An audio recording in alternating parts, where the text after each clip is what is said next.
This season, millions of hopeful challengers competed in the FIFA 19 Global Series.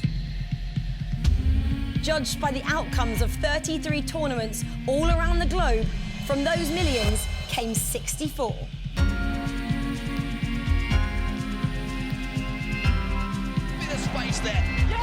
Now, the drama shifts to Berlin, Germany for the FIFA 19 Global Series Playoffs, where all the remaining competitors clash for the chance to become one of only 16 to advance to the FIFA E World Cup.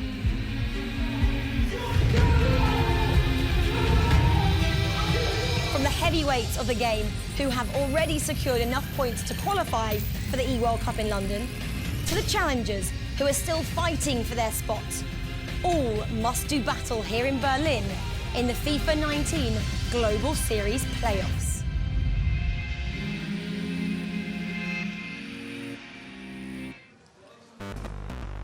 Welcome to the party here in Berlin, everyone, as we celebrate all 32 of the players who qualified for the knockout rounds of the FIFA 19 Global Series Playoffs for PlayStation 4.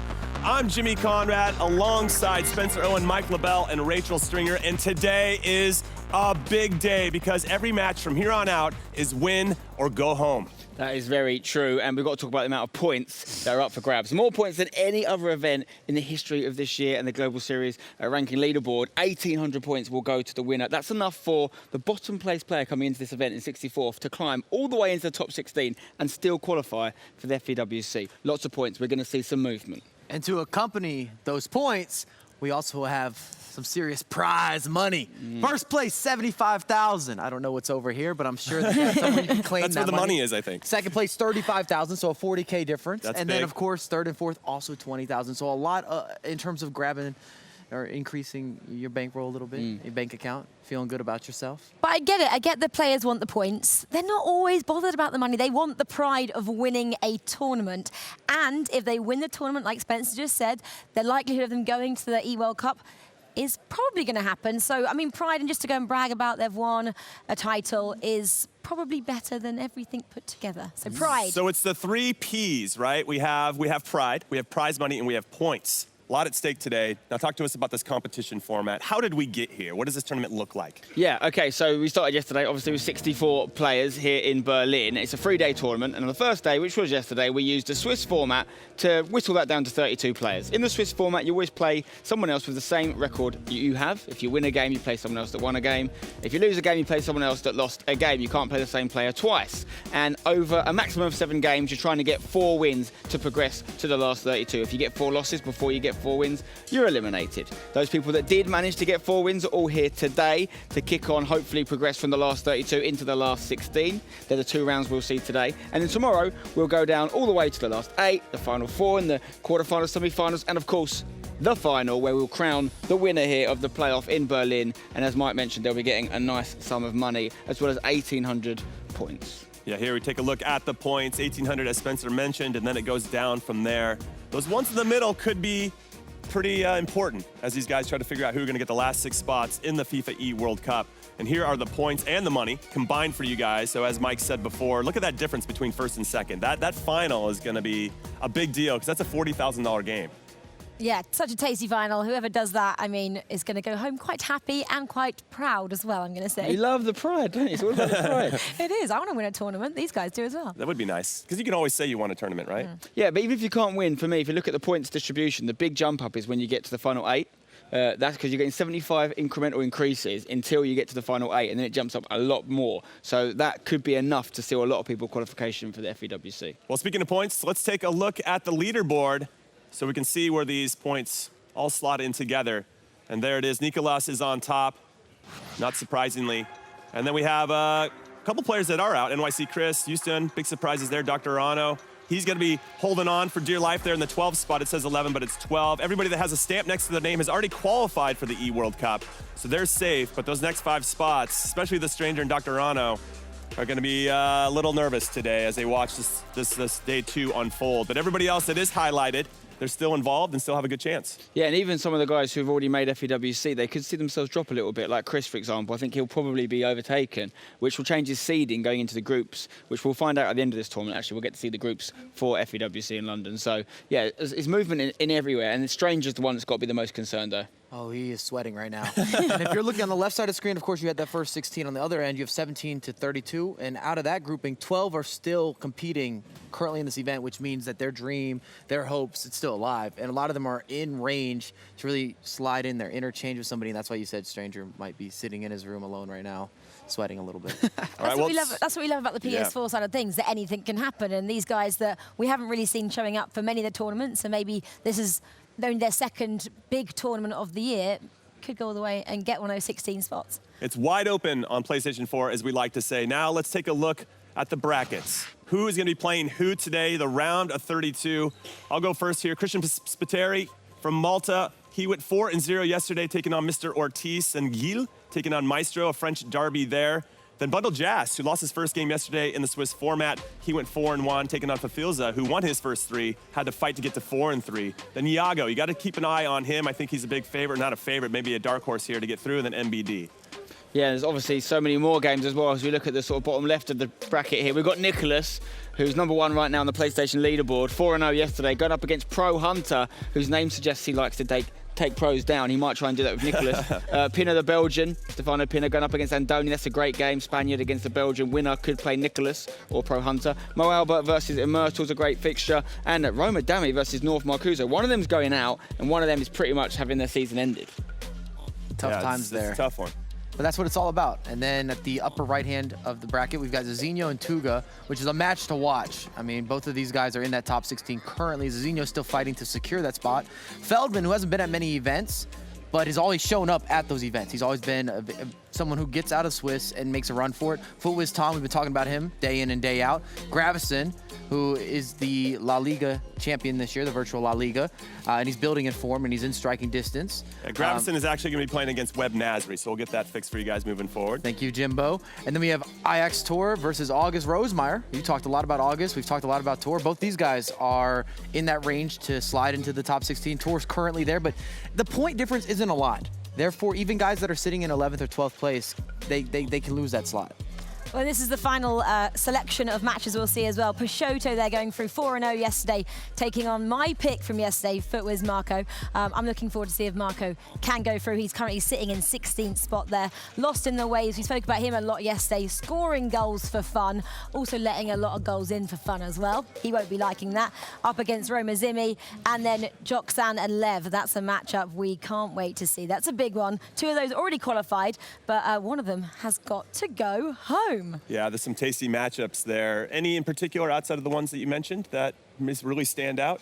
Oh, I mean, I think at this point they all do. I quite like the Zizinho game against Tuga, as you mentioned, because, yeah, that's the game where they're looking like they could qualify, but one of them's going to lose that game and again, be in a kind of stranger-like position where they can't impact their own destiny anymore. And I can't take my eyes off the Roma Dami facing off against the North Marcuso matchup, just because both these guys were players that everyone expects to get into the top 16, and it's impossible actually now. One of them has to go home after this because they're not quite in that zone just yet.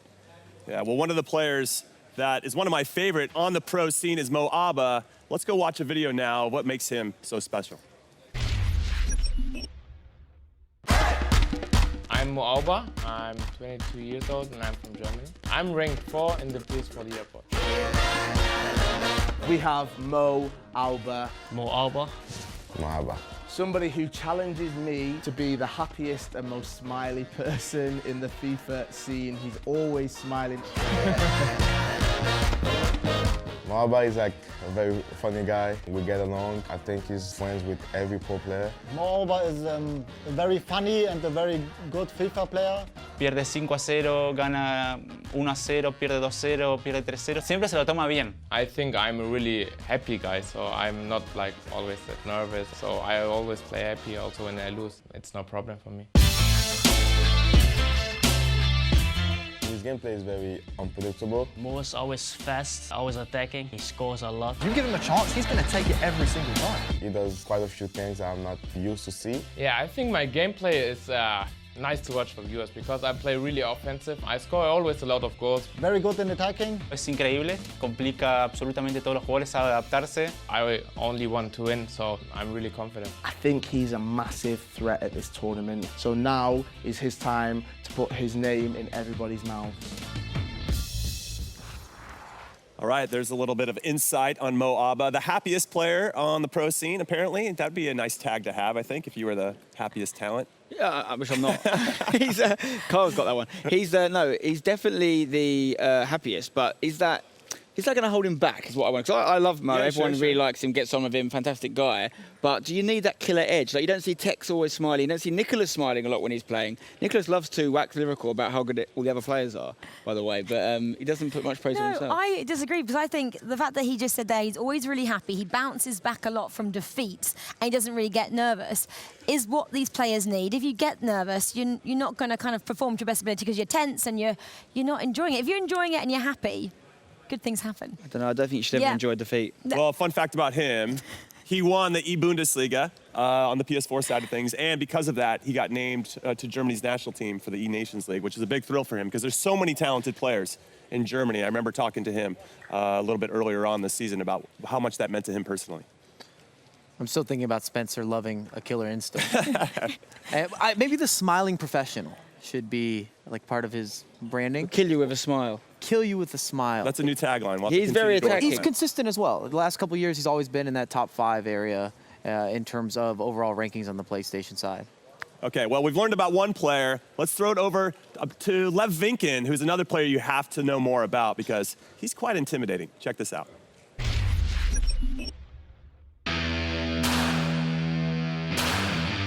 I'm Makers Lev Vinken from Amsterdam, and I'm 7 on the world ranking. Mikos Lev Vinken. Lev Vinkin. Lev Vinken. There it is! Lev Vinken! Here comes Lev Vinken now. Could he score the first goal? Yes, he has. One of my best friends in the scene, I'd say. One of the funniest guys in the scene as well. What a guy. I'll say this right now. When we play our pickup games, he's someone that I don't want to play football in real life against.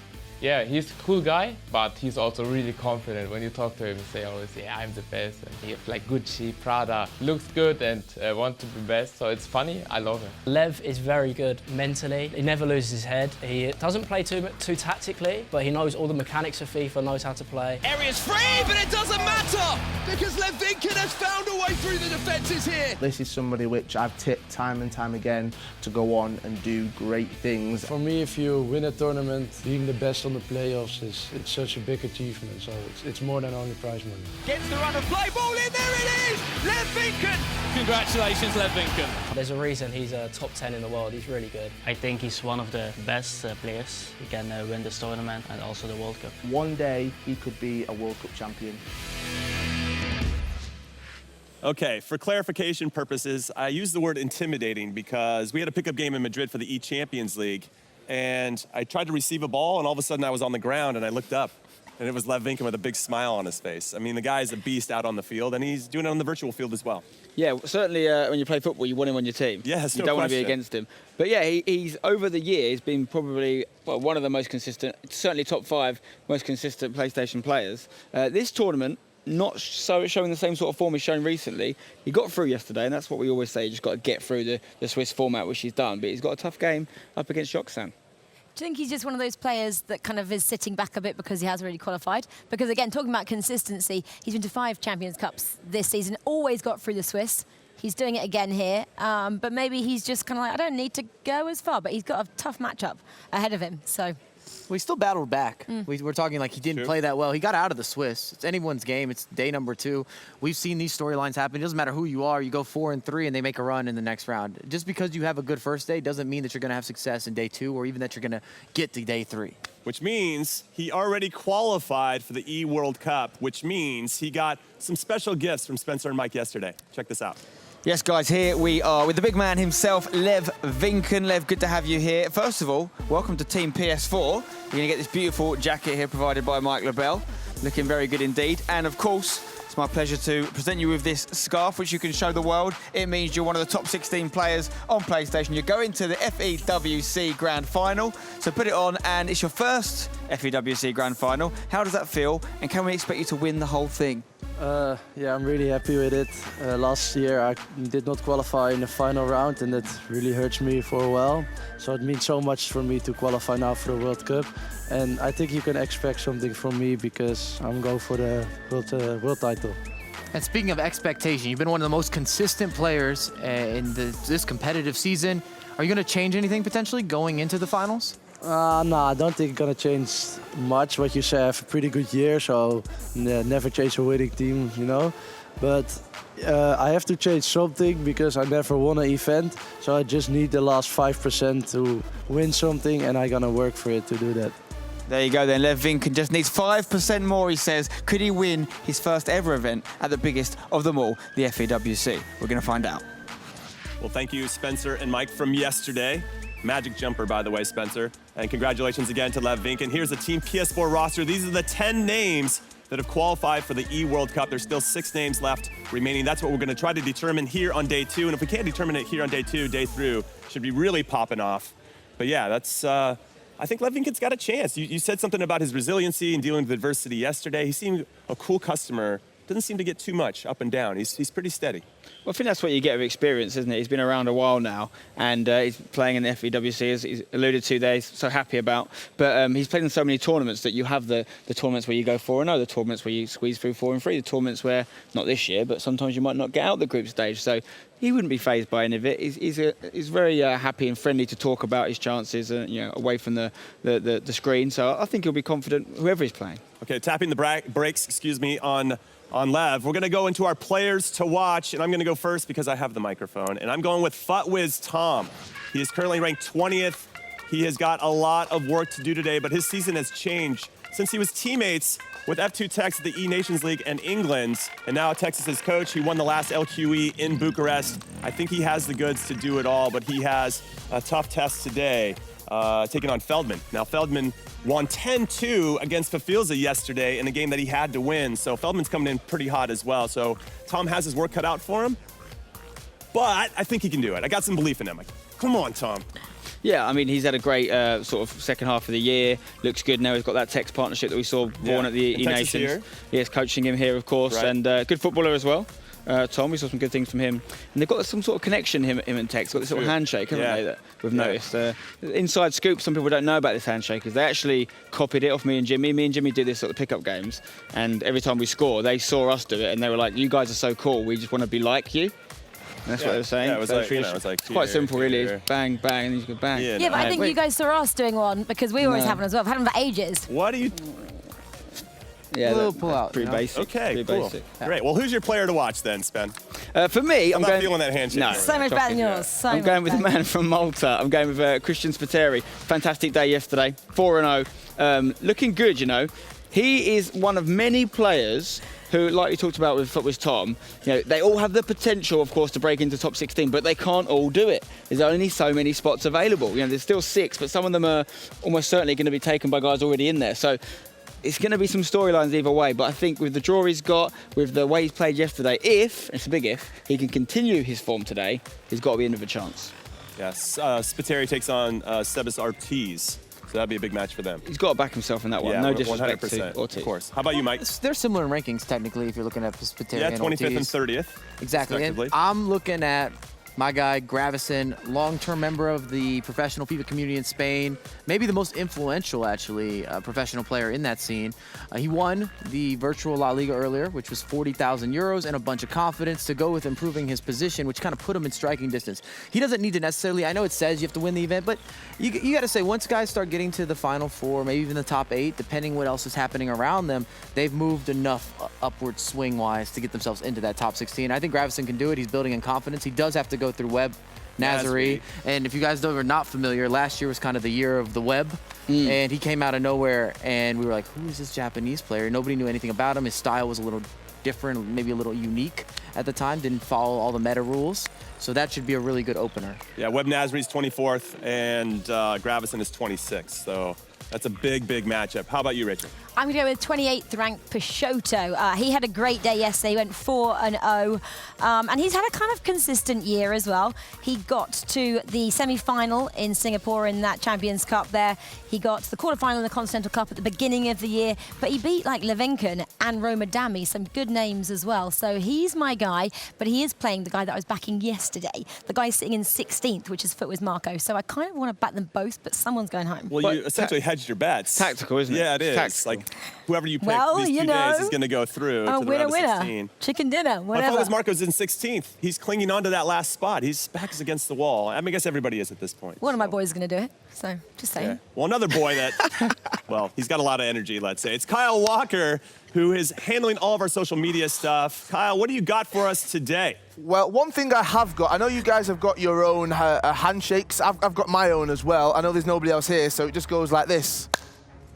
There we go. It's not that technical, but I came up with it all by myself. Now, you at home, if you are watching, you can get in touch with us. You can use the hashtag. You can see it just to the side of my head right there. Hashtag FIFA E World Cup. You can use that on Instagram at EA Sports FIFA, on Twitter, EA FIFA Esports. Plus, we've got so much content for you from yesterday and hopefully some games from today on YouTube. youtube.com/EA FIFA Esports. Now, it's not just you who gets in touch with us. We like to see and keep a track of what all of the pros are doing as well. So let's have a look at some of their tweets, some from yesterday and some from today. Now, this is Jimmy's player to watch. We've got Tom Lees, Footwiz Tom right here, and he tweeted, into the last 32 after an average day of Swiss. Haven't played well at all, but finished with a record of 4-2.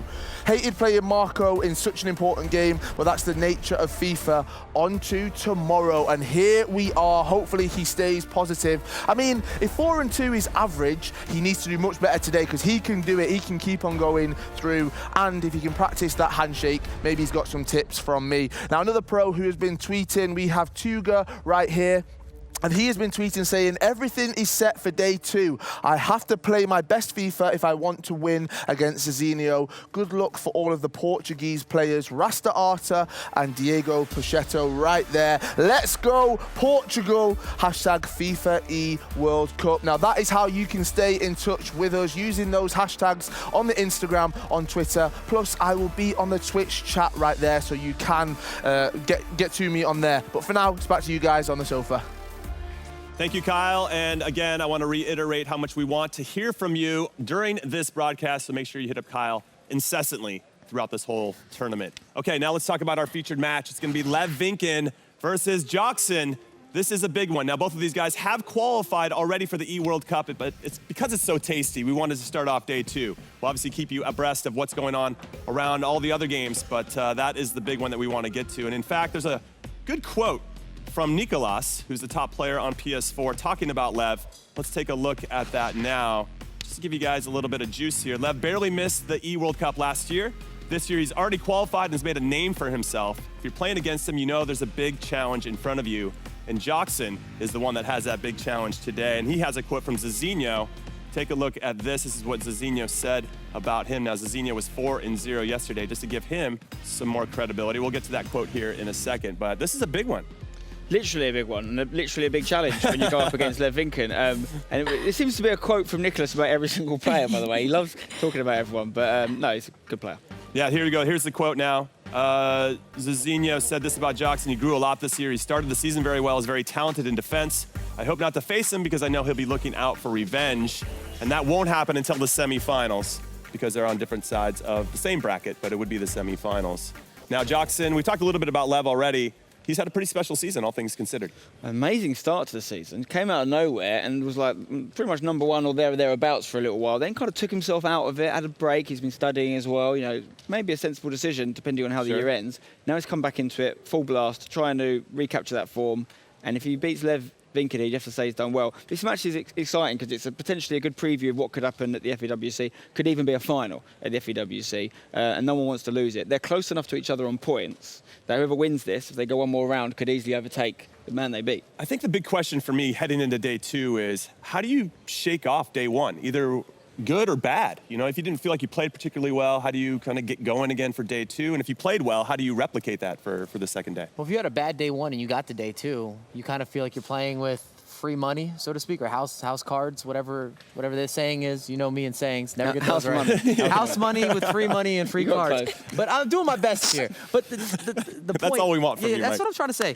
I think for Levinkin, you got to think, all right, cool, I got to day 2. It's a new day. I'm ready to refresh. And at the same time, Joxan has to say, I had an amazing day 1. I need to replicate that. I need to do my best to try to bring that same package. I love this matchup, and I hate this matchup. I love it because we're seeing 2 of the big guys going head-to-head, but then it means one of them is going to go home. But on the opposite side, it means it opens up the field for some of the lesser-ranked players to potentially go all the way and get their top spot. So I love the PS4 side of things. It's just so open in anyone's game. And that's what's making day 2 very, very exciting. But now it's time to throw it over to our casters to start this event. Mark Hatcher and Dan Gaskin. Take it away, fellas. Thank you, Jimmy, and it is time to get things underway today. A very big game with 2 huge names to kick off the action today. And as Spencer said, it's a little bit of a preview. Both of these players have already qualified for the FIFA E-World Cup, but one thing that they still have to do is potentially upset some other players who are still searching for those positions as the day goes on, Dan. Yeah, I think everyone on their side of the bracket is going to be quaking in their boots. They don't want to go up against one of these players because they are huge names, respectively. Of course, we've seen how well they've performed throughout the season already, and they are very high up in the Global Series rankings. Joxan being 5th after his incredible start to the year, and Lev Vinken after his impressive yet consistent year, he's in 7th. But of course, this is a chance for Lev Vinken to overtake Joxan in the leaderboards and potentially get himself a better seed going into the E-World Cup. Well, this is the preview, as we say, of 2 of the biggest names we have on the PlayStation 4 going up against each other for our first match today. A wonderful way to start things off. Of course, we'll be keeping you up to date with all the scores that we have coming our way as well, of all of the other players who are battling it out and still kind of climbing towards the summit of the E-World Cup as the day goes on. But I mean, this is it's a real treat to start things off, to be honest with you, Dan. Both these players have that secure place, but as we say, there's kind of a battle of bragging rights heading towards that E-World Cup. It's just trying to assert some dominance and get a little bit of momentum going into that tournament. Other players who are on this side of the bracket who potentially could face the winner of this game, Shells and Rastarata, are on this side of the bracket. Lost in the Waves, Zimmer, Footwiz Marco. And these are players who really need those Global Series ranking points if they want to secure that top 16 spot and get onto Team PS4. So this is why we're going to see one of the best players here at this tournament progress through and potentially be upsetting all those future oppositions. I mean, the one good thing for those players who are in the chasing pack is the fact that one of these guys is going to be going home after this match. That's one way of looking at it, and it's quite nice for those chasing players in that chasing pack to have that in the back of their mind that whatever happens in this game, one of Lev or Joxan is going to be going home. So you can see in the background there, the players just making those final adjustments before we get into our first game. What are your thoughts on how this one's going to go down? Really, I've been very impressed with how Joxan has transitioned from the start of the year when we were talking about what an incredible defender he was, how he reinvented defensive ability as we transitioned into FIFA 19. But then he went through a rough patch and people were asking questions of him. But then he's back and we've seen the resurgence of Joxan. And now we're going to see how he does here against Lev Vinken, who's had an incredibly consistent year. Consistency has been the name of the game for Lev Vinken so far this year. However, one thing that has kind of evaded him, to be honest, is that first place, a championship to put alongside his name. Maybe now, here in Berlin, he can put that right. What a perfect time to do it, ahead of the FIFA E-World Cup. It will be Joxan who's playing in the white here. Lev Vinken will be playing in the black. And it will be the first attack of the game, really, to be honest with you, going to Joxan as he comes inside now to Hullet. Lev Vinken, who said himself he needs just that extra 5% to progress a little bit further to get that tournament win. Because we've seen him in a console final, but we know full well, and he knows full well, he can reach those latter stages. He does have the possibility to get to those heights. However, there's always been someone in his way, and it's players like Joxan that do get in his way, and I'm sure that he's going to want to try and prove a point here in this particular matchup. And Joxan also one of those players who has the ability to pull something out of the bag when it really matters, in those clutch moments towards the end of games. We go take ourselves back to the E-Champions League qualifiers in Manchester's late goals, late drama, there was penalty shooters, there was everything. And Joxan managed to find his way through into that final 8. And for Lev, maybe that little bit of clutch factor just when it matters in those huge games hasn't quite been there so far this season. Not quite.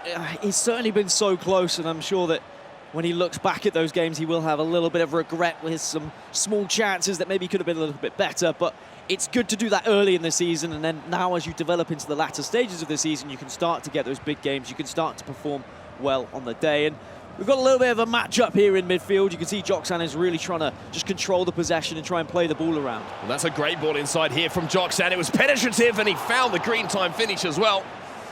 Unfortunately, Ronaldo couldn't find the target there, but that was the first real attack of any intent and any danger towards one of these players' goals in our first game of the day. And I really do feel it's going to be maybe a game of few chances here, Dan. Both players known for their defensive abilities. We heard Nicholas talking about, you know, how good Lev Vinkin is, and we know how good Joxan is. He kind of made a bit of a standout for himself at the start of the season with how well he defended. Yeah, he was one of the quickest to adjust to the newer mechanics of FIFA 19, but then as everyone else learned, suddenly he didn't have that advantage. Well, here's Croquetas here from Lev Vinkin. Massive chance for him.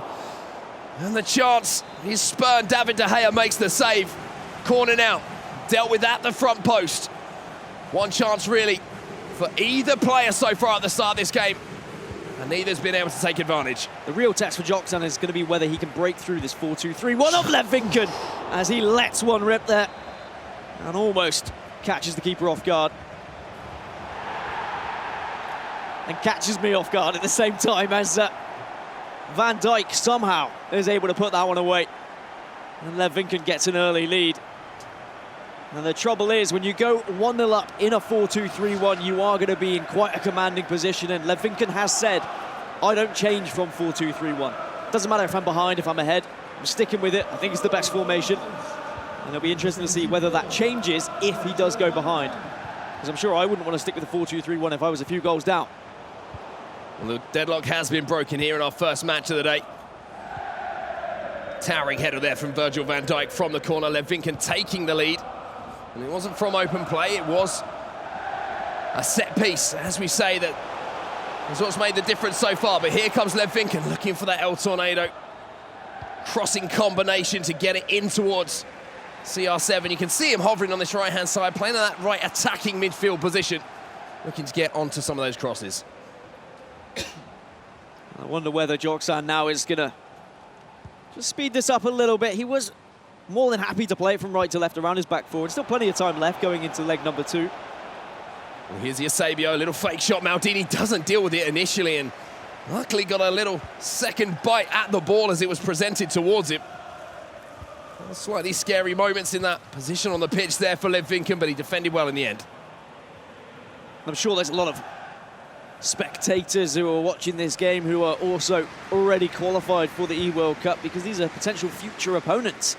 You need to be scouting out, seeing how they play, what kind of formations are they using, what tactics are they developing, how are they responding to going a goal down. That's what we're going to ask the question of Joxan here. Is he able to retain this possession and try and get a few shots away, just to try and put Lev Vinkin under a bit of pressure here? Well, Vieira's found a little bit of space, maybe the opportunity for the first time shot. He tried to work the extra couple of passes there to create a higher percentage opportunity. Unfortunately, Joxan managed to read that pretty well and close down the space. Ruud Gullit making the tackle. As we approach 10 minutes here till half-time, and Joxan's kind of been camped in his own half since that early opportunity. Maybe he can make the most of this little bit of possession moving forward. Here's R9, Ruud Gullit onto that left foot. Maldini makes the tackle. Ball falls back though, and then he gets the shot away, and this time De Gea pushes it behind for a corner here. Eusebio short to Mbappe. Vieira, Joxan, huge chance! Great goalkeeper movement there from Lev Vinkin. And for all the talk of Van der Sar and how he's been the keeper to watch, De Gea's making some massive saves right here for Lev Vinkin. Well, here's Ronaldo, goes across goal there, and you can see De Gea was scrambling. Ramos has to be careful in the tackle, and Joxan all of a sudden just burst to life. You got 2 or 3 quick chances in succession there. You have to say goalkeeper movement is the thing that's kept Lev in it there. I think this would be the first tournament that either of these players would be eliminated earlier than the top 16 after getting out of the Swiss stage. We've seen Joxan at least get to top 16 every single time. It's only actually one tournament he finished in the top 16. Otherwise, he's been progressing into those quarterfinals, into those semi-finals. And Lev Vinkin, I mean, he's had quite the year, and especially in the later tournaments of this season, we've seen him get to those heights of semi-finals and finals as well. So I'm sure they're probably pretty annoyed that they have to face each other this early in the tournament, in the round of 32. You have to just play what's in front of you sometimes. Lev just working the clock at the moment, waiting for that opportunity to get the last attack here of the half. Gives the ball away though, and maybe while trying to work the ball forward, Lev presented Joksan with that opportunity, but one goal the difference here between the two players. It's been a pretty tight affair, and you have to say, both players have had their chances, to be honest with you, Dan. On one end, the set piece was the opportunity that really presented itself to Lev Vinken to break that deadlock, and at the other end, Joksan just couldn't evade that goalkeeper movement from Lev. Yeah, and I think if the goalkeeper movement is there, and if you've managed to get that mechanic down to a T, which you should have by this time in FIFA 19, it puts you in such a great position when you get into those panic stations where the shots are starting to come from left, right and centre.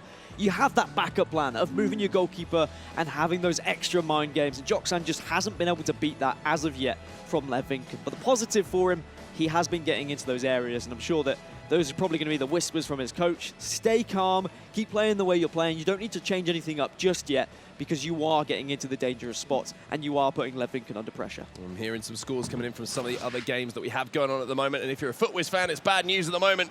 FootWiz Tom is currently 2-0 down against his opponent. Maybe what some people were expecting there, but Feldman, I mean, a great start from him. But back to our feature game now, Lev Vinken versus Joksan. Just the one goal, the difference between the two players. But there have been chances at both ends. And that would be elimination game as well. That would be FootWiz Tom's season over if he was to go out. But two players whose season is very much still alive, Lev Vinken and Joksan. But Joksan needs to get back into this game. As I mentioned, he knows how to get that ball into the final third, and he has been getting the shots away. He has been timing it green. Everything's been there. Just hasn't been able to serve it yet. Well, Joksan will win a corner, I believe, here. The ball does just roll out of play, so chance for the man from North America to whip the ball into the box. Instead, opts to go short. Little half drag back there, just created space for Ronaldo, but decided not to get the strike away. And another score for you guys. Nicholas, 99 FC, the man who leads the leaderboard. He's currently 2 to the good against Pro Hunter, so he seems to have found some real form here at the start of day 2. I mean, it's quite funny because during practice, everyone was saying how Nicholas was talking about, oh, I'm not really playing that well. I'm struggling. I don't know how I feel about this tournament. I'm really bad. And then he goes 4-0 in Swiss, and now he's winning 2-0 as well in the round of 32. I'm fairly certain we're going to be seeing him towards the later stages of this tournament. Well, here comes Lev Vinken. Ronaldo, great pace here from the Portuguese forward to attack that full-back area. And you can see at the moment Joksan set very deep. But look at that run from R9. Nobody's gone with him. And it took a left leg and a little bit of knee there from David De Gea to keep Lev Vinken at bay. That was a huge chance. A massive chance. And realistically, I mean, Lev's first goal, it came from a set piece. I'm sure he'd like to get a second just from open play to try and assert that dominance, to try and control this game with a 2-0 lead. And he does look very good flowing forward, does Lev Vinken, spreading the play consistently, making it very difficult for Joksan to move his players into the correct positions when he's trying to defend, and recycling the play at the right times as well. Well, it's found the ball into Mbappe here, and Vieira has the chance if he could have got that ball past Luka Modric there. There was the opportunity for a little bit of quick passing between R9 and his fellow strike mate up front to really stretch that defence and maybe create a chance. But this time it's Joksan coming forward. And talk about stretching defences.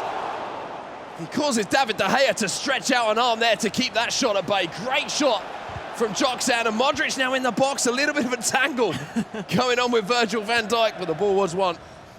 Well, the Liverpool and Netherlands man, and Lev Vinken, you have to say, in that situation, defended it pretty well under pressure. Call it a tangle. It was like Jenga, but they were the pieces.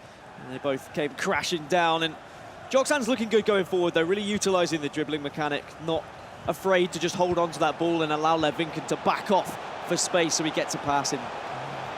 Ramos tried to find the ball inside there. This is one of the maybe slight issues. Doesn't have that attacking prowess. Sergio Ramos has fantastic agility and short passing statistics, of course, on that phenomenal foot item, but lacks those 4-star skills when you get into those areas that the likes of Cancelo, maybe Ferland Mendy have in those new team of this season foot items. And sometimes you do feel a little bit limited when you have Sergio Ramos and maybe Rafael Varane, in those advanced areas. I mean, which he literally does. He has Ramos at left back and Varane at right back. He is just playing for that height, playing for that defensive ability. And even though they are very good foot items, you're not really going to typically see them shooting in the areas when you get them in the final third. And we even saw Dumfries actually get into some critical positions later in the stages yesterday, and he wasn't even able to put the ball away. These fullbacks, they're not as good at putting the ball in the back of the net as some of the strikers, but when you're in that position, you're just hoping and praying they're going to be able to get it on target. One man who does know how to find the back of the net is on the ball right now, and that's CR7. He finds Neymar. And David De Gea, that's another big save here. And to be honest with you here, Dan, Lev Vinken could be 2 or 3 to the good at this point. Definitely Mistake. good. So Costa has to come in and clean things up there. And it has been the goalkeeper keeping Joksan in this game. I think we are going to see a couple more mistakes from Joksan because he's trying to play the ball out quicker from his defence now to catch Lev Vinken off guard. Ronaldo, lovely little drag back space here for Modric. Goes back onto his right foot, and maybe that slight delay and reluctancy to use that 4-star weak foot of Luka Modric there. Just saw that chance disappear before Joksan's eyes. Lev Vinken's forcing Joksan to take shots from quite far out, though, from the edge of the box, which I think he's going to be relatively happy with. If his goalkeeper movement is still on form, which it has been for the majority of this game, he can keep on top of that. Keep him at bay, keep him shooting from outside the area, keep on top of the goalkeeper movement, and you should keep the lead. Now, can Lev Vinken keep the lead intact? Can he avoid a Joksan late goal, which he's become a little bit synonymous for, to be honest with you, in the last couple of times we've seen him in tournament play? Here's Vieira, though, for Lev Vinken, just waiting and baiting a couple of those players out. Joksan doesn't fall for the trap, though, and he wins the ball back, and now he can storm forward with Modric looking to pull the strings. I mean, both of these guys have done very well to pressure with one player and then also switch and move so that a pass isn't easy, so that often you're holding on to the ball a little bit too long and it allows you to lunge in with that player. So good defensive work from both. Neymar tries to get round the outside of Virgil van Dijk, but that road is a very, very long one, as we know. Virgil van Dijk, pretty much a staple in most pro players' starting 11s these days, and that's a great ball, as Van Dijk now has to do some work for Joksan. Pele just got the angle of that fake shot a little bit wrong there, Lev Vinken. I think he was looking for the accelerated fake shot just to try and burst away from the centre-back. Unfortunately, kind of cut inside a little bit too much and just presented the ball to him. I'm being told that elsewhere between Jazz and Fafilza currently leading 2 goals to the good. He obviously resides in 15th place at the moment in the Global Series ranking, so it would be a huge win for him to stay in the tournament. However, for Jazz, that would be the dream over. But of course, it's only the first leg. And there still will be plenty of time for him to get back into that one.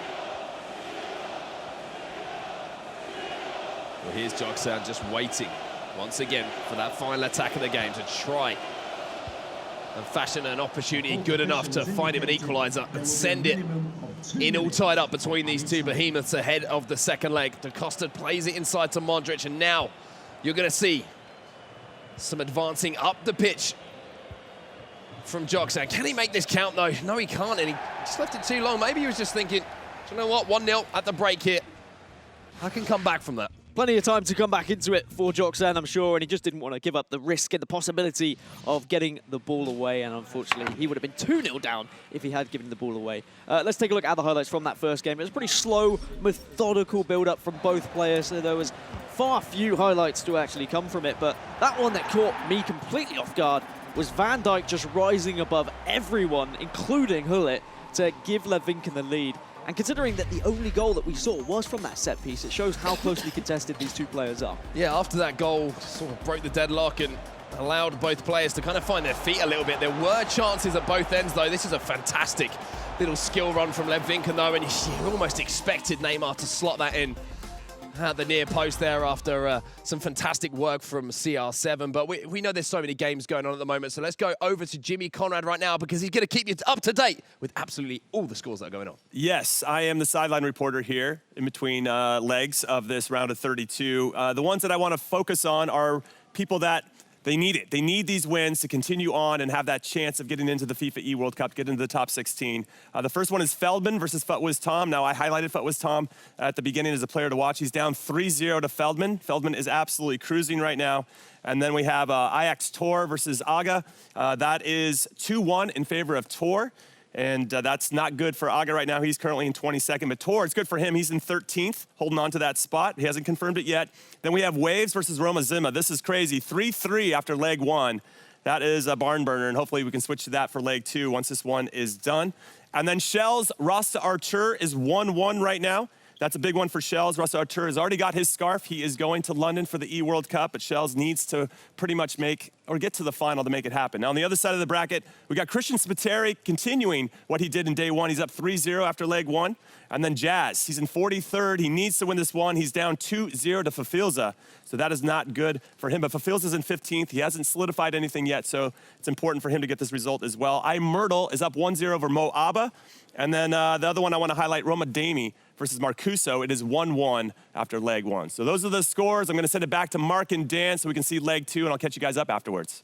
Thanks, Jimmy. I've always wanted to say that. I was going to say thanks, Jeff, but thanks, Jimmy. Thanks, Jimmy. Great job. And some surprises in there, to be honest. Anything that jumped out to you? Honestly, the Marcuso game is the big game for me. Marcuso versus Dami, and I'm expecting that one to be an explosive second leg. Well, just a reminder to you guys at home, the FIFA 19 Global Series is, of course, brought to you in part by Turtle Beach. Be sure to follow Turtle Beach on Twitter for your chance to win a fantastic Elite Pro 2 headset. And, of course, keep your eyes out for a unique hashtag as well in order to get involved with that fantastic giveaway. But now, back to business, Dan. Back to these two players. And back to Lev Vinken holding on to a 1-goal advantage heading towards our second game here. Are you expecting more of the same? Are you expecting a little bit more fire, a little bit more aggression early on here from Joksan? Honestly, I think for the first 45, we're going to see quite a similar game from both players. Very slow build-up. They're going to be patient. They're going to look for mistakes. They're going to try and find those gaps and trying to get in behind. Maybe a couple of through balls by double-tapping that L1 button and seeing if they can break in behind and get that one-on-one chance that both players realistically have been desperately searching for. If Lev Vinken does go 2-0 up, I think it will probably be game over. I can't see Joksan getting back into it because of how well Lev Vinken has done defensively. However, if we do see the next goal go in favour of Joksan, then this could blow this tie wide open. And I'm looking forward to that happening. Just to update you as well, after the scores that we got from Jimmy, I'm being told that Footwiz Tom actually got 2 goals back in his tie in the first leg. So he's 3-2 down against Feldman. So that is going to be a close one, and that is good news for Footwiz fans. He's getting back into it. It's also great news for Feldman fans. What a performance that is from him to take an advantage in towards the second leg. And we can see on our screens right now in front of us that the players are just moments away from getting this second leg underway. If you're just joining us today as well, just remember every single game that's going on today is a knockout game. So quite simply, you lose over the 2 legs and you're going home. Slightly different circumstances, different players involved. Some, that means their season's over. Some have already qualified, like these 2 players, and they're looking to pick up a win in this tournament here in Berlin. Second leg underway. 1-0, the score in aggregate here to Lev Vinken. I'm really wondering what the backup plan is going to be for Joksan, because it's a 4-2-3-1 into a 4-2-3-1 at the moment, and we've got this stalemate in the middle, this Hullet and Vieira battle. Of course, we did see Luka Modric for a little bit as well come into play to try and bring a little bit more speed and energy into the midfield. But if Joksan can't break down Lev Vinken, if he can't get a goal in the first 45, maybe the first 50, 60, is there a backup plan? Does he have a 4-2-2 to switch out to maybe create a little bit more width, to try and get those 2 strikers up front that he can pass and move with? Or is he just going to be stuck in this rut where he just can't break the wall down? Well, Lev Vinken's done a good job of transitioning from a defensive position to an attack, and there is a fantastic example of it. Neymar, huge chance! And that's how quickly Lev Vinken can turn things around. He wins the ball back. He plays a phenomenal through ball. And Neymar finds the finish to turn it into the back of the net as well. 2 to the good now, makers Lev Vinken. And that's big in the complexion of this tie. It's also huge for this particular leg as well, because it is going to open everything up now. Joksan is going to have to speed his game up. He's not going to be able to pass the ball around and play his normal, slow, methodical game, which is going to leave gaps at the back, which is going to allow Lev Vinken to press and maybe catch him on the counter-attack. So this could go one of 2 ways. We could see 3, 4, 5 go in for Lev Vinken and Joksan just get stuck in that rut. Or we could see now Joksan explode, because when your back is against the wall in FIFA, sometimes it does help, and sometimes you do play that little bit better. Perfect start here for Lev Vinken. He took a 1-goal advantage into the second leg, and now it's 2 inside the first 10 minutes. Everything that he would have wanted to happen at the start of this second leg has. And now Joksan, well, back against the wall for him. A position he's found himself in numerous times this season. How many times can you go to the well in these big knockout pressure games? in order to keep your tournament alive. Almost found the ball inside to Eusebio there. Just cut out at the last second, and now there's a throw-in on this left-hand side, and Hullet can build here. Hullet and Vieira again combining, and you have to feel here that Joksan maybe just needs a goal to reinstall some confidence. Here's R9, great ball, Eusebio! Oh! It was a huge chance, but he couldn't put it away. Everything but the finish was perfect there from Joksan, but he's been able to win the ball back, which means another chance. Ronaldo into R9, massive chance again. Maldini comes across to deal with it. Come on. And Joksan might look back on these last 5 minutes or so and think, I had to take those chances. Because Mbappe's now striding away for Lev Vinken. He's got inside the 18-yard box, and again, just looking for that little fake shot. This time wins the corner. Neymar tosses it into the 18-yard box. to Costa deals with it. And really, Joksan has struggled to get that final ball. It's been Lev Vinken nipping in at the last second every single time, which is looking like it's frustrating Joksan, not visually, I mean, he's been very calm, but just in his gameplay, he hasn't been able to get into the areas he wants to. Scoop towards the back post here, massive chance, and he can't find the green timing on the header. Lev Vinken did well to work the position for the little scoop cross. He got it up in the air, he got that man isolated at the back post, but let himself down there with a finish.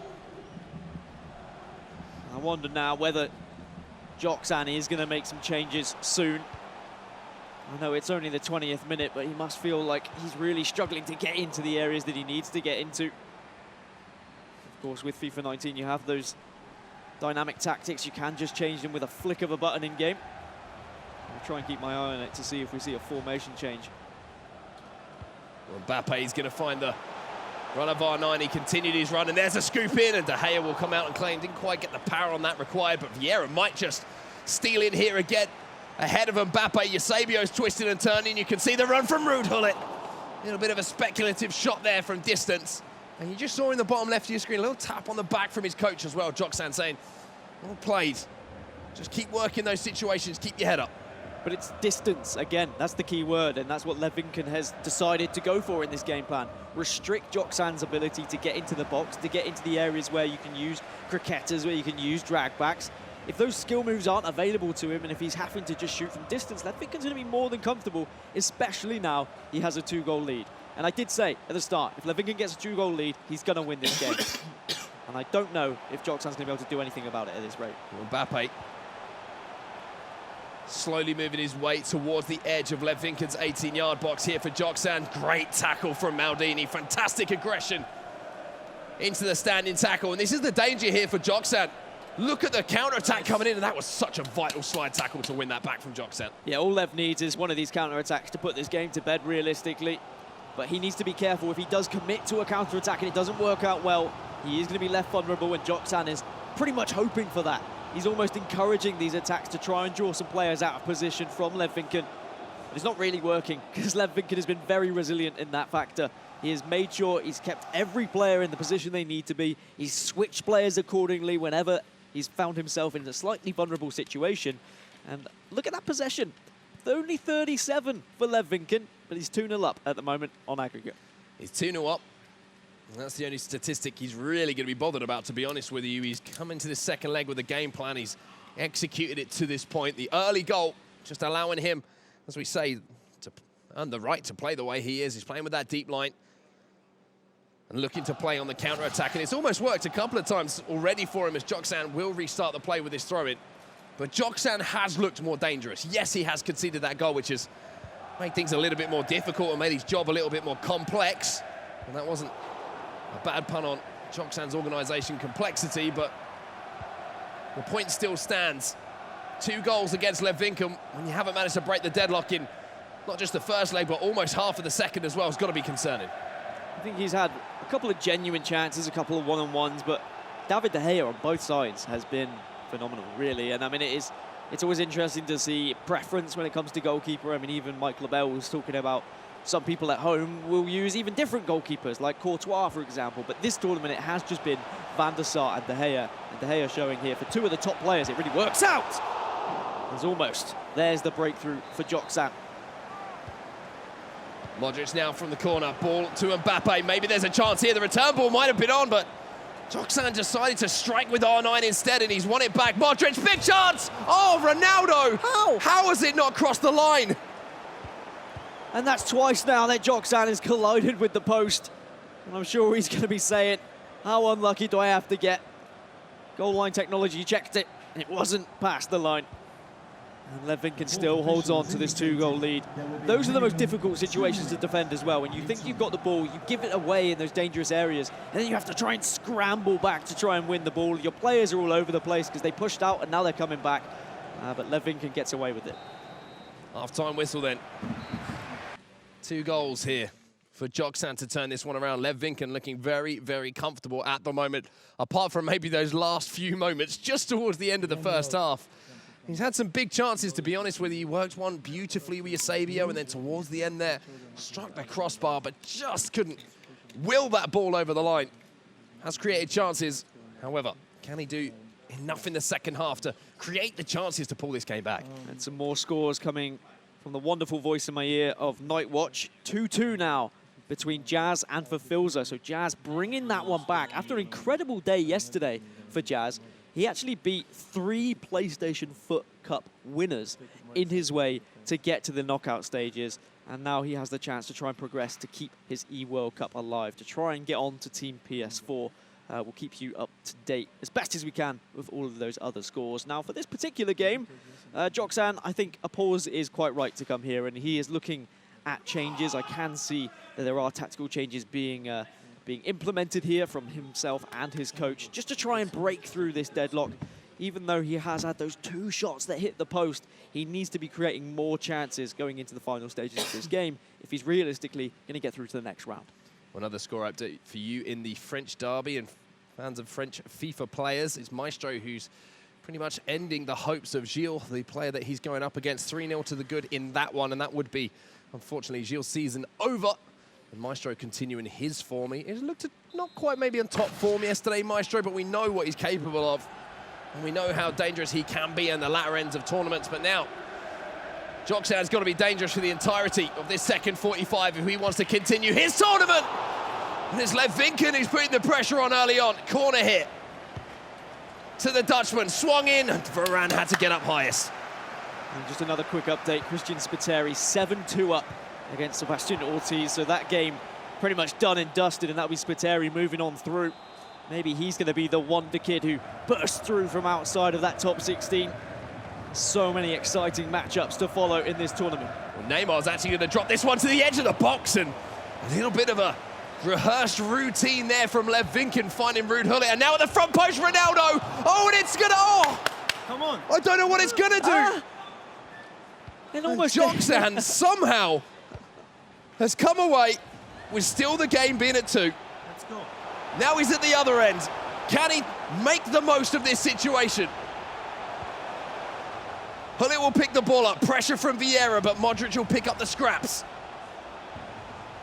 Da Costa finds Neymar. Modric. Chance developing here for Joksan. Great tackle, though, from Lev Vinken. Now it's really going to be the case for Lev Vinken of whether he does just want to keep pushing and pressing here and look for that 3rd goal to keep the game and kill the game off, or whether he wants to just hold back, defend, and do exactly what he's been trying to do for the entirety of this game and allow the possession for Joksan. Trouble is, if Joksan continues to have this domination of possession, he's going to get more and more comfortable. Well, the thing is, Joksan's putting so much pressure onto Lev Vinken now that it is leaving space behind. Next goal, absolutely crucial. Every pass just means so much more. And look at the space here for Lev Vinken on the left-hand side. And Mbappe using his pace to exploit that little hill-to-hill, and he will... I think he's won a goal kick here. I say won a goal kick. I think it will be a goal kick. Here's your prize. It's a goal kick. He'll take it, to be honest with you, and it is indeed a goal kick here to Joksan. In that kind of situation, you're quite happy just to win the ball back and have possession, to be honest with you. You can see Joksan really struggling to get past just the midfield now of Lev Vinken. Lev Vinken is relentless with his attack. He wants more. He's looking for blood. Mbappe's inside. Couple of cricketers make it 3, and he finds the back of the net. And that could well be game, set, and match here in Berlin. Lev Vinken He's had a game plan, and he's executed it absolutely superbly. And that should be enough now for Lev Vinken. And we're going to move across and look at a different game that's currently underway between Bundled Jazz and Wolves for Filza. I mean, we were giving you some score updates. For Filza was 2-0 up earlier on, and then Jazz brought it back to 2-2. But as we join, I think there has been another goal between these two guys. So I'm excited to see which way that has gone. There's certainly so much on the line for both of these players. For Filza currently sits in that top 16. If he were to lose here, then he could drop out of that top 16. That's the scary thing, isn't it? Is you're in that position where, you know, coming into the tournament, you know, if you can achieve a certain point that's not anything particularly crazy, you know, you just got to be consistent through the tournament, that you will be at that E-World Cup. However, you have the chasing pack like piranhas just desperately biting away at you, trying to scratch and claw and get into that top 16. You can see the score, I believe, is 3-2 on aggregate here for Filza. So Jazz has made somewhat of a comeback after going down early in the first leg. Jazz is coming forward here. Maybe this is the chance he needs, but he can't take the chance. The goal was just gaping in front of him, and he just had to hit the target. We saw Jazz did tweet out and said, this is the first time I've made knockouts at an EA event. Of course, we did see him in the E-Premier League when he represented Chelsea. He performed very well. He was able to get to the latter stages there, but when it comes to EA events, he has always fallen short in those Swiss stages. But now, finally, he has that chance. And what a time as well to break out of the Swiss and get into knockouts. But it could all be for nothing if he does lose here against Filza. As a reminder, Jazz needs to go pretty much all the way and at least get to the final to give himself a chance of that E-World Cup. Well, taking down the man who's holding down that 16th place is not going to be only huge news for him, it's going to be huge news for the chasing pack as well, because it would mean no more points for Filza as far as his season is concerned. Big chance, though, for Filza there. Couldn't take advantage of the situation, didn't time it green, and maybe that was the difference between the aggregate score being stuck at 3-2 and potentially being a 2-goal difference. We keep talking about this chasing pack, and just to be specific, Marcuso, Dami, Footwiz Tom, these are the three players that realistically have a chance to get into that top 16. But they still need to win themselves. They still need to pick up Global Series ranking points. There is still a world where Filza could lose this game and still go through onto Team PS4. Of course, it would be very difficult, but we know it's entirely possible. But at the moment, he's still securing some extra points. He's still moving on to that next round. Is there anything Jazz can do about it? Dumfries just sends the ball high and handsome into the box there, looking for the header Cristiano Ronaldo, but for Filza, well, he's just got his head down. Looking to take advantage of the spacing behind here on the counter-attack. Great tackle, though, from Jazz there. Rafael Varane doing him a solid in that situation.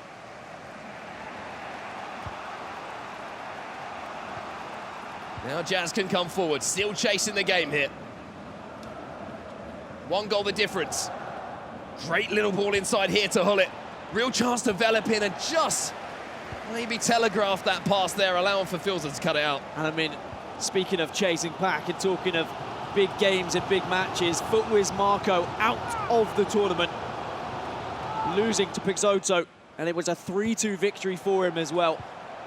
And that means Marco, who was in 16th, he could quite easily be taken over by one of these chasing pack. If Marcuso's able to win his game, he potentially could take that 16th spot. Well, for Filza's going to be looking to hold on to that. Whipped in towards Ruud Hullet there. The ball's actually going to fall, and Hullet has to do defensive work there for Jazz. And a little update for you as well. Shells fans at home. He's into extra time, I believe, now. 2-2. His game is currently tied up with Rasta Arta. So he's still alive. However, he's having to fight incredibly hard, as is Jazz here. CR7, Sandro will do enough to turn it behind for a corner, and a chance here for Jazz to maybe just whip that ball in and look for the head of Van Dijk or Ronaldo. And now the funny thing is, I mean, it's not actually very funny at all, but with Marco being eliminated from the competition, it does give Filza that little bit of a cushion that even if he were to lose, Marco is that first person to be taken out of the top 16. But Filza still in a fantastic spot right now to go through. But Jazz is going to, of course, be making these changes. And the further we get into this game, the more gung-ho I believe he's going to get and throw everything forward. And one thing we've credited Jazz all season for is his finishing in high-pressure situations. Well, this is the highest pressure he's ever had this season. Can he deliver?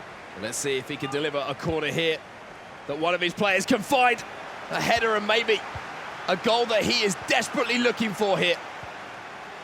Ball lofted in, Eusebio, I believe it's actually Pele on that left-hand side who got the shot away. He timed it green, but just couldn't beat the goalkeeper.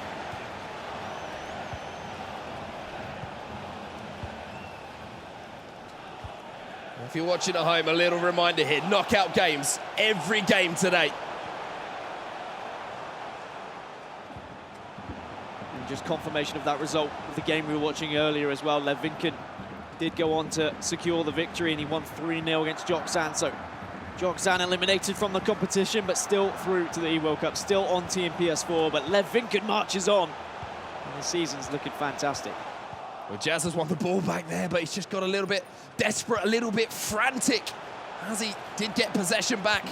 Tried to move the ball upfield a little bit too quickly, a little loose touch there from Messi, but he'll recollect here for Filza, and that was a great little sweeping ball out wide. And then every second that's ticking past right now is agony from a bundle Jazz, and this could be the end of what has been a fantastic season for him, because the man on your screen for Filza has just carved him apart. He marches on to what would be his 5th quarter-final this season. He has reached 1 semi-final as well, but for Jazz, he now needs 2 goals in this remaining 15 minutes to keep his season alive. His back, well and truly, is against the wall. And of course, the formation is going to represent that. Throw everything and the kitchen sink at Filza now and hope you can secure a goal from this restart. And then maybe, just maybe, you have an inch and a chance to get back into this game. It's got to be quick. And you just got to feel that he's got to score almost immediately after the kickoff as well, to give himself the time to create chances, to claw back 2 goals here. I mean, yesterday, Jazz was saying he was playing some of the best FIFA he's played in a while after he had a bit of a slow start, and then he really, really caught form and caught fire, to be honest with you. But I've been waiting for this kind of performance, to be honest, for Filza. So much high praise was coming in for him at the start of the season from some of his fellow players that I had very, very high expectations, and maybe, just maybe towards the end of the season is where we're going to see those expectations be fulfilled. And it would mean that Filza would only need to get through 1 more round to guarantee his spot at the E-World Cup, to guarantee his spot on Team PS4. He just needs top 8. I say just because it's still very difficult to achieve. But if he was able to win another round after this, he would be through. So potentially, if he makes it to Championship Sunday, he would be in. Huge moment in this game as Filza wins the ball back, and now he can just control the game. He can use the width of the pitch. He can just go back and forth, and every single second that goes past is going to feel like an eternity here. Jazz has to win the ball back. He has to win it back soon, because we're inside the last 10 minutes, and he needs to find 2 goals. He's just really struggling to get players up the pitch at the moment. They're all just sat back near his box, and I think Filza's going to be more than happy for that to happen, so he can just dominate possession, so he can keep the ball and waste as much time as possible. Finally, the ball is in the hands or at the feet of Jazz. He needs a goal right on this attack. Well, he's managed to find the ball into Pele. Little fake shot, and he does have runners inside, but just as he played that ball, he saw the defensive line and managed to recover there for Filza. Get back into position and turn possession back over. And you saw a little nod of the head from Jazz as well. I think he knows, barring a miracle here in Berlin, this could be the end of his season. That well and truly could have been his last pass of the season if he doesn't get possession back. And with how Filza has been playing, he might not. Oh, mistake. Huge chance here. Messi. And sometimes you can create your own downfall when the pressure is on and you know the situation you're in. That's what can happen. But for Filza, how clinical has he been? And this last 10, 15 minutes, absolutely superb. He has indeed, and with that game wrapped up, we can move on yet again. Gravesen versus Webb Nasri, currently tied 2-2. Gravesen, who had an amazing day yesterday in Swiss, he was 4-1, and Nasri, who we saw just scrape through with 4-3. Of course, both of these players still requiring quite a bit if they want to get to the E-World Cup as well. But maybe a decent opportunity here for both of them to get through to that next round, Mark. If they catch fire, both of these players have the ability to really cause some upsets moving forward, and not only, you know, increase their chances of making a way towards the towards Team PS4 and towards the E-World Cup, but also taking out some names who are also chasing those spots, which is going to be, you know, even more difficult. I always think if you got to find something to play for, right? And if that dream is a little bit further away, you're going to think, hey, maybe I can stop someone else's. Maybe I can, you know, really put a cat among the pigeons. But we're into the game now. You can see Webb Nasri versus Gravison and Dan. We're into extra time as well. Well, actually, it's just added on time at the moment. Maybe one last attack for Gravison. Otherwise, we will be going to extra time. And Gravison, he caught fire at the right time in this season, but he has given the ball away. And this last attack could actually go to Webb Nasri. Oh, he's managed to find his way through as well. Maybe it won't be extra time that's needed. Strike on goal straight into the heart of Edwin van der Sar. And with the last kick of the game, can Webb Nasri find a winner here? Van Dijk moves towards that front post, but is well defended. And with that interception, that will be the full-time whistle. So now we are going to extra time. I knew it was coming. And as I was saying, Gravison, I mean, his season in Spain has been phenomenal. We saw how well he performed in Virtual La Liga. He's been the man that everyone was chasing in that particular league. And now, can he move on in this tournament and still keep that chance of the E-World Cup alive? And just we get a little preview of the tactics. Webb Nasri in a 4-2-3-1, so the normal and the standard FIFA 19 formation that we've seen throughout this season. And I'm sure as you go into extra time, sometimes the 4-2-3-1 is one of the most comfortable formations because you just feel like you're not going to concede, because you get scared when you go into extra time. You don't want to be that one to go behind and then have your back against the wall. A little bit of a history for you. These two players have played against each other at this season on FIFA 19 in the E-Champions League. It was Gravison who came out on top there with a 6-2 win, so Webb Nasri already showing signs of improvement against his particular opponent. But improvement's not good enough to see you into the next round here in Berlin. You need to be on top of your game and find a new level. Do you know why? Because it's playoffs, and Webb Nasri always shows up at playoffs. He did exactly that last year, and maybe he's going to allow history to repeat itself this season. What a victory it would be for him, and what a chance it would be to actually get into that top 16. You could consider him as part of that chasing pack. He's a little bit more of an outsider than the three names I mentioned earlier of Marcuso and Footwiz Tom and Dami, for example. But every player here in this tournament who still is left, they have a chance to get to that E-World Cup. Well, here comes Webb Nasri. Maybe he's just taking his time here to use as many seconds up, and I'll take that opportunity to put Footwiz Tom fans on the edge of their seat. The game has finished. And unfortunately, Footwiz Tom has fallen out of the competition. Huge congratulations to Feldman. What a result that is, Dan. And elsewhere, Tuga versus Azinho. Tuga won that one 1-0 on aggregate as well.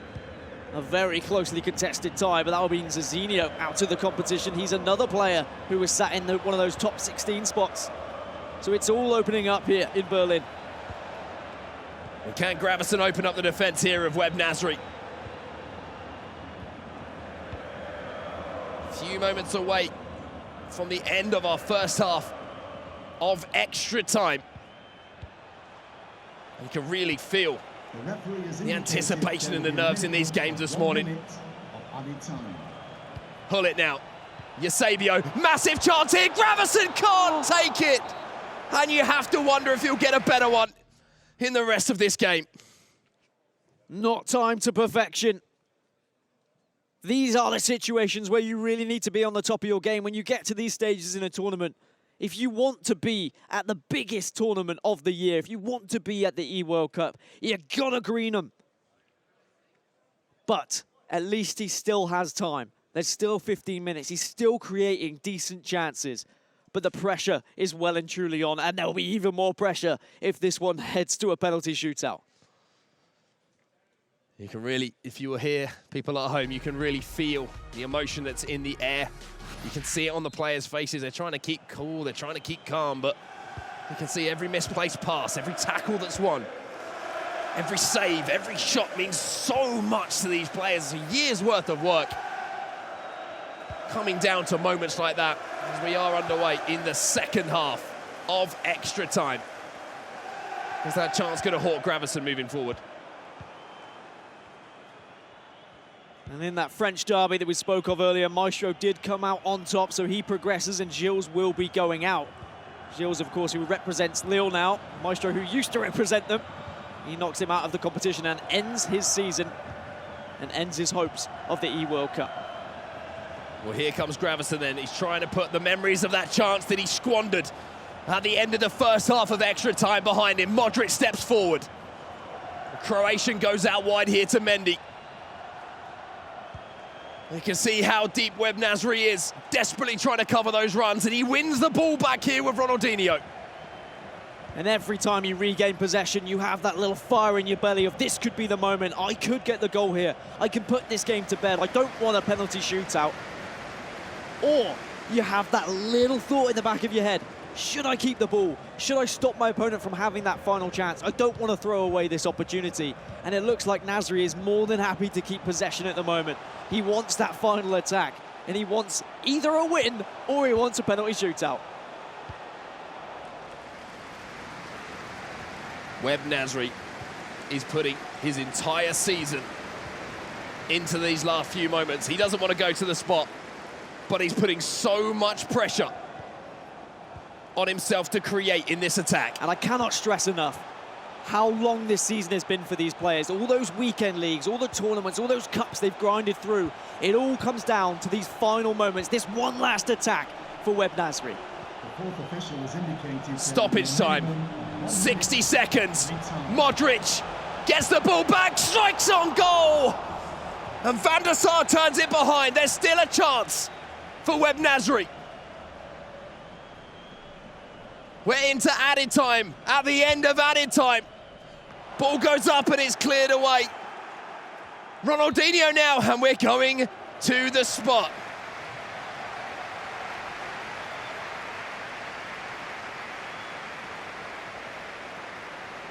Webb Nasri with Modric. Oh, Van der Sar got a foot on it, but he couldn't keep it at bay.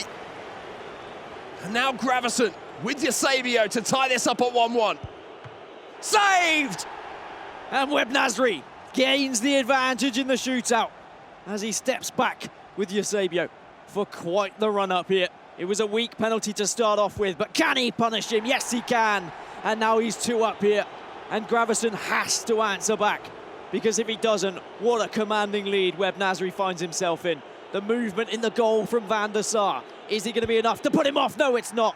Gravison's still alive. So important to put that one away. But Webb Nasri has the chance to reinstall that daylight. Ronaldinho scores. And now Luka Modric for Gravison. And again, a must-score penalty realistically, otherwise he'll find himself so far behind. The dance on the line happens, he goes down the middle, Van der Sar saves, and Nasri now has the opportunity. Ronaldo steps up. He absolutely loves the playoffs, Webb Nasri. And this could be another moment that he'll remember for a long time. Straight down the middle. Didn't second guess, and Webb Nasri keeps his dream alive. He marches on, and what a commanding penalty shootout it was. The first one was a little bit weak and was almost saved, but since then he knew exactly where he wanted to go. He knew how he wanted to control his run-ups as well. He made it so difficult for Gravison to get any idea of which way he was going to direct it. Unfortunately for Gravison, though, that's his season over. He had an incredible season, may I add, with the Virtual Liga. However, now we won't be seeing him at the E-World Cup. An absolutely insane round of fixtures there, and I know I've been saying it, but you really can sort of feel around yourself at the moment, the energy that's in the air in these games. And when it goes down to the penalties at the end, I mean, I feel for the players that have got to go through it. What was the most impressive performance for you from what we saw there? Honestly, like, I was so impressed with Webb Nasri with how he put everything on the line right at the end there, where he just said, I'm going to hold possession, I'm not going to give the ball away, I don't want to make a mistake, I will either go to a penalty shootout or I'm winning this game. It takes a lot of nerves to do that. Nerves and courage on display from all all of the players here in Berlin. But now, for now even, let me use some proper words, some English words. We're going to go to Rachel, who's on the couch. Thanks, boys. Yeah, heartbreaking there for Gravison to go out on penalties to Webb Nazary. But you have to kind of show up or you're going to go home at this stage in the competition. Only 16 now remaining. We'll break those 16 down in just a bit. But for now, it's time to head on over to the breakdown board, sponsors by PS4, with Alan Avi, who's doing his first solo. How are you feeling over there on your own? I'm feeling good, a little bit lonely, but we'll get this together because we're going to be doing some analyzing, some high-level analyzing of FIFA 19. I am going to title this segment The Drag Back. It's a very important skill move in the game. A lot of pros use it. I myself use it. And we're going to see it used right here from Levinkin in this situation right here. He does set himself up with the ball roll. I like to combine it with the ball roll. Take a look at Van Dijk. Jokson is controlling Van Dijk, so he doesn't know where Levinkin's going to go. And there's different variations, iterations to the drag back. Right here, we are going to see the half drag back. He's not going to go all the way. He's going to go halfway, and then he's going to cut inside. You guys are going to see it's going to look amazing. Just take a look at his play. He absolutely sends Van Dijk flying right there. Take a look at that. What a skill move. La croqueta. And right here, Neymar, he is going to miss the shot. He could have easily pressed, triangle, a through ball to Mbappe, and Mbappe would have ripped the back of the net with the goal. But you guys can see right here was a clear chance. If only he would have played the through ball, Levinkin would have been up by 2. This skill move, like I said, if you guys use it, you guys will see a lot of success with it. I hope you guys use it. I want to see you guys in FUT Champions using that right there. But for now, we're going to go to the couch, join all of these amazing people. So let's get straight to it. Come on. How was the solo? Amazing people. It was good. You're welcome on the couch anytime if you. you're going to call me amazing people. Yeah. And you didn't jump either. I appreciate it. Just the nice, I didn't want to nice shake all jog to the We middle. leave that to Mike to do, don't we? Yeah. Jumping on the couch. Okay, so round of 16, it is all popping off. Some big names are out. Some big names are still in. Some dark horses are still in. Things are looking pretty good. But yeah, let's take a look at these brackets. They're going to come up here very shortly so you guys can get all caught up on all the results. And here we go. We're going to start up top. Christian Spiteri did the business. He took down Mr. Sebas Ortiz. He is going through to take on Maestro. We haven't talked a lot about Maestro in this at all, but Maestro's ranked 2nd overall. He's already going to the E-World Cup. Spateri's 25th. He hasn't lost a game yet this tournament. He's the man on fire. Man to beat at the moment, He's isn't he? undefeated? Wow, great result from him. It was awesome. And then, yes, Fafilza, as we saw on stream, he beat Jazz. He's currently in 15th. And as we'll get to the leaderboard, you'll see why that's important. He needs those points. He's taking on Iago, who's in 31st. So that's going to be a big matchup to see who's going to go on. Because if Fafilza doesn't go on to that next round, he could get eliminated from that top 16. And now let's take a look at the next portion of our bracket here, down to the left. Okay, yeah, we've got the main man, Nicholas, is still in it. You're obviously expecting him to still be in it. He just knocked out Pro Hunter there 4-2. And then next up, you got Mo Albert taking on Roma Dami. Again, a big matchup there, all to play for Roma Dami. Hold on, before we move to the next part of it, Nicolas is ranked 1st. Stefano Pin is 2nd. 3rd. Moaba is 4th. And Dami's 19th. So if he's going to get through, he has to beat almost every single top player in the world. And that's what I was going to say. A lot of these players in these latter stages of the tournament, they have a lot to play for. A lot of these players haven't, secured a spot in the FIFA E-World Cup, so it's going to be big games coming up. Let's give a big prayer to Roma Dami. He's got some work to do. All right, let's move on to the next part of the bracket. Tuga, over 2 legs, beats Zizinho 1-0. That one was really tight. Zizinho was in 14th. And now he's got to hope that other people help him out so that he can stay in the top 16. I know he was upset. Heartbreaking for him, yeah. Very heartbreaking for him. Feldman did the business against my player to watch today. Thought was Tom. He got the commentator's curse. That was 4-3 after 2 legs. So Feldman goes through and keeps his good run going this tournament. He's 51st, by the way. And Tuga is 9th. So Tuga's already going to the E-World Cup. Feldman needs to win the tournament to get into the top 16. And then you can see there on the bottom, Nasri did the business. We just saw that on stream in penalties. And Ajax Tor took down Aggie. And that is a big result for Tor. He's currently in 13th, so he needs those points desperately, as does Aggie, but now Aggie's season is over. Again, lots of the big names going out there. But another one that we just lost there, one of my guys from yesterday was Footwiz Marco. Shame to see him going out as well. Pachito there won that one 3-2. So he now takes on Lost in the Waves, who we've just been talking about, has been absolutely scoring for fun. And then the matchup, which was on the stream there, was Joksan taking on Levinkin. Joksan losing that one. Levinkin taking the victory there 3-0. So quite convincingly so. And then Shells doing the business over Rastarter, and he needs it more, doesn't he? Shells needs, obviously, to go further here because he's currently not in those top 16, so about 27th, I think, okay, as well, it stands. I took some notes, okay, and that bottom bracket is very interesting because Peixoto's in 28th, so he has to make a really good run in this tournament. Maybe just get to the final will be enough. Waves is 47th, so he has to win the tournament. Okay, Lev Vinken is in 7th. He's cruising. He's fine. And Shells is at 27th. So that part of it, there's a lot of thirsty players there to get into the E-World Cup. And yeah, a lot of these guys, like I said, they are so close to glory. They're just advancing into the tournament. They know in the back of their head that the World Cup is on the line. Who doesn't want to go to the FIFA World Cup? It's going to be amazing tournaments. So it's going to be very interesting to see how they cope with the pressure, how they come up with against the guys that have already qualified to the FIFA World Cup. Okay, so let's take a look at the current leaderboard because the numbers I'm reading off to you guys were where they started before this tournament got going. And this is current. Now, Waves has jumped up to 32nd with the points he's earned so far. Iago's jumped up to 27th. Peixoto's up to 25th. Shells, Spiteri, Nasri, they're all hanging around.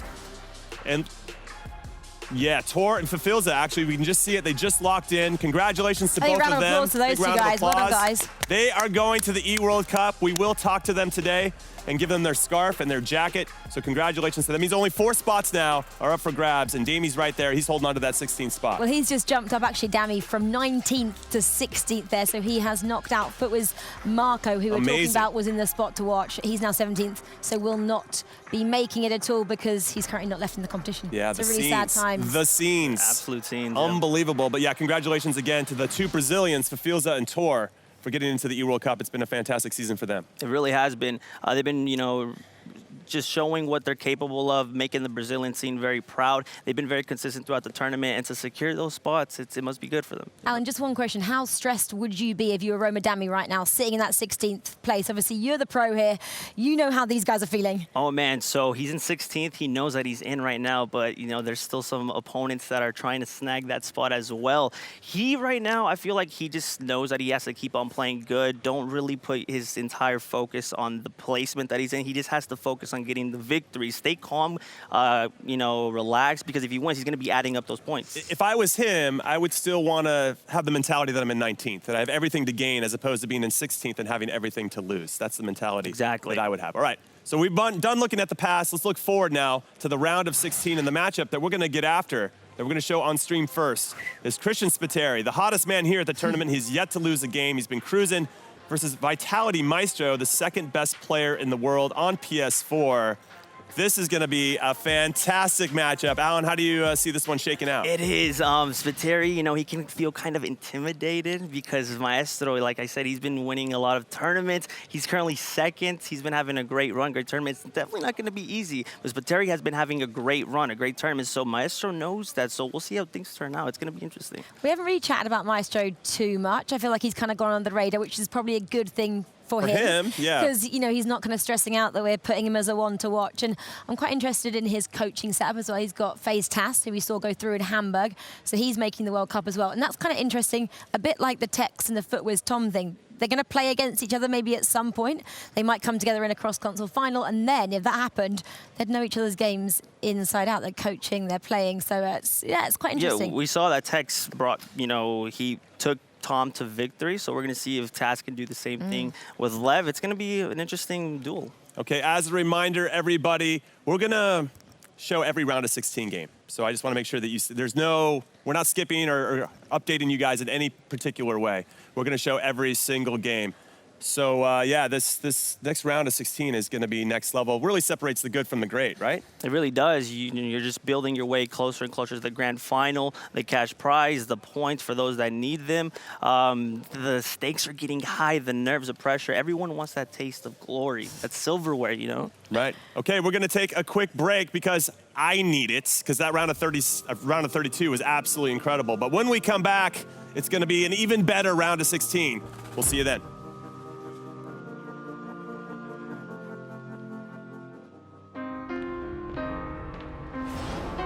Quiero pedir perdón. I'm sorry for all the players I faced. The left backs. A los laterales derechos. A todas las defensas. Sorry you trained so hard. Mal mesmo para a sua reputação. A vuestros tobillos. The opposition coaches. Aos goleiros. their teams, your fans. I'm really sorry. Sorry about your weakness. Son marcas personales. I'm sorry I like to dance and entertain. Destroy.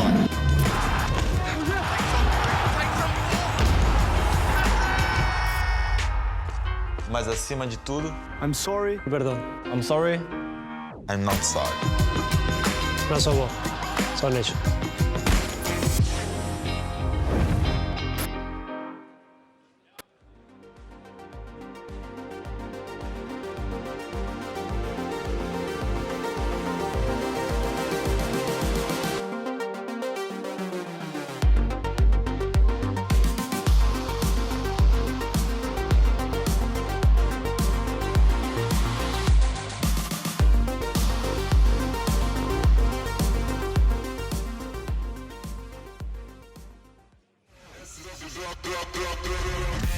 Arguably the best player in the world. And Dasari took him down. Strike from Ronaldo! Might concede another one here because Ronaldo's at the back post. And it's 3 now for Dasari. Or maybe there's one for Maestro here. There is somewhat of a smile underneath that face.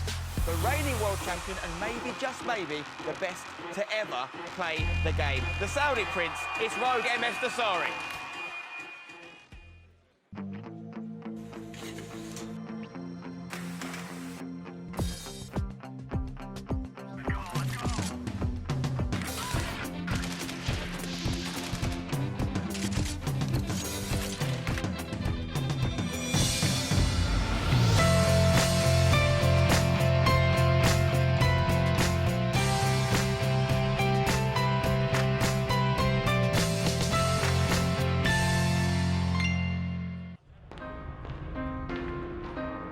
Quiero pedir perdón por ver el fútbol de forma distinta, por no creer en las limitaciones, por ser inalcanzable. Su némesis, a todos los jugadores que me he enfrentado.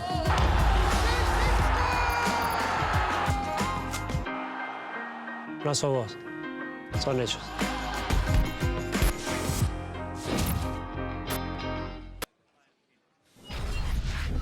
The FIFA 19 Global Series Playoffs are presented by PS4.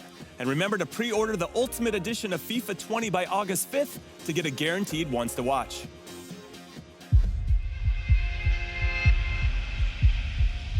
This season, millions of hopeful challengers competed in the FIFA 19 Global Series.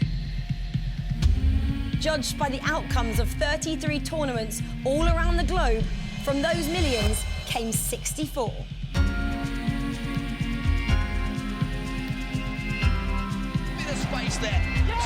Now, the drama shifts to Berlin, Germany for the FIFA 19 Global Series Playoffs, where all the remaining competitors clash for the chance to become one of only 16 to advance to the FIFA E World Cup.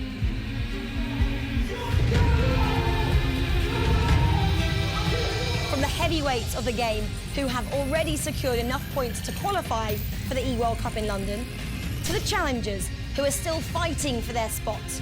All must do battle here in Berlin in the FIFA 19 Global Series Playoffs.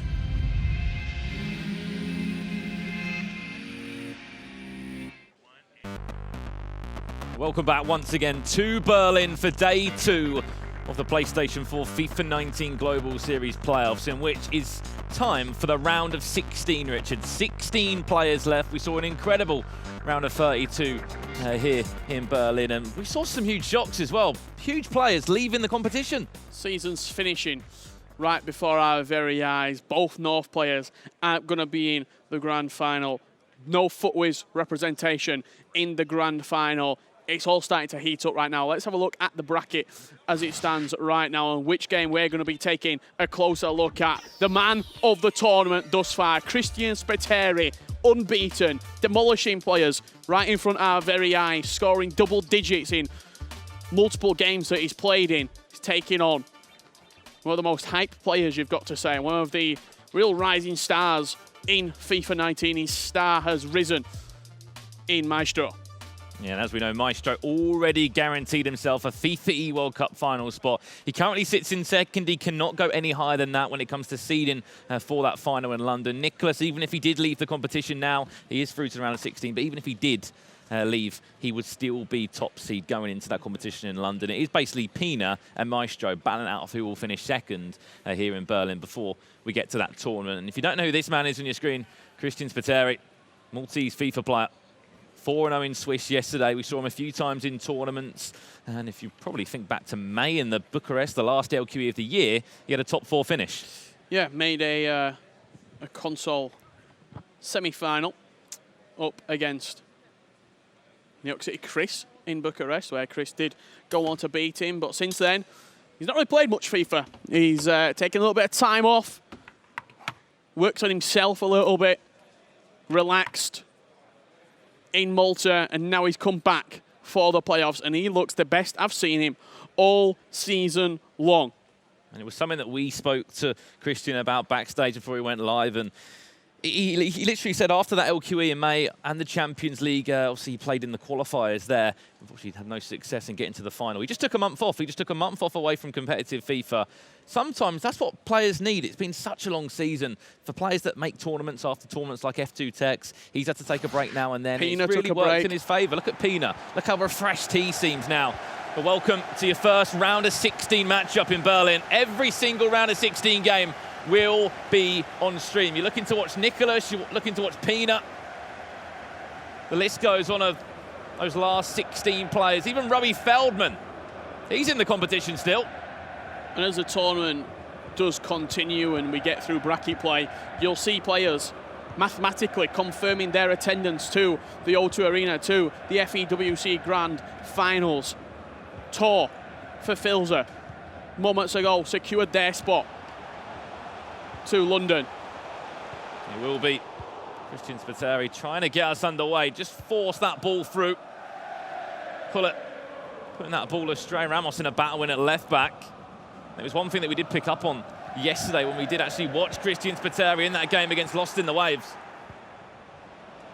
Such a smart and mature performance. Ball goes over the bar there from Maestro. But one thing that Christian did, Richard, he was happy to adapt his game. He's happy to change his game. He conceded after such a routine goal kick, which he just nearly recreated there for us.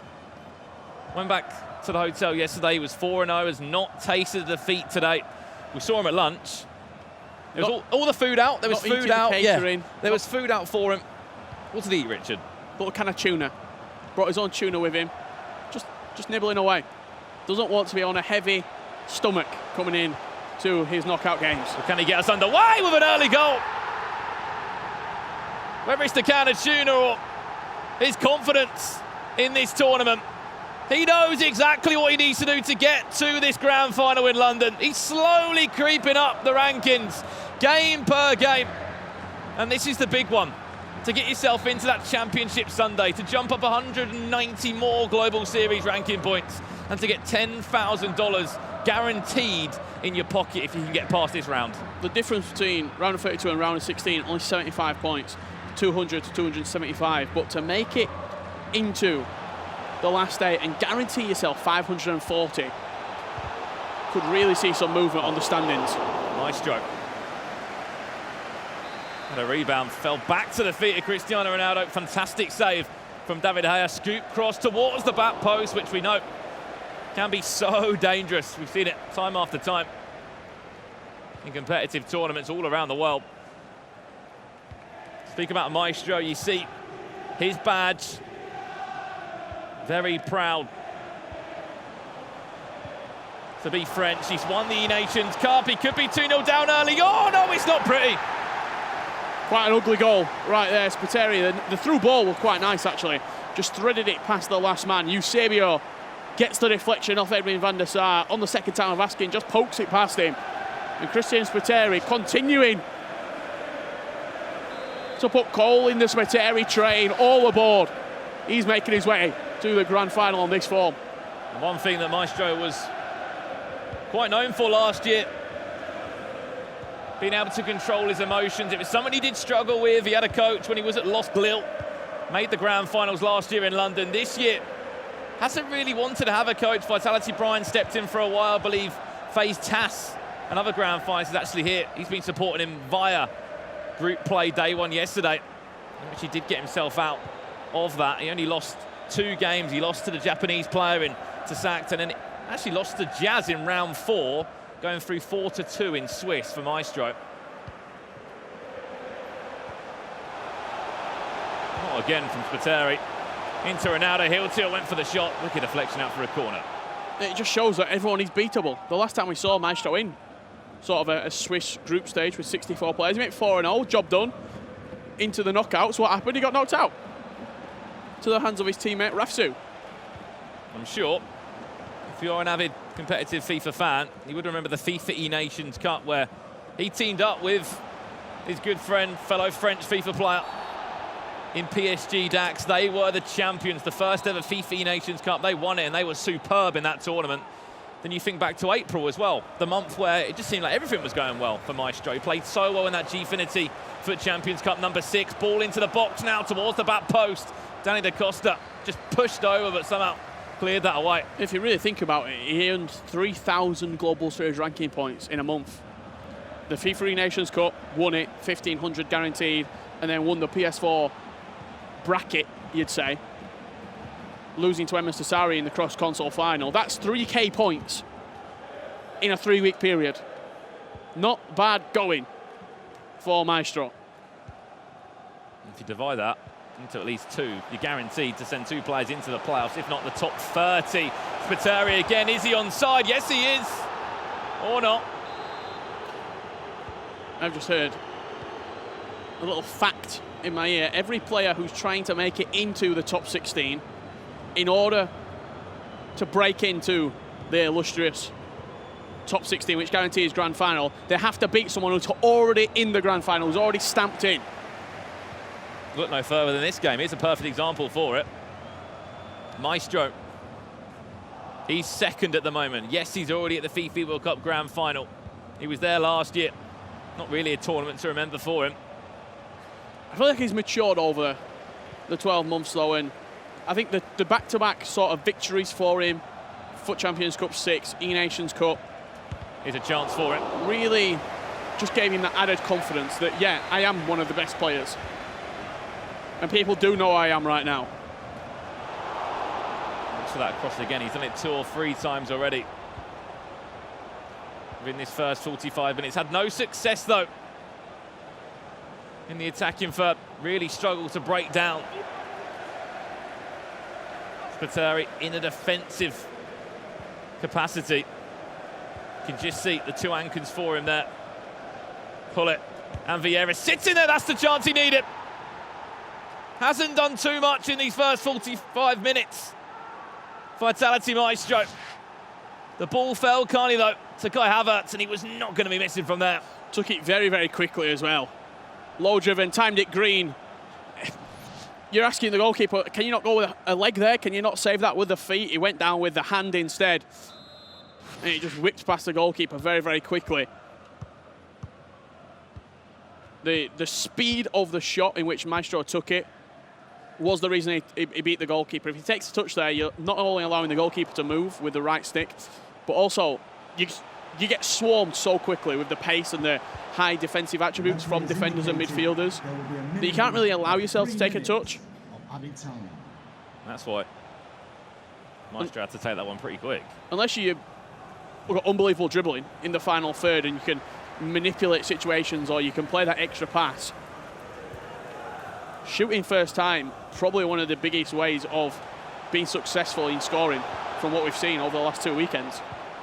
And that comes to the players that can be clinical and time that shot green with little time to do so. Half-time in match number 1. You see Maestro on your screen there. Or only about 18 months ago, we were in Barcelona for FIFA 18, and I was commentating a game alongside one of my close friends, Abdu, a fellow Frenchman. And what game that was? He said he was playing against Shells, was Maestro, and the quote that Abdu says was, "You might not know Maestro now, but soon you will." 18 months later, 2 majors behind him, multiple French tournaments behind him, French victories. part of the French national team as well. It's safe to say everybody knows who Maestro is. I think everybody knows that Mbappe celebration even more as well, after seeing it come out a number of times in both the FIFA Nations Cup and that FUT Champions Cup number 6, where he did make the cross-console final. Certainly a player to watch out for. And he's backed that up with the ranking position that he is in this season. Second. He does sit very confidently. Currently, though, trailing by 2 goals to 1 if you have just joined.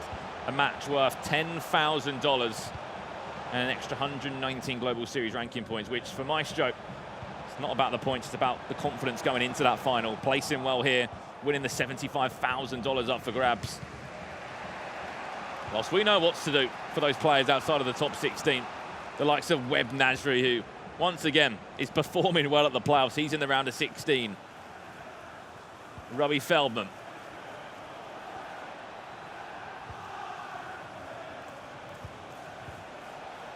Chance now for Ronaldo, back to goal. Can he turn away from his man? Yes, he can. Same area, different goal scorer, same result for Maestro. You saw him just turn onto that left foot and it's instantaneous. The low-driven, time-green combination from Maestro. As soon as it goes into Neymar there, he's got one thing on his mind: get it out of his feet and then find that bottom left corner. Really nice finish there from Maestro to get us back into a level position. Goal for the visitors, number 10, Neymar. And just like that, Maestro back into this game. I should say both players already guaranteed themselves 350 Global Series ranking points for getting to this stage in the competition. A chance to really grab some important ranking points, especially for Spiteri, who is neck on neck in the rankings, next to Webb Nasri at the moment. He's in 24th for Spiteri. A little bit of movement.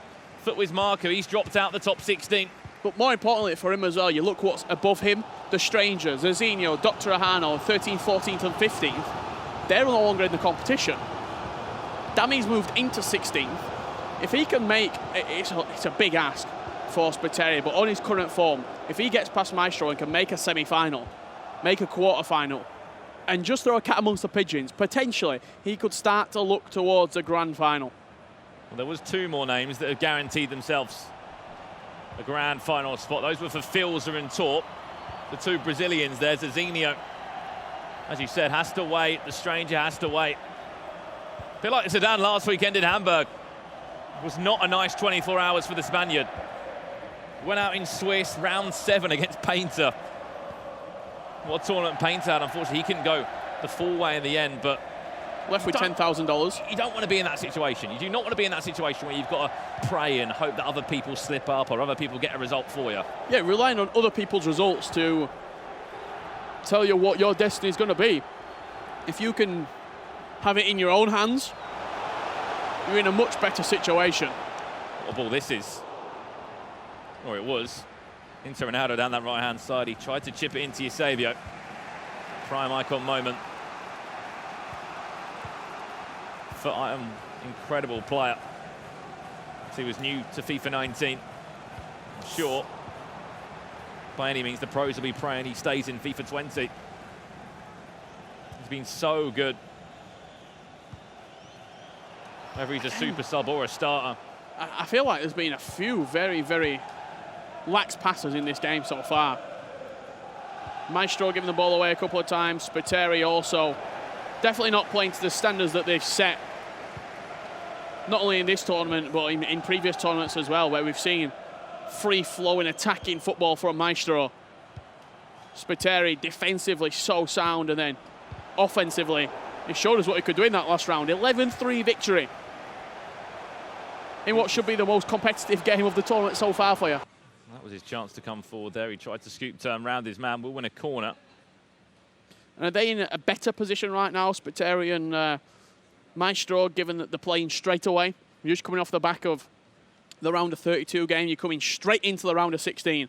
No delay. Some players, it might be 4, 5 hours until they play their next game right now.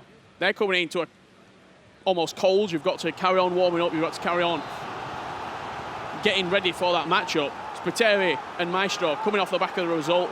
You're confident. You're feeling good about your ability. There's a chance, front post. Van Dijk against Van Dijk. It was Maestro. I did win the header there. Certainly think whoever wins this, they can go back to the hotel nice and early, get ready for tomorrow.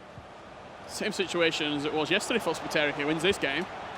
Also, you said other players. I think last weekend it was Dylan Mike who had to wait all day to play his matchup. Here's Mbappe, timed it green, made Van der Sar work, and he's had to work again just to chip that ball out from the back. So he moved towards the front post and then shuffled into the middle of the goal. Didn't commit to either side, kept it quite central, and correct decision for Maestro. Fake shot. Faked it back inside, went for the shot. He had ongoing runner there of Hullet. That had to be a little back heel to Hullet right there for me. If he plays that pass, he's pretty much in on goal with Ruud Hullet. Instead, trying the quick snapshot. Pele introduced for Maestro in the final 10 minutes. We've seen the Kante substitution also for Christian Spiteri, something that we've come accustomed to almost throughout this tournament when we have seen him on stream on the main stage. And this game could not be in a better position if you're a neutral in this one. 2-2, all square at the moment.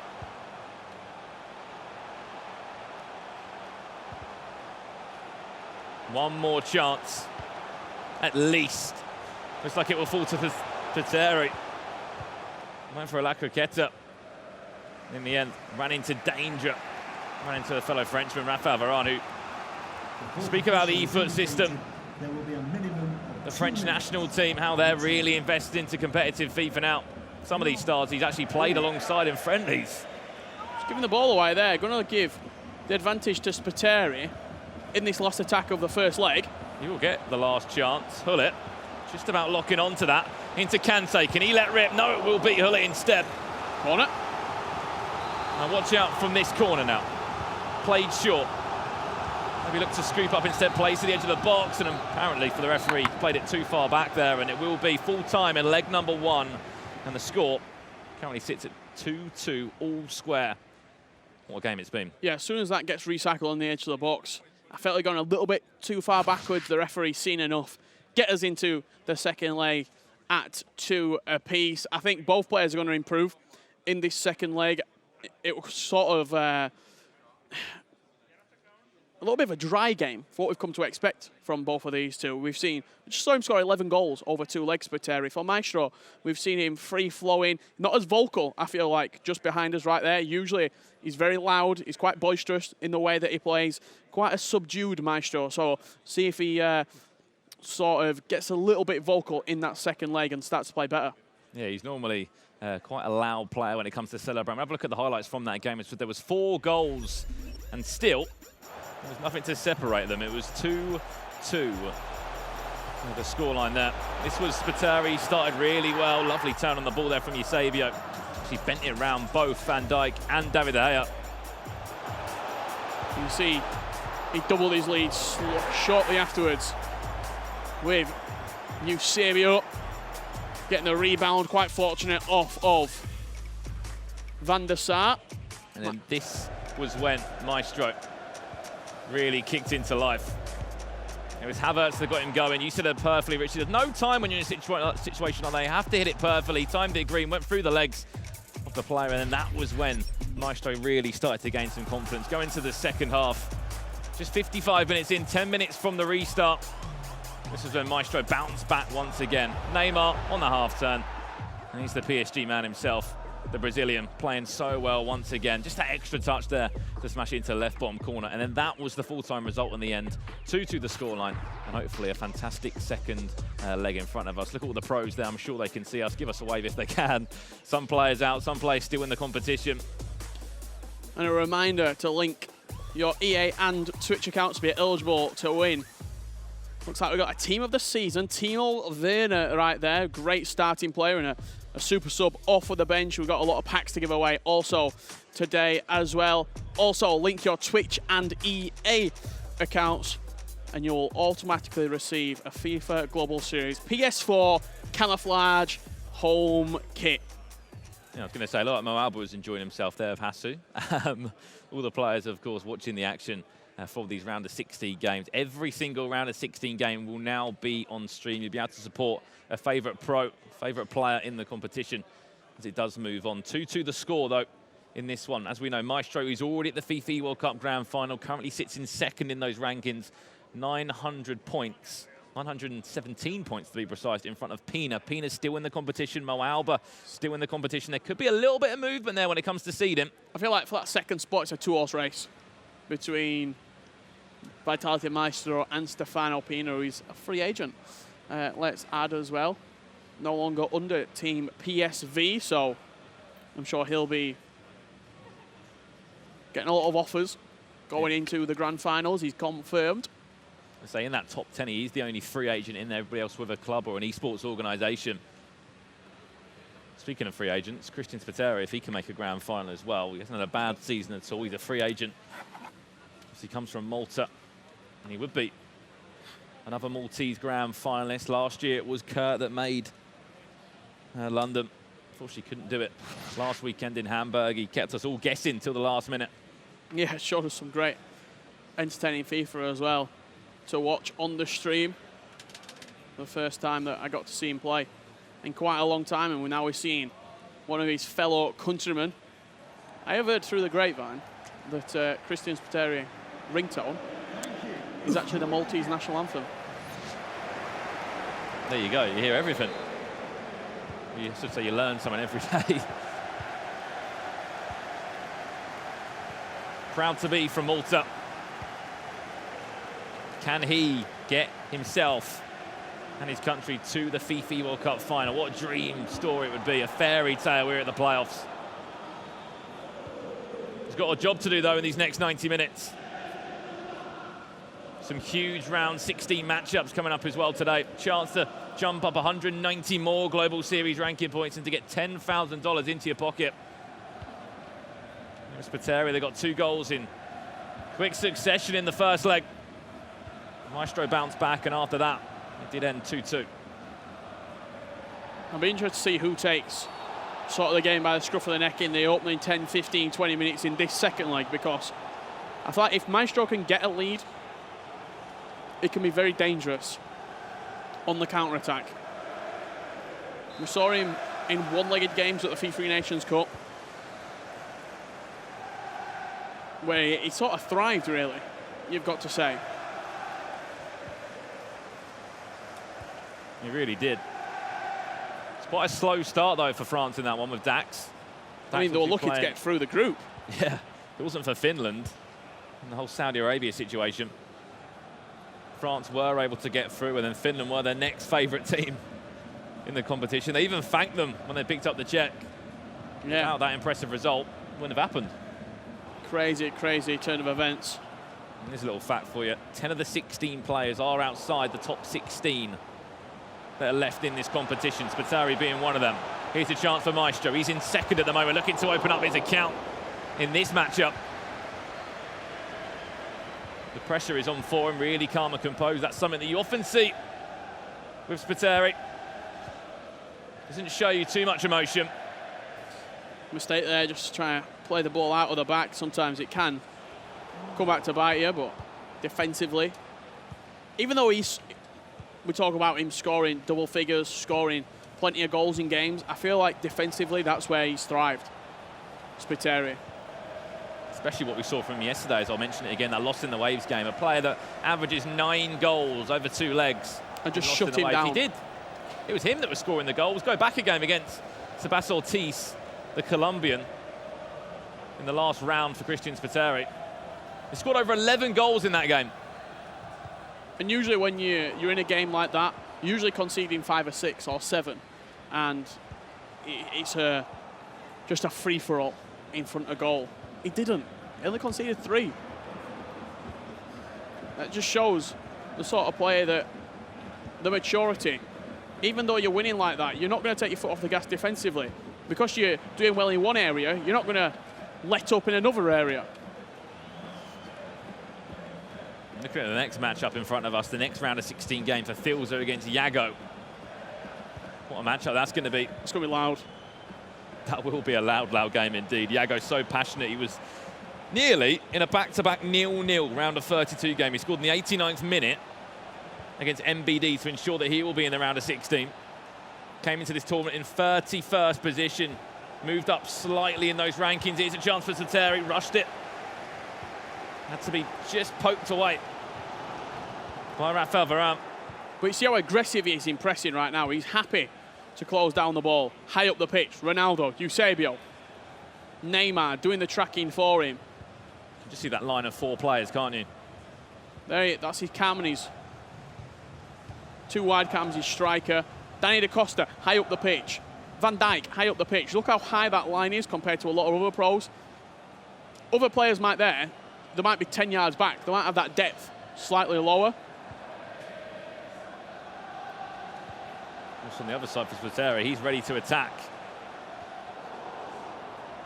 30 minutes gone. Nothing to cheer about when it comes to goals in this second leg. That's rushed by Spateri. Said it perfectly, he was playing quite a high line. Can Maestro capitalise on it? Play short, R9, back to Neymar again. It's going to actually fall to Cristiano Ronaldo, who was actually loading up a time green shot. He was ready to shoot. Fortunately, didn't lock onto him. That wasn't a great pass. Little dink up. One-on-one with Danny Da Costa, just offloads it to Mendy. More of an attacking fullback that we see some pros choose to favour. You see Danny Da Costa in use as well for Maestro. Havertz, the goal scorer of the first 4. Maestro in that last game will win a corner for his efforts. It were initially quite a nice shield out of the back. He's chipped it up towards the back post for Havertz. He's going to kick it straight back over his head. From Christian Spateri. And then just tried playing the pass. I think panicked a little bit when he got it with Vieira. You see now, just happy to hold on to the ball, regain that composure. Just as I say that, dribbles the ball out of play. I think that's one thing that I've certainly picked up from Spateri's game. If you see there when there's a goalmouth scramble, a lot of players will easily just hoof that, clear it away, potentially lose possession again. Watch how Spateri will deal with that pressure every single time. He is so composed on the ball. Very similar to what Tass does when he's trying to play out of the back. This is an unbelievable chance. Oh, wow. Just like that. We're speaking about how good defensively Spateri is. But if you can catch him off guard, if you can attack in a very fast manner, just like Maestro did, that ball from Havertz. Yeah, that's nothing to do with the defensiveness of Christian Spateri. That pass right there, he's picked him out on the penalty spot, rushing onto the ball. Neymar, first time shot, no need to be timed. Smashed it into the top left corner, but that ball from Kai Havertz just cutting open a defence in one swift motion. What a great ball it was. Had a bit of force behind it. Just perfectly set up Neymar there, team of the season. For Miami, certainly not going to be missing from that kind of distance.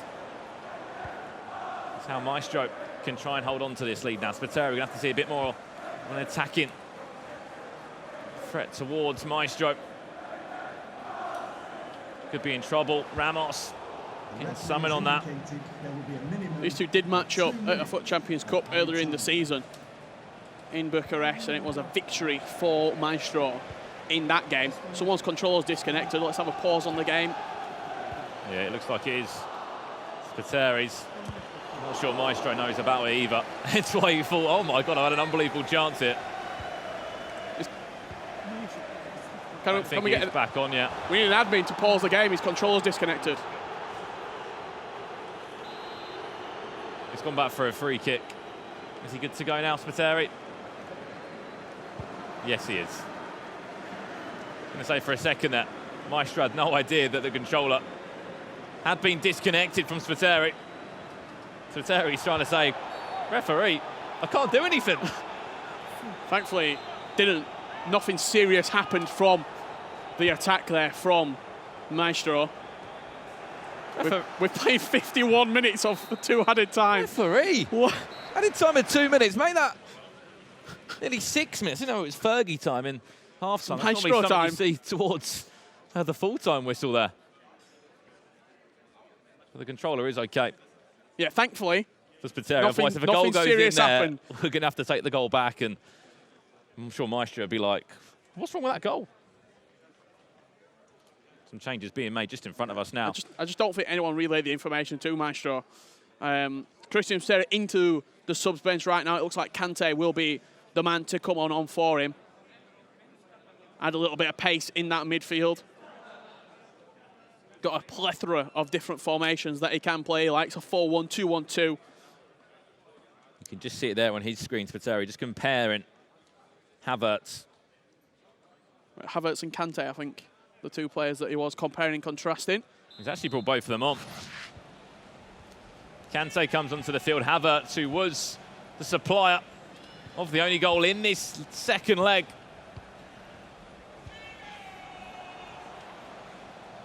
Spiteri, 3 goals to 2 down in this Liverpool strip. Can he reply early on? Ronaldo fake shot. And if anything, the fake shot just stitched him up a little bit there. Made another pause, trying to cue it. Clearly not happy with how he did come out of that first half, how he set up his team. As you can see, Kante is very high indeed. Ronaldo into Kante. How about that one? Little flick on round the corner. Kante again. Could he be the supplier? Havertz, he's fresh, and he will be the impact substitute that he needed. Keep Kante at striker. Lovely interplay in and around the box. Played into Kante, a little back heel off of him. Reworked the chance after the drag back onto the edge. And you see Havertz just pulling away from his man in the replay when it does come up. You can just see on our screen there, obviously, in that 4-3-3 that he was for a second, Spiteri, it was actually Kante, the out-and-out striker. And when you're in a position like that, you can easily go, why is Kante, you know, in a position like that? Just get him working. He's fresh. He's come off the bench. Apparently, he can be the supplier. You see, just look at this chance right now. Havertz just peels on the edge of the box. Nobody closes him down from Maestro. Hullet backs off. Varane backs off. You can't give a player of Havertz quality that much room. He will punish you. Just like that, we're all square once again. And it really is the man of both weekends here in Hamburg and Berlin. Havertz. King Kai Havertz, they call him. He's been the game changer, really. He's added a different aspect, you'd say, into the pros teams. He's pretty much just added another ultimate player. You see how tall he is. You know he can go on his left foot or his right foot. Here he goes again, straight at the keeper. Wasn't timed. Oh, no, that's a mistake from Maestro. Oh, wow. Just panicked there, and that's the composure difference between Spiteri and Maestro. Maestro knows it as well. Just panicked here when the ball... Yeah, he tried playing it backwards. Ball came into Vieira, and I just don't think he didn't really have an option, to be honest. He got pressed so quickly from Spiteri. Pickpocketed him on the edge of the box. And Spiteri, after scoring the first 2 goals in this series, rattles off 2 back-to-back to reclaim the lead. 4 goals to 3 with 30 minutes left. Will Maestro be another top seed falling here in Berlin? He's just over 30 minutes away from it. Ensuring that this fairy tale dream of making the FEWC finals is still on for Spiteri. Wants another goal. Look at the numbers forward he's got as well. Neymar on this left-hand side. Pause cued by Maestro. He's not happy with something. Scooped into the box. Ronaldo's at the back post. Mendy will win it in the air. You don't often see that. An aerial battle, Mendy or Cristiano Ronaldo. 9 times out of 10. Ronaldo will normally win that one. Yeah, Ronaldo's... It's quite surprising that he's not actually won that header at the back post. I think his positioning, he came in a little bit too deep. And it gave Mendy a good chance to... Oh, this is liquid football from Spiteri. A good chance to jump up for it.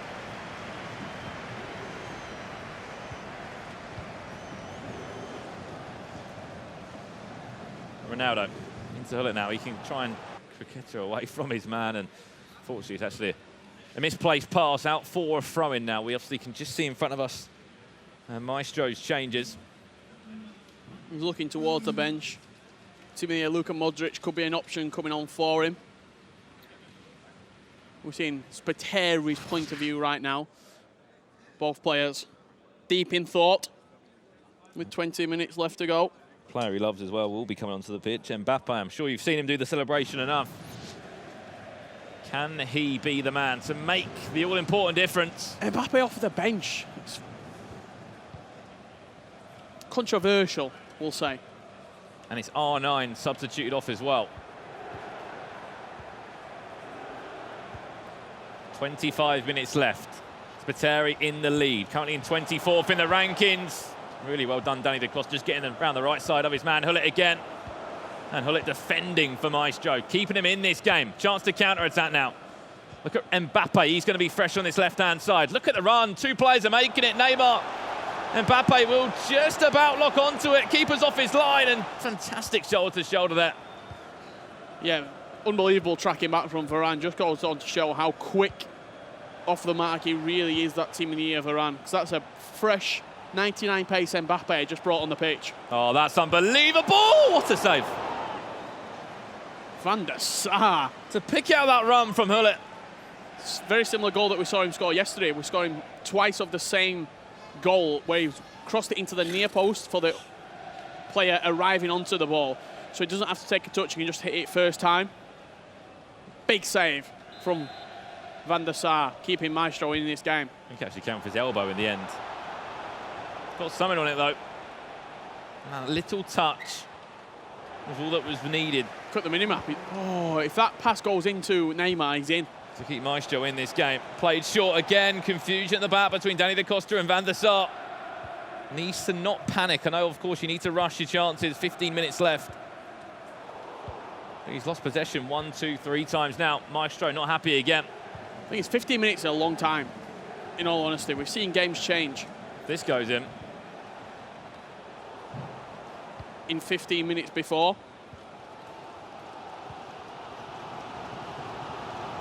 May have been in trouble. Ronaldo. Into Hullet. Mbappe, Criqueta. Mbappe into Ronaldo with a shot! David De Gea stands tall for Spiteri. And his change has been made right now. Drop back. You can see that depth though. Look how high that depth is for him. That's the thing, and that's something that we have pointed out a few times, especially you, Richard, how high that defensive line is of Spiteri. He likes to play that high line. We've seen opportunities that have already, you know, arose from Maestro coming through on the counter-attack. It's quite risky how he does it. Still in the 4-2-3-1. He's Maestro. No change made yet for him. Mendy, there's that scoop cross. There it goes into Mbappe! And you just heard there, a little let's go. Not much you can really do about that, to be honest. As soon as that scoop comes in to the back post and it goes over everybody, you're asking questions. Mbappe's beat CR7 in the air there. You're asking questions of Ronaldo. You're saying also, should he be more sort of receptive to the back post cross, coming into the box with the goalkeeper movement?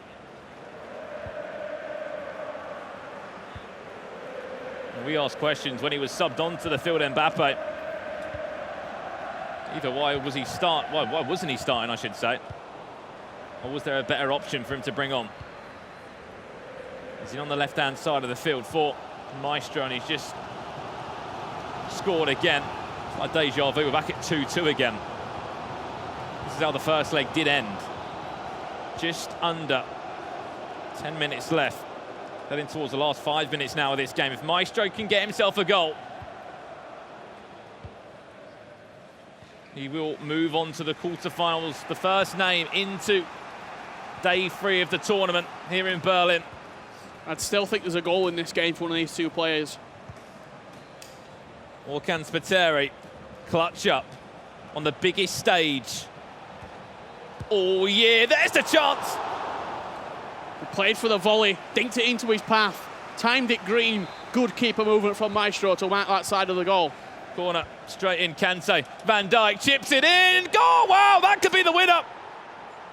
Van Dijk turning from defender to provider. Just scooped it into the box. And Neymar somehow beats Hullet in the air. Hullet didn't even jump. We saw Mbappe beat Ronaldo in the air. And we've just seen Team of the Year Neymar, after a Van Dijk cross, beat Ruud Hullet in the air to potentially put Christian Spiteri into the top 8. This could be incredible. Just hang on for 2 more minutes, Christian Spiteri. 24th he sits at the moment. Could we have another top 16 player, another EFEWC finalist, I should say, out the competition? This is what needs to happen if we want to see some movement in that top 16. The big boys are out the competition, and another one does fall of the round of 16 hurdle. This time Maestro out the competition. Christian Spiteri, his tournament still continues. Yeah, the Maltese miracle moves on to the top 8 in Christian Spiteri. On form, I'm not really that shocked, to be honest. I feel like Maestro hasn't played at his best this tournament, and this is the best Christian Spiteri that I've seen, in all honesty. Unbeaten in the tournament. That's 6 games, 6 wins. Job done for Spiteri. He moves on to the top 8. He gets to go back to the hotel, relax, come back tomorrow and try and sort of clutch up for a top 8 spot. He's guaranteed himself 190 more Global Series ranking points and $10,000 in the bank. Let's have a look at the highlights from that match. In the end, there was a total of 9 goals, 5-4 the scoreline. We came into this one at 2-2. This was the opening goal. Maestro scoring it. What a pass that was by Havertz. Yeah, great pick out. I thought Maestro was sort of going to kick on from this point and start to take control of the game. But Spiteri wouldn't roll over as he got back into the game. Neymar interlink with Kante. Find Havertz on the edge of the box. And he's not missing from there. That's all he needs to do. Kante and Havertz both linking up. They were fresh at that point as substitutes in the second half. And that put the game all square at 1-1. And it was Spiteri that actually went in front again, just 55 minutes in. Havertz with that chance originally. Ball came back in the end. There was the mistake. And in the end, such an easy and a routine finish for Kylian Mbappe. Speaking of Kylian Mbappe, though, he did pop up again, though, didn't he, Richard? He came off the bench for Maestro to score what we thought would be an extra time deciding goal as he rose high above Cristiano Ronaldo, timed it green. But that wasn't the end of the story. No, it really wasn't, with just seconds left of real time. Corner played short. Kante. And as I said, Van Dijk was the supplier into Neymar. He beat Hullet in the air. Wanted it just that little bit more. And then that would be the goal, Richard. That would secure Christian Spiteri into the top 8 tomorrow. $10,000. But what he really wants, those Global Series ranking points, another 190 of them, Richard. He will be in Championship Sunday tomorrow. Yeah, his tournament lives on. Maestro goes out, number 2 seed. Opens up a little bit of a gap for Stefano Pina, who's going to be playing Nicholas later on today to try and move into that number 2 spot for the seeding for the FEWC Grand Finals. But we know one player in the top 8. Back over to the couch, Jimmy and the guys. Thank you, Richard and Brandon. Great calls of the game, as always. I want to welcome Mark Hatcher to the couch. Thank you. Great to see you. Thank you, mate. Rachel, how are you doing? I'm doing well. Awesome. Just want to get that out. Okay, so this game in particular, it felt more like Maestro lost it than Spiteri won it, just based on some of the errors we saw, especially in the second half of the second leg. Yeah, I mean, when we're getting down to these crunch games and knockout games, a lot of the time it comes down to mistake. And you can say in that game, yes, it was one goal that separated the 2 players, but there was one mistake that conceded a goal in that, and that came from Maestro. That little mistake with Patrick Vieira gave it away, and Spiteri took advantage of it. But, you know, we can talk about mistakes all day. We can talk about, you know, people will let themselves down in certain games, but Christian Spiteri, I mean, what a run this man is on right now. He can beat anyone at this point. He's just beaten Maestro, one of the best players so far this year on the PS4. Who's next to be taken down? He could well find his way through somehow to the E-World Cup. That'd be crazy. We talk about the curse, don't we, of 4-0 in the Swiss. He's now 6-0, going into round 8, going into the quarterfinals tomorrow. But yeah, a word on Maestro. I like to just kind of watch the body language as they kind of leave. He didn't want to get out of his chair. He was kind of sitting there, head in hand, shaking his head, didn't really know what was going wrong, obviously didn't expect it. And I said to Mark beforehand, I was surprised to see neither of them brought their coaches up as well. I know he had phased tasks, Maestro did, so I don't know what happened there. Maybe we'll have to go and speak to them because, I don't know, maybe they were lacking something which the coaches couldn't give. Well, I'll have to find out. Well, I think the silver lining for Maestro is that he's going to the E World Cup, and so is another competitor that was with Mike and Spencer yesterday. Check it out. Thank you. Here we are joined by none other than M10 Uston, who's about to get a bit warmer because Mike's going to give him a jacket. Not just any jacket, it's the Team PS4 jacket. And it's a lovely garment, so well done for that. You've also got this this scarf, which is your FEWC final scarf. Obviously, top 16 on the PlayStation means we're going to see you at the grand final. One of the most attacking, entertaining players on the scene. Can we expect fireworks? Yes, of course you can. Like, my defense isn't that good. I work on it so much, but yeah, it doesn't work. So my game plan is basically to outscore people. That's why there's like 10 to 12 goals every game in my matches. And heading into the FIFA E World Cup, do you have any rivalries, any players that maybe you want to avoid playing or matching up against? Like, of course, in the World Cup, you cannot be scared of someone, but like rivalries, maybe Nicolas, because yeah, he's so phenomenal good. His defense is one of the best in the world. So I do struggle to score against him, but yeah, everything can happen in the World Cup. Exactly, anything can happen. Can it happen for Uston? We'll find out at the FEWC Grand Final. And anything can happen when you wear a jumper like Spencer. Congratulations to Uston there. He's now part of the Team PS4 roster. There are 3 additions now, based on some results that have happened. Ajax Tor is now in, Wolves for Filza is in, and Dr. Urano, who got knocked out in the Swiss format, he went 3-4, he's backed his way into it. Not, that sounds negative, but he didn't play his best, or what we know he's capable of to get to this point. They have to step it up at the finals, and we know that. However, his early season performances are kind of what guaranteed his spot through to onto Team PS4 and through to the FIFA E World Cup. But the one that I want to talk about is for Filza, because he was kind of one of those that could have fallen out of that bracket and could have had a little bit of a scary time here in Berlin, but he'll be happy. He's come here and achieved what he needed to do. He'll be at the final. Well, speaking of Filza, he's going to be our next match against Iago. And that is going to be an all-South American affair, a Brazilian taking on an Argentine. We know that they don't really like each other in sporting ways. Maybe it still extends to the virtual field.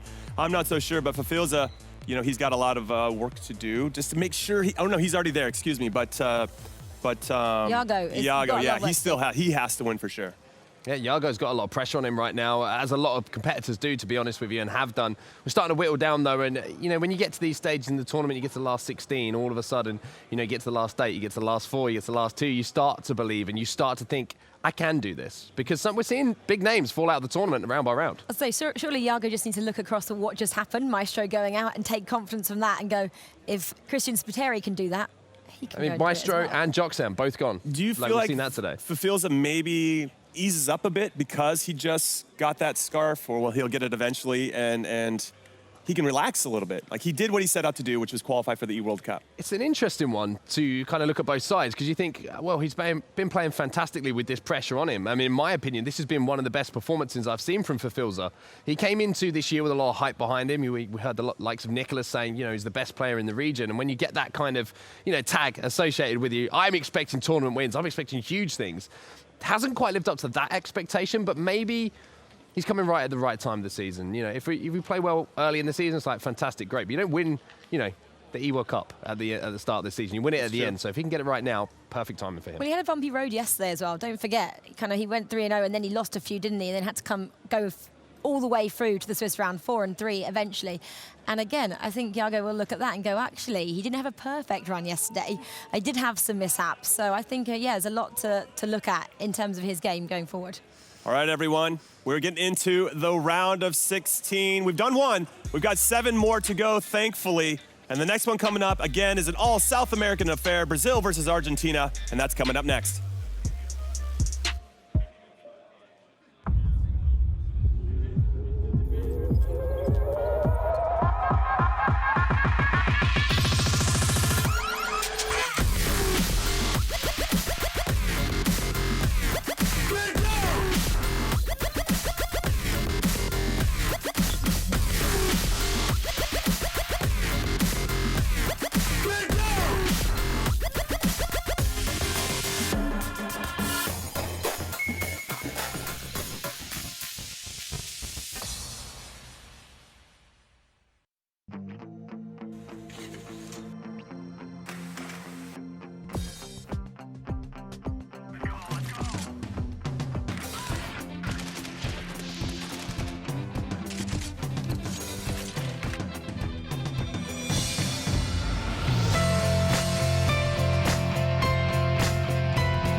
Arguably the best player in the world.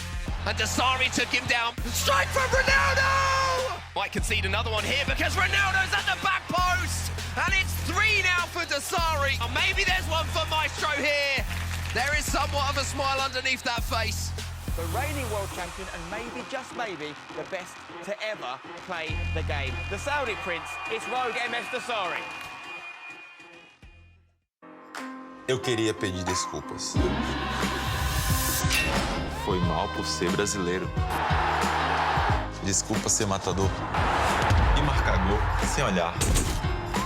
Mal mesmo para a sua reputação. E que eu nunca vou parar. Não é você. Sou eu.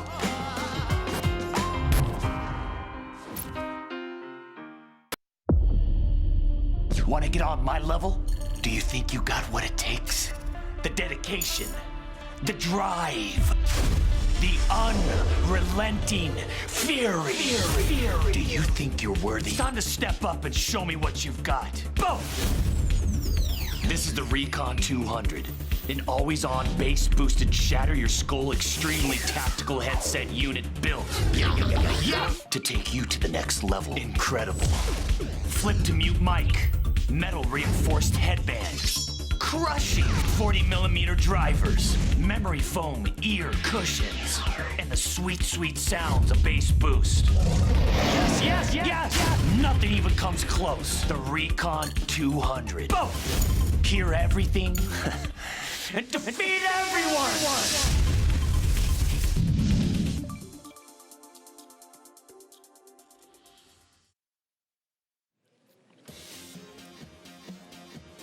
The FIFA 19 Global Series Playoffs are brought to you in part by Turtle Beach. And also by PS4. Welcome back to Berlin once again for day 2 of the FIFA 19 Global Series Playoffs. A chance for just 4 more players to ensure that they can get a FIFA E-World Cup Grand Final spot. And of course, we're into round 16 we are in now, game number 2. If you have just joined the stream, Maestro out the competition. Yes, he's already in that Grand Final, but it just opens up the bracket even more. It opens up the rankings. There could even be a bit more movement now. Yeah, big confidence builder also for Christian Strateria, the first player into the quarterfinals. But as we move on, there's no rest for the wicked. Wolves for Filza up against Iago. A South American clash, Brazil versus Argentina. Right now on your screen, Iago has to win the competition if he stands any chance of getting into the top 16. Wolves for Filza, confirmed top 16 spot for him already. And he didn't make it easy for himself for Filza. He went 4-3 in Swiss yesterday. He was all the way on stream until the end of the day yesterday. He was 3-0, then went on a 3 losing streak. He lost to Nicholas, Gravison, Rowie Feldman. It was not an easy matchup, the 3 games he had. But then when you're 3-up, Richard, when you're 3-0 in Swiss, and then you lose your next 3, it's such a tough round 7. He was able to pull himself up off the ground, ensure he got through to today, came in against a fellow teammate from Bundled in Jazz, 6-2 victory there, and now he finds himself not just in the round of the 16, but with a FIFA E-World Cup final spot. Already confirmed for him. You see Coach Thomas there by his side. Yeah, I kind of butchered his pronunciation last weekend in Hamburg. Coach Thomas is what I'm going with now. Obviously a fantastic coach. He's been looking after the M10 guys, whether it's Houston or Resende. Unfortunately for Houston, not a good tournament here. Resende, he will be, well, both I should say, will be at the FIFA World Cup Grand Final. For Filza, though, he certainly needed that coach, as I said, to pull him up from the ground to ensure he will be in the round of 16. Who's he up against, though, Richard? The Argentine, Iago, who is so vocal. It's not a great start from Filza. Look at the pressure from the word go from Iago. Could get her into the shot again. Panic stations at the back. No respect being shown at all to Filza. In the first 3 minutes, he's already gave the ball away twice.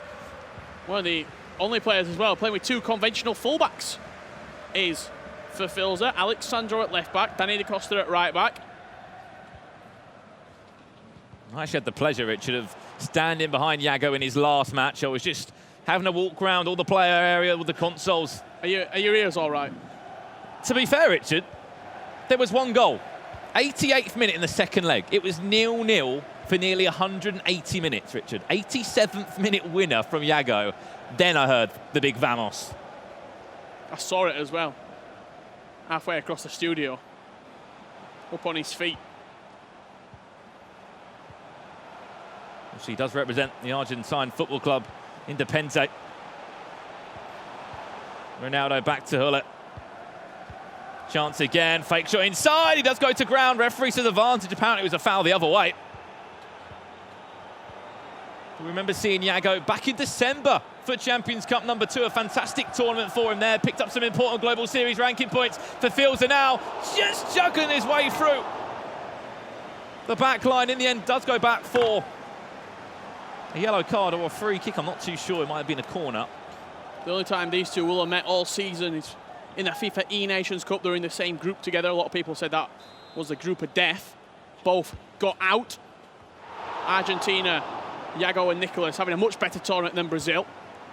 And it was actually the FIFA E-Club World Cup as well that Wolverhampton Wanderers did play in. One of the 3 Premier League teams heavily invested into competitive FIFA alongside Manchester City. Shells, he's in the competition still.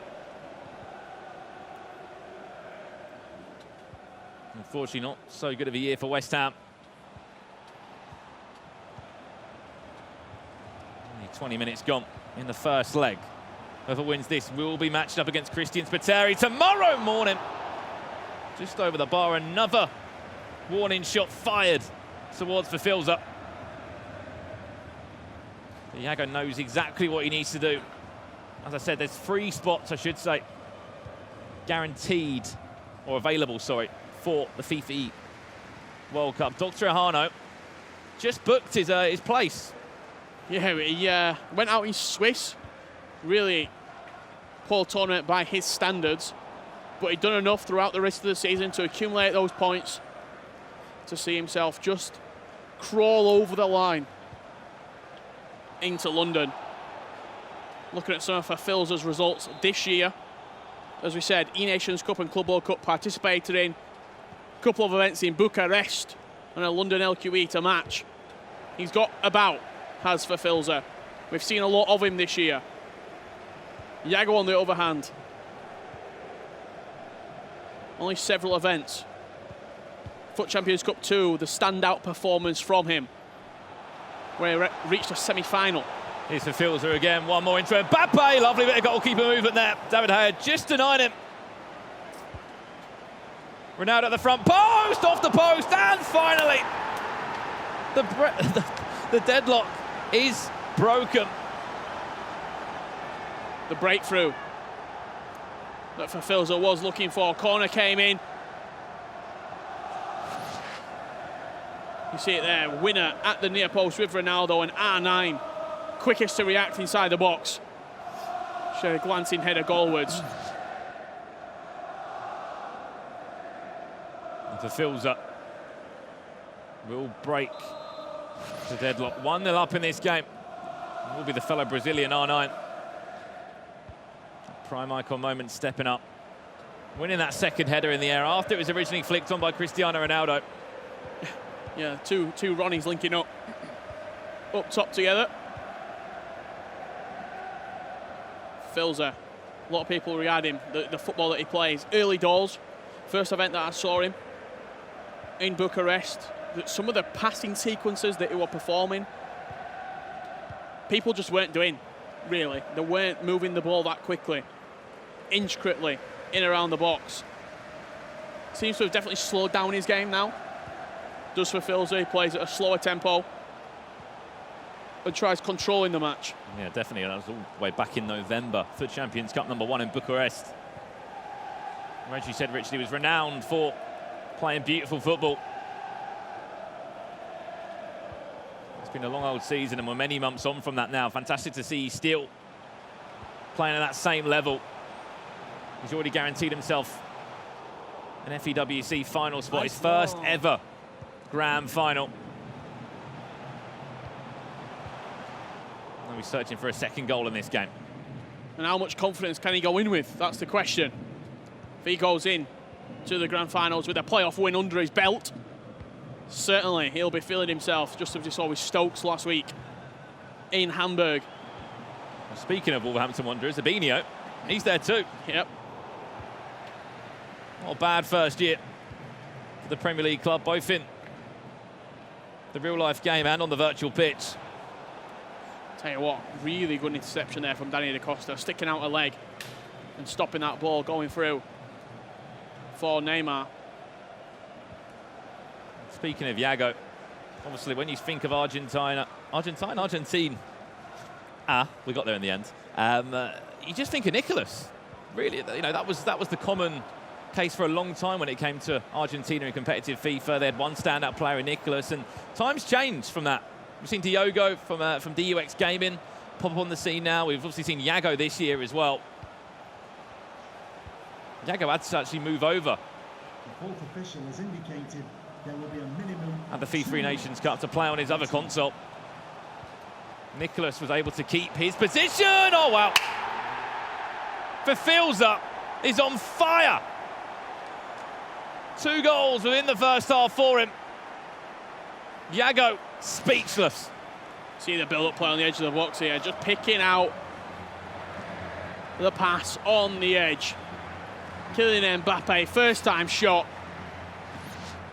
Straight, like a bullet, into the back of the goal. Fafilza 2-0 up. And all the talk about Yago has been put to rest right now after that first half. All Fafilza in a South American clash. Simply, Yago has to win. That's the bottom line. He has to wake up as well. He's 2-0 down. Win the first half of action there. To be honest, I don't know what Coach Thomas can honestly be saying to the Phils other than you've been superb. First 45 minutes, the chances you've created, you've been able to finish them both. The only chances that Yago really had were in the first 3 minutes where Fafilza gave the ball away. He gave the ball away in the defensive third to Yago. Apart from that, Fafilza's controlled the possession, controlled the tempo of the game, the pace that he wants to play at. And Yago has to get hyped right now. He's one of the players that the more passionate he is, I feel the better he plays. The more vocal and loud that he is, his FIFA ability is better on the pitch. If you can tame him and if you can keep him quiet, the best way I'd say I don't think you can beat him. He needs a Mikel Darian behind him. 100%. Obviously, we saw Joksant crash out the competition. Lev Vinken ensuring he got the win there. Long pause here at half-time for Fafilza. No rules on how long you can take. Needs something to get him going. Yago, he's not happy with something, just speaking to the referee about it. Scoreline won't change though, unfortunately, still 2-0. He's outside the top 16 at the moment, is Yago. 2 big tournaments for him this year, one of them being the FIFA Nations Cup with Argentina. And the controller goes down for Fafilza. It seems as though there is a delay of some aspect here in this game. It looks like we will be underway any second now. Still in the first leg, Fafilza 2 goals to the good. 45 minutes left. How good must it feel knowing that even if you lose this game, you're still going to the grand final. You've still done enough. It must be awful when you're playing for your life, when you're playing for a spot. Especially when you get to this stage in the tournament, it's normally season over. If you lose, it's normally season over. That's it. You're out the competition. Fafilza, I think he's had enough of a bumpy ride in Berlin. He was, as I said, 3-0 in games in Swiss, then went 3-3, went to round 7 and had to clutch up there. Came into today in his first match up against bundled Jazz. Got the win there, 6 goals to 2. That ensured he would be at the FIFA E-World Cup Grand Final.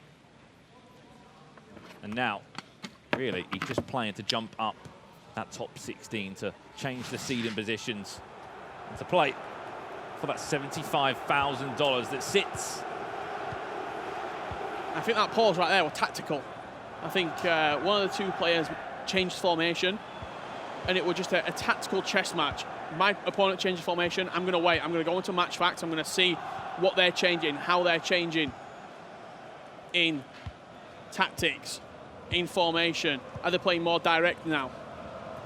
And that's why you need to have a coach there sometimes who can give you a little bit of a fresh insight on things. That's probably one of the longest half-time pauses I've seen this whole Global Series season. Here comes the Filzer again, drag back, and for the shot with Neymar.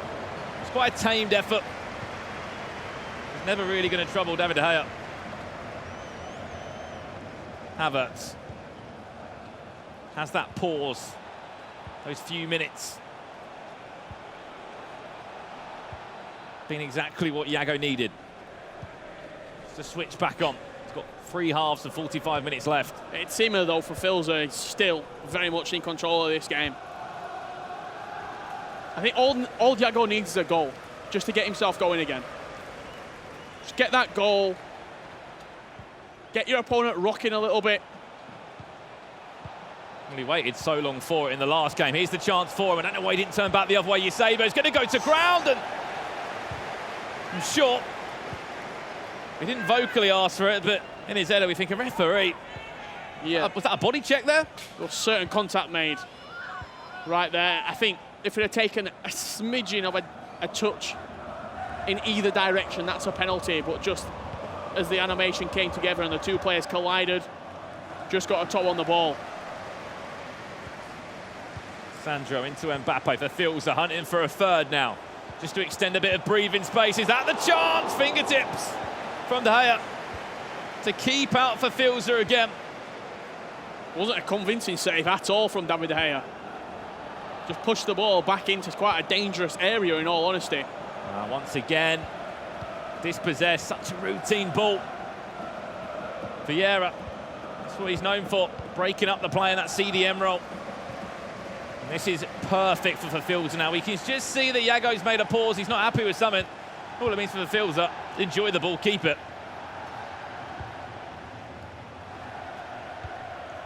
Still a second leg to come. Paqueta into the drag back. You saw the idea there. R9 was trying to peel off away from Maldini. Oh, wow! And I'm not too sure if that original shot was going to be going in the bottom corner. It was David De Gea that I think just saved it with his calf and bent the ball into the back of the net. Really, really nice goal there from for Filzer. Could potentially be up there for an Adidas player of the day right there. You saw the movement in around the box. One touch passing. Vieira, again, with the shoulder. How many times are we going to see Vieira shouldering the ball to players over the last 2 weekends? Yeah, we can see the changes here in front of us. See, for Filzer's on your screen, Richard, what's Iago changing? Yeah, he's having a look at the custom tactics. He's changed formation also into a 4-4-2 right now. And the individual player instructions for a lot of the players also changing. He's ready to play. For Filzer, looking at the changes that Iago has made, sees that he's going into a 4-4-2. It's for Filzer in the 4-2-2. I'm sure that will change. We're coming back into it. I think Havertz is in a centre midfield role with Vieira out of right midfield. And again, how many times Vieira? Just using his shoulder, just to assist. R9 through the legs of David De Gea. Yeah, I think that would have been a certain Adidas player of the day if it had gone into the other goal and it wouldn't have took the messy save, we'll say, from David De Gea. But because, for the simple fact that the build-up play was so crisp. No, it was brilliant. That's a mistake again from Iago. His head's gone. This could be awful. It could be 4. Neymar now, the Brazilian, just about getting away, cuts it back inside to Eusebio. Back to Neymar. No real power in the shot. Iago is on the ropes. He's on the verge. He's just a knockout blow. Just about hanging in at the minute.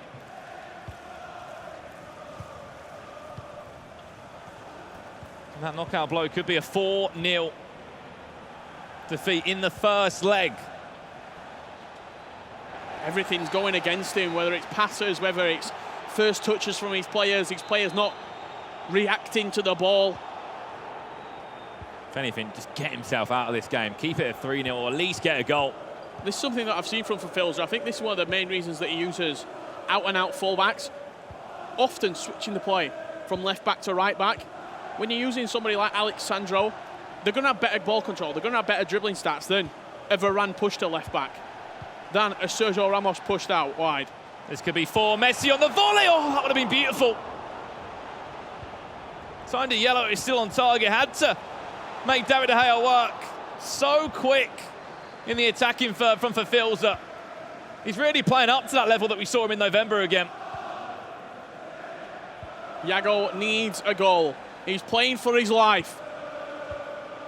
He's playing for his FIFA 19 competitive season to carry on into tomorrow, at least. Then he can look forward to what could be next. Could it be a FIFA E-World Cup Grand Final spot? There's a mistake from Filza. Has to make the most of this. Fantastic defending again from Maldini. And to be honest, he's playing nowhere near the level that he needs to be able to beat Filza right now, in all honesty. Giving the ball away far too many times on the edge of his own box. Nerves probably playing a big part in it. As we said, Richard, for Filza, he's already got a final spot. Just playing to jump up that top 16. As you know, it is a snake seeding system. For Filza, looking for a 4th. The skills are out as well, that Brazilian flair. And the Brazilian man himself in Neymar. Just 4 minutes left. Everything seems perfect. Surely not again. I think he's trying to play for the Adidas Player of the Day right now. He's for Filza. Some of these attacking moves, very silky. To make the most of this, Eusebio into Ronaldinho. Needs a goal, needs something to hang on to for Yago. Will win it back. Lovely flick over the head from Modric over the bar. And that's just summed up Yago's first leg. I mean, even if he doesn't time that, I think it goes in. But because he's timed it and timed it yellow, the error on the shot increases drastically, and it's just flown over the bar. Van der Sar's not had to make a save in this game. He's hanging in there. He's hanging in this matchup still. Lucky enough for him, he's got 90 more minutes, Richard, to turn it around. But if I'm him now, get your heads off. Get away from the screen. Have a word with your coach, because it's easy to just sit there now and say, oh, this didn't go in, this didn't happen. You're 3-0 down. You need to start with a clean slate in the second leg. Yeah, 100%. I think almost to a text. Get up, walk away, take a little bit of time off, because in that first leg, just simply not good enough. Let's have a look at the highlights as for Filza is leading through goals and all. Brandon, talk me through some of these goals. Yeah, and as I said, it was one-way traffic. That traffic was all for Filza. This was the opening goal of the game. It was flicked on by Cristiano Ronaldo, the R9 in the right place at the right time. An open goal for him, and that got Filza underway at 1-0. And on the verge of half-time, this was perfect from Filza. Cut it inside, and Mbappe timed it green, and it flew straight into the back of the net. That was 2-0 at half-time. You see the handshake. Strong eye contact, coach to player. Yeah, the handshake's always a talking point when it comes to competitive FIFA this year. This is a really nice goal, though. Dragged back inside the box. Got a little bit lucky with the ball bouncing back to him, but no mistake as he started pinging it around the box. One touch passing. Ball didn't touch the floor until it were in the back of the net. And that's so good, Richard, for a player that can do that. You can see how impressed Thomas was as well. Coach Thomas sitting behind for Filza there. Then there was chances in the end. This was the big chance for Yago. Had to try and score it. Timed it yellow, and Luka Modric, only at that point, Yago just laughed. And the FIFA 19 Global Series Playoffs are brought to you in part by Turtle Beach. Follow at Turtle Beach on Twitter and tweet today using the hashtag winning audio. That's hashtag winning audio for a chance to win your very own Elite Pro 2 headset. It's a good headset, Brandon. It is indeed. I use it myself. You know, it doesn't really help me when it comes to competitive FIFA, as you know. But for a number of these pros, they all do wear them throughout the tournament, throughout the whole competitive season. Last weekend in Hamburg, this weekend here in Berlin. And sometimes you just need that noise cancelling effect just to get you in your zone, to get you playing the FIFA that you know you can. And the job is simple for Yago. needs to turn this game around to stay within the competition. If he loses this, his FIFA 19 season will be over, and it'll be on to FIFA 20 for him. I've just got what's happening in front of me right now with the two players' formations. It would seem as though Fafils are happy in the 4-2-2. Yago, on the other hand, he's confirmed he's ready to play in a 4-4-2 from the get-go. Has to be attacking, has to be direct, has to be positive from Yago if he wants any chance of getting back into this game. And here we go. 3-0 the scoreline. So Wolves for Fils up. In that away Wolverhampton Wanderers strip from right to left. Yago, 3 goals is needed minimum. And a fantastic defensive display if he wants to even go to extra time.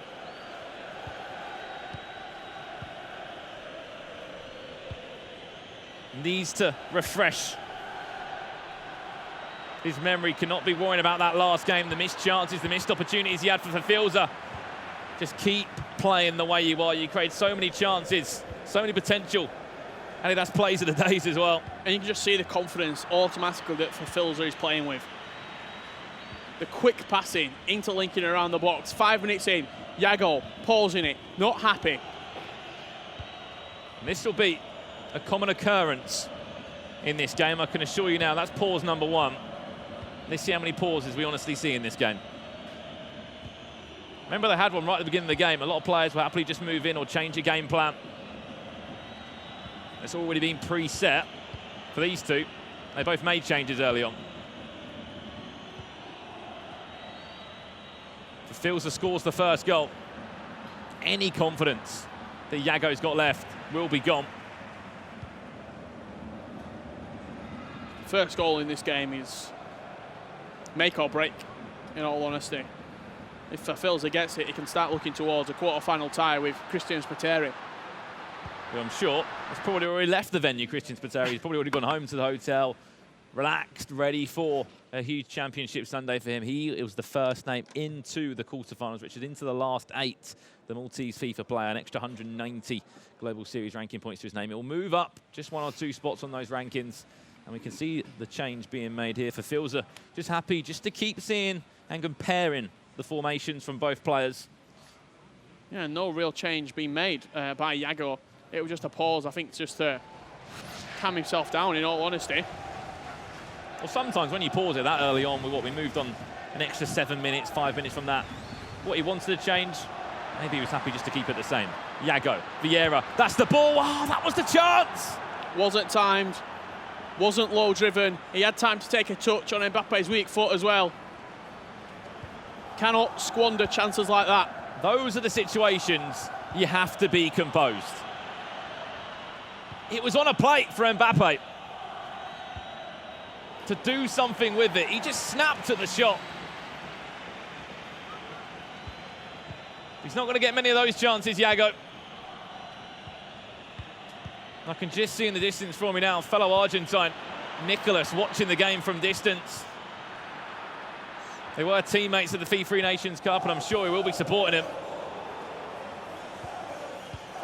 He's still in the competition. That's to come up a little bit later today. From distance for Filza this time, his first real chance of the game. He will be saved away for a corner. Pause number 2 already in this game. What a game that's going to be as well. Speaking about Nicolas, first versus second, potentially, if Pina moves on in this competition and can clutch up. And this is interesting from Yago. Seems to be him that's dictating this pause every single time. Changes are being made right now. Yago moved into the 4-2-2 to match up for Filza. Pressure on heavy touch also being applied there.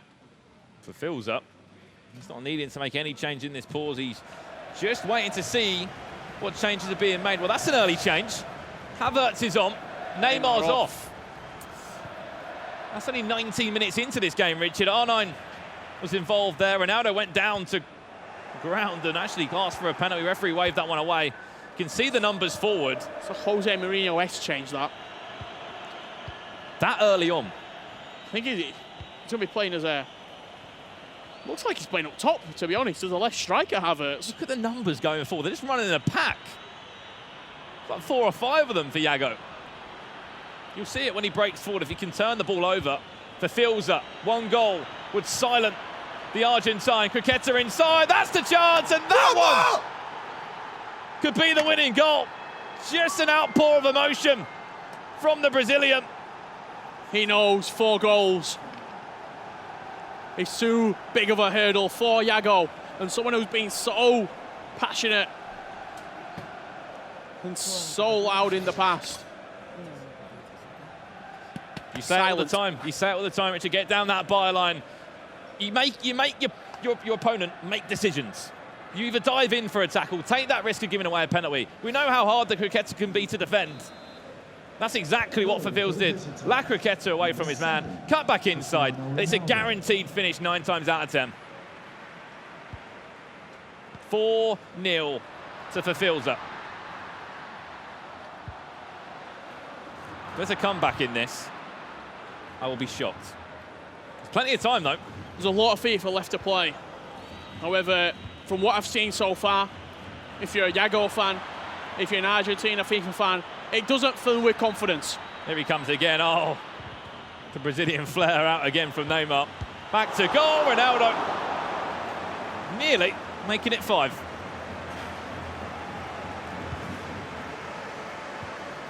You can see how attacking Yago is being. A few times Maldini just pulled out of position from centre-back, leaving huge gaps to be exploited. It has to be attacking, though. You have to know that you went out trying to win the game. You've not just gone out in a whimper.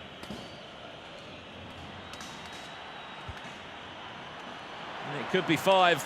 This time Ronaldo, he loves that skill move into the roulette. Back again. This is so quick. Oh, wow. I said that's player of the day. That is beautiful FIFA from Fafils. It's like we're back in November in Bucharest again. The Brazilian is free-flowing.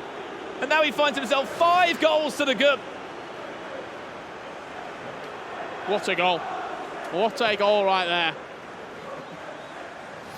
The skillful drag back inside the box, followed into a roulette, back-to-back. Little 1-2 inside the box. Picked out R9, open goal. 5-0 for Filza. And I'm sure he would want to play this quarter-final today because he is on fire. 6-2 win against Jazz in the round of 32 and yet to put a foot wrong in this round of 16 game.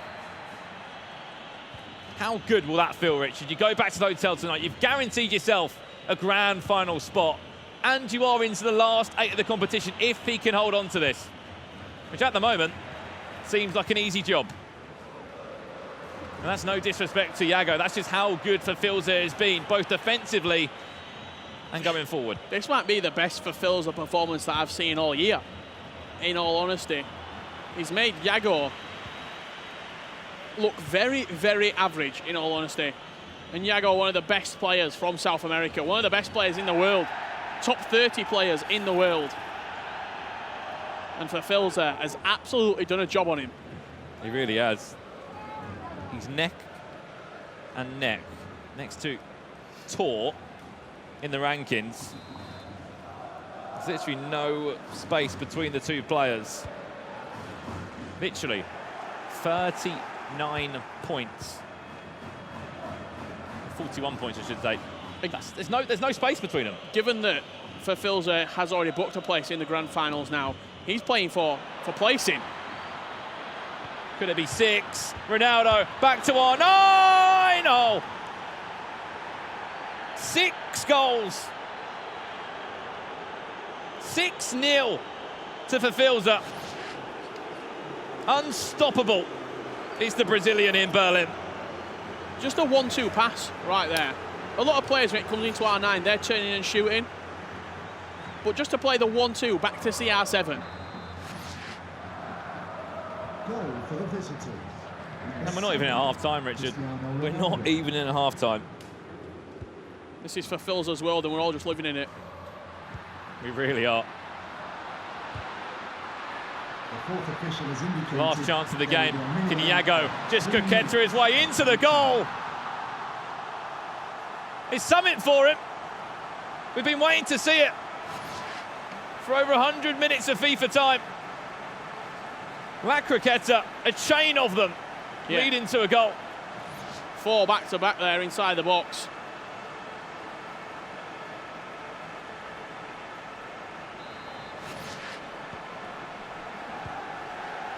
And it's something for him to hold on to as he moves into this half-time interval. 5 goals in 45 minutes. It's just too much to ask. And that's for Filza, was to put the controller down, which I highly doubt he would do. And even then, might not go back into the game. How often do you'll play against somebody and they'll put the controller down, and you still can't score against them with the way that he sort of like jockeys the ball off you with the AI defending it. It's actually quite hard to score sometimes against somebody when they're not actually playing. It is, I'll agree with you on that. I wonder what the coach of Yago is telling him now. Believe? Believe in yourself. Look what you've done so far this year. Get him motivated. Play Ayla Tigra right now. Give him some headphones. Get some music on for him. What's on the other side of that for Filza? So Coach Thomas just sitting behind him. What more can you say to a player that has been that good?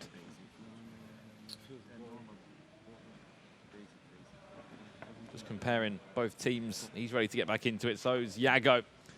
Just looks so defeated, Yago. Don't get me wrong, when you're 5 goals down, you would feel like that. You've got 45 minutes to either do something about it or just to sit back and let Filza continue to keep on scoring goals. Dictating your future, in all honesty. Pele and Modric, both introduced for Yago. Havertz introduced in the 19th minute for Neymar. There's the ball if he needed it. He's creating chances, is Yago. That one gets squared over the bar. It's going to be one of those 45 minutes, though, Richard, where every single chance you have to score it. Moving around the box there where Van Dijk goes towards the back post. And the Sar can easily just jockey across and catch that one out of the air. He's a very safe pair of hands, Edwin van der Sar. I feel like you rarely see him punch it, where the goalkeeper will like just get a fingertip to it and they'll flick it backwards, back into a dangerous area. Pele, this could be nice once again. Danny Da Costa. It will be a free kick anyway, back for the Filza. This is all good for the Filza. Little fouls here and there, keep the ball in certain areas, just watch that clock tick down. As you tick towards $10,000 guaranteed in your pocket. And a chance to actually overtake Tor in that top 16, the players that have already qualified for the FIFA E World Cup Grand Final. And he's one of them. Yeah, just only thing we need now is a final whistle to make this game official. He's had a lot of flair in the final third. The Filza. It's like he wants all the 5 goals to be his. Plays of the day. 5, yeah. I think he's probably maybe 2 goals in at the moment. Has he got any more for us? The last goal that we called out certainly has to feature. That was special. Such a big game. It's one of them, isn't it? When you feel unstoppable and you're playing some of the best FIFA you'll play in your career, good things will always happen. And realistically looking at for Filza right now, going into the grand finals, just off of the performance that we know we can give, where would you rank him in terms of favourites? You'd say Nicola's probably the favourite on the PS4 bracket. I think you have to look at it like this as well, Richard. You know, we've seen fantastic performances all season long. There's been 31, 32 events this year. That's leading into the final, Richard. Some players, Joksan, started the year fantastically well. We've seen him here and there, but we have not seen him at his Continental Cup best. We have not seen him at his first 2 FUT Champions Cups of the year best for Joksan, or E-Champions League. We haven't seen him at the very, very top. All 16 players that qualify for that final, it's whoever fancies it on the weekend. I've seen it here at the playoffs. Look at Houston. Didn't even make it out of Swiss. I was speaking to Houston as well, and it was just saying he didn't feel the pressure because he's already got grand final. And I think that were interesting, hearing from him. You've got a player like Nicholas as Yago comes forward here looking to get a late consolation. He will get a penalty. Nicholas, even though he's grand final already confirmed back in, what, January, still went 4-0. Yeah, he's still keeping through. the pace. Same with Tex. Yeah, 100%. That's just that winning mentality. You spoke to Tex last weekend. We'll talk about after this penalty does come in. Here's a chance now. We will score for Yago. 4 goals behind. But speaking of Tex, Nicholas, they set the tone for a tournament. If they're not going 4-0, that's bad by their standards. Yep. Really bad. I'm yet to see Nicholas or Tex not get out of Swiss. I don't think it's ever happened. And will it? We don't know. Certainly not this year. Even FIFA 17 grand finals, Nicholas came in as a relative unknown. We saw him in LA where he qualified for that event. People were saying then he's the best player I've ever played against. Mo Albert, he's the best player I've ever played against when they played each other in knockouts. Look what he developed into. And apparently I've heard that Nicholas actually wants to be called the Professor now, not the Iceman anymore. He wears glasses when he plays FIFA now. That'll be another story for another day. What a goal. What a goal that is from Fafilza. And you've got to feel sorry for Yago. He's an emotional player, but he's simply been outclassed over these 2 legs. We'll see it again. Such a tight area to play the ball around. He's just so good for Filza. The tiniest of angles that he's playing these passes into and getting the success rate from. Nobody else is really passing like that inside the box. How effective is it, though? The only player really that you can sort of similarize it to would be Bundled Levy, Sterling Status. The way that he plasters inside the box when other players think he'll shoot, he'll play that extra pass, then an extra pass, one more. And other than that, you've got the likes of Dax, plays fantastic football. And you also ask, what do Levy and Fafilza have in common? One's at team bundle. They both are a team bundled. Unfortunately for Levy, it was nearly a dream tournament from last year. Here we go for Filza. What have you got for us now? 1-2, 1-2, 1-2. Work the goalkeeper. How many more 1-2s could he honestly play that? It's mesmerising.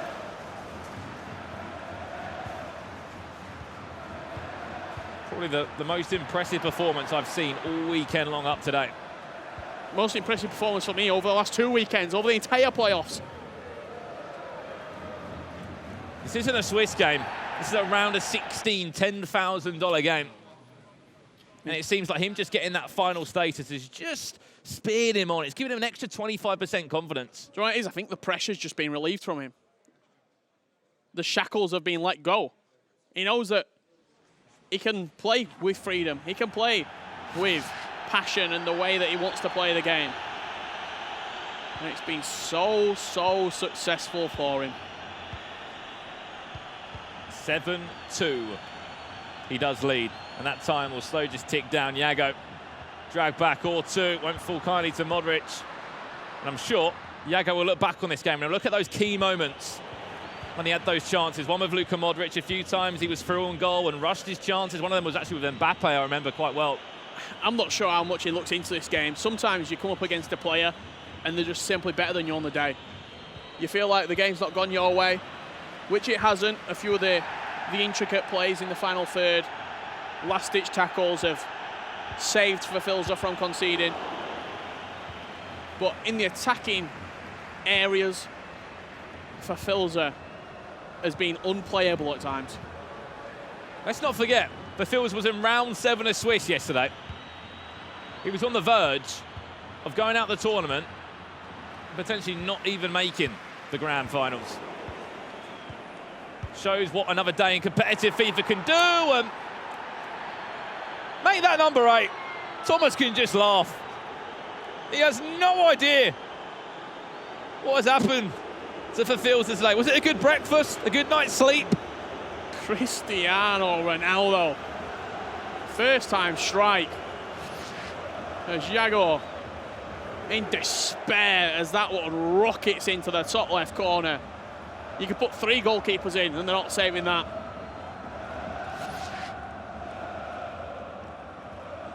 This is probably the best version of Fafilza we have seen all year long. He's hit his Optimus Prime moment. He's hit his prime moment right now as Fafilza. Can he continue that into day 2? He'll be up against Christian Spiteri. That's the first quarter-final in writing. It's down on paper. That will be the big matchup kicking us off tomorrow, the first quarter-final. Surely a penalty shout there, no. Yago can only look and laugh. Added time of 3 minutes. It's been 8 goals, 8 beautiful goals from Fafilza.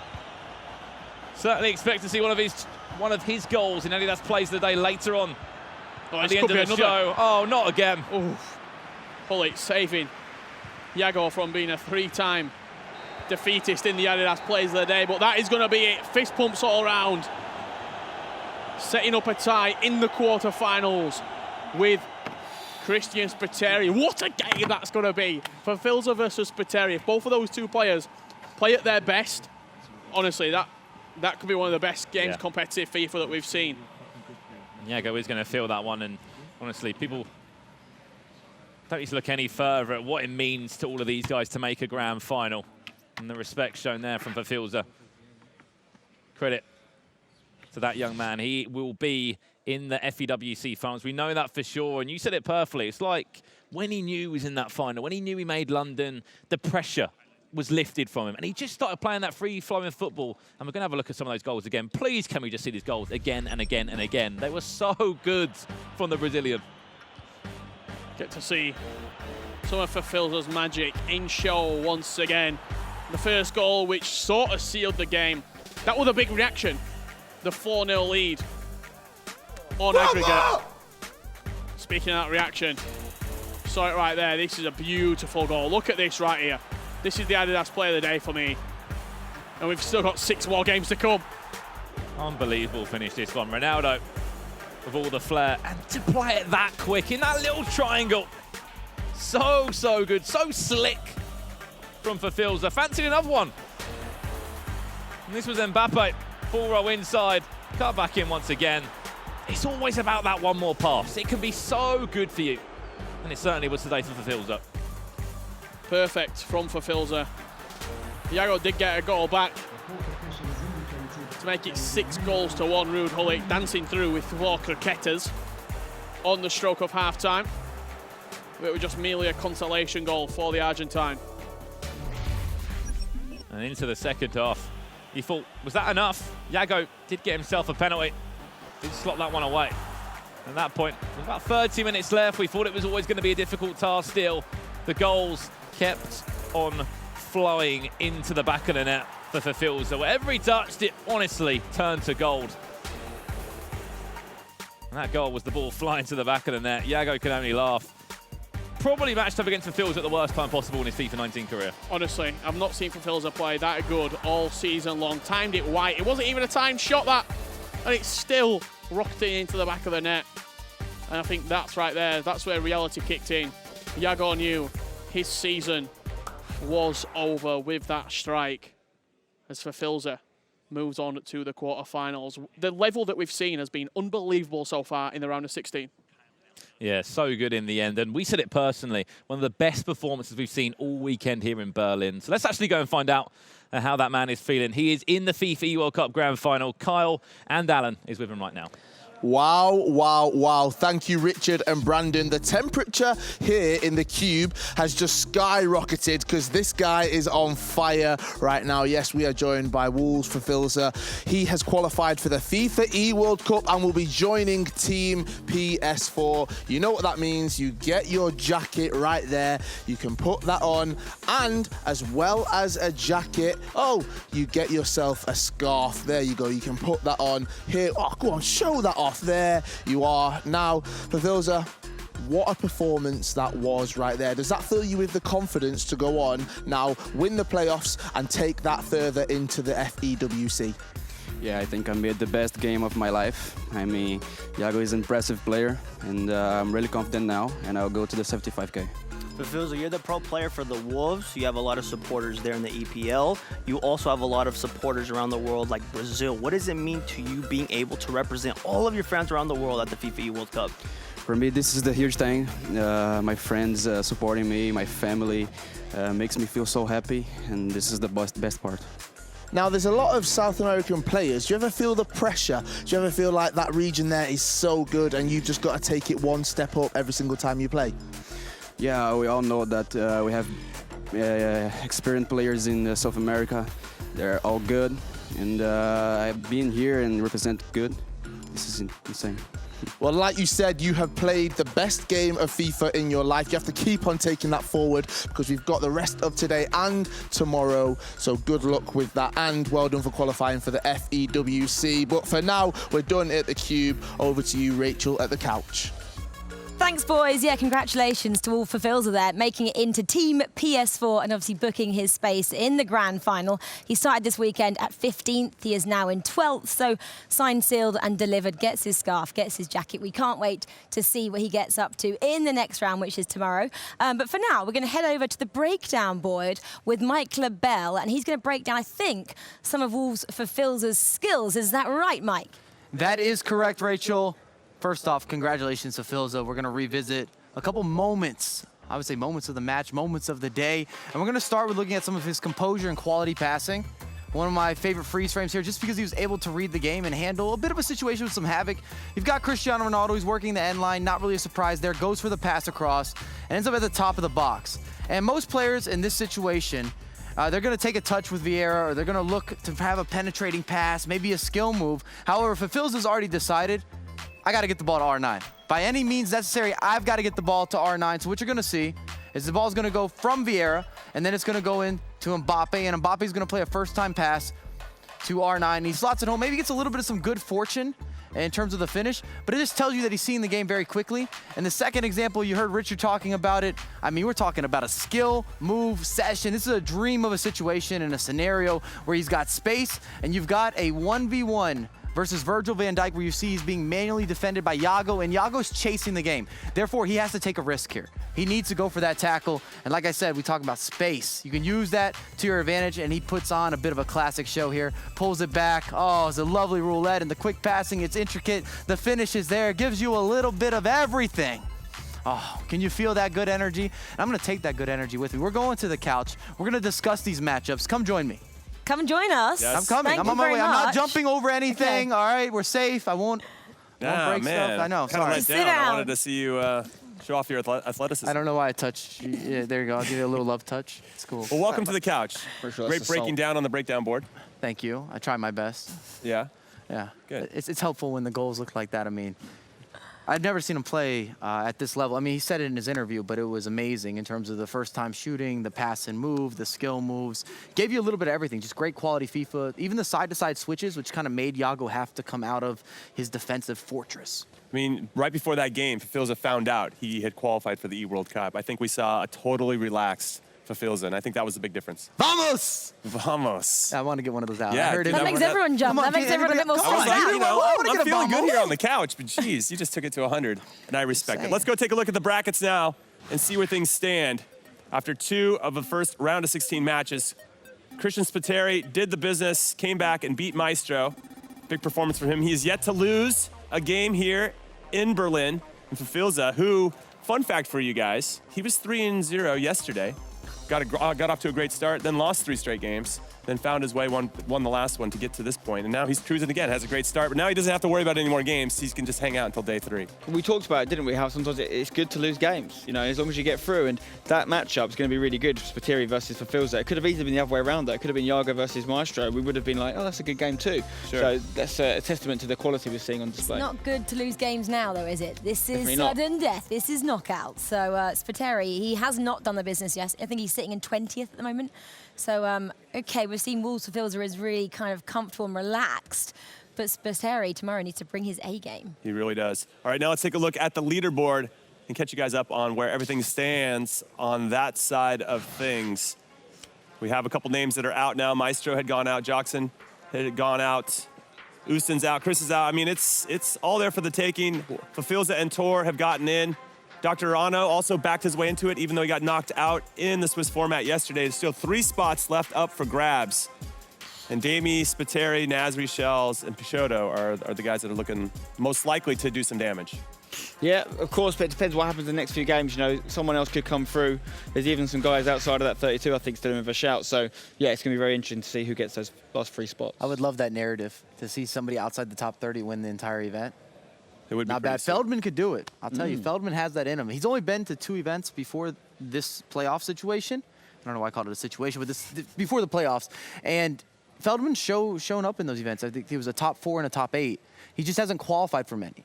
But when he gets there, he definitely uses that adrenaline. He's got the ability, and he could go on that run. Well, our next match coming up is Nicolas versus Stefano Pinna. But before we do a deep dive into that matchup, let's learn a little bit more about the best player on PS4. My gamer tag is FCB Nicolas 99FC. I'm from Argentina. Currently, rank is #1 on PS4. Nicolas 99FC. So where to start? The best player in the world. The best PS4 player in the world. One of the best players in the world. The best PS4 player. Best PS4 player this year. And there it is, ladies and gentlemen. His defending is unreal. Defense so good. So good in the defense, maybe the best in the world. His attack is very composed. Attacking is just amazing. Nicolas, golden chance for him. Surely that will do it. Yes, it will. Probably one of the best at pressuring and keeping the ball. Only 10 goals this tournament as Nicolas let in. He's in like control of me. He won like the last 5 games. Ronaldo to Neymar! Nicolas steals it from the deck. I hope I don't face him at the playoffs because he usually beats me. I'm very confident now. I really trained for this tournament and I want to win. I like seeing a happy Nicolas. There's a big smile there when he has that big giant check. That's what I want to walk around with, just big giant checks. Like, hey, look at the job I did, and I want to. Okay, they're not feeling it as much as I am. It's like this whole Price is Right thing, those old game shows where they'd have. It'd be an easy target, though, wouldn't you? Walking around with a massive That's check. true. That's fair. I feel like it's quite old-fashioned. But you talk about happy Nicolas. We also saw a happy Mo Alba when he lost again there. Because of him losing, he's like. He says it doesn't matter, he just moves on every time he loses and he just comes back for more, so it's fine. Okay, so Nicolas, best player in the world until proven otherwise, Mike? Or do you think there's another player that could take that title away from him after the season? He's one of those guys that you put on the island. I talked about this earlier on in the year. There's an island of FIFA players where you're looking at like maybe a Nicolas, a MS Desari, and F2 Tex. They're on their own little piece of that Who would island. win if that was a deserted island and there was only one could survive? Who would win? Well, they could all interchange. I mean, he's the They could ice swim, man. couldn't they, and all keep on the same island. Yeah, and yeah, survive. yeah. But it's his defense that starts everything, as you heard the guys talking about it. He's breaking up plays, he's not conceding goals, and then you know that he's not going to miss opportunities. So if you make a mistake, he always punishes. Okay, well, not only does he win, sometimes he loses. There was a quote from him talking about losing. He said, last year was tough for me because I played well in FIFA 18 and lost in the E World Cup semifinal. I got unlucky, and I was very sad. But what I like about him that he's bounced back. He's still the #1 guy on PlayStation again. Yeah, but is it #1 if you don't win the World Championship? Do you know what I mean? It's a ranking system. It's a very good ranking system. I'm very glad we have it. But ultimately, whoever wins the FAWC is the #1 for that year, in my opinion, at least. Yeah, but then talking about, you know, what the guys just said about him, obviously they all rate him and think he's the best because they were like, well, where do we even start? Oh, Nicolas, he's the best. No one really wants to play against him. And I think he's just so cool, like calm and collected and in control of each game he plays that, yeah, he hasn't won the World Cup yet, but everybody thinks he's the best and that kind of sets him apart. Anyway, if everyone else thinks he's the best, well, then he kind of is. I think he is the best in terms of kind of consistency and win percentage, for example. Like he's maybe the player that wins the most against every other player. Yeah. But he needs to win the World Cup Yeah. for him, I think. And I think he'll feel the same. It'll be a little chip on Yeah. his shoulder that he wants to get rid of. All right, now let's pivot over to his opponent, Stefano Pinna. What's that quote that you say about a Belgian? It's always a Belgian. It's always a Belgian. Well, he also had a quote himself. He says, there's always pressure, but I like pressure. And I like that about him because you have to be able to cope with pressure if you're going to win anything of significance, Mike. And I believe him. If you talk to Stefano Pinna, he's definitely a man of not too many words, but you can tell that he's ready for the big moments. You know when you look at somebody before they take a penalty kick and you say, this guy's going to miss a penalty kick or this guy's going to convert? When I look at Stefano Pinna, I'm like, he's ready. He's going to convert. Okay, That's how so I feel. this technically could be the final of PlayStation at the E World Cup. So we're getting a little preview here. But like their record isn't that great. We got some stats. So Nicholas defeated Pinner 3 times in Swiss FIFA and 3 times in knockouts, and defeated in the same him, tournament. And defeated him here, obviously last year as well. So if we're going on stats alone, doesn't look the greatest. Well, we know who the favorite is, but at the end of the day, I know Stefano, like you talked about a chip on your shoulder. He's building a boulder on his shoulder that he'd love to take down Nicholas in playoffs, especially when there's so much money. Like to take them on top. That stat you just gave is a great example of what I'm talking about, though. In terms of the records we have, Nicholas has never beaten Pinner. Pinner went further at the World Cup last year. Yeah. All right, so quick predictions of this one. Rachel, I will start with you. Okay. I'm going to go with the facts, sorry. All right, you go on stats and history. Yeah. I respect it. My heart says that Stefano's got something in him on this one, man. I think he's gonna make this interesting, but I'm gonna go with Nicholas. Now, before you say yours, Spencer, Nicholas has yet to lose a game. So you say that it's nice to lose a game in the Swiss format. Yeah. Listen, I'm just trying to throw you off a little bit. You'd be a brave man to go against Nicholas. Are you brave? I'm very brave. No, I mean, just to be interesting, I think Nicholas is the favourite for sure. I get why you're saying that, but I'm going to go with Pinner. I think it could be his time to It's get always it. a Belgian. Why not? Exactly. Got to stay with it. I'm going Nicolas. Not going to go against the Argentine. He's the top of the heap for a reason. But now we're going to take a quick break, everyone. And when we return to Berlin, it's the #1 player in the world on PS4 taking on #3. So don't go anywhere.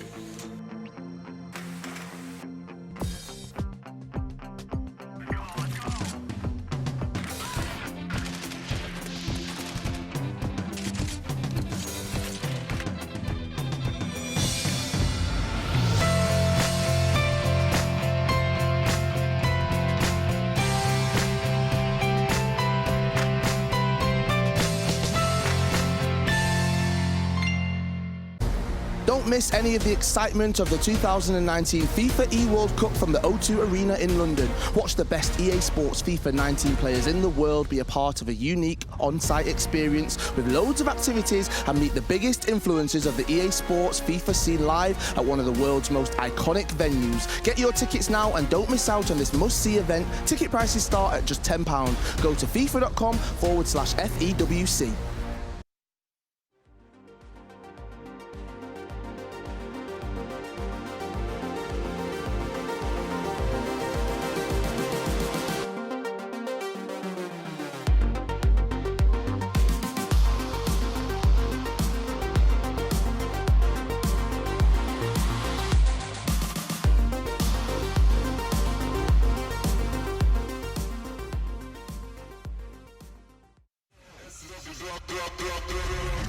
Arguably the best player in the world. And Dasari took him down. Strike from Ronaldo! Might concede another one here because Ronaldo's at the back post. And it's 3 now for Dasari. Oh, maybe there's one for Maestro here. There is somewhat of a smile underneath that face. The reigning world champion and maybe, just maybe, the best to ever play the game. The Saudi Prince, it's Rogue MS Dasari.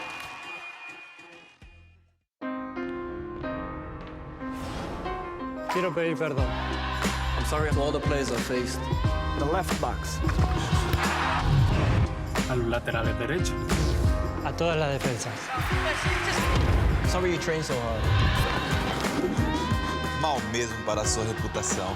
A vuestros tobillos. Your opposition coaches. Aos goleiros. Their teams, your fans. I'm really sorry. Sorry about your weakness. Son marcas personales. I'm sorry I like to dance and entertain. Destroy.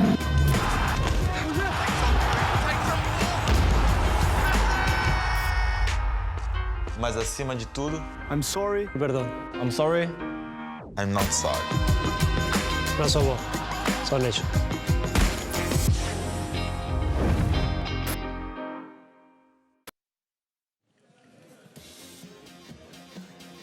The FIFA 19 Global Series Playoffs are brought to you by Adidas. Dare to create. And also PS4.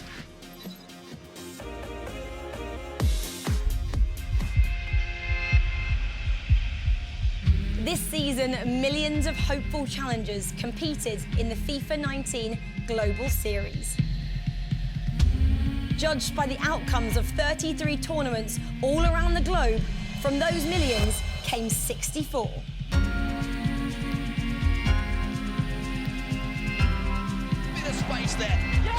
Now the drama shifts to Berlin, Germany for the FIFA 19 Global Series Playoffs, where all the remaining competitors clash for the chance to become one of only 16 to advance to the FIFA E World Cup.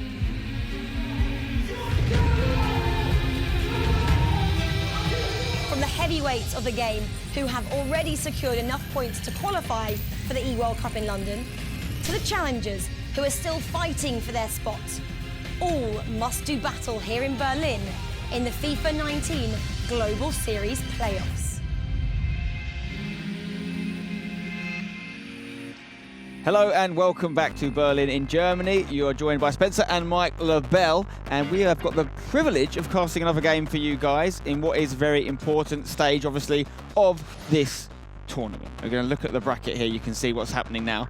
We're into the last 16, of course, and we're going to actually be covering the game we were just talking about before the break. Nicholas versus Pinna. This is first versus third on the Global Series leaderboard, Mike. This is a big one. I do feel privileged to have this game. This is a matchup I'm always looking forward to.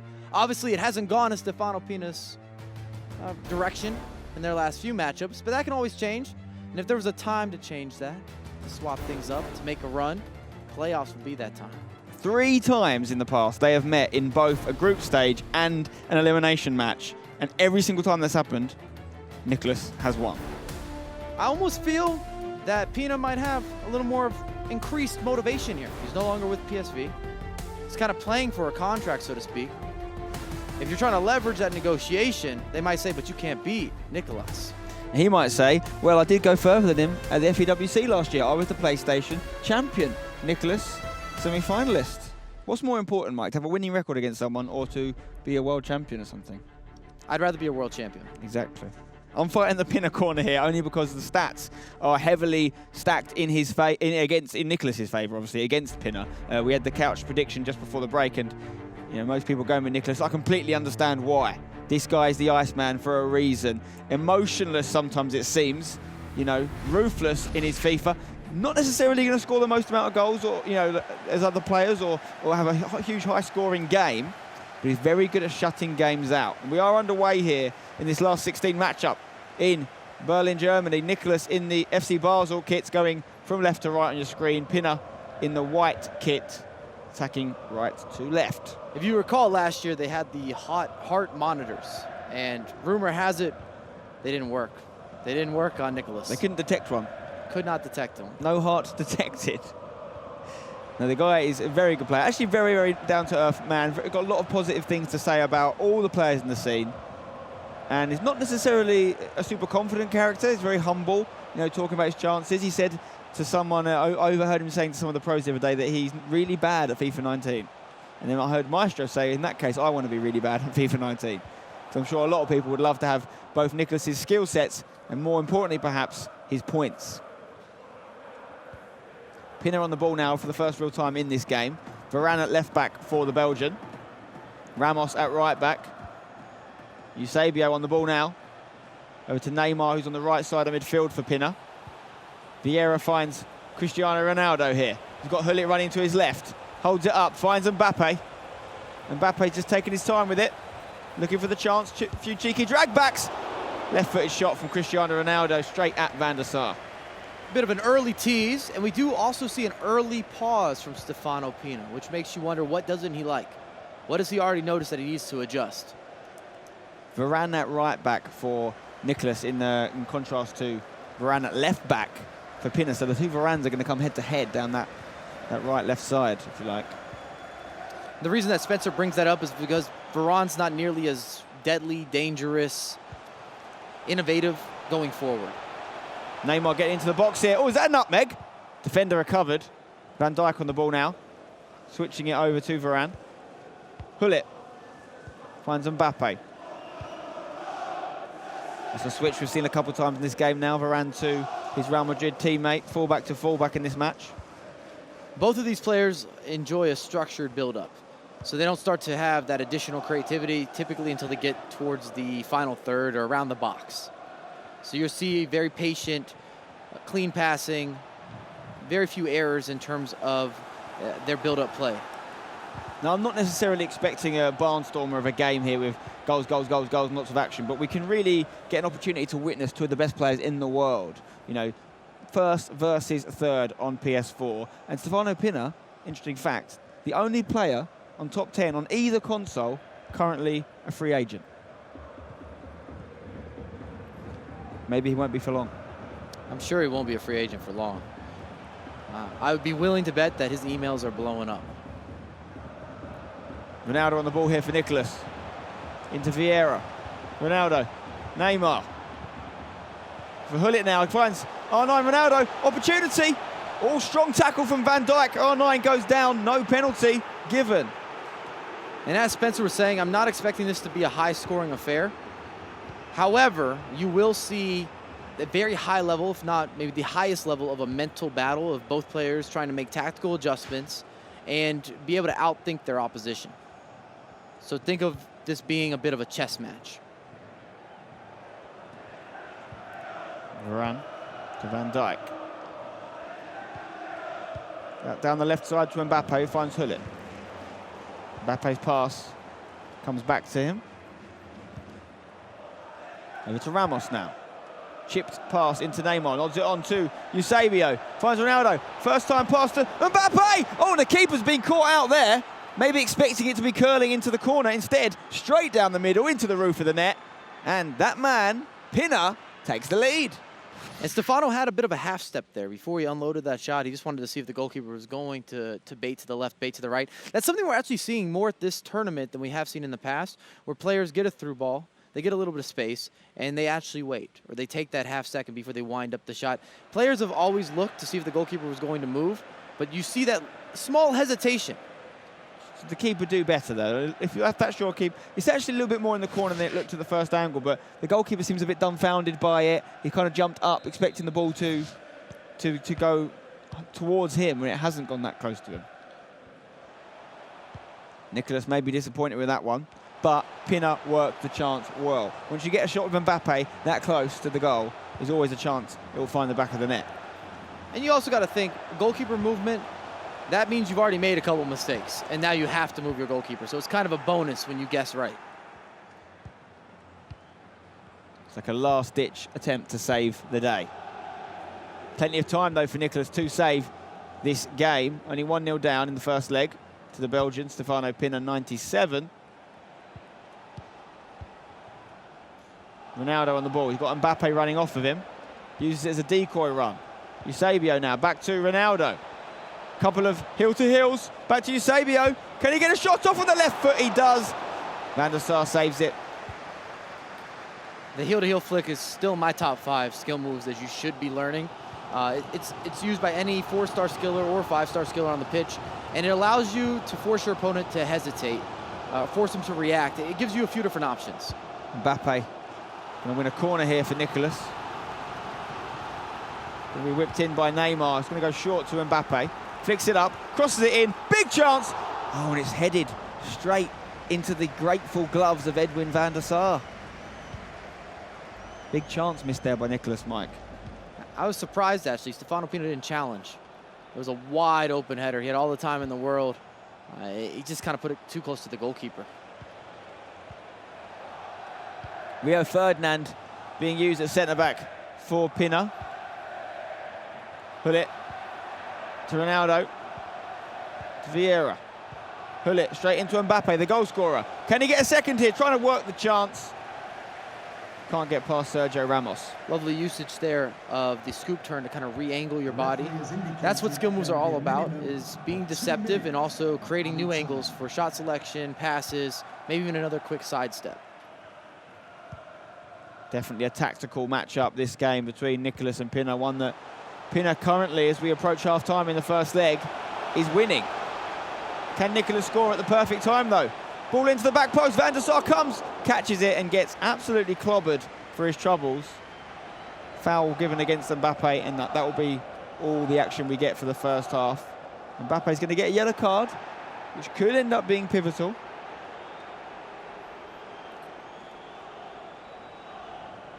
Gone for the ball there. He's almost caught Van der Sar, probably by accident. And you see there on screen that it was the Team of the Year Mbappe. And we see the inclusion of both Team of the Year Mbappe as well as Team of the Season Mbappe.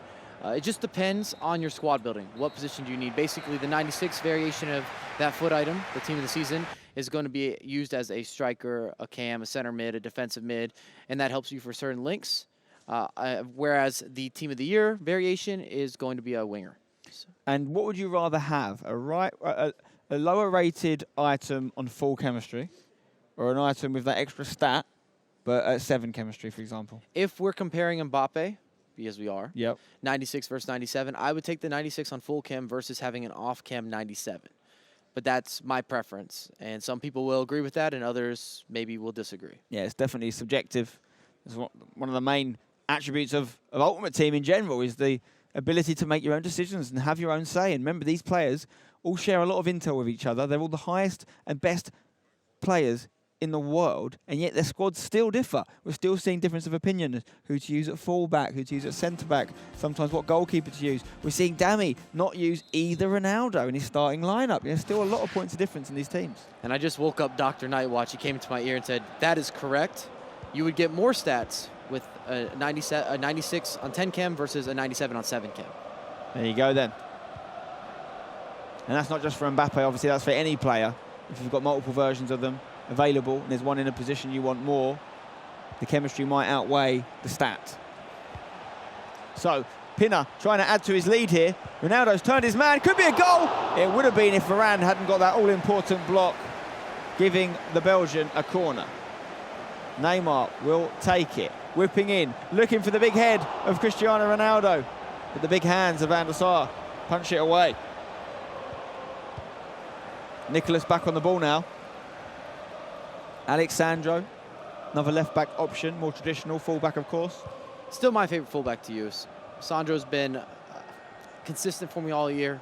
I can count on him, and I've used his standard gold variation. I've used some of his different upgrades and informs, and then of course when the flashback was released, everybody reintroduced that foot item into their starting 11, or maybe tried him off the bench. The thing about the flashback item is you can move him in-game into centre mid easily, so that's a really strong going forward, so you could use him in a number of positions if you want to. Maybe swap him with Hullet. Some people like to use Hullet at left back to stop the cross. We are seeing less crosses in this tournament though than we have in previous ones. With the upgrade, or just the introduction of so many new foot items, with these fullbacks having more size and just better overall stats, they can compete against some of those back post crosses. Definitely. Hullet, oh, he got the ball, but he didn't go towards it there. Invited Pina to get back on possession. Van Dijk lifting it over to Sergio Ramos at right back for Stefano Pina, 97. Rio Ferdinand on the ball here. He's passing it along the defence right now, in no rush to go forward, the Belgian. And Stefano Pina is going to lose a little bit of creativity out of the back, having both the likes of Rio Ferdinand as well as Varane playing as a fullback. So Rio Ferdinand does not compare in terms of some of the Team of the Season or Team of the Year foot items in terms of his passing. Chance here, he's not hit on the volley, and what a decision that was. A mere mortal would have probably just struck that on the volley hoping for the best, but no, he sees the extra pass and then lifts it into the left corner. Fantastic finish in the box from Pina. 2-0 up, Mike. You want to talk about composure to make that extra pass. He's already inside the box. Just a bread and butter location, but he's saying we could do one better. It also throws Nicholas off. He doesn't know where to move the goalkeeper. He's not anticipating that layoff. Neymar, 5-star weak foot, top corner, the best corner, 2-0. It's happening so fast at that point that even though there's a player on the line, Nicholas can't do anything about it. That is the definition of upper echelons. Top corner from Neymar, 2-0 to Pina. Could we see the first major victory from Stefano Pina over Nicholas here? Right now he's trading. He's going to have to come out and score some goals. And it might seem simple, but trust me, you would not do that in that same situation. You would not make that extra pass. I actually thought the volley had a reasonable chance of success, to be honest. He just ensured it even more by doing the extra pass, which could have gone wrong. That pass could have easily gone away. And that's what competitive FIFA is all about, is being efficient and being clinical.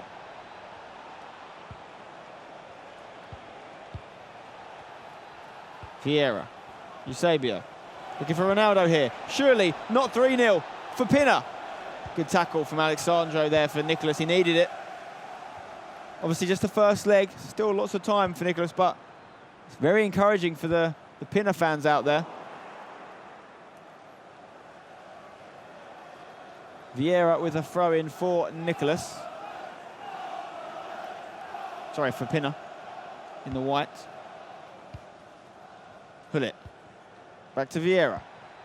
Pinner in control of this game, and Nicholas is a player that normally would control his games. One of his games earlier had 70% possession, but not in this game.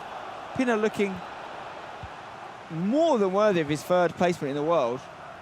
And right now he's beating number one. And as Nicholas gets a little bit more aggressive, he has to just make sure he's not being over antsy or leaving too big of gaps, too big of holes. In the various clips we've seen about other pros talking about the skills of Nicholas, they all say the same thing. Best defender, so good at defending, great defender. Well, he's 2-0 down. His attacking is going to have to be really good in order to get back in this game. His defense definitely outweighs his offense, and he's able to utilize that defense to start a bunch of counterattacks or just easier offensive opportunities. What can Nicholas muster up here in attack? Lacra Kettering 4 times with Ronaldo. Perhaps the fourth was one too many. I think there was a shot opportunity on the left foot after the third. He should have let loose a little bit. Once you start those, it's almost a chain of the skill moves in quick succession, and it's hard to figure out when should I pull out, when should I go for the shot, when is it time to make the extra pass, because they're happening so quickly. Modric not going to take the shot on the diminutive midfielder's left foot, just trying to work the perfect setup, I think. Fantastic ball retention from the Croatian there. But and you can see Nicholas is pinning him in.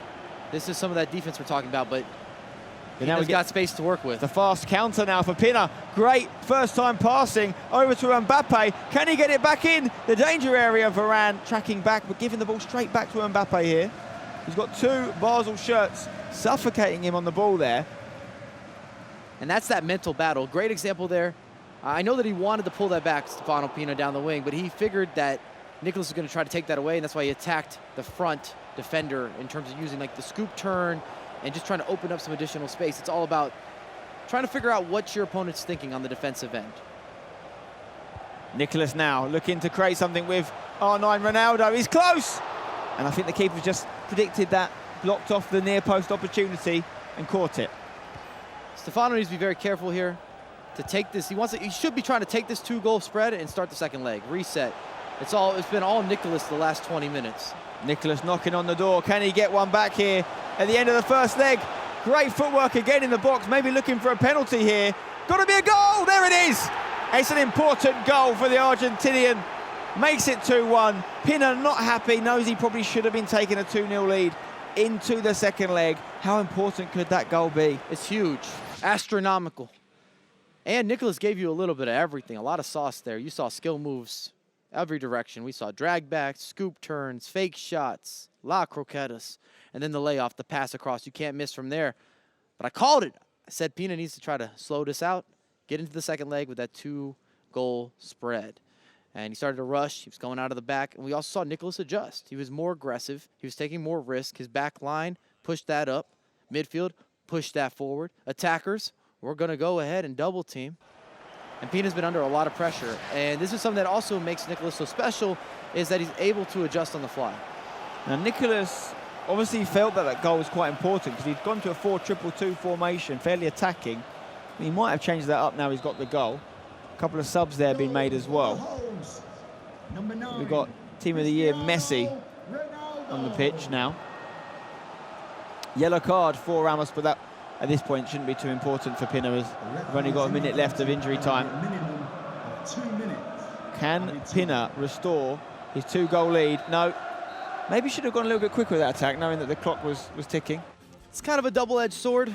If he goes fast, and let's say Nicholas gets the takeaway, then he could get countered and give up 2 goals towards the end of the first leg. That's the worst-case scenario. So it's better for him to go slow. Maybe he doesn't get that final attack, but at least he can reset. He's got that 1-goal advantage. He still doesn't make any tactical adjustments necessarily. He can play the same way. Okay, so Decent first game. We weren't sure how many goals we'd get between these two. Pinner's come out and put the onus on Nicholas by getting those 2 goals. Nicholas getting one back really sets it up nicely for a second leg. We're going to lose one of these players, whatever happens. We're going to lose either the number 1 ranked or the number 3 ranked from the competition. The real winner here is probably all the other players watching on thinking, great, they're doing the work for me. And we're going to take a look at the highlights from that first leg now. So, this is what happened. Eusebio on the ball here for Pinner. Mbappe getting that shot past the keeper. Again, Nicholas may be a little bit disappointed the keeper doesn't do better there. Kind of a little bit late to react to that one.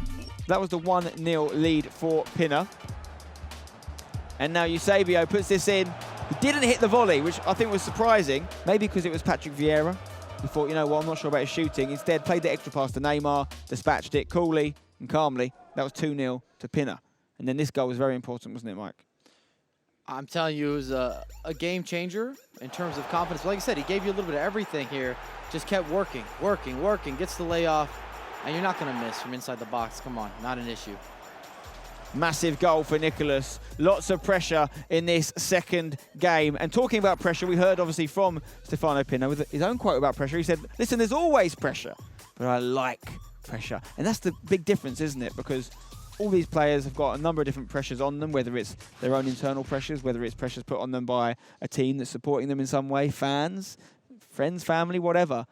But you've got to be able to relish it. You've got to be able to enjoy it. And I feel like Pinner's really enjoying this moment. He's not looking at the stats thinking, oh, God, I've never beaten Nicholas before. What am I going to do? He goes, give me another chance at him, and I'm going to try and take it. And I'm not going to compare Stefano Pinner to Cristiano Ronaldo, but I do think Cristiano Ronaldo is a footballer that's similar to that, where he's going to really appreciate the pressure, so to speak. He's ready for those big moments. He wants to be the star, so he's like, cool, I'll sign up for that role. Definitely. Well, we've got a massive game coming up. Don't forget, it's not just great FIFA. You can enjoy it whilst watching these matches. You've also got the chance to pick up some unbelievable rewards through Twitch drops. Okay, you've got to make sure you've linked your Twitch and EA accounts. And obviously, on the screen right now, you can see there's a chance you could pick up Lothar Matthäus Prime Icon Moments. Look at that player, 94 rated, not just him, we've got rare player packs and much, much more. So make sure, guys, if you haven't already, you've linked those accounts. You can see some of the players there watching on. I'm sure they're linking their accounts if they haven't already, trying to get Matthäus. Also, little extra, anyone who tunes in with a linked PlayStation account to the FIFA 19 Global Series PS4 Playoffs here in Berlin, if you're watching on Twitch, you'll receive a FIFA Global Series PS4 Playoffs home kit. Lovely. Simply lovely. I like the blue on blue. I would rock it. You'd rock it? I'd rock it. Gets the Mike LaBelle seal of approval? Yes. Excellent. If you want to supply me with the jersey IRL and in-game, that would be Well, wonderful. you got to link your PlayStation account, pal. I'm linked. I got the laptop set up over there. We're ready to go. Good. Good. Not missing out on any rewards. So, these are our two players. Number 1 in the world on the left of your screen, Nicholas 99 FC of FC Basel, going up against Stefano Pinner 97. Currently unsigned, formerly of PSV. Will he be joining a new team? I'm sure anyone watching this game right now will be thinking, hello, this guy's doing bits, as they say. I think the question comes down to, do you want representation if you're a club or an esports organization at the FIFA World Cup? Stefano Pinner's locked that in. Ben locked that in. The thing about Pinner as well, though, is he's got to be thinking, I might be playing my best FIFA here as an unsigned player. Maybe it's helping him in some way, you know. He's never beaten Nicholas in an event before that we have any on record, and he might be about to do that. I don't want to count my chickens. You know, Nicholas can definitely come back in his second leg. He's more than capable of it. There's a lot of hard work ahead of Pinner still, but he deserved that win in the first leg. There's no doubt about that. You could also say on the tactical end, Stefano Pinner only made one change, and he brought in Messi. So we didn't see that many substitutes, and it looked towards the end that he didn't have that dynamic play, whether it was in the midfield or even going forward. We didn't see a lot of chances from Stefano Pinner, especially the last 20 or 25 minutes. It felt as if he was getting pinned in by Nicholas's pressure. He could not evade it. I think that's natural when you get to that point in the game, and I think that we didn't see a ton of chances from Nicholas either until that last 5-10 minutes. Nicholas did look like he was going to win a penalty at some point. I'll be interested to see if he can continue that fine footwork in the box and really put Pinner's defenders under pressure and try and tempt them maybe to leaving a stray leg out and giving away a penalty here. So second leg's underway. Pinner in the AC Milan strip, I believe it is. The black and red against Nicholas's white. 2-1 to Pinner right now. And he's only about 86 minutes away from a monumental victory here in Berlin. And I'm not expecting Stefano Pina to make any adjustments. He's probably pleased with himself after the first leg. Big win. Maybe he feels maybe a little unlucky not to have been able to go ahead with 2 goals. And then on the other end, though, Nicholas might get a little more aggressive because that worked. He looked the more likely. We were talking about it before he got that goal. Something's going to happen. Pinner's piling on the pressure here, though, getting a couple of opportunities in Nicholas's box there. But Nicholas survives the pressure for now. And he gets the ball to Hullet in the middle of the park, who finds Ronaldo. Good tackling again from Stefano Pinner. Finding Neymar here. Man that scored that perfectly placed left-footed shot in the first leg. Neymar again finds Hullet. Hullet on the ball.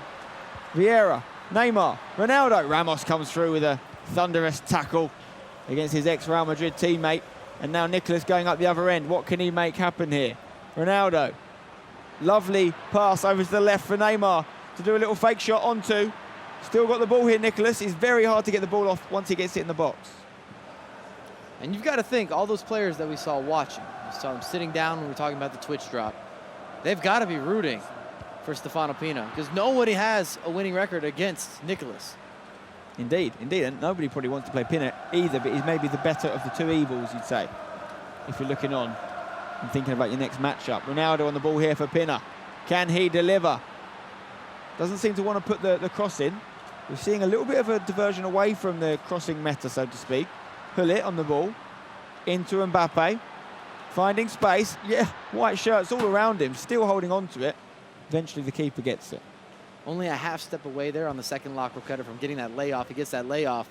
We know it's going to hit the back of the net, so he's still showing a lot of promise in terms of going forward. It's way too early to start setting up shop for Stefano Pina, so I'm expecting him to, like I said, stick with the same type of gameplay, same type of game plan that he had in the first leg. Nicholas here gaining momentum, finds a player in the box. Varane gets a foot on it. Hullet now to Vieira, to Mbappe, Ronaldo.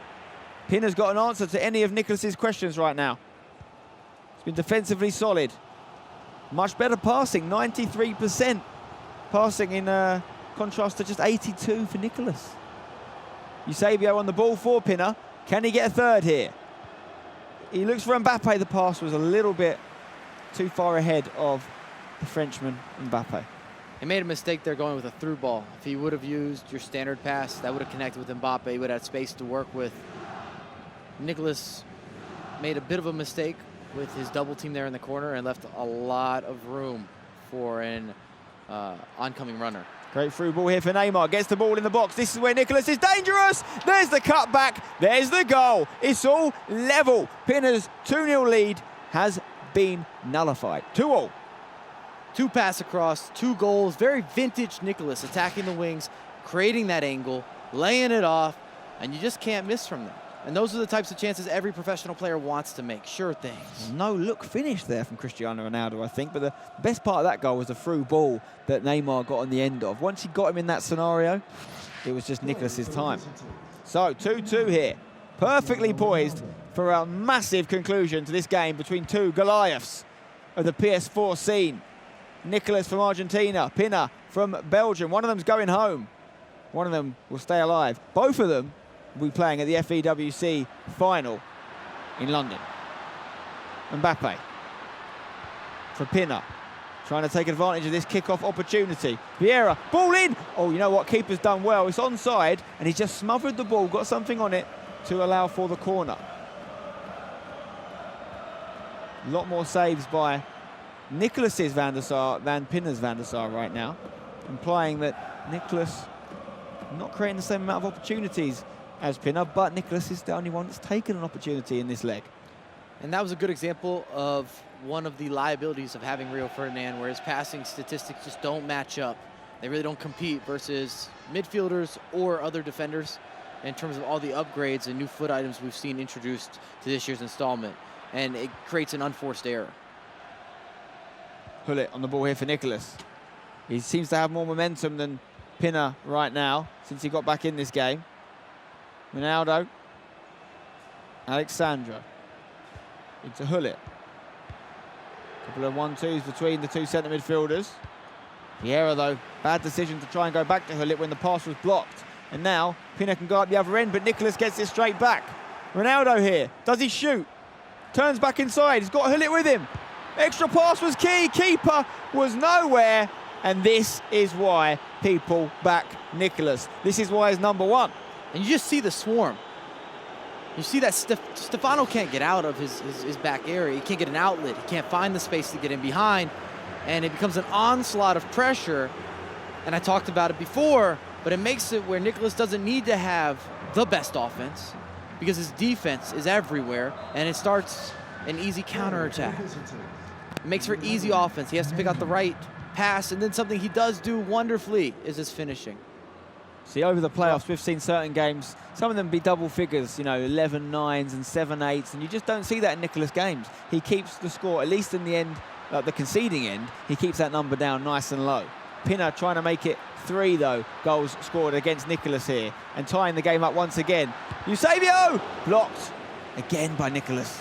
It sounds cliche, but defense wins championships. Defense also grants consistency, because even if you're not playing that well on offense, if you keep it low enough, you can still be in that game. You give yourself an opportunity to win. I mean, we agreed that Nicholas deserved the win in the first leg, but because, Pina, because Nicholas kept it low, he meant he only lost 2-1, which is really not that bad a position to be going into second leg. And it made it where he doesn't have to make adjustments. He can choose to, but he's not forced to swap formations. He's not forced to start bringing up the pressure or the depth. He can, but he doesn't have to do these things. He still has a lot of time to work with. Half time now in the second leg. Pina's 1-goal lead has been reversed. He is now 1 goal behind the number 1 ranked player in the world, Nicholas 99 FC of FC Basel. Right now, you've got to say the game is in Nicholas's hands. He's playing the better attacking FIFA. I still look at that being a pretty even first half, just that Nicholas made better opportunities. The quality of the chance created, Nicholas is going to win in that department. Yeah, both Nicholas's shots, we felt they were going to go in before he hit them. It was just the opportunity was too good, whereas Pina, a lot of them were like, oh, what's going to happen here? Is the keeper going to save it?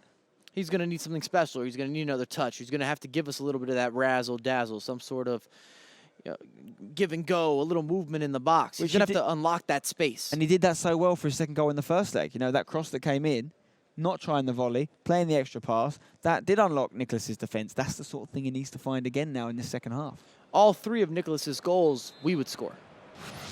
Thank you. Many people would score if you created that opportunity. That's the point I'm making, is that they were sure things. They're automatic finishes. Whether you're under a lot of pressure, or if you're like the Iceman and you don't feel any pressure at all, you're going to be able to convert those. Team of the Year, Messi, on again now for Pina in an attempt to get back in this game. What can the Argentinian hero, Messi, do against the Argentinian world number 1, Nicholas? Ronaldo looking for Hullet, bad pass. Nicholas now could capitalise on this opportunity, finds Neymar on the left. Hullet. Neymar just goes back to Alexandra, looking for that through ball attempt, perhaps to set up the first goal. Neymar is a constant source of creativity for Nicholas, always tries to find him on that left flank. Now Sandro finds Hullet, he finds Mbappe. Pass just cut out, but Mbappe gets it back here. Good pass into the box, could be a goal, and it is! And that's a 3rd for Nicholas, and this is vintage Nicholas. 3-0 up in the second leg, 4-2 up on aggregate. Pina is in trouble. And 3 out of his 4 goals have came from mistakes from Stefano Pina on outlet passes from the defenders. He hasn't been able to evade that pressure, and it provides Nicholas with a very easy finish. And every time, Nicholas's goals just look like sure things because of the work that's gone in before. The pressure, the passing, the composure, the prediction of the keeper movement is something we're not talking about. Maybe Pina could have made some better decisions in his keeper movement, but Nicholas is always ready to read it. And Pina hasn't really utilised any of these opportunities from kickoff here. Neymar on the ball. And you might ask yourself at home, well, what makes Nicholas' defense so good? Why is it different than other competitors? What is it, Mike? Well, it's a combination of his micromanaging, so the way that he moves multiple players at the same time. Okay, how does he do that? He's able to do that with the teammate contain and also player switching. He's very good with the right analog stick, maybe the best. And it also combines with his anticipation and also his commitment to a game plan and a commitment to making those tackles. You still have to manually make the steps. You manually go for those interceptions, manually go for those tackles once you're in a position where you can reach out a leg or get you a slide tackle. Make something happen. Shake it up. Shake it up, baby. Nicholas on the ball here. One more goal could finish off the Belgian and be another defeat in a long line of defeats Pinner has suffered at the hands of Nicholas. Ronaldo here. Will he deliver? He had a pass on. He's taking it eventually, finding Luka Modric here. Still Modric on the ball. Nicholas, oh, it's hard to watch. He just keeps possession so well. And it'd be so frustrating if you're in Pinner's shoes at this point. You just want to get the ball back and you can't. He's got it here. Neymar. A goal now for Pinner would set us up for a brilliant finale to this game, but Van Dijk sticking out a long left foot. And if possible, you're going to see Nicholas start to recycle as much as he can. He'll gladly walk down the clock. Giving the ball away here, though. Pinner could take advantage. He's hit that well, but Van der Sar was equal to it, pushing it away for a corner. That needed to go in. And Pina shot to the near post because he was anticipating goalkeeper movement from Nicholas. It didn't happen, and Nicholas gets the save. And now we're going to have substitutions. We're going to have tactical adjustments, all of the above. But that was a crucial moment, and we saw a very uncharacteristic mistake from Nicholas passing out of the back.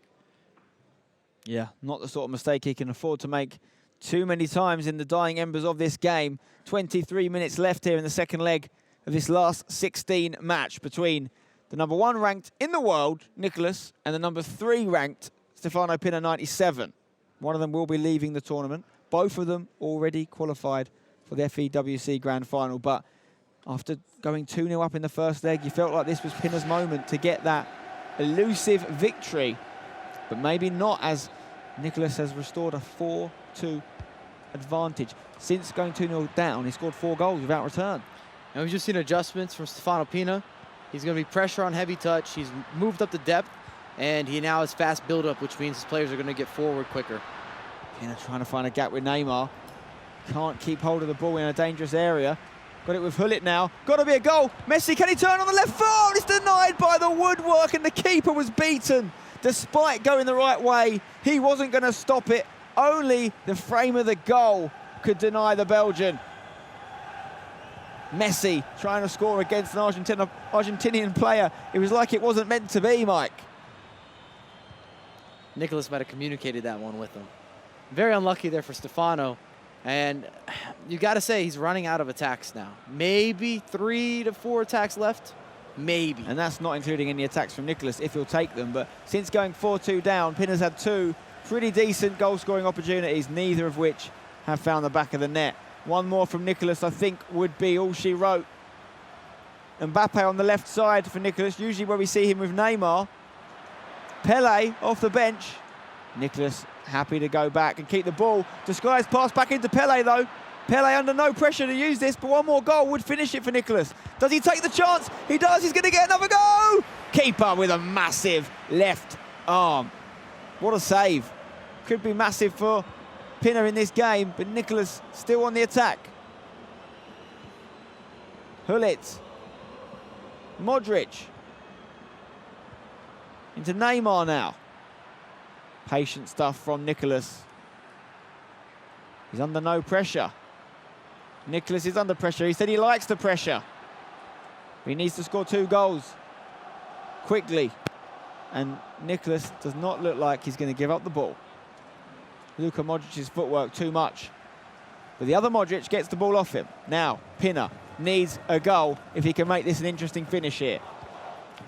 And it's got to be said, if the scoreline stays like this, Stefano's going to review this gameplay and feel like he mismanaged his lead, that he mismanaged or made some poor mistakes in terms of the build-up, and it's going to cost him the game. With the exception of the couple opportunities, you've got to say, Nicholas's defence has been unbelievable. On the edge of the box, he's just giving a really, really good player in Pinner no real opportunities.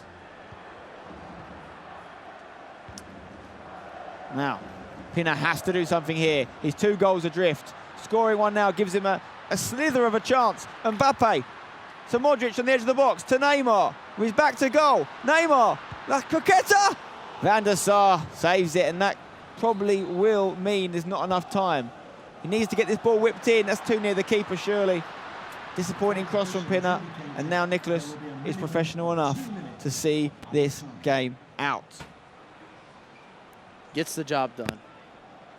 From 2-0 down, Nicholas reigns supreme once again and will book himself a spot in the last 8, going through to tomorrow's action here in Berlin, Germany. Pinner will exit the competition, and it's always frustrating when you exit at the hands of someone like Nicholas, because you wonder, if I hadn't got him in the draw, could I have got to the final? Where else could I have gone? You know, you're playing against the #1 ranked player. But that is a match that he'll have to look forward to. It's a match that could happen again at the FEWC Grand Final. And in this occasion, as in every occasion they've met in the FUT Champions Series, Nicholas wins. And I would say it's likely to happen again when you're looking at the FIFA E World Cup. Both of these guys match up constantly, and it's got to be getting very frustrating for someone like Stefano Pina, who's thinking, I got this. This is going to be my time. Surely the percentages say I'm going to get a win soon. Yeah, they could well be in the same group, of course. The rankings could still change a little bit, but come the FEWC group stage. Let's take a look at the highlights from that second leg. Remember, going into it, Pinner had the 2-1 advantage, but Nicholas didn't look too worried. Fantastic through ball here for Neymar. Gets in front of his man, waits for the perfect pass. Guaranteed goal. And it's got to be said, some of the defensive errors, some of the passing when he was on the offensive end in terms of giveaways from the defenders, from Stefano Pina, cost him this game. That last goal levelled it up. This one gave Nicholas the lead. Poor keeper movement from Pinner. Went to protect the far post. Straight in an empty net. But it still begins with a giveaway. Yep. That's unfortunate for Pinner. That's the sort of thing we're not seeing Nicholas do a lot. Stefano Pina would have been better off just clearing the ball. Another giveaway. Another giveaway and a great pass. Keeper maybe should have come out and put a bit of pressure on Ronaldo. Maybe he was anticipating a pass across goal. And let's give credit to Nicholas as well. Offensively, he's very pinpoint accuracy, or pinpoint accurate with some of these passes. Yeah. This is one of Pinner's chances that doesn't go in. What could have been if that goes in the back of the net? Pinner would have been only 1 goal away. Nicholas might have started to doubt himself, but it didn't go in. It was deflected by the woodwork, and unfortunately for Pinner, his tournament ends there. I mean, the post can be your best friend or your worst enemy. Do you think, based on what you've seen there, Pinner deserves his kind of 3rd ranking in the world right now? Is he the 3rd best player on PlayStation, in your opinion? Is he 2nd best? Where would you put him? Definitely in the top 5. I think 3rd is fair. Let's see how this finishes up, because we still got players competing. And maybe Levinkin's going to continue his run. Someone could get 18, or someone will get 1,800 points and maybe climb up the leaderboard. So it's also worth saying that, like, Nicholas, if he wins this event, does that then justify everything that he's been accomplishing? You can say, well, he won this. Or is it still all about the FIFA E World Cup, like you were saying? In my opinion, obviously, it's great to win. Nicholas won this event last year, of course. It's great to win the playoffs. $75,000. Unbelievable. But you've got to win the FEWC. That's the big one. And we're going to go over to the couch now. Guys, what are you saying? We're saying a lot of things, but not as eloquently as you, Mike and Spencer. Great calls of the game, as always. We're here with Dan Gaskin. Hi, Rachel. Good Hi. to see you. I was going to say, firstly, it pays to be boring, doesn't it? Spencer wanted to be interesting and go with Pinner. We were boring and went with Nicholas. And who won? Yeah, we did. We're smart. That's the thing. Dan, your thoughts on this? On this match in particular? Never bet against the Iceman, or as he wants to be called, Professor Yeah. Iceman. I'm not sure it's a superhero name I'd go for, Professor Iceman. It sounds like a really bad knockoff, but Sounds he's like just Dr. incredible. Nightwatch giving himself doctor without really earning the certificate. We're on to you, Dr. Nightwatch. Yeah. He's always doing something, that Nightwatch. You got to keep an eye on him. Yeah, so Nicolas was down 2-0. I thought, all right, maybe this is Pinna's day. Maybe he's going to do it.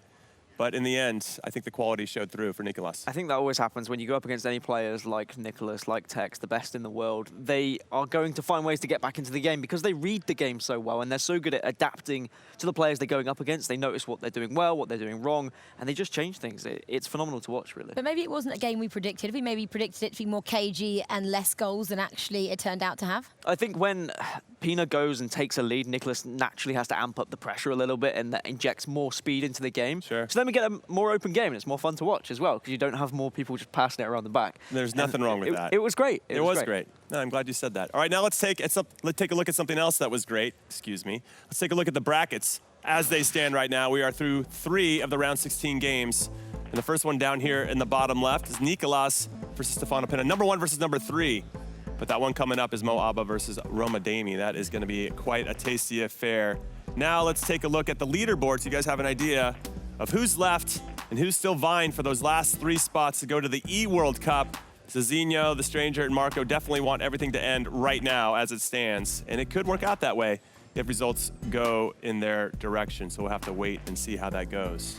Yeah, Roma Dami there sitting in 18th. He's up next against Mo Alba, who I think is 4th, still in it. It's a crucial game for him. And I don't know, he's doing pretty well, hasn't he? Took out Marcuso in the round of 32.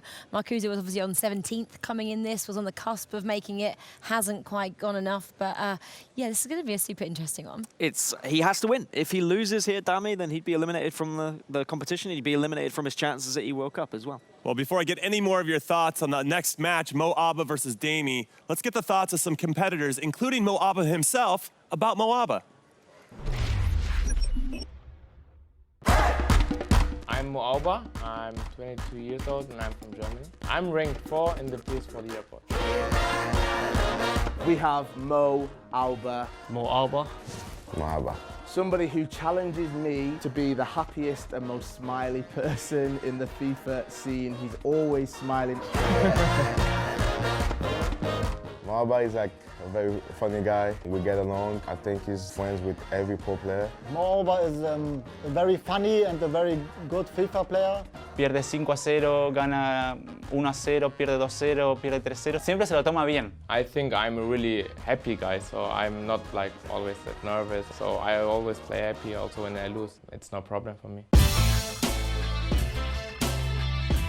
His gameplay is very unpredictable. Mo is always fast, always attacking. He scores a lot. You give him a chance, he's going to take it every single time. He does quite a few things I'm not used to see. Yeah, I think my gameplay is nice to watch for viewers because I play really offensive. I score always a lot of goals. Very good in attacking. Es increíble, complica absolutamente todos los jugadores, sabe adaptarse. I only want to win, so I'm really confident. I think he's a massive threat at this tournament. So now is his time to put his name in everybody's mouth.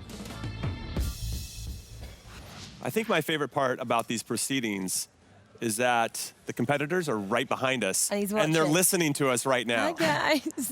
It puts a little pressure on what we're saying. It's one thing if we're in a different room and we don't know that they're listening, but we know that they're listening. Yeah, exactly. It makes it even more intense in this environment. Dan, you don't get to see it as much because you're over there casting. How does it feel to be that kind of close they can hear? And they're staring at the back of your head right now. Honestly, yeah, it feels like I've got eyes in the back of my head when I'm casting because I know that they are listening very carefully. Watch what and you say. They watch the rebroadcast back. But we're very close with a lot of players, and it's always great to see Mo Alba with a smile on his face. Well, speaking of him and a smile on his face, let's take a look at Mo Alba earlier with some of the players.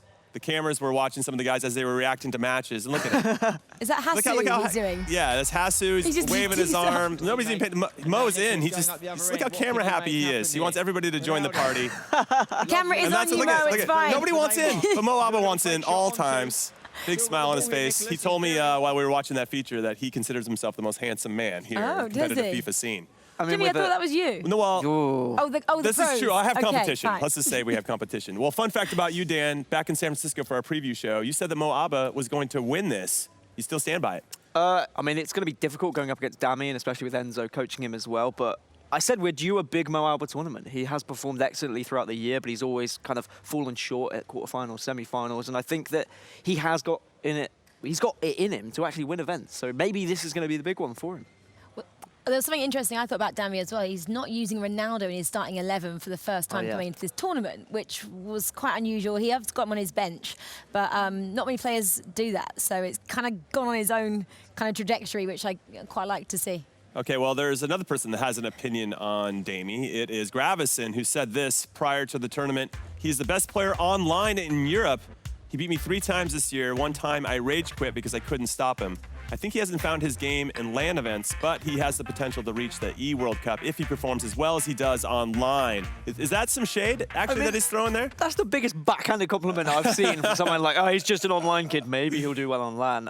He's turned up at this event, and he's shown what he's made of. And if he can get into this next round, he puts himself into that top 16. It wouldn't be a secured top 16 spot, but at least he's there, and then he's the benchmark. And he has, like you said, got Enzo, and we know who Enzo was coaching in Hamburg. That was Tex. So maybe there's something in the water of having him as your coach. Tex did not take the entire tournament, but obviously came runner-up. All right, everyone, we're going to have to hit pause on these proceedings here in Berlin for the PS4 playoffs. But when we get back, it is Mo Alba versus Roma Dami. Come back and join us.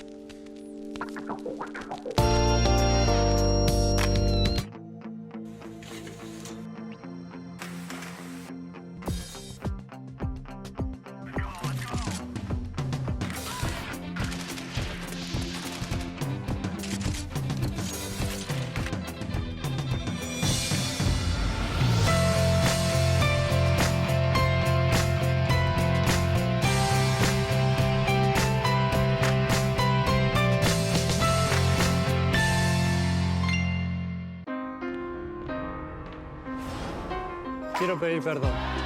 I'm sorry to all the players I faced. The left backs. A los laterales derechos. A todas las defensas. Sorry you train so hard. Mal mesmo para a sua reputação. A vuestros tobillos. The opposition coaches. Aos goleiros. Their teams, your fans. I'm really sorry. Sorry about your weakness. Eso marcas personales. I'm sorry I like to dance and entertain. Destroy.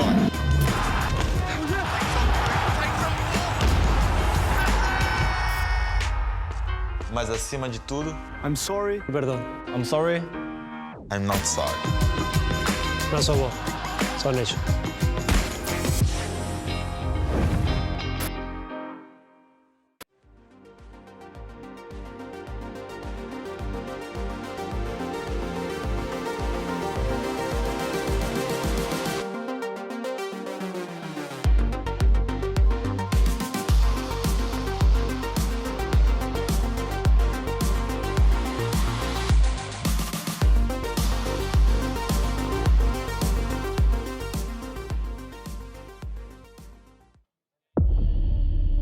Want to get on my level? Do you think you got what it takes? The dedication, the drive, the unrelenting fury. Do you think you're worthy? It's time to step up and show me what you've got. Boom! This is the Recon 200. An always-on bass-boosted shatter-your-skull extremely tactical headset unit built to take you to the next level. Incredible. Flip-to-mute mic. Metal-reinforced headband. Crushing 40mm drivers. Memory foam ear cushions. And the sweet, sweet sounds of bass boost. Yes! Nothing even comes close. The Recon 200. Boom! Hear everything and defeat everyone!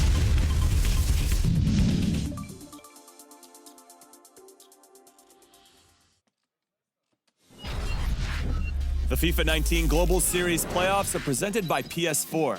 And remember to pre-order the Ultimate Edition of FIFA 20 by August 5th to get a guaranteed once to watch.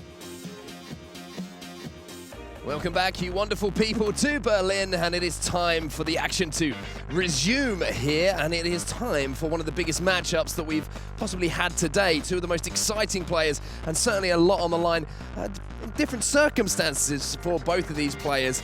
We have, of course, Mo Alba taking on Roma Dami. Very interesting one ahead of us. Yeah, I mean, Dami is sat just right outside of that top 16 mark, and he wants to be able to push himself in onto Team PS4 to get to that E-World Cup. But standing in his way is Mo Alba, the happiest man, not only in the world, but also the happiest man in FIFA as well. And both of these two have kind of overcome their demons in this event. They've been so familiar to being knocked out in the first round of knockout, but they're both through now. They're into the round of 16, and maybe this is where we're going to see one of them progress to the heights that we know they're capable of doing so, Mark. Now, if you are a fan of some beautiful, fast-paced FIFA action, some attacking flair, that is what I'm expecting to see from both of these players. But for Roma Dami, it is the biggest game of his season to date. He needs to put in a huge performance and knock off one of the biggest names in competitive FIFA if he wants to join Team PS4. A good omen for Roma Dami, though, is they have played each other before this season in Atlanta in the FUT Champions Cup February, and it was in Swiss, and Dami won 8-1. So at least he knows he can get the job done against Mo Alba, but this seems like it's a little bit of a different feel. This is a different Mo Alba at this tournament. but you're right, Mark. This is going to be a very open game. Dami even stated on Twitter, I don't like low-scoring games, and I know full well Mo Alba doesn't like them either.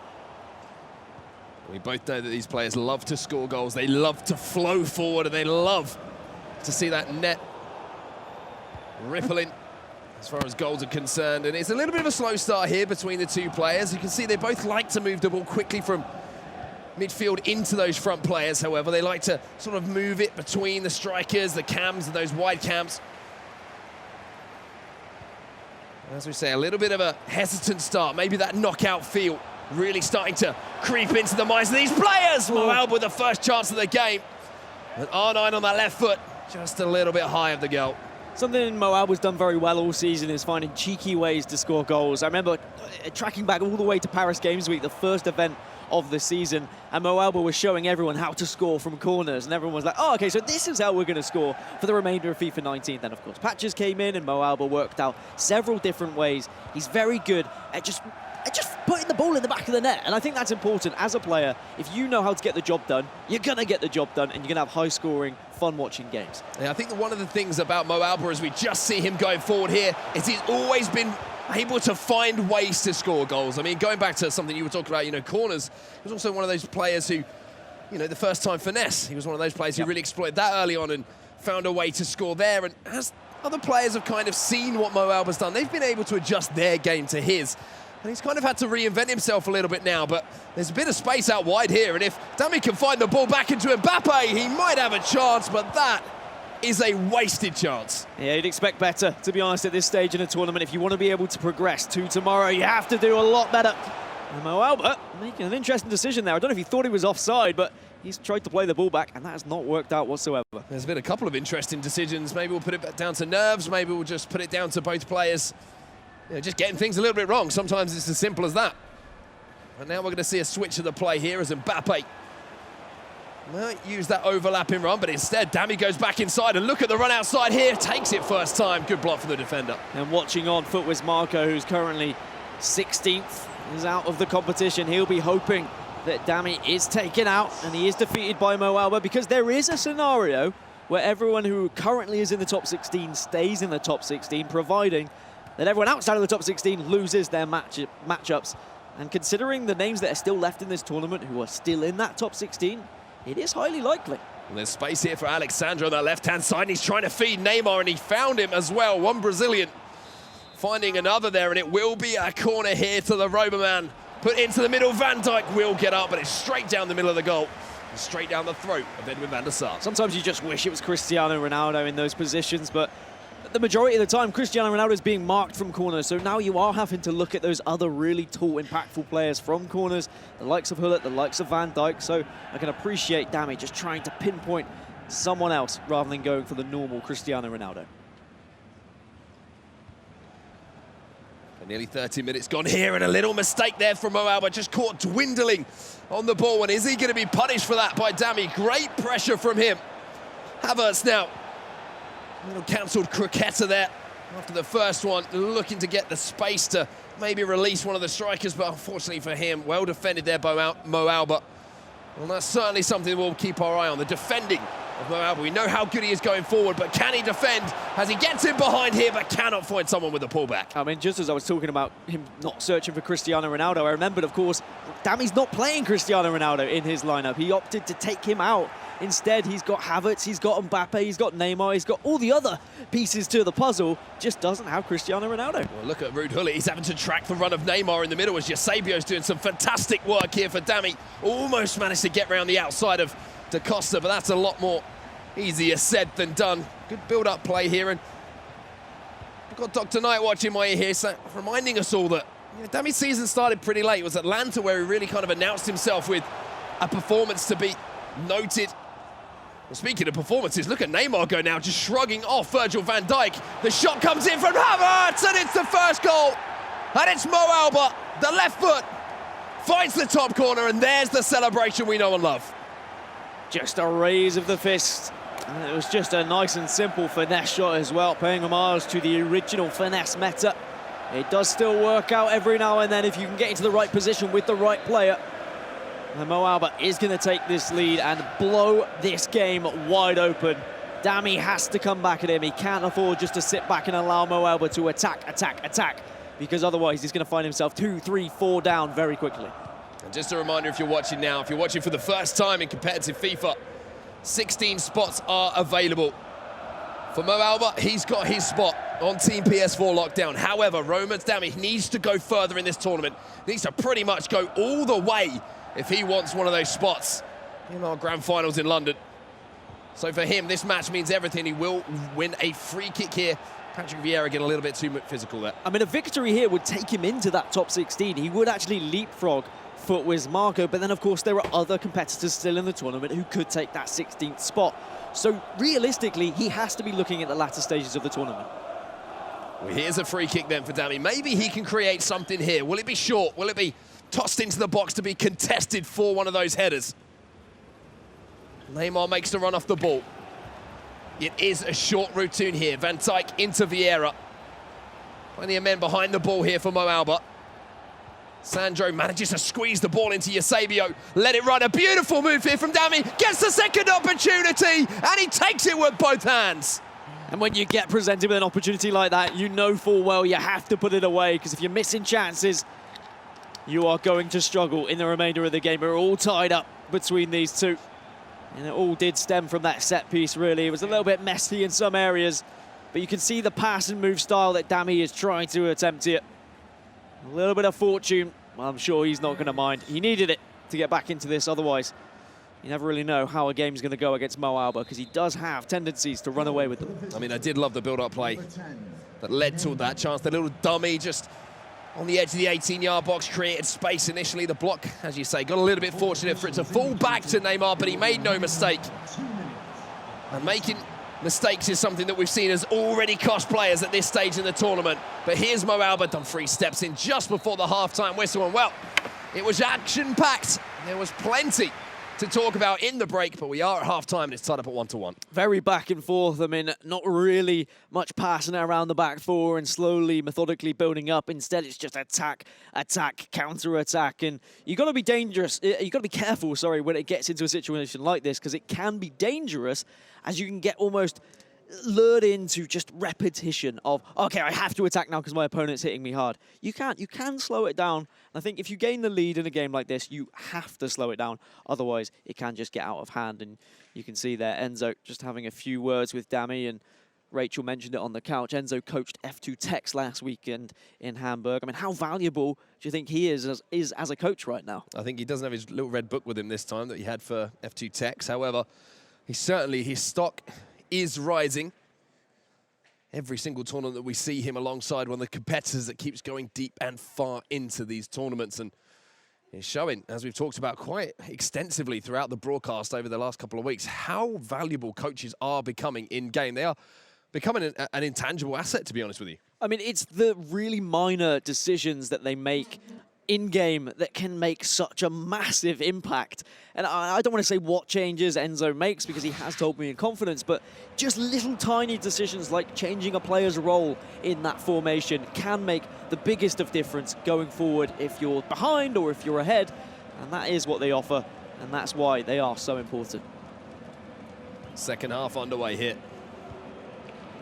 Nothing to separate the two players after that first half, as you can well see at home on your screens. 1-1 the final score, the half-time score, I should say. It's a lovely little dink ball over there from Roman's Dami to find Kai Havertz, just working on this right-hand side. And now we are seeing a little bit more of a slow, methodical build-up play here. Yeah, I was going to say, I wonder whether that is a word from Enzo, as Dami's now just looking to build up and wait and try and encourage Mo Alba to drag some of those players out of position. And he is doing that, and you can see a little bit of space now opening up, and Da Costa had to be quick there to get across. And we know that high-pressure game that Mo Alba likes to play down. You are going to be able to exploit that second-man press. If you can time that pass, you might have the opportunity to find space, which Mbappe has now found here for Mo Alba. Back to Vieira. Here's CR7. Space for him inside the 18-yard box. Looks towards the back post. And Alexandro got up to get that one away. Almost the wrong way round. Ronaldo to Messi. It should have been Messi to Ronaldo. Well, here's Ronaldo inside the box from Mbappe. And Mo Alba really putting the pressure onto the Roma man now. Mbappe across to Neymar! That was superb from Mo Alba. It doesn't matter how fast the gameplay is, he just reads it so well. He's almost always one step ahead of where that ball actually is. He knew exactly where he wanted to be passing it, and he knew the finish that needed to be provided at the end as well.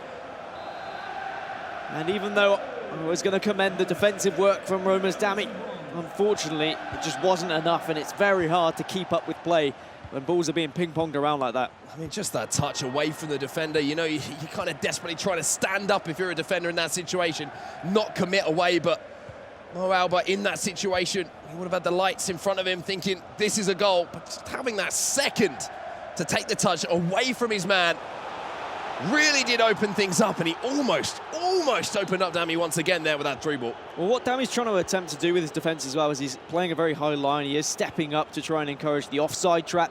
He's also trying to bait Mo Alba several times with his fullbacks by starting to dart inside, encourage the amount of space that's available, and then suddenly sprinting back, almost as if to say, if you play this pass, you're not going to make it. Well, defensively, I've got to give huge credit to the way that Mo Alba's actually played this game. Certainly been a marked improvement from what we've seen from him in knockout games, but there's one of those little mistakes maybe creeping in there. Something that has cost him a few big games. A little misplaced pass, and we know how they can turn into opportunities for your opponent. Here's Mbappe now for Dami, inside the box, just needs to pick the pass, and he can't do it. Van der Sar comes out. And just about manages to get it away. And just look at the sheer pace in which Mo Alba is pushing that ball to the other end of the pitch. He notices there's a little bit of a gap when Dami does attack, and he leaves a couple of players too far forward. So he's trying to take advantage of that. Didn't come off that time, but I think if Mo Alba continues to try and play a high-paced tempo here, he should be able to grab another goal and maybe catch Dami off guard. That's a great tackle there. One thing I do like is Mo Alba's playing a little bit of a deeper line than maybe what we're used to being seeing from him earlier in the season, where he's so aggressive and he's trying to press the ball still, but also he's sort of realising the positions where he can drop off a little bit. Well, now he's going forward again. This is where he's dangerous. Neymar, Criqueta. Overlapping run here from Patrick Vieira, stretching his legs to get into an advanced position. Neymar again, the goal scorer just a moment ago, and almost threaded the needle, but Dami's giving it straight back to him now. Hullet, Vieira exchanging passes.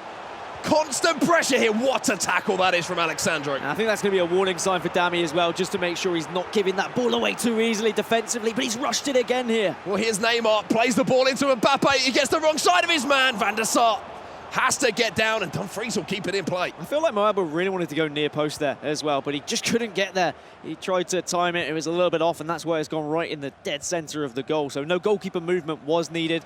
And of course, predicting which way the goalkeeper's going to go is a massive part of this game. Well, Van Dijk's out of position here. You can see Neymar. That'll mean there's a man free, and Dami with a huge chance. But he can't beat the huge frame of Edwin van der Sar in goal. I wonder whether that was one pass too many as well from Dami. The shot was on from the original man, but he just played that extra pass to try and beat the goalkeeper movement, to try and make Mo Alba second-guess himself. But Mo Alba actually stayed strong and was very resilient with his goalkeeper movement, just stayed right central and only moved him very slightly. If you do overcommit, then it can be a very bad thing.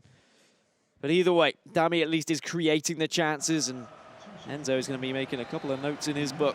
Not the red book, though. That's only for text. Ball in here from the corner. It's actually going to be a massive chance. We joined the action. It was back underway, and almost immediately we saw an equaliser. Well, for Mo Alba, a little bit of respite here as he wins the free kick, but oh my word, that was nearly an equaliser from the set piece. It's set pieces where I think Dami is going to be at a loss with not playing Cristiano Ronaldo as well. I think he is such a huge impact, his huge frame, the height that he has, the jumping statistics. You need that, I think. So why not bring him on as a sub? I think we must see that from Dami during some of these games, bringing on Cristiano Ronaldo as a substitution. Kylian Mbappe now in that full-back position, up against Danny Da Costa. Vieira now, there's a battle of strength between Da Costa and Patrick Vieira, and Vieira comes out on top like he almost always does. But then there's just so much room, and you can see Mo Alba is trying to get that little ping across either of the fullbacks, but Dami again has stepped up well and almost lured him into it once again. Here comes the Roma man once more then. inside the last 5 minutes of the first leg. Needs to find an equaliser here to tie things up. Neymar can't get around the huge frame of Ruud Gullit there. Such an important tackle at such an important time. Well, but not able to keep the ball, though. And with just a few minutes left, I would have maybe been more inclined to just pass it around a little bit and not allow Dami to have one more attack. Well, there's lots of runners here, and R9 with a couple of heel-to-heels. It's a Messi! And just as the referee was looking to put that whistle to his lips, Dami answers back. 2-2 with one of the last kicks of the game. And just as you were saying, oh, it's a different Mo Alba. He's playing a deeper line. He's playing a little bit more slow-paced. He's not focusing on the attack as much. He did give the ball away. He did give that opportunity to Dami by not playing the ball around, by not retaining possession. It was sloppy from Mo Alba, and he is going to be frustrated by that. And now we'll be going into the second leg all tied up unless we see a last-minute goal from Mo Alba here. Such a well-worked opportunity, and that little deflection away from his man means that, you know what, Dami might have another chance to go forward and maybe win this game at the end. Messi, the goal scorer's in behind here, the Argentine. Goes up against Ramos. Couple of drag backs, back across goal. And Mo Alba's hanging on. I think he wants to hear the full-time whistle. Yeah, he looks a little bit rattled, and he just clears the ball out of play, and the final whistle goes of the first leg because Mo Alba knows he should be going into leg number 2 with a lead there. He allowed Romas Dami back into this game, and Dami's World Cup chances are still alive. I think that's what's important. If he can get that win, he still has hope, but if he loses, he's out. Yeah, absolutely crazy game that we've just seen there. We'll take a quick look at the highlights where we discuss the game that just happened, because I think that there's one man who sat over there on that station right now is going to be thinking, let's get straight into this second leg. And that is Romas Dami, because he ended that game absolutely on fire. Yep, he would be. And unfortunately for Mo Alba, after such a strong game, it just all comes to nothing. Even though we had the raise of the fist, we had the smiles, that smile was quickly turned upside down into a frown because things went from bad to worse after he allowed Dami back into this one. Yeah, a little bit of fortune here for the equaliser, but sometimes fortune favours the brave, like we say. A good finish from Neymar, having been presented with the opportunity. And that wasn't the end of the goals down. The second half brought us plenty more as well. Yeah, and I mean, we knew there were going to be goals between players like this, and from their history, when they played up against each other, there was 9 goals between them. Yes, okay, 8 What a goal this was, by the way. But yeah, it's just such good pass and movement from Mo Alba. As I said, he predicts where he needs to go constantly. He's always a step ahead of his opponent. But he did let himself down when it came to this final stages of this game. He retained possession and he gave the ball away, and he didn't really need to. Yeah, we're going to see this equaliser here. Look at the game clock, almost at that 90-minute mark. Lionel Messi, the left foot, which has got all sorts of magic inside it, once again comes up when it counts. Finds the back of the net. You can see the reaction of both of those players. But speaking of players who are currently a little bit nervous, Footwiz Marco. He's holding on to 16th spot right now. He is holding on. I mean, if Dami wins, Marco will be eliminated from the chances of getting onto Team PS4, of getting into the World Cup. So it's going to be so tough. You don't want to be Footwiz Marco right now. I mean, if we look back at Hamburg and we look at Ajax Joey, who was in 16th place, he got Swissed and he didn't keep 16th position. But realistically, if he'd got through Swiss, got to top 32, he probably would have kept it. Marco has done just that. Maybe he's done enough. Is it enough? But it all comes down to what these players outside of the top 16 can do. Can Dami win this game? If he does, he will have the chance then to go to the World Cup. So many interesting permutations still on the table at this point in the tournament. But one thing that is consistent is Mo Alba's smile. And we know we're going to see it, hopefully, a few more times, a few more goals. But for Romas Dami, he's going to be all business. And the only time I think we're going to see him break a smile is if he gets through this second leg and comes out on top and still has a chance of making that top 16. I mean, I know it's very cliche to say this game could go either way, but the way that both of them are playing, they're defending pretty well, but offensively, they both look so strong, so confident on the ball. They know exactly what they want to do dribbling-wise, and they're also using L1 and R1 to both encourage players towards them and away from them to make those breaking runs, but also to keep possession in the right areas, except for that one situation where Mo Alba gave the ball away. And I think that's what he needs to focus on in this next game. Two very different emotions being shown right now. On your left-hand side of your screen, Footwiz Marco, the man currently holding 16th place. I don't think he knows where to look, to be honest with you. He just wants to come back at the end of the day and see 16th and his name right next to it and to be presented as one of those jackets as part of Team PS4. But for Dami, as I said previously, all business. He knows the job he's got to do. It's just a case of getting it done. And what a win it would be as well against Mo Albert, someone who has been at so many tournaments this year, and that's why he is so far up in the Global Series rankings. He's currently residing in 4th position. He has reached a final as well. We saw him in a console final where he was knocked out by Nicholas, of all people, and I think you don't mind losing to Nicholas. Let's see if he can do anything at this tournament. Neymar attempted the croqueta around Van Dijk there, but as I've said so many times already over the last few weeks, last couple of weekends, it's a long, long way around Virgil van Dijk. And it is incredible, really, how these different foot items have worked their way into teams. And we kept asking questions of, like, who was going to be in, who was going to be out. Team of the Year came through, and then, of course, we had the Players of the Year as well that also got put through. Great ball, speaking of through balls, and that's a great strike across goal! And out of nowhere, a smile on Footwiz Marco's face, because he knows every time Mo Albert finds the back of the net, his dreams get a little bit closer to reality. But what a goal that was. And I tell you what, Marco, get used to being on camera if this victory actually comes out from Mo Albert, because every other game in these knockout stages, we're still going to be filming you because you're still in 16th place, and you are the one that everyone is chasing right now. But the closest competitor is Dami, and as it stands, he would not make the World Cup. Smiles for now, we should say. Smiles with an asterisk. Until all is said and done, it's still going to be a turbulent time here in Berlin for Footwiz Marco. And for Roma's Dami, I mean, the task just became a little bit more difficult.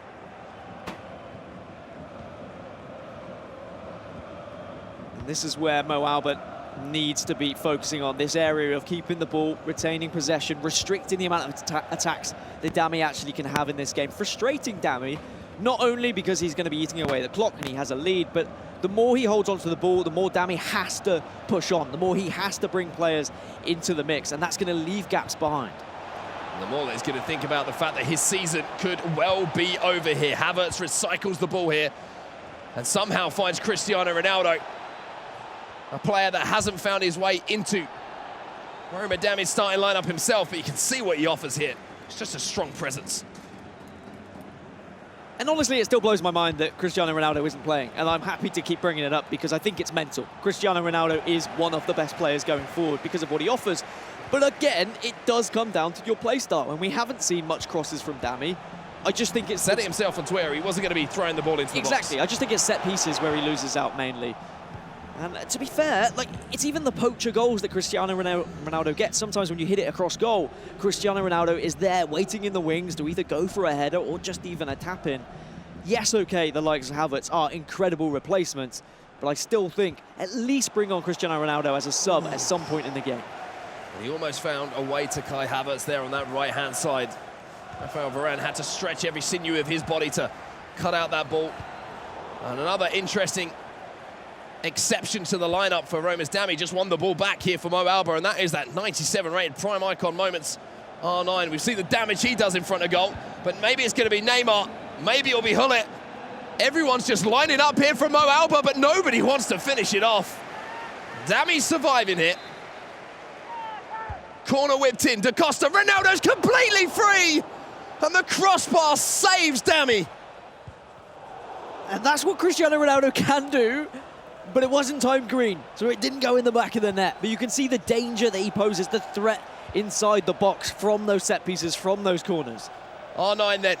Let's see if he can make the difference here. A 2-goal difference might be too much to ask of the Roma man. Mo Albert very slow and deliberate, and he's built up, moving up the pitch, but that's a great interception, this time from Kylian Mbappe. And interceptions like that would provide Dami with some incredible chances, but he just runs into trouble, almost not even looking at his passes. Oh, and it's Ronaldo, and the striker goal almost beats the goalkeeper. And on the follow-up, it's Havertz. And following up that goal, it's the shot of Footwiz Marco. He's beaming. Well, you said it was going to be a turbulent ride, but maybe that seatbelt sign's going to get turned off soon because Marco is going to be feeling pretty comfortable with a 2-goal cushion. With Mo Albert now leading, and Dami is going to have to answer back here. And some changes already as the pause menu is opened.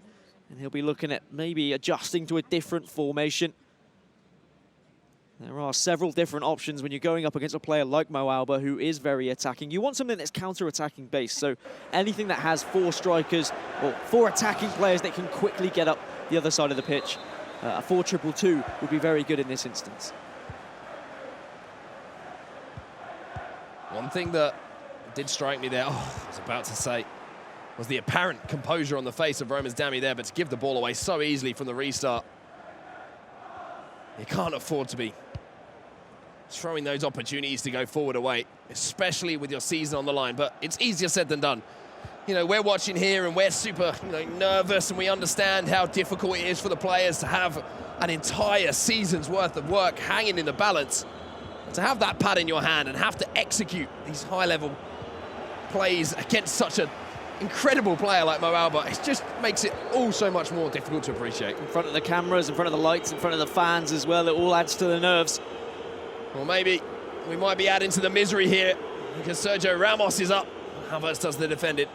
And the in-game crowd is having a little old boo at the moment because they're not happy. They want to see more goals, as I'm sure everyone at home would also like to see more goals as well. But speaking about the nerves, I mean, if nerves do come into the equation, suddenly your fingers aren't doing the things that you actually want them to do, in a slight mistap of a button or a slight misdirection on a thumbstick, and that can be the difference between qualifying and not qualifying for the E-World Cup. Well, that's a great switch of the play there, and you can see slowly how he's starting to work his way up the pitch. He has a runner here outside of him. Mbappe with the drag back. The second one just gave Virgil van Dijk a little sight of the ball, and he got a toe on it. And now on the counter-attack, Mo Alba is flowing forward. Ronaldo, back to Neymar! That could be it. And that should be it for Mo Alba. He has the experience. He has the tournament pressure in his hands. He knows exactly what he needs to do. 3 goals now ahead of Roma's Dami. And it's a very simple task. Hold on to that ball. Restrict the chances of your opponent. Don't make any sloppy mistakes, because just one sloppy mistake will allow Dami right back into this game.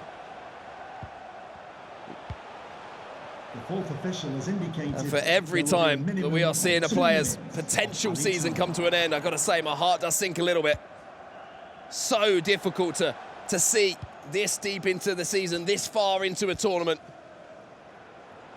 But for Mo Alba, this is the resurgence that we've been looking for. And what a ball that is in it. Almost found our night at half-time. There's some serious thinking to do here for Roma's Dami and his coach, Enzo.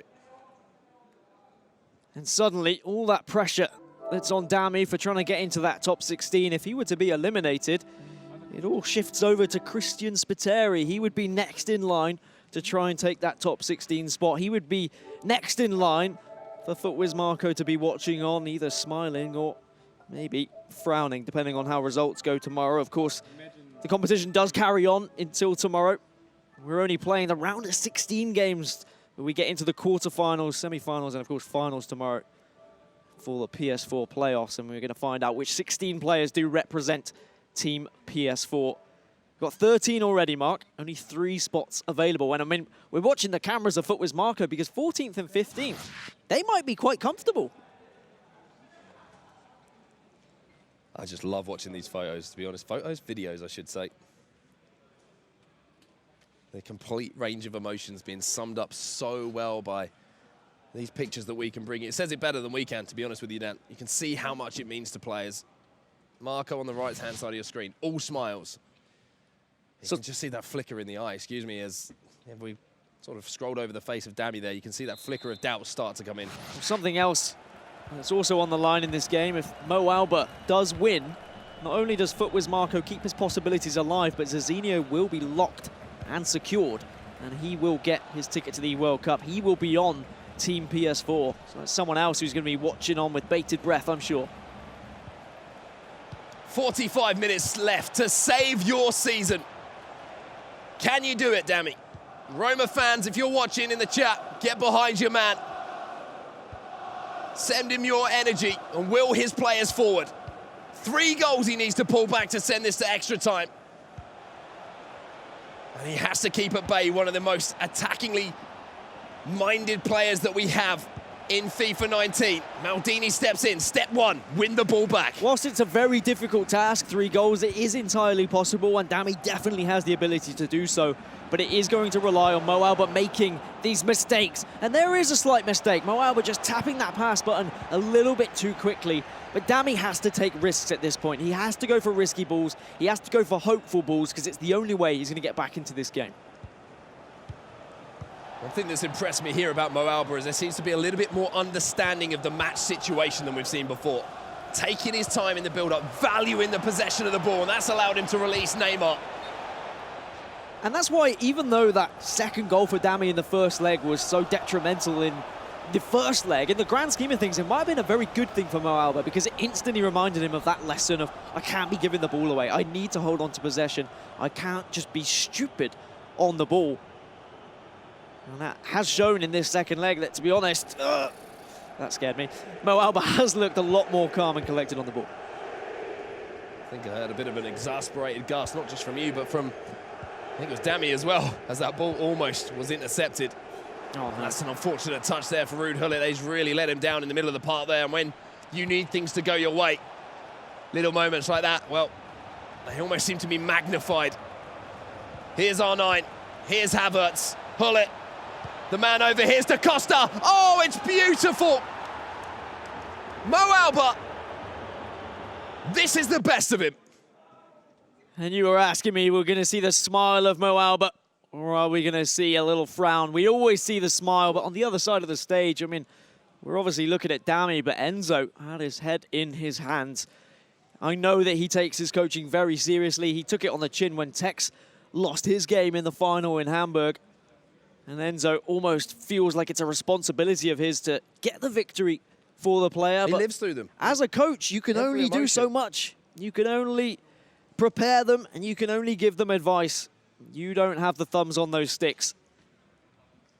And unfortunately for Enzo, he just has to watch on, as Dami now is 4 goals behind, with very little chance of getting back in this game with the way that Mo Albert has been playing. And that was such a well-worked goal there from Mo Albert as well. A little dink over the top to find his overlapping fullback. He delivered the ball into the front post, and a beautiful little header just over the goalkeeper. It looks so simple, but it's level to execute something like that is so, so tough. And this is some of the best FIFA 19 I've seen Mo Albert be playing in a long time, to be honest with you. And so what does that mean for E-World Cup then? What does it mean for Team PS4? It's Christian Spiteri who is next in line. He will have to face up against Fafilza tomorrow. So he's going to have to beat someone who is on fine form if he wants to progress and have that chance at the E-World Cup. Well, speaking of form, there's only one man who seems to have found it at the right time of the season. And that's Mo Albert, almost adding another one there. 6-2 on aggregate now. And you feel that every chance the Roma man creates here has to beat the goalkeeper, has to find the back of the net. Here's Vieira, trying to drive the troops forward here. Great pressure again from Mo Albert. Now Gullit into Neymar. R9 goes for the Elastico. Gullit can't win the ball back off Vieira. Nothing is going for Dami here, and Mo Albert, well, one question we've always had, Dan, is defensively, can he stand up against some of the best in the world? He's answering that. He is. He's really shown up when he needs to, and the real question, I guess, is can he carry on this form into the latter stages of this tournament so he can try and secure himself a victory? Because, boy, would that give him so much momentum and so much confidence going into the E-World Cup if he can actually get a first-place finish. Because it's all well and good getting the Global Series ranking points, getting your second places, getting your top 4s, but everyone's going to remember the winner of the FIFA E-World Cup. No one's going to be talking about second place. No one's going to be talking about third. It's just that winner. That's what it all comes down to. And if Mo Albert can put himself in a situation where he knows he can win tournaments, then certainly he's going to be feeling a little bit more fresh-faced when we do see him at the E-World Cup. And credit to Dami here. He's trying everything to try and get back into this game. There's the heel-to-heel to buy some space. Turns back and finds Neymar. R9 tries to get the strike away. Nothing falling his way at the moment. Da Costa bullies Mbappe off the ball. And again, it's Mo Alba just having his way. And maybe Mo Alba can look for more goals as well. Messi plays it into Vieira, but it's going to be cut out from Dami. And it is too late. I think both players know at this point 4 goals this quickly is not going to happen, especially with how Mo Alba has been defending, especially with how well Mo Alba has been holding this ball. But we have to give a shout out to Dami and how well he's played and how close he's come to actually qualifying for the World Cup. Cristiano Ronaldo almost finds the ball inside some Neymar there for another opportunity at goal for Mo Alba. But this does look like the end of the road here for Dami. He's only got 9 minutes to find 4 goals. Every single strike's going to have to go in. R9, maybe this is one. And sometimes you can have an entire tournament summed up in one shot. And I guess the one thing that I am going to mention is the final passing thought on Dami is the Cristiano Ronaldo situation, is not playing a player of that caliber on your team. Fair enough if he's not in your starting lineup and you bring him on as a super sub. We've not seen that in either legs as Cristiano Ronaldo been introduced. And I do think it has made an impact to the games. I think that Cristiano Ronaldo is just too strong a foot item to leave out of your squad. I respect the fact he's got so far, but maybe Ronaldo will put the final nail in the coffin. He doesn't. But unfortunately, Dami is not able to get far enough. Just a few minutes to go here for the referee to end what has been a result we've known for a while. Maybe time for a little victory lap here from Mo Alba. It has been one hell of an effort from Romans Dami to try and pull off the impossible feat, to be honest with you. It's such a tall order to come from the position that he's in at the moment in the Global Series rankings to steal a spot on Team PS4. And to do it, you have to beat some of the best in the world. And he's not been able to get past one of those, Mo Alba. And it's going to be $10,000 more for Mo Alba, and it's also going to be a place in the quarterfinals where he's going to go up against Nicholas, that one man who robbed him away of that tournament win way back when in a different foot Champions Cup. You smile, Marco. You're still holding on to that 16th place. Commiserations to Dami, but what a performance from Mo Alba.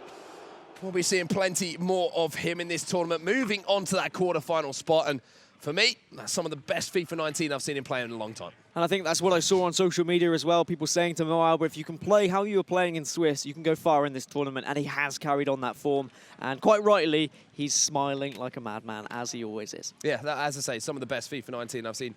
We know what to expect from Mo Alba when he's going forward. He's one of the best in the world. And defensively, he's been absolutely superb. But something else for you guys to check out at home is that man on your screen. Zizinho has made it onto Team PS4.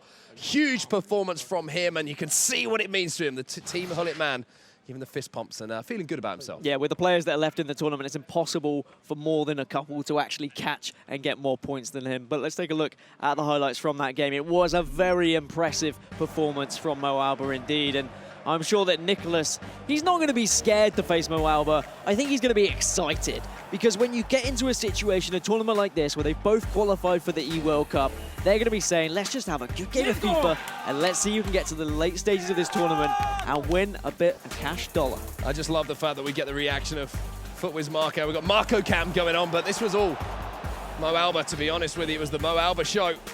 And those 2 quick-fire goals that he got at the start of that second leg, they really were the nail in the coffin. And you could see, you know, initially that first goal went in. You saw the reaction of Mo Alba. It was kind of serious, kind of, come on, let's go. We were almost there. And then the second one went in. And he really just not only sort of took off the handbrake, so to speak, in-game. It was out of game as well. The smiles just kind of started flowing a little bit. And I really wonder if the turning point was actually Mo Alba conceding that goal late in the first leg. If he hadn't have conceded it, if he had that 2-1 lead, would he have shown as much responsibility in holding on to the ball in the second leg?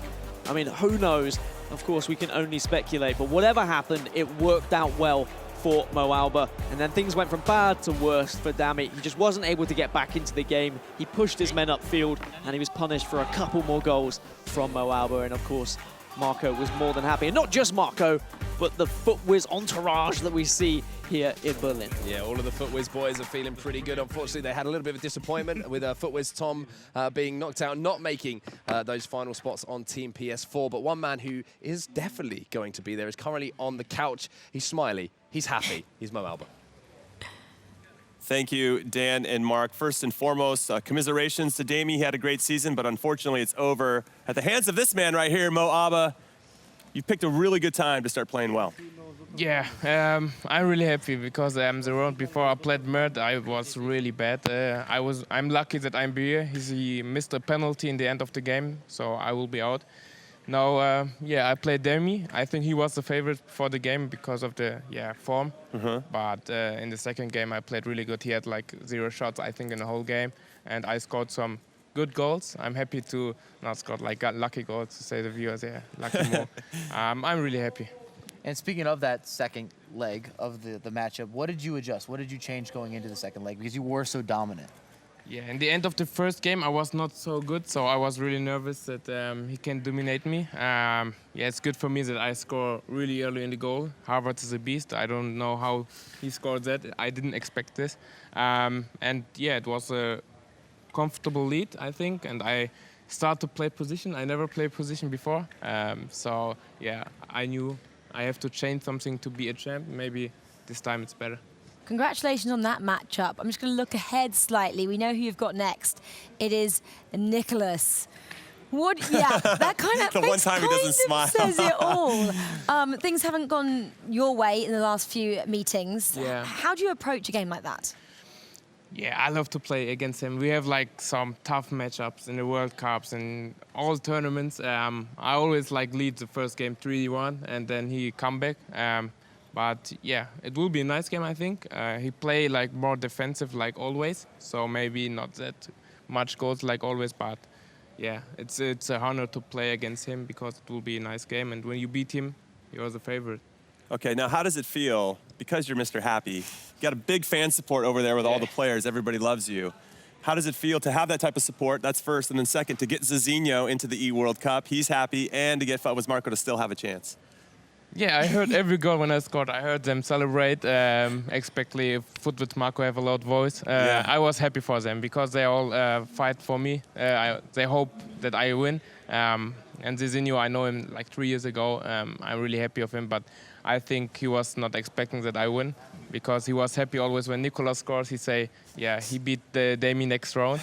So he was expecting Demi go in. So, happy for him, but And like you said, everybody wants to be your friend, but who are your real friends? Who are your guys in the FIFA community? Your guys you've known for many years, you go way back. These are your ride or die. Because we always see everybody hanging out with you, smiles, jokes. If you talk to everyone, they're like, that's my guy. He's a great guy. I enjoy being around him. He's funny. He's got a good personality. But now we're putting you on the spot. Who are your main guys? Who's calling you? Who are we it's a talking hard on the question phone? because everyone will be sad now. But I will take Hasso. I know him a long time. We played together football and we stay every day 25 hours on Skype and talk and laugh about. So Hasso is my man, the champ. And you said you maybe lived with each other as well? Yeah, we live in the same city, so it's easy for us to meet and we practice together. We get in the same months pro in the scene 4 years ago, I think. We have some good moments together. Well, congratulations on today. Good luck for day 3 and tomorrow, and of course in the E-World Cup, and thank you for your time. Thanks. Mo Alba, everybody. Now let's take a look at the leaderboard just to see where everything stands after another round of 16 matchup. Nicolas still in it. Mo Alba, who we were just talking to, they're going to be playing against each other tomorrow.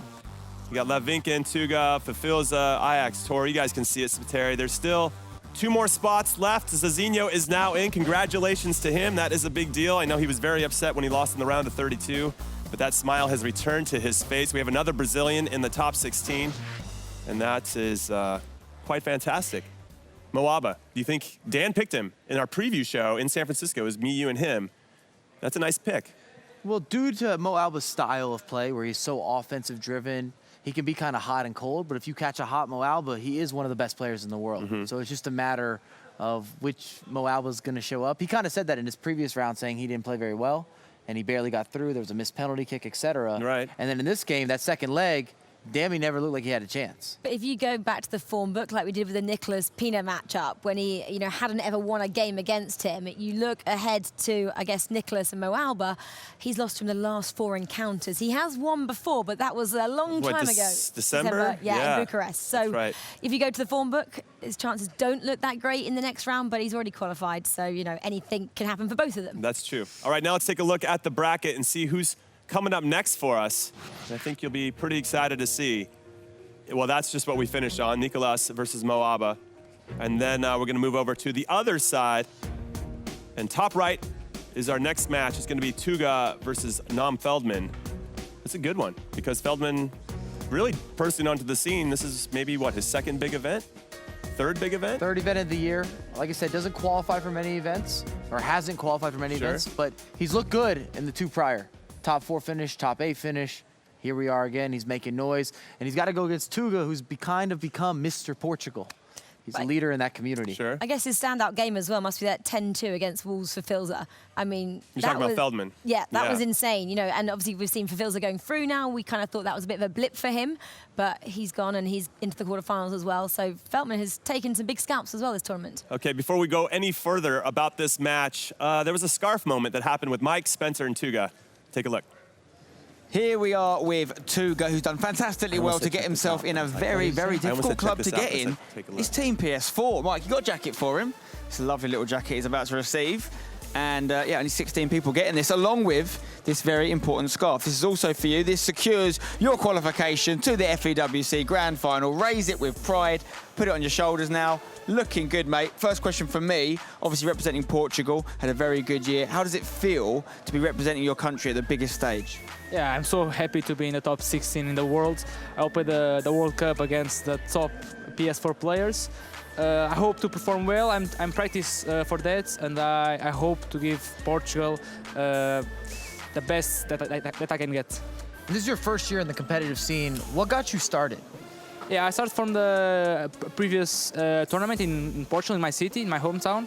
I got to win against the best Portuguese players in the world, and then I got the top 100 foot champions in the first week. And I saw, okay, it's my first season. I probably get something with that, and I try to work hard to train, even to put more hours in the game, and I got so many wins. I got qualifications for the tournaments, and I feel amazing to be here in the top 16.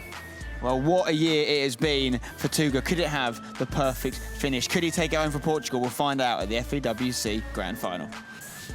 That is absolutely right. We will find out. And here's the updated Team PS4 roster. We have a new member of it, Zizinho. Good man, I'm really excited for him. Well, Tuga obviously knocked out Zizinho in that last matchup, and Zizinho was distraught, and now he's going through. So everyone's now happy. Yeah, everybody's a winner. Well, you a lot get of a people car, are. and you get a car. Yeah. We get to be Oprah here. But this is a big one for Feldman when we talk about this match in particular, because Tuga is already in, because he's already gotten the scarf. Do you think he has it in him to beat one of the best players in the world? Does he have it in him? Sure. He hasn't been intimidated. It's just going to be a matter if he's going to be able to put it all together within that matchup, especially considering Tuga does such a good job of controlling games and taking people out of matches. It's kind of been part of his pedigree this year, and something that we've seen at multiple events where guys kind of hit a brick wall when they run into Tuga. Has that surprised you that it is his first year on the scene? Seems very mature to me. He's not an old guy. So if you have that mindset that you're ready to represent your country, you're very committed. First week, top 100, he said, okay, I'm going to go with this. And if I recall, Tuga works with, is he flying? Is he a pilot? I want to say, like, maybe I'm just completely off I'll have to ask. I think, yeah. Skillful. Yeah, I think that he has another, like, that was what he was doing for his normal career, and then he would come back on the weekends and grind through the weekend league and the qualifiers in order to get to events. Okay, well, Tuga and Feldman are coming up. It's going to be an exciting match, another round of 16 here at the PS4 Playoffs. We saw Futwas Marco, he's still alive. Zizinho, he's got his scarf, he's going to the E-World Cup, and Mo Alba just qualified for the next round. He's taking on Nicholas. That'll happen in day 3. Come back and join us.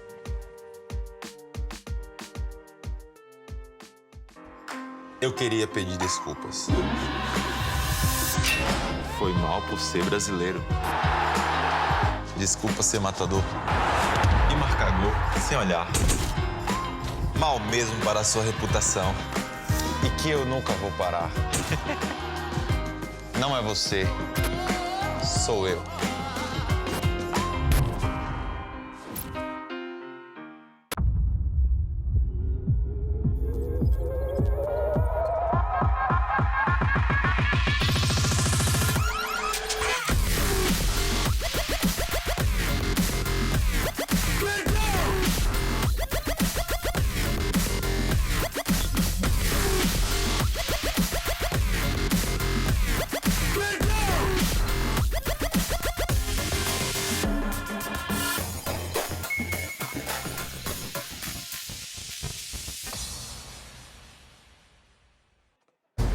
don't miss any of the excitement of the 2019 FIFA E-World Cup from the O2 Arena in London. Watch the best EA Sports FIFA 19 players in the world be a part of a unique on-site experience with loads of activities and meet the biggest influencers of the EA Sports FIFA scene live at one of the world's most iconic venues. Get your tickets now and don't miss out on this must-see event. Ticket prices start at just £10.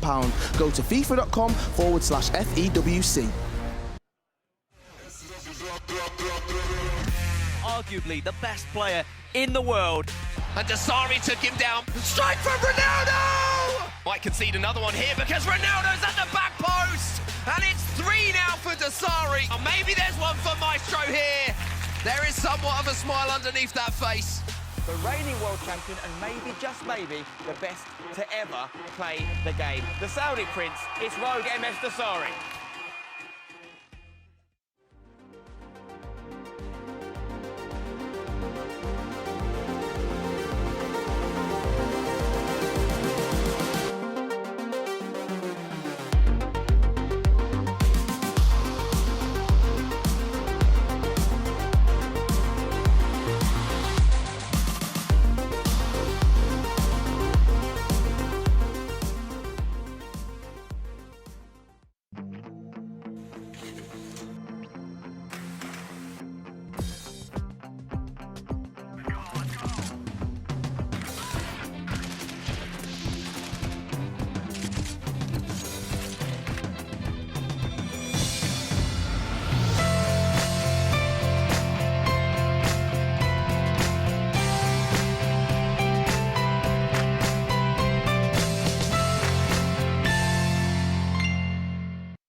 The FIFA 19 Global Series Playoffs are presented by PS4. And remember to pre-order the Ultimate Edition of FIFA 20 by August 5th to get a guaranteed once to watch. Welcome back to Berlin once again for day number 2 of the competition. We are in the knockouts. We're halfway through the knockout stages now as well in the round of 16. We've got 2 quarterfinals already guaranteed. We still need to find out our next 2 quarterfinals, which will be taking place tomorrow. So that means, Richard, we're going over to the other side of the bracket now, and we're going to be kicking things off with Tuga against Rowie Feldman. Left-hand side of the bracket is complete. We know the quarter-finalists over there. Now time to move on to the right-hand side. We've got top 10 player Tuga in action. A FUT Champions Cup PlayStation 4 winner in Atlanta. A top 4 with Portugal at the FIFA E-Nations Cup. Top 4 in Bucharest. Also in January, he, since the turn of the year, has been top 5 PS4 players for me. The consistency that he showed, the constant professionalism to get out of Swiss, to get into late knockout stages of tournaments, has earned him that top 10 finish. On the other side of it, we've got a little bit of an outsider, I'd say, coming in to the playoffs. Roy Feldman. Brandon, you know a little bit more about him. You know how popular he is in Israel. Why don't you educate us all on Mr. Feldman?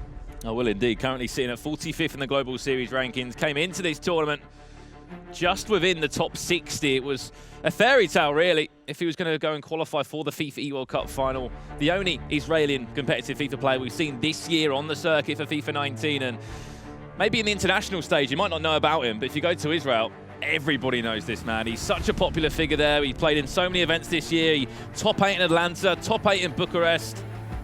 And of course, did really, really well in a number of other events this year. An Israeli champion by his name. But this is the first time he has been on the main stage, Richard. The first time maybe these Israeli FIFA fans are going to be able to get behind their player in Rowie Feldman. If he can, Richard, get himself into tomorrow, it's not just a lot of money.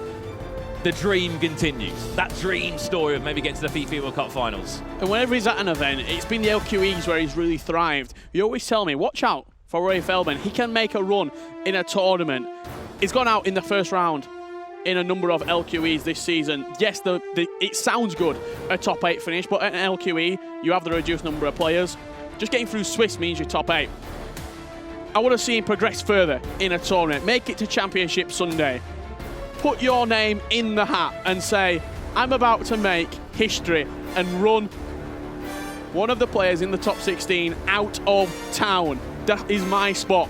And I don't mean to be that guy, but if someone was watching the stream yesterday, I said Rowie Feldman. Watch out for Rowie Feldman. But who's he up against, Richard? He's up against a very, very tough player in, of course, Tuga. It's actually his brother sitting next to him. He'll be coaching him through this. Tuga, he's already at the FIFA World Cup Grand Finals. What a breakout year he's had. The first big breakout tournament for him was in January in Bucharest, in which he was so good, wasn't he? Then went to Atlanta and still impressed there.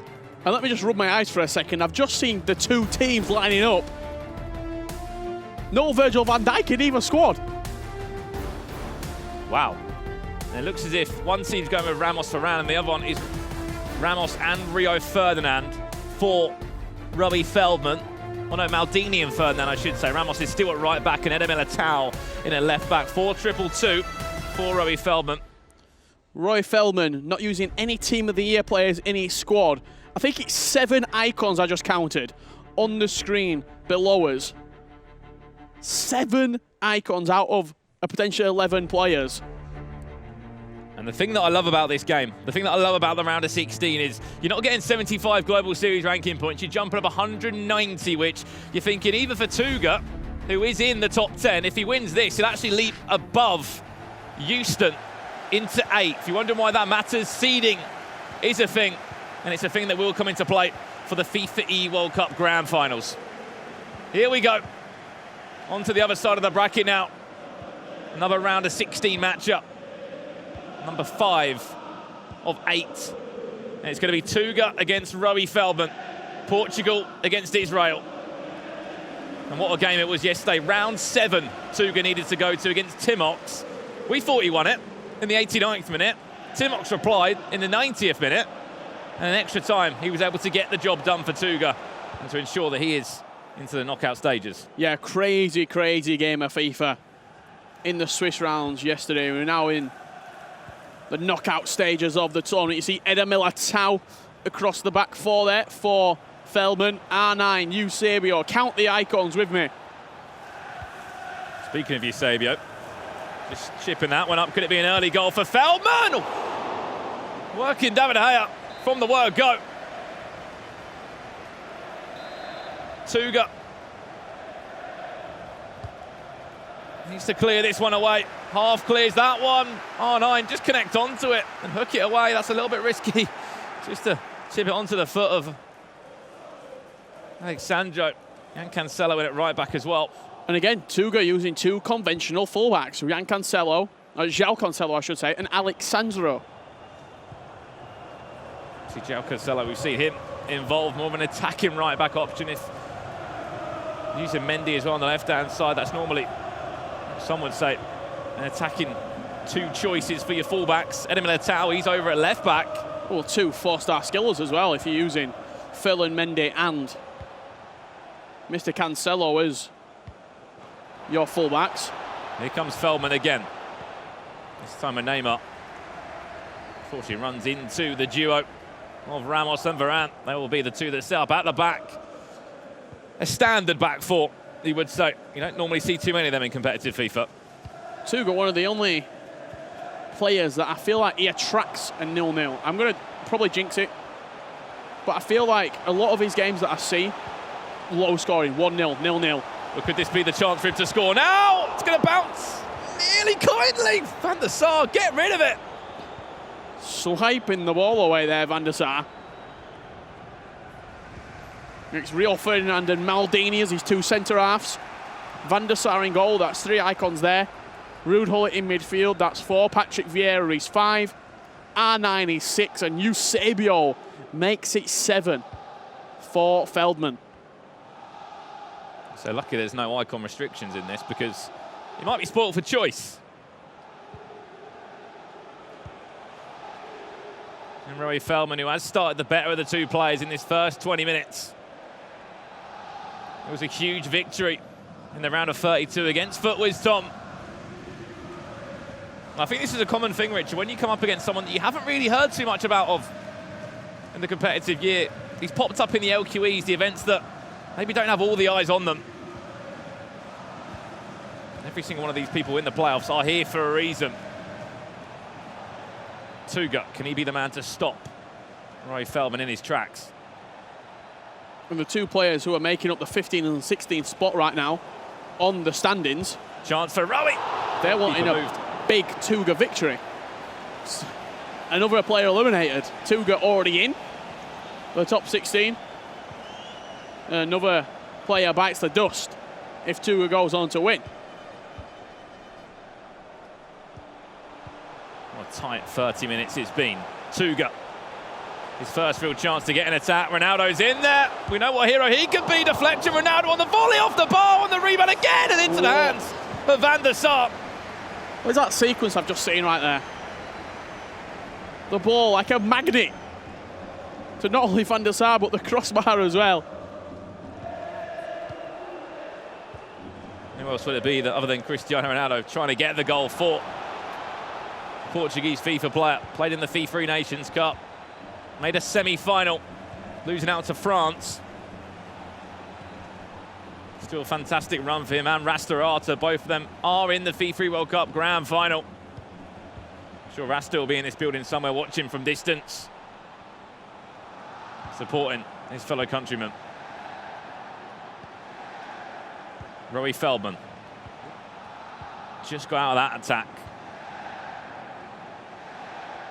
Via a little bit of luck, the ball just bouncing off the crossbar. What can he do now? R9 drag back, taking it from distance. Oh, he says, if I can hit the bar, I'll do exactly the same, and that's what he did. He hit pretty much where the post and the crossbar connect there. I really like that chance as well. Just instinctive, moved it onto R9's left foot, didn't time the shot, just hit it. Got it back to Vieira. Really has been an end-to-end first 40 minutes here. Tuga will be the next player to come forward. Two La Croquetas back-to-back. Unfortunately runs straight into the defender there. I mean, Elastico. Chain two of them together. I remember that. What goes down in a famous goal that Tex scored against Tuga, where he hit 4 Elasticos back-to-back. There's one thing that's worth talking about. He did play a 4-4-2, does Tuga. He enjoyed it as well quite a few months back. The referee has indicated there will be a minimum. It's somewhat of a staple for him. Added time. It's just a formation that he is comfortable in playing, which might then go on to show you why a number of his games have been low scoring. That 4-4-2. He can sit in, he can play on the counter. He's not expansive in the final third. With his 3 cams, they could be on a 4-2-3-1. You might put them on stay forward. In a 4-4-2, you've probably got your centre mids on get back, stay back while attacking. You might have got your wingers on cut inside, drop back. It can play very, very defensive kind of 4-4-2. On the opposite side, you can get your wingers on stay forward. You can get your midfielders on get into the box for crosses, get forward. Your fullbacks on overlap, and then very, very quickly, you've got 6-7 players attacking and sort of overlapping all the runs into the box. This game going to get back underway in the second half. No real chances apart from the one crazy little bit of play from Tuga where it hit the bar, hit Van der Sar, and somehow didn't hit the back of the net. Yeah, really. Should have been a goal for Tuga. Into the second half now. Still goalless. Both players probably very nervous as well. They've been waiting to get into this game. You've got to think of the likes of Shells as well. He's in the last game of the day. He's been waiting, what, 7 hours? Got to think of the nerves there. Constantly thinking about the game over and over in your mind. That will be the final game of the day. What a game it will be. Lev Vinken against Shells. Shells outside of the top 16. As we keep saying, these playoffs, anything can happen. Here's a chance for Tuga. Heavy touch there from Ruud Gullit. She ran back into Cristiano Ronaldo. He was happy to get back into defend on that time. This is what we can expect from Tuga. Starting to keep the ball now. You saw the possession coming up onto half-time. It was 61% possession in the favour of Feldman. Tuga will not be happy at that. He'll address it at half-time. Oh, he was just offside there, Mbappe. Too keen to make the run. Just wonder what they're playing for. A chance to be into Championship Sunday, into the last 8 of the competition. $10,000 up for grabs, and then 190 more Global Series ranking points, which will move both of these two in the rankings. Yeah, this is a $10,000 match to anybody who is joining right now the stream. There's other implications with the Global Series ranking points. Tuga already has a spot at the table for Team PS4 at the grand final, but for Feldman, a win is the only option to snatch one of those top 16 spots. Cannot have a blip on his record here in Berlin. Just wondering who Rowie does represent. Non-gaming esports. I literally remember this perfectly, Richard. Go back about 7 months ago, Rowie Feldman, a free agent. I even saw him on Twitter looking for an organisation, looking for someone to represent. You move in all these months, he got into the top 60. When he's been at an event, he has performed. And this is really the biggest chance he will get so far in his FIFA career to make an impact in this round of 16 match. Silly free kick to give away from Tuga. We know how good he can be just from the edge of the box from a set piece. Two esports organisations taking on each other. Offset Esports, Portuguese-based for Tuga. He gets a free kick 20 metres out, probably about 23 yards. Who's going to strike this one? Chipped up into R9. That's perfect. Something off the training ground, clearly. The little dink was perfect for R9. Just hit so sweet on the volley. Most of the time you've seen that rolled into the player and then greened. Instead, just went with the L1 square. L2 square, I should say, to let the second man dink it up. And then hammered home by Tuga. Changes looking to be made right now from Feldman into a 4-2-3-1. Eusebio going to be making way for Havertz. I think as well, we know how effective that little dink can be sometimes when you just dink it into the edge of the box. How easy it can be to hit it on the volley, especially if it's timed green with someone that has the quality on the ball of an R9, a Cristiano Ronaldo, Mbappe, Neymar. The list literally can go on. The 4 players that you mentioned, all 99 finishing, 99 shot power, 99 long shots with the right chemistry styles. They will not miss from the edge of the box. It's as simple as that. Here's Havertz and Messi to be introduced for Tuga. Havertz will be up front, it looks like. Potentially alongside Messi, or Messi might be in the right midfield position. It's a chance for Rowie Feldman now. Criqueta inside, tried to play it back into Neymar. He will win a corner for his efforts. Piling on the pressure. Here's the Israelian. Plays straight into the box. Ronaldo's there, so's Havertz. I think it was actually quite a weak header there at the near post. I like that, really like that from Tuga. Taking his time, playing to Alexandro, and then getting the attack started with the through ball from Mbappe. Look at the run Messi's making.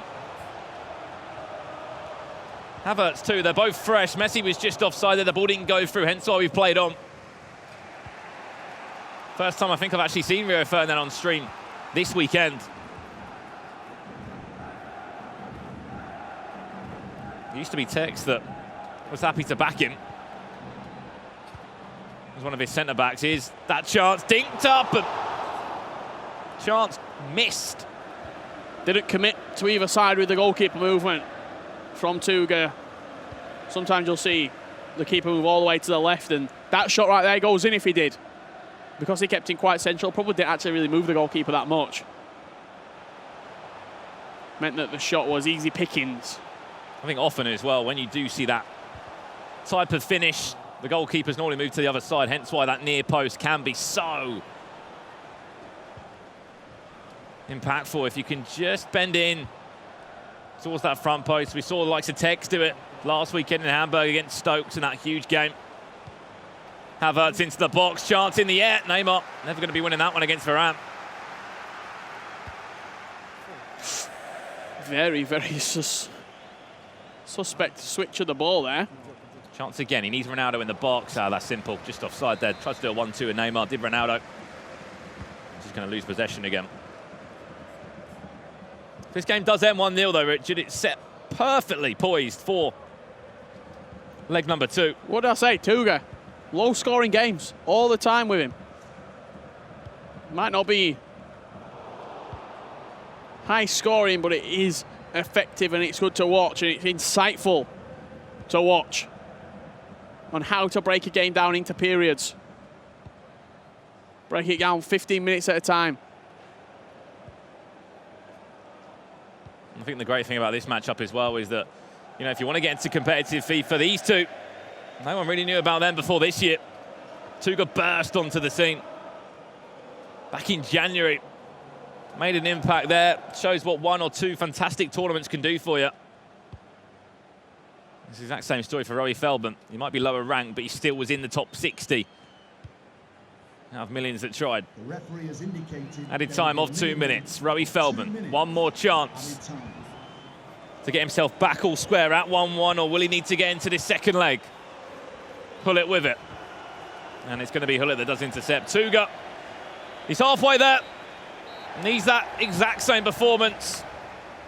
Maybe an extra goal or 2 if he can, but you said it perfectly, that 4-4-2. He's not a player that goes out and scores a lot of goals. Does Tuga. He has a very slight advantage, though, going into that second leg.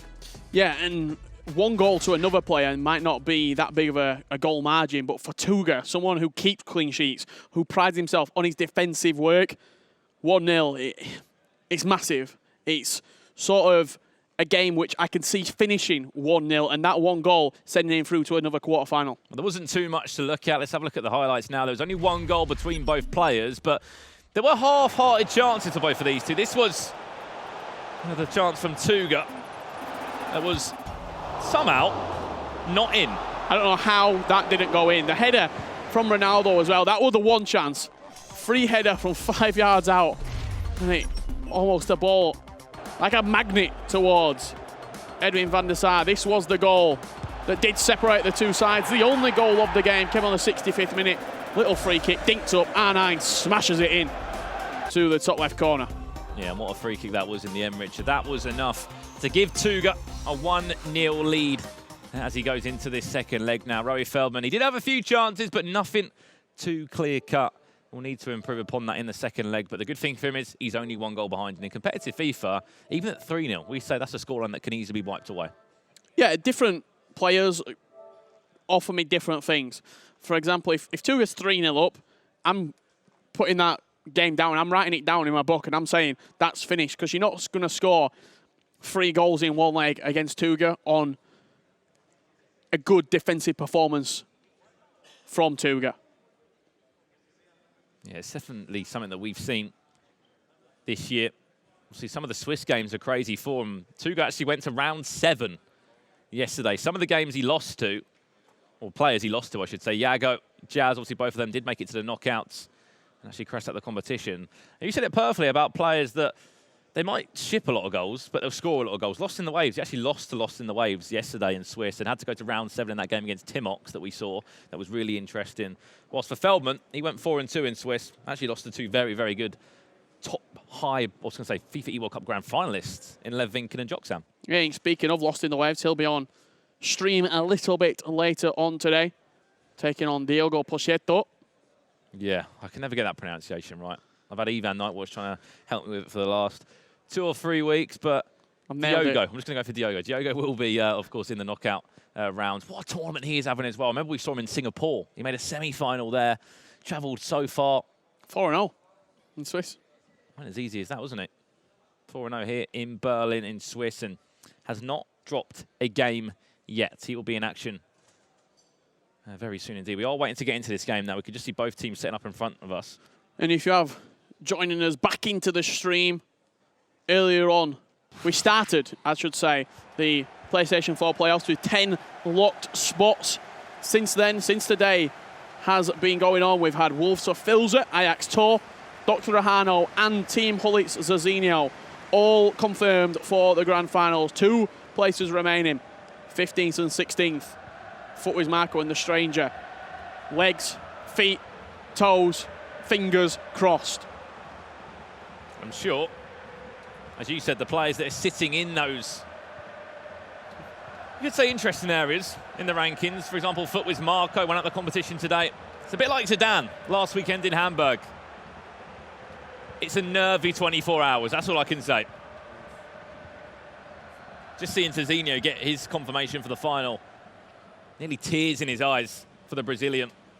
We remember seeing him back in 2017 in Los Angeles. He brought his mum to that event with him. Such a young FIFA player he was at the time, and he's made another grand final for himself. Congratulations to him and Team Hullet. Still 2 more spaces up for grabs, though. Tuga's already got his. Rory Feldman would love one. Needs a miracle. Needs to win the event. Does Feldman. Even though these 190 points he would get for winning this, he'll jump him up 5 or 10 spots.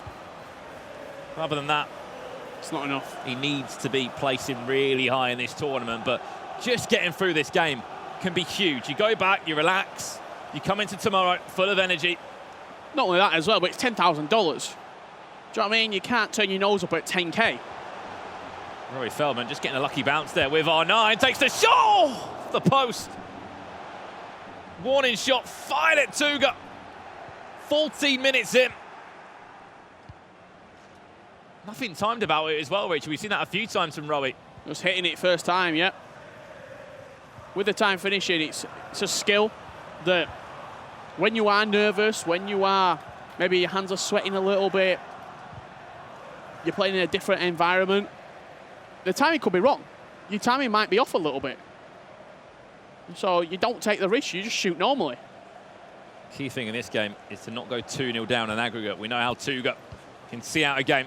He does currently lead by 1-0. If you have just joined leg number 2 of our 5th round of 16 game. Still 3 more to come here in day 2 of the competition in Berlin. 2 spots left to join Team PS4 at the FIFA World Cup final. Another shot just smashed into Sergio Ramos. Paused early on by Tuga because he hasn't looked too comfortable. First 20 minutes, he's been under pressure, has Tuga. Is there going to be a change? Almost. That's going to have to be enforced for him. Because he knows at this stage, if it carries on. It's just as he needs an extra outlet going forward. We'll come forward with Cancelo now. Remember, he's all the way from right back, so there will be a gap there. Will be covered by one of the 2 centre midfielders or the right midfielder. That's what Cancelo offers you as well, that 4-star skills from fullback. It gives you an option to be able to work with. Tuga has just swapped formation also from that 4-4-2 into a 4-2-3-1 second variation. For me, I just felt like he didn't have really much of an outlet. It was very flat. It was a 4-4-2. It's also more defensive as well. The 4-2-3-1 second variation, more defensive than the regular 4-2-3-1. Tuga with that scoop cross towards the back post. Going to go back for a free kick, apparently. You play with a deeper left mid and right mid rather than the 2 cams. And I've seen him have success with that particular formation before. Here comes the corner, or the free kick, I should say. Ronaldo was controlled. Deflection. Smashed away by Maldini, only as far as the edge of the box. And it will be recycled again, played all the way back to the right back of Cancelo, and everybody got a touch in it across the back line. That formation, you can see the difference already. Just 2 minutes in, he feels a bit more confident. Going to have to use the likes of Ronaldo. A bit more of a free roam area on the right-hand side. Mbappe on the left. Has to be careful though. Alexandro way out of position. Yeah, I think it's Mbappe's gone back in and actually done a job at left back and managed to catch him offside in the end. Third of this game gone. We are in the round of 16. Not at the moment. Hasn't been too many goals to cheer about. The only goal coming via a set piece in the first leg from Tuga. He was on the edge of the box. He just chipped it up. R9 smashed it on the volley, timed it green. Need to see a little bit more though. Alexandra, that's twice now we've seen the fullbacks bombing on down the left-hand side, looking for that cross a few times. It's one of them. If you're looking to do the scoop-up cross, if you do it too many times, it can be readable. And mixed it up there with Field Tornado as well. I've personally found, I feel like the Balassi flick, then the cross is, you get better success rather than the Tornado cross. I feel like the Balassi flick stays a little bit closer to your body, and the execution of the skill move itself, you can get out of it quicker. I think the best play is to look at his text. You can even do it kind of reversed towards going out of play down that to the byline. We saw him do it last weekend. That's why he was the best player we've seen this season. Deflection again. It wasn't a clean strike, to be honest. It did take some sort of deflection on the way through. Still hit the bar. Yeah, shocking that that's cannoned off. One of the defenders there hit the crossbar. Oh, Tuga. I'll tell you what, needs to make the most of this one. Twice he had the fake shot, kind of like a scoop turn away from the man. And that was not a nice tackle from Neymar. Yeah, a little bit risky though. Was with the pass in the midfield. A little bit of a hospital pass. Vieira into Hullet, and then again, De Gea just taking a little bit too long on the ball. Happy to play out to the right back of Cancelo. Just 2 minutes of added time. 2 minutes of added time. And we find ourselves in the same place we were in the first leg, goalless at half-time. It was actually Tuga that hit the bar last time, into the second leg. Oh, what is that touch? Of the second half, any second now. That was an awful touch from Ronaldo, and probably a little bit sloppy in the attacking third for both of these two. It's twice now, though, Feldman. He had a chance. He hit the bar. Yeah, the attacking play in this series has been subpar, I'll say. But defensively, both players very, very good. And Tuga really doing a job that he needs to do in the end. 1-0 up, 45 minutes left to play.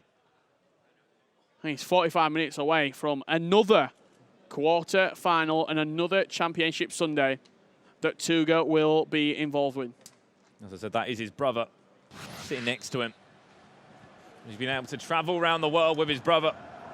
His mum and dad are even here for Tuga. Family support.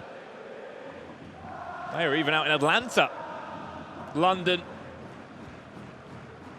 even in Manchester, the E-Champions League qualifiers. They've been travelling all around the world supporting their son. What a year it honestly has been. Made it to the FIFA E-World Cup Grand Final.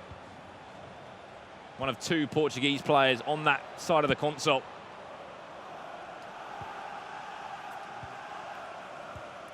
I feel like if Feldman could just get something going, this is a very winnable game for him because Tuga's not played great at all. He got the goal early on, and then since then, it's been a very, very lackluster game. He'll be disappointed, a little bit like Spurs versus Liverpool in the Champions League final. A game's there to be won, and it's just not being taken advantage of. He had the chances. He certainly hit the woodwork a few times. Another day, if they're time shots, is that a question you could ask? Still a little bit of time left for him. Just 35 minutes in this second leg. Roy Feldman. 1 goal down. He needs the tournament of his life in Berlin. Just look, Tuga, he's very, very good defensively. Body's behind the ball. A 1-0's a 1-0. He don't care. He's happy to take a win. And a 1-0 win, a scrappy 1-0 win at that. And take himself through to the quarterfinals. Just need a goal to spark this game alive. And if Feldman can get it, Tuga will have to come out and attack. Look, everybody's back behind the ball. Look on the mini-map in the middle of your screen. Everybody's back. All the red shirts are back for Tuga. Look at that player switching as well, that intense player switching to try and let no room through. 1-9, back to goal. Stings the hands once again of David De Gea. Looks for the chip-up cross, flicks into the box. 1-9 will hit it, and once again, it's just not good enough. If memory serves correctly as well, Tuga and Zazinho played. It was a 1-0 win in the round of 32. Exactly the same. Tuga got the goal early, sat behind the ball. And was hard to beat. Searching for a second Honestly, a 2-0 win could be enough as well. 1-0 might even be enough. Pause cued again, this time by Rory Feldman. All-out attacker. Can imagine some sort of attacking change at least. Tuga, left to right, keep the ball in the midfield. The bottom line is Tuga's a winner. He's in the grand final. He's tasted winning a lot this year. It's a successful game plan that he employs. If he can get a second, it probably will be game over. Lovely skills, again and again, what a save! He's gone to the keeper's side. Lovely bit of play from Tuga, coming forward. Neymar, double elastico. All the goal to the left is there. That should have been 2-0. That should have been 2-0. And for Feldman's keeper, of Van der Sar, to make that save, to keep him in the game, is massive. Feldman right now into the custom tactics. Everything going up for him. Free kicks, penalties. Free kicks and corners, I should say. The number of bodies that he's going to have in the final third.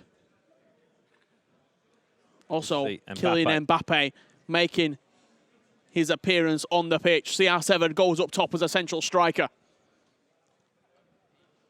22 minutes for this man on your screen to pull back a goal. A goal would be enough to send him to extra time. This is Tuga's team that you just saw there for a split second. He's playing that Portuguese red kit. Probably will be thinking to himself, how was I not 2-0 up? He will win a corner for his efforts, if that's anything to go by.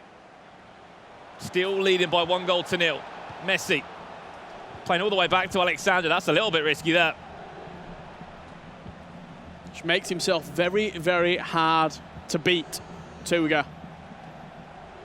Messi, he's fresh. He's been the super sub of dreams for a number of players, especially yesterday in day one of the competition. Hopefully he can make an impact now for Tuga. Patient play, you can see the numbers that Robbie Feldman has had to commit forward towards the back post. The ball just simply wasn't good enough. Ronaldo will still lock onto it. Eder Militao will be pushed out and will win that shoulder battle. Yeah, Eder Militao so strong in that area. The high pace, the high defensive and physicals, but also the dribbling. He's so agile, is Eder Militao, the team of the season, centre-half. This could be the chance for Robbie Feldman. Needs a goal, needs something, ball into the box, R9! Jumps up for it, times it green. And Alexandro just stands in the way of him. And does enough to head it back to David Gea. Just over 10 minutes left in Robbie Feldman's season, potentially. He will be going out the competition as it stands. Tuga, the master of the 1-0. Will look to book himself into another championship Sunday. And Mbappe tried to get round Varane. Tuga just teasing Feldman a few times. Here's the pressure now. Could this be the chance? R9. Back inside. Neymar! Oh. I thought Feldman had done it. I thought he got a goal back. You can hear just a sigh there of disappointment for him. We thought it was in. I'm sure a number of you at home thought it was in as well. 3 chances there in quick succession for the Israeli of Roy Feldman. The chances are there. The chances have been there across these 2 legs. Just hasn't worked them well enough. Yeah, it's just nothing's being timed. Nothing's being timed for Feldman. And at this level, if you want to look back and if you want to be critical, if that's timed, that probably goes in. That's what you're looking at. Those timed shots. Tuga, though, needs to settle in this game. He's been able to keep possession for such a long time, but the pressure now from Feldman. Pull it. Where can he go? Into Cristiano Ronaldo. Just a simple drag back. He's got no options at the moment. Eder Militao, he'll get involved in this attack too. Ronaldo on the edge of the box. Vieira. Doing Vieira's things, breaking up the players he's known to do in that centre midfield role. In this last 5 minutes right now, attack versus defence. Can Tuga hit him on the counter? Or is the press gonna finally pay off for Roy Feldman? He could be in trouble now. This is Tuga's chance to go 2-0 up. He's keeping the ball so well. He's been in big games before. He's been all over the world competing well. Messi again. Cricketta. Chance for Feldman to break. This is it, Rory Feldman. This is your season. A goal here will send you to extra time for 30 more minutes. Everything has to be perfect. Chips that one in the air. It's going to fall back to Ronaldo. Oh, no, and that's an unbelievable interception by Alexandro. A match-winning tackle. And then that will be full time. You have just witnessed a 1-0 win in the round of 16. Round of 32, 1-0 versus Azinho. Round of 16, 1-0 versus Rory Feldman. Tuga doing what he needs to do to get over the line. And also jumps up to 8th in the Global Series rankings. Yes, he's already at the final, but he will still be panning out for those extra Global Series ranking points, the prize money as well. I can't believe we just witnessed a 1-0 win. It's what he does, though. Tuga, he said about the formation he can play. He moves on into the quarterfinals. He also moves into Championship Sunday, $10,000 guaranteed for him as well. And unfortunately for Rory Feldman, he had a few chances, hit the bar a few times, but if we have to be critical, nothing was timed. Let's have a look at the highlights from the game. From this second leg. There's going to be a couple from Rory Feldman. This was a chance with R9 off the post. Not timed. We'll see another chance as well in a second. No goals were scored in this game. Just as a heads up, no goals were scored in this game. Here was Neymar with his chance. This is nice. Now. How this does not go in. Had to go to the other side of the goal. Goalkeeper movement, very, very good from Feldman. And this was the chance that we thought had gone in. Neymar on the edge of the box. First time finesse shot.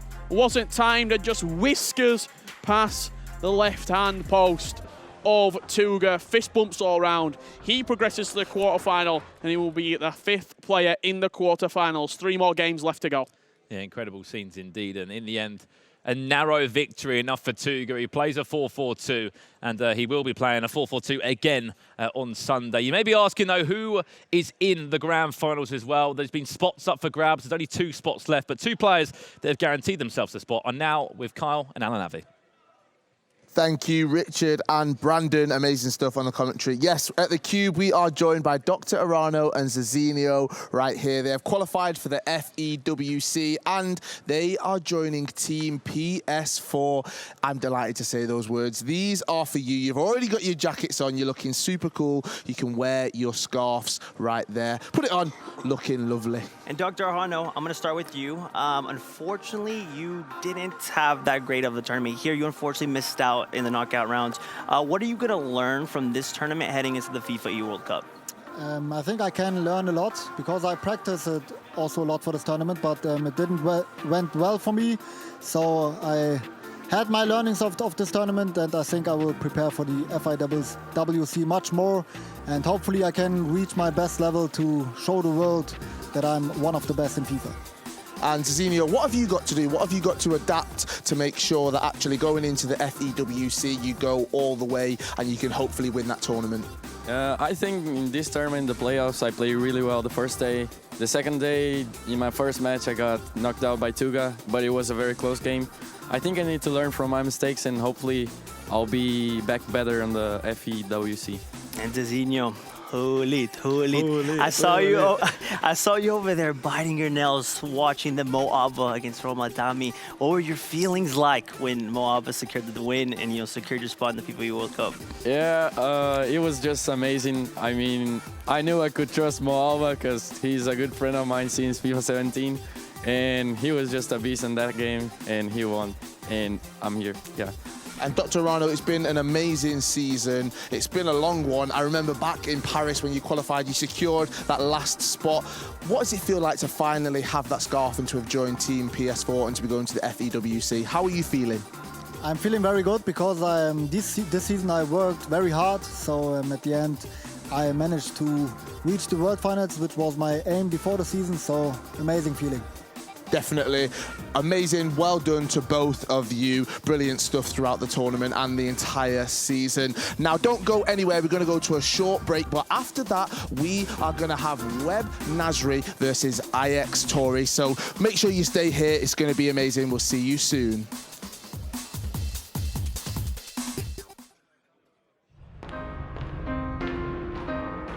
Quiero pedir perdón por ver el fútbol de forma distinta, por no creer en las limitaciones, por ser inalcanzable. Su némesis, a todos los jugadores que me he enfrentado.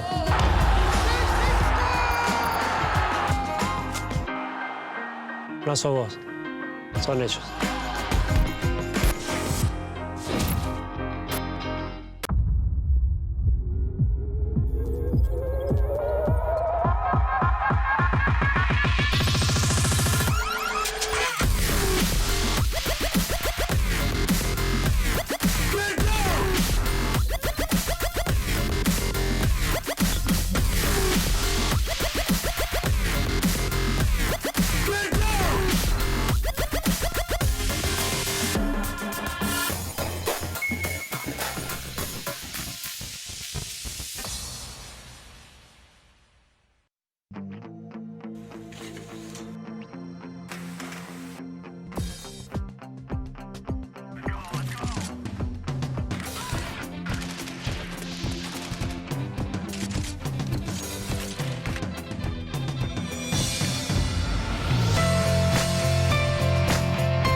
Eu queria pedir desculpas.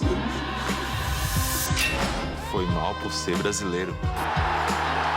Desculpa ser matador. E marcar gol sem olhar. Mal mesmo para a sua reputação. E que eu nunca vou parar. Não é você, sou eu.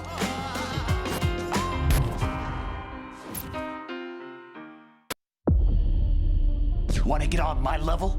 Do you think you got what it takes? The dedication, the drive, the unrelenting fury. Do you think you're worthy? It's time to step up and show me what you've got. Boom! This is the Recon 200. An always-on bass-boosted shatter-your-skull extremely tactical headset unit built to take you to the next level. Incredible. Flip-to-mute mic. Metal-reinforced headband, crushing 40mm drivers, memory foam ear cushions, and the sweet, sweet sounds of bass boost. Yes! Nothing even comes close. The Recon 200. Boom! Hear everything and defeat everyone!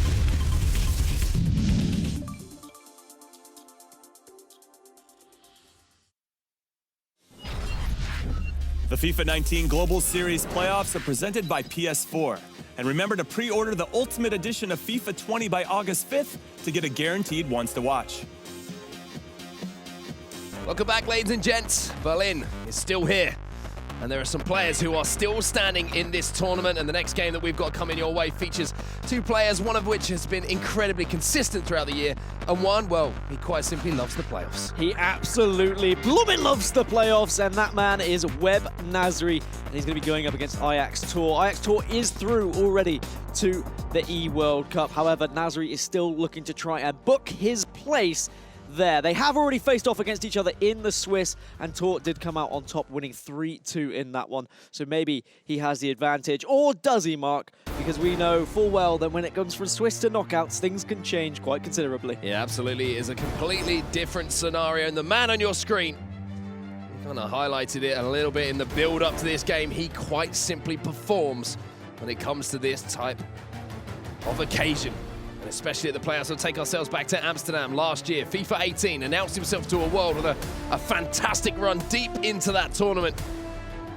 He was finally taken down just before getting to that grand final. But for Ajax Tour, maybe this is the tournament where he really announces himself as someone to be seriously taken as a potential winner ahead of the E-World Cup, but he's got a lot to prove, in my opinion, here. He's been consistent throughout the season, but nothing stand out for me. Yeah, this is the thing. This is a chance now to demonstrate that, yes, okay, I am a top 16 player. I have earned my spot at the E-World Cup, but he needs to show that he's a threat to some of those big dogs. And if he can continue his form in this tournament and get to those latter stages, he can show just that. But for Webb Nasri, he needs to get to the final. He needs pretty much a top 2 finish to get into that E-World Cup. The dream is still alive, and that's sometimes all you can hold on to. You just got to play your game. We're underway here. And of course, the winner of this game will go on to play against the man who just won his last game that we saw on broadcast, and that is Tuga. He ground out that result, and at this kind of stage in the tournament, it doesn't matter how you win. It's the fact that you get that win. I'm sure that all the players are going to be watching on and looking at how some of these competitors are setting themselves up, in that 4-4-2 from Tuga certainly is very difficult to break down. Well, here's Webb Nasri trying his best to break down the defences. A little speculative, excuse me, let me put my teeth back in. Shot towards Ajax Tor's goal there. Maybe just trying to do a little bit of reconnaissance there. Is he moving his goalkeeper? Is he paying attention? Is he alert to the situation? And the answer to that time was yes. Webb Nasri does find himself into this position because he won that penalty shootout earlier on today against Gravesen. He was able to hold his nerve in a very tense affair, which was able to keep his E-World Cup hopes alive, and now he's going to be going forward again against Tor here. Well, a little scoop here from Nasri. The goalkeeper had been moved there pretty early by Tor. Maybe that's a little mechanic he's using to combat those crosses. Once he sees that little scoop or an El Tornado or a Balassi flick, whatever it might be, to get that little bit of verticality on the ball before delivering that cross. Moving the goalkeeper early, gives him that split second to maybe shift his weight across and just come out and claim those crosses. And it's why we've seen less people using the crossing meta as we've got further into this tournament, is because people are getting better at reading it. They're finding more ways to try and defend against it, whether it's shifting a player defensively to get in the way of the cross, or whether it's just a little bit of goalkeeper movement as well. Well, Tor's won the ball back here and he's striding forward, and Nasri is playing a pretty deep line, much like we saw from Tuga, but the 4-2-3-1, the formation of choice here for the Japanese, and that was a real opportunity, to be honest with you. We saw the scoop turn. I think he's a little bit disappointed that he had that one brought back, because the scoop turn had gone inside his man. There was an opportunity to strike on goal. Maybe there's going to be one here as Vieira plays it back to R9. Neymar onto that right foot. Van der Sar scrambles across to turn it behind for a corner. Players really have worked out what to do from set pieces now. The layoff seems to be so popular in getting it into those danger areas. Towards the back post, Van Dijk was always going to win that one. You just saw him, he had the run on his man, and it's so difficult to defend. And Ajax Tor, he takes the lead here, and it's Virgil van Dijk with the header. And Tor, who has had a lot of ups and downs this season. I mean, I remember at the E-Nations, they performed so well in his group, but then struggled a little bit in the knockout stages, and he was eliminated maybe earlier than expected after their performances. So now at this tournament, he's looking to show up and try and get into a quarter-final and try and show that he is a dominant force that people need to be recognizing and people need to feel threatened by.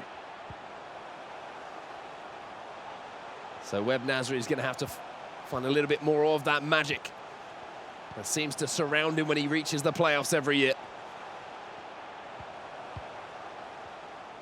20 minutes gone in this first half. You can see now building through the midfield, Vieira to Hullet. This is where things start to get a little bit more interesting. CR7 turns back inside, Neymar. It's saved from the goalkeeper. Corner here, second phase of this attack. You can see trying to get manual control of one of the big men in the box here, and it looks like it's going to be whipped in towards that back post. That takes the goalkeeper out of commission. And I think he got up to contest the header, but it was well defended again. Second corner here, this time taken quickly into the front post. And a wasted chance there for Webb Nasri. A couple of set-piece specialists, it seems, in this round of 16 tie. And it's not like this is uncharted territory for Webb Nasri as well. I remember back in London at an LQE, he did actually reach a console final where he lost out to Nicholas. I seem to be saying that a lot today. Everyone seems to be losing out to Nicholas in these console finals. So he knows how to perform in latter stages of the tournament, but it's whether he can actually get to those stages to try and get that spot in the E-World Cup. Well, for Ajax Toro, there might be a chance to double his lead here. Hullet just manages to get in the way of what looked like a penetrative pass into the space behind the defence there. A little speculative shot from distance is going to test Edwin van der Sar, and to be honest with you, he didn't look too convincing there.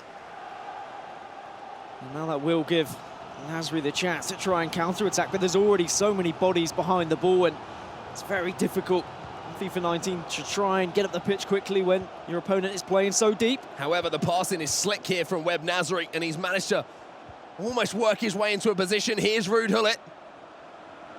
Cricketta 1, there's 2, gets the space for the shot, and again the green timing is something we haven't seen, and maybe that's been the difference so far. I mean, if he times it green like 2 out of 3 times, he's probably got a couple of goals here, has Webb Nasri. He's coming so close, just a matter of inches, maybe even millimetres away from equalising, and I think Ajax Toro is going to be well aware of that.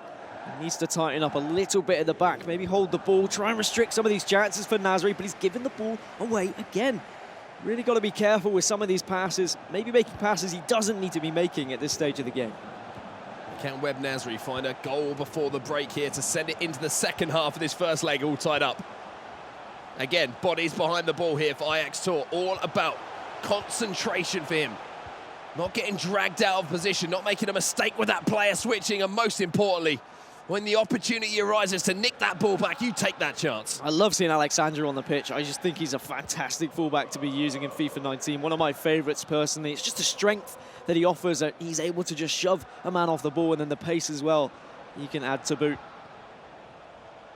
Well, here's Ajax Toro coming forward again. Almost managed to thread the needle there and find that pass into the man who was just waiting to maybe unleash a strike of his own. Sandro is going to be on the ball on this left-hand side again. Vieira finds Hullet now. This could well be the last attack here before the half, but no, Webb Nasri's won the ball back, and maybe it'll be him who can stride forward now. And we saw in his previous tie, he is more than happy to wait and take that last attack, restrict his opponent's opportunity before a half-time whistle or a full-time whistle. So it is just going to be keep ball and then pounce just right at the exact moment when he knows there's no punishment. Neymar finds CR7, Horn, the body. Okay. Of Ruud Hullet is what stopped the man from striding towards goal there. Free kick here, right on the stroke of half-time.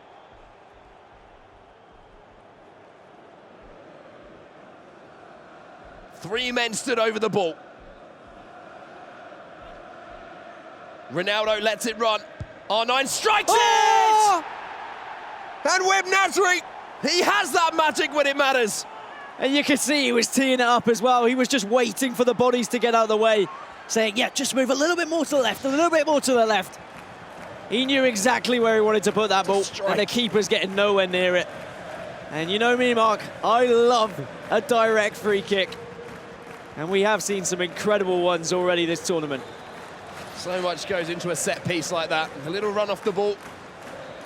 And what we can't see is the defensive side of that. Toro's going to be pulling a man out of the wall to try and cover that run, and just leaves that little gap, that little glimpse of that far corner. And Ronaldo decided to use that left foot to strike it into the back of the net, but what a strike it was. And we go into the break now at one apiece. I mean, and as we should, in July, when we're getting to the late stages of FIFA 19, players should have worked out how to be scoring free kicks. And of course, we've seen different varieties. We've seen people lay it off and go for a shot. We've seen people just chip it up and go for a volley that we saw in the previous game earlier on stream as well. And now Webb Nasri showing that you can hit them direct too. I mean, FIFA 19 has shown up some spectacular free kicks throughout the season, and I think that's certainly one that we need to be thinking about, because not only was it a decent free kick, but also in what it means for Webb Nasri in keeping his season alive. The impact it has on this particular game is huge. And to execute in that moment as well, when the pressure's really on. And we talk about pressure a lot as commentators, as analysts. There's a lot of money on the line. There's a lot on the line all the time in these competitions that you have to factor in. And being able to execute the mechanical skill when you have to in those big moments is what separates the top dogs from the chasing pack. But one thing that always stands out to me is the character of Webb Nasri. He's quite an unflappable character, doesn't get carried away with anything, doesn't get too emotional in any particular situations he finds himself in game. He's always kind of you know, just happy to be here kind of thought. I mean, he just silently goes about his business, and if he performs well, he performs well. If he doesn't perform well, he doesn't perform well. He doesn't have to shout and scream about it to the rest of the world. I mean, I'm sure that not many people would remember that he did get to that console final at the LQE in London, because he just did it in such a manner that was just nice and elegant, really. Under the radar. It just worked out for him. It's where he secured a lot of his Global Series ranking points, and that's why he is here today. Well, hailing from Japan, and oh! He was just inches away from finding the top corner there. What a strike that was, and I mean, that would have sent shockwaves through Ajax Tor. A goal either side of the half-time whistle was a real way to take control of the game. Yeah, I think Tor knows that it's going to be very difficult to keep Web Nasri at a low-scoring game here. He's going to have to go toe-to-toe with him and match him for goals, which is going to require a little bit of aggression and a little bit of maybe some risky through balls as well. Well, one way to silence someone who's just found their form is to find a goal. Here's Neymar. Ball forced back to CR7. Quick interchange between those two players, and Van der Sar has to take flight. And great handling from him not to spill it to an on-rushing attacker as well. Great save. We're starting to see the green timings from both players as well. They're starting to warm up and ensuring they're hitting the timing correctly, which is going to lead to a very exciting game. It should provide plenty of goals to be screaming and shouting about as well. Another attack building then for Ajax Tor. See, Danny Da Costa's got a little bit of space to attack here on the right-hand side. Quick ball in. The fake shot, the drag back, trying to be utilised there to get a little bit of space to create some options. But speaking of space, Kylian Mbappe. Enjoy yourself, young man. All sorts of space in behind here for Web Nasri to exploit. And look at the space at the back post. Back across goal, but R9 couldn't get in front of his man in time. Yeah, it was just a little bit too far to try and actually head that into goal for Cristiano Ronaldo, so I do respect that Web Nasri quickly opted to pass, but unfortunately just wasn't enough. Well, he's managed to pick the ball off of his opponent here, and there's space here for Neymar! My word, David De Gea had to make a save. So much pace has been injected into this by Web Nasri now, and Tor is struggling to keep up with the speed of which the ball is being passed around. And of course, the speed of which the ball is being fired towards his goal as well. But thankfully, his goalkeeper is on form and his goalkeeper movement has been on par too. This has been a fantastic start to this second half as Neymar now turns onto his right foot. It's green again. Similar result though, no goal to report, but this really has opened up now, this game. I mean, no rest for the wicked. As soon as you see the ball at one end, it's straight down the other end for Web Nasri. Well, here's Mbappe once again. Danny Da Costa's having a torrid time of things, and he does well enough to just see it out for a goal kick, but there really is seeming to be a space on the pitch here for Web Nasri to try and utilise. Mbappe's having a little bit of joy on that left-hand side. And he's also noticed there that R9's starting to feel a little bit run down, so he's going to make that substitution and bring on Eusebio. And, I mean, we have seen Nasri get into some quite dangerous areas and hit some pretty impressive shots. You get Eusebio on the ball doing that, and you'd like to think it'd be flying into the back of the net, because Eusebio is one of the most reliable players.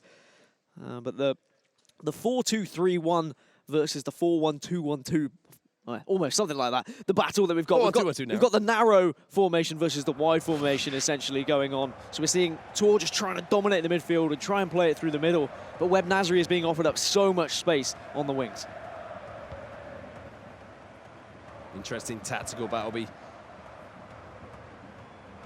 something we'll keep our eyes on as that develops throughout the game. If Ajax Tor recognises maybe where he's struggling a little bit defensively, or if he's just happy to kind of rely on the offensive capabilities the 4-1-2-1-2 is going to offer him. Ronaldinho introduced to the game here for Web Nasri. But here's Mbappe. Eusebio now, maybe a chance for him. Ronaldinho maybe brought on the pitch for his attacking intents here, but defensively, well, he's done well enough to win the ball back here for Web Nasri. Yeah, both players actually have brought on Ronaldinho, so they see him as quite the impactful super sub, and we'll see whether he can be one of the players that does make a difference and breaks this deadlock. Certainly the speed starting to slow down a little bit. Web Nasri playing the ball around, but there's that space on the left-hand side again. Can he do anything with it? Comes back inside this time. You can see the wall of players in front of him. That is central. It's just a case at the moment of trying to maybe pull across that defence, wait for that little bit of space to open up and find that pass. Good patience here from Web Nasri. Mendy now back inside to Ronaldinho, the man who's fresh on the pitch. Vieira goes back inside, but Patrick Vieira, that's where it's so congested for Web Nasri. He just can't get the ball in the middle of the park. Yasuke's got all this room on the left-hand side, but because he's not crossing it in, he's trying to play the ball, he's trying to recycle it, and then he's just going into the middle, and Tor's like, okay, I'm more than happy for that to happen, because I've got so many bodies in the way, and you're not going to be able to get a shot on goal. Now, having to concentrate so long in defence, he's got to do some work at the other end, or attempt to do some work at the other end. It almost came off for him there. A little bit of fortune nearly favoured him. And when you're Webb Nasri and you've held on to possession for so long in an attack, then you have to kind of switch mentality and defend a little bit. Sometimes you can be prone to that mistake. It's so difficult when you have given away the ball via a mistake, because you quickly have to try and claw back and switch that mind defensively. And sometimes that's when you find yourself just making more and more mistakes, because you begin to panic a little bit, trying to chase the ball around. But Nasri now is slowing it down again. He's maybe looked at the clock in the top left-hand corner and says, okay, we're tied up 1-1. Do I fancy giving Tor another attack in this game? Well, a mistake will allow one. I mean, I feel a bit sorry for him there, to be honest with you. Ferland Mendy's really let him down with that touch on the ball. You can see every single player was behind the ball for Ajax Tor, but that defence is now springing into attack, and maybe there's a chance at the end of the game for him to steal it away. And speaking of stealing it away, the counter-attack is now on for Webb Nasri. One more chance to go forward. And one more chance he will have. He does have the time to do so, but it's whether he can get through these bodies in the middle. Great tackle. As Mbappe makes the challenge, and the final whistle of the first leg is blown. And I tell you what, that was an explosive first leg. We might not have had too many goals, but we had plenty of chances. Plenty to talk about, to be honest with you. You can see the two players here kind of reflecting on what just happened in that first leg. And I mean, the goals kind of happened either side of the break. Sorry, both in the first half. The second half was, in my opinion, the one that was really full of chances. We'll take a look at some of those chances now to just refresh your memories at home. But Webb Nasri is really bringing it to Ajax Tor, to be honest with you. Yeah, I was a little bit worried when Webb Nasri went 1-0 down. I didn't know if he was going to be able to get back into the game. Was it just going to be dominated by Tor? But I tell you what, Webb Nasri looks so good going forward, and he could have had maybe 3 or 4 goals if the ball had gone just an inch in the other direction. He was timing a lot of them green. We criticised in the first leg of the first half, sorry, the first half of the first leg, because he wasn't hitting them green. He wasn't getting the timing correct. We were saying if he was hitting them green, it would have been going in.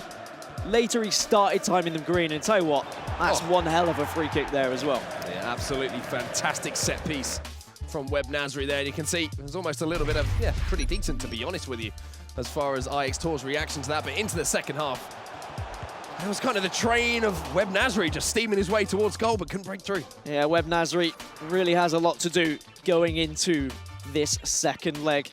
And as a reminder, if you link your EA and Twitch accounts, you can be eligible to win some pretty cool stuff, like premium goal players packs, team of the season, FUT items, and of course, much, much more is on the way throughout the weekend. Also, anyone who has their account already linked, you can get your PlayStation Playoffs Twitch drop kit. You can see there, it's absolutely beautiful. I think actually I need to add that so I can have that in my collection. I've got quite a fair few now from Twitch drops across this season. But Webb Nasri, his E-World Cup chances are still on the line. He could still be that player to break into that top 16. Of course, we saw pictures of FUTWIZ Marco watching on earlier.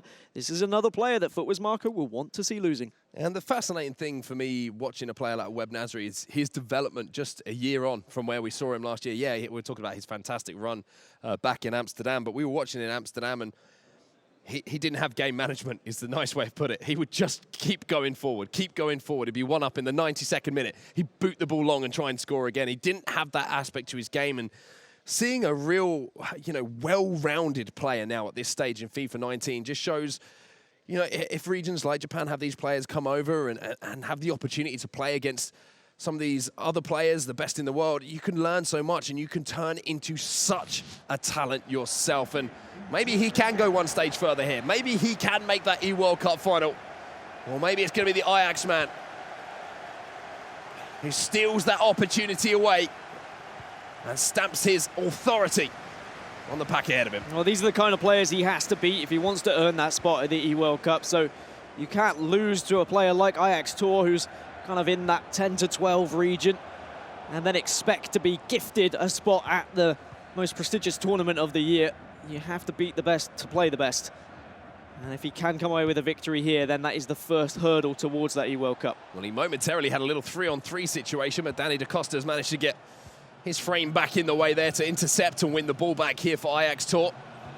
And now he can come forward, this time Ferland Mendy, who almost kind of had a bit of a blooper, to be honest with you, at the end of that first leg to give the possession back to Ajax Tor for an attack. Now he's got to defend here. Ajax Tor, ball forced to Hullet, massive chance. It was fortunate, and it has not been converted. Corner now to Web Nasri. You can see Ajax Tor hovering with Virgil van Dijk. Mbappe goes to the edge of the box. It's Vieira into Hullet. Time Green. Oh, the ball is just bobbling about everywhere, but Tor gratefully has it now in the hands of De Gea. Yeah, so many bodies just getting in the way. It's all well and good getting these shots away from Web Nasri, but unfortunately he's just firing them into red and white shirts. Needs to get some clear-cut chances. And speaking of cutting. I mean, Hullet, yeah, he cuts him up completely. It's only going to be a yellow card, though, but now he's going to have to be a little bit careful. Haven't seen many red cards this tournament, actually. I'm absolutely fine with that. I mean, we saw one back in Hamburg that led to a last-second $10,000 penalty save from Rebel Painter, but here at the PS4 playoffs, none to report that we've seen so far on broadcast, I believe. Maldini will win that header, though, for Tor. Nothing from the initial phase of the attack here from the free kick, but maybe, just maybe, he can find something. Oh, it's beautiful from Neymar!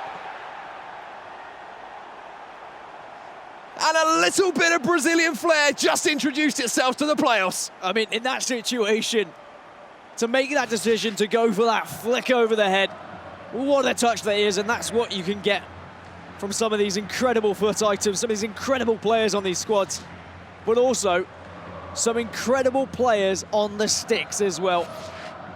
Great decision-making, and now it's going to be a lead for Ajax Tor. He hasn't had too much of the game as far as run of play is concerned, but when it mattered in that moment, well, that was just breathtaking.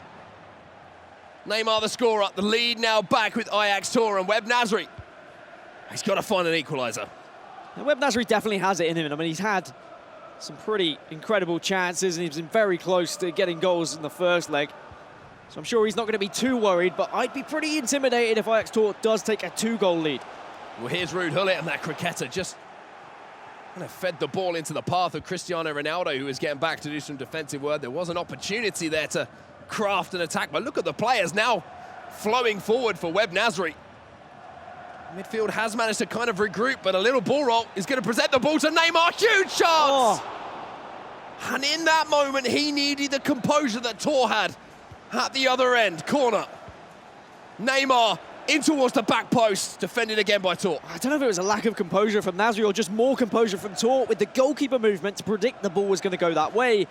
Unfortunately, Web Nasri went across goal and Tor had that read well and truly completed. And he's still a goal ahead because of it. Well, here's Neymar. Oh, the step over, and you saw that swinging leg there from Danny Da Costa, I think it was. And if he makes a little bit of contact there, Neymar was gone. That could have well been a penalty shout. For all of the players that do stream forward for Web Nasri when he does have the ball because of that 4-2-3-1 that's in effect. Unfortunately for him, Tor is switching so successfully, making it very difficult for any passes to be made by Web Nasri. So he's having to dribble his way into the box. But thankfully, Web Nasri is very good at dribbling and he knows how to utilize these skill moves. So we've got a nice little back and forth between these two players right now. Oh, that's a little bit laxo from Web Nasri, having worked hard to pinch the ball, and now that space in behind will be eaten up by Kylian Mbappe. Players running. And Tor all of a sudden might be running away with this one. Finds the back of the net. A strike from distance. It wasn't green, but it was good enough to beat the goalkeeper. Yeah, one that's slightly caught the goalkeeper off guard there. Maybe he actually caught Web Nasri off guard. He did try and bring Van Dijk in the way, but Cristiano Ronaldo slots it home. It might have even taken a small deflection off of Van Dijk there, which is going to make it even more difficult for the goalkeeper. But sometimes you do get the rub of the green, and it's just about taking advantage of it when you are in the lead. And now with a 2-goal advantage, Tor can opt to maybe play a little bit more defensive, a little bit more conserved here, and just try and keep the ball. Whereas for Web Nasri, it's going to have to be a case of switching up the formations and getting a little bit more attacking, getting in the face of Ajax Tor, not allowing him to have too much of the ball and maybe utilising a bit of constant pressure as we get to the latter stages of this game as well, and especially a lot of second-man press. But we know that is going to leave spaces at the back, and if Tor can take advantage of those and get a 3-goal advantage, a lot of advantage will be had, and he should be enough to go on to the next round. And of course, Footwiz Marco is going to be watching on and thinking that's another potential suitor to my 16th place spot, my spot on Team PS4. It will be dissipating out of the tournament. Well, that's got to make that smile that we saw creeping across his face earlier on getting a little more consistent, shall we say, every single time that we see a player fall. I mean, I think realistically, he's going to have to wait until potentially even the semi-finals before he can even have a guarantee of being in that top 16. That's how scary it's going to be tomorrow for Footwiz Marco. But as you say, it could be another one bites the dust if Webb Nasri can't get some goals back here, but still plenty of time in this second leg. Neymar, lovely accelerated fake shot away from Maldini. He managed to get a piece of it there, teasing the idea of that little cross, which just allowed him to get space as Mendy now twists and turns and uses the back heel to find Patrick Vieira. So many men behind the ball here. Webb Nasri's got to break him down somehow. Neymar's twisting and turning, maybe the chance to strike it, a couple of cricketters, and Van Dijk just throws himself in the way of the ball. I like that Webb Nasri is playing out wide though and waiting on the ball, trying to bring Ajax Tor's centre of midfield out wide so then he can pass it in and have less men to beat. But even so, even when he has dragged one man out, there's still so many bodies, and he did very well to get that far into the box, but Ajax Tor was having none of it and said, all right, I'm just going to lob Virgil van Dijk at you, and usually that's a pretty good method to try and win the ball back. So Ajax Tor, as we approach half-time in the second leg here, has that 2-goal advantage, and now he's looking to extend it. There's lots of space out wide for Alexandro, but the reason there was so much space is because he went a little bit early, and he will be caught offside. $10,000 available for the victor of this game. And of course, that can keep going up and up the further you get in this tournament. $75,000 available for first place. There will be a minimum of 2 minutes. Last attack before that half-time whistle. A goal here would completely change the complexion of the game. But who's that making the tackle, you ask? It's R9 Ronaldo. Everyone getting involved. And it will be 2-0 in this game and 3-1 here on aggregate to the man on your screen. It's been a decent amount of possession for Ajax Tor as well. A great second leg for him, 56%. And he has just kept Webb Nasri from having too many chances, even though there was a few early ones that probably got him a little bit sweaty. He does now realise that the game is very much in his hands, and he knows that Webb Nasri is most definitely going to be coming at him and be searching for a goal to get back into this one. Nasri has changed to a couple of different formations that are available in his dynamic tactics. I'm sure he's going to be utilising as this game gets further on and sending more players upfield and generating the pressure, increasing that back line to try and get players further up the pitch as well. Luka Modric on the pitch just to offer a few more options going forward. Well, that's one option. Take that strike at goal. Neymar into the box. Van Dijk doesn't get up. It will be recycled here by Rafael Varane. Pressure here from Webb Nasri. Beautiful little spin inside. Oh, it's a little four-star combo. The ball roll into the chop. And he wins another corner. Neymar in. Goalkeeper has to get there. Neymar in again. Da Costa gets up. And most players would have been beaten by the amount of skill moves that we're seeing on offer right now. Neymar! And that's one way to get back into it. The kid on your screen does not know how to lose games without putting up one hell of a fight. And that's one way to beat all the bodies. Just hit it from afar as soon as you see a glimpse on goal. And he did just that. And he's tried a couple of those at the start of the game, and he just wasn't able to get them on target. Finally, one does hurtle its way into the top corner. But he's done so well, has Webb Nasri, with the skill moves to beat the first man, beat the second man. But unfortunately for him, man 3, 4, and 5 have been there every single time. If he can beat them, he's going to have so many chances available. He's so good on the sticks. He knows how to chain the skill moves together. He knows exactly what he wants to do. But unfortunately, there just seems to be one man too many. 3-2 on aggregate, and how a goal can change a tie. Right at the start of this second half of the second leg as well. That means he has time to play with. Ajax Tor, though.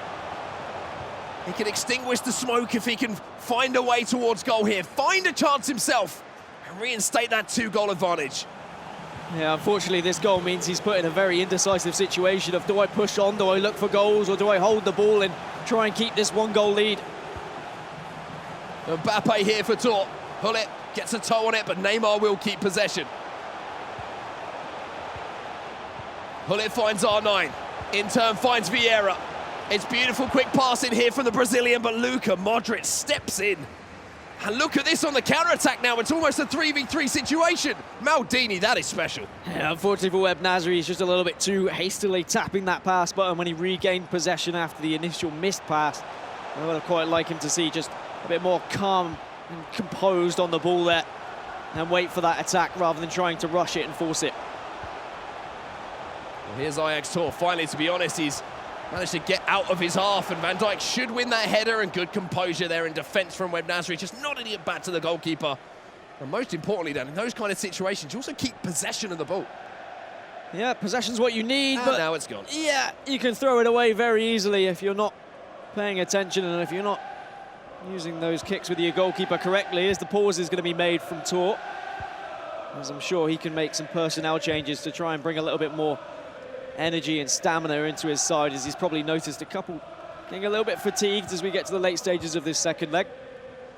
You can see the pressure now amping up for Web Nasri as well. Not allowing much time for Ajax Tor on the ball. So tough, though, in these situations.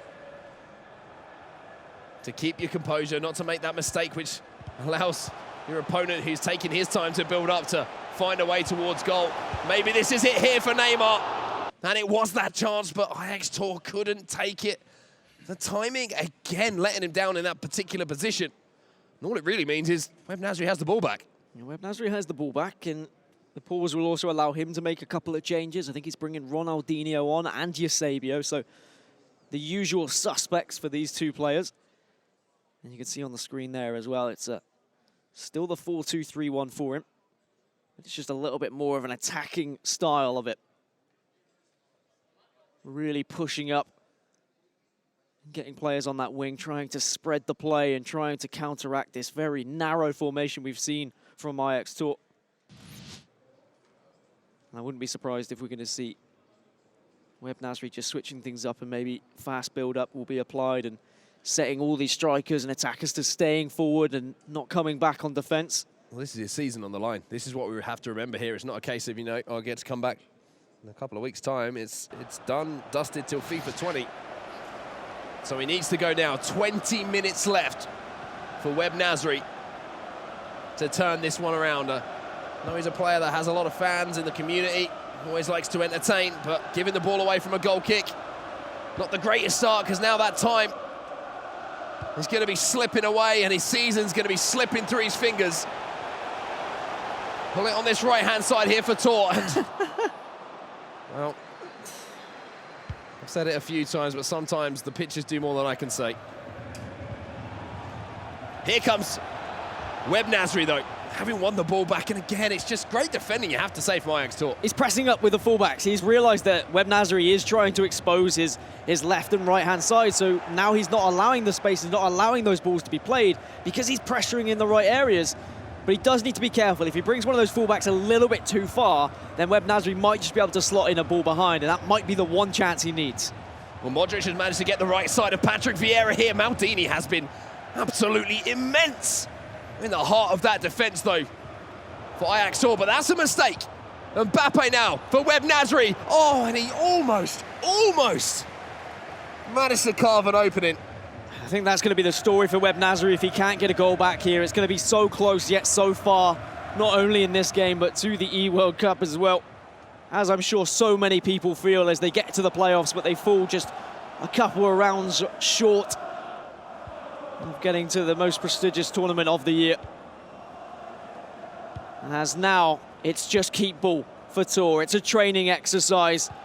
It's just a matter of not allowing Webb Nasri to get that ball whatsoever. 8 minutes of regulation time left here.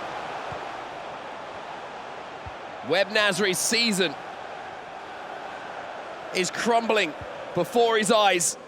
All the pressure in the world goes all the way back to the goalkeeper here. Tor trying not to take any risk whatsoever. He's got absolutely no interest in trying to find another goal himself, but there's the mistake that Webb Nasri was desperate for, but he can't find that pass again and just presents the ball back to Ajax Tor. But no, he's too quick. He wasn't expecting it. He snatched at it. And he was hammering the tackle button. And he shot because of it, and now he has such little time to work with. And not only is it Webb Nasri's season on the line, but I'm sure the Stranger and Footwiz Marco are watching on with bated breath. Havertz has the ball here. There was a chance again for Webb Nasri to win the ball. And he brings the player down. A booking here for Rafael Varane in the 89th minute. But again, it's more seconds off the clock. And for Webb Nasri, he's just going to have to try and bring as many blue shirts as close to this ball as possible, because I think we know where this is going to end up. Right in that corner flag. And all the way back it goes. 90 minutes on the clock. Barring a huge mistake here from Ajax Tor, he will be progressing. Big switch to the play. 20 seconds left. The time is over. Webb Nasri's season is over.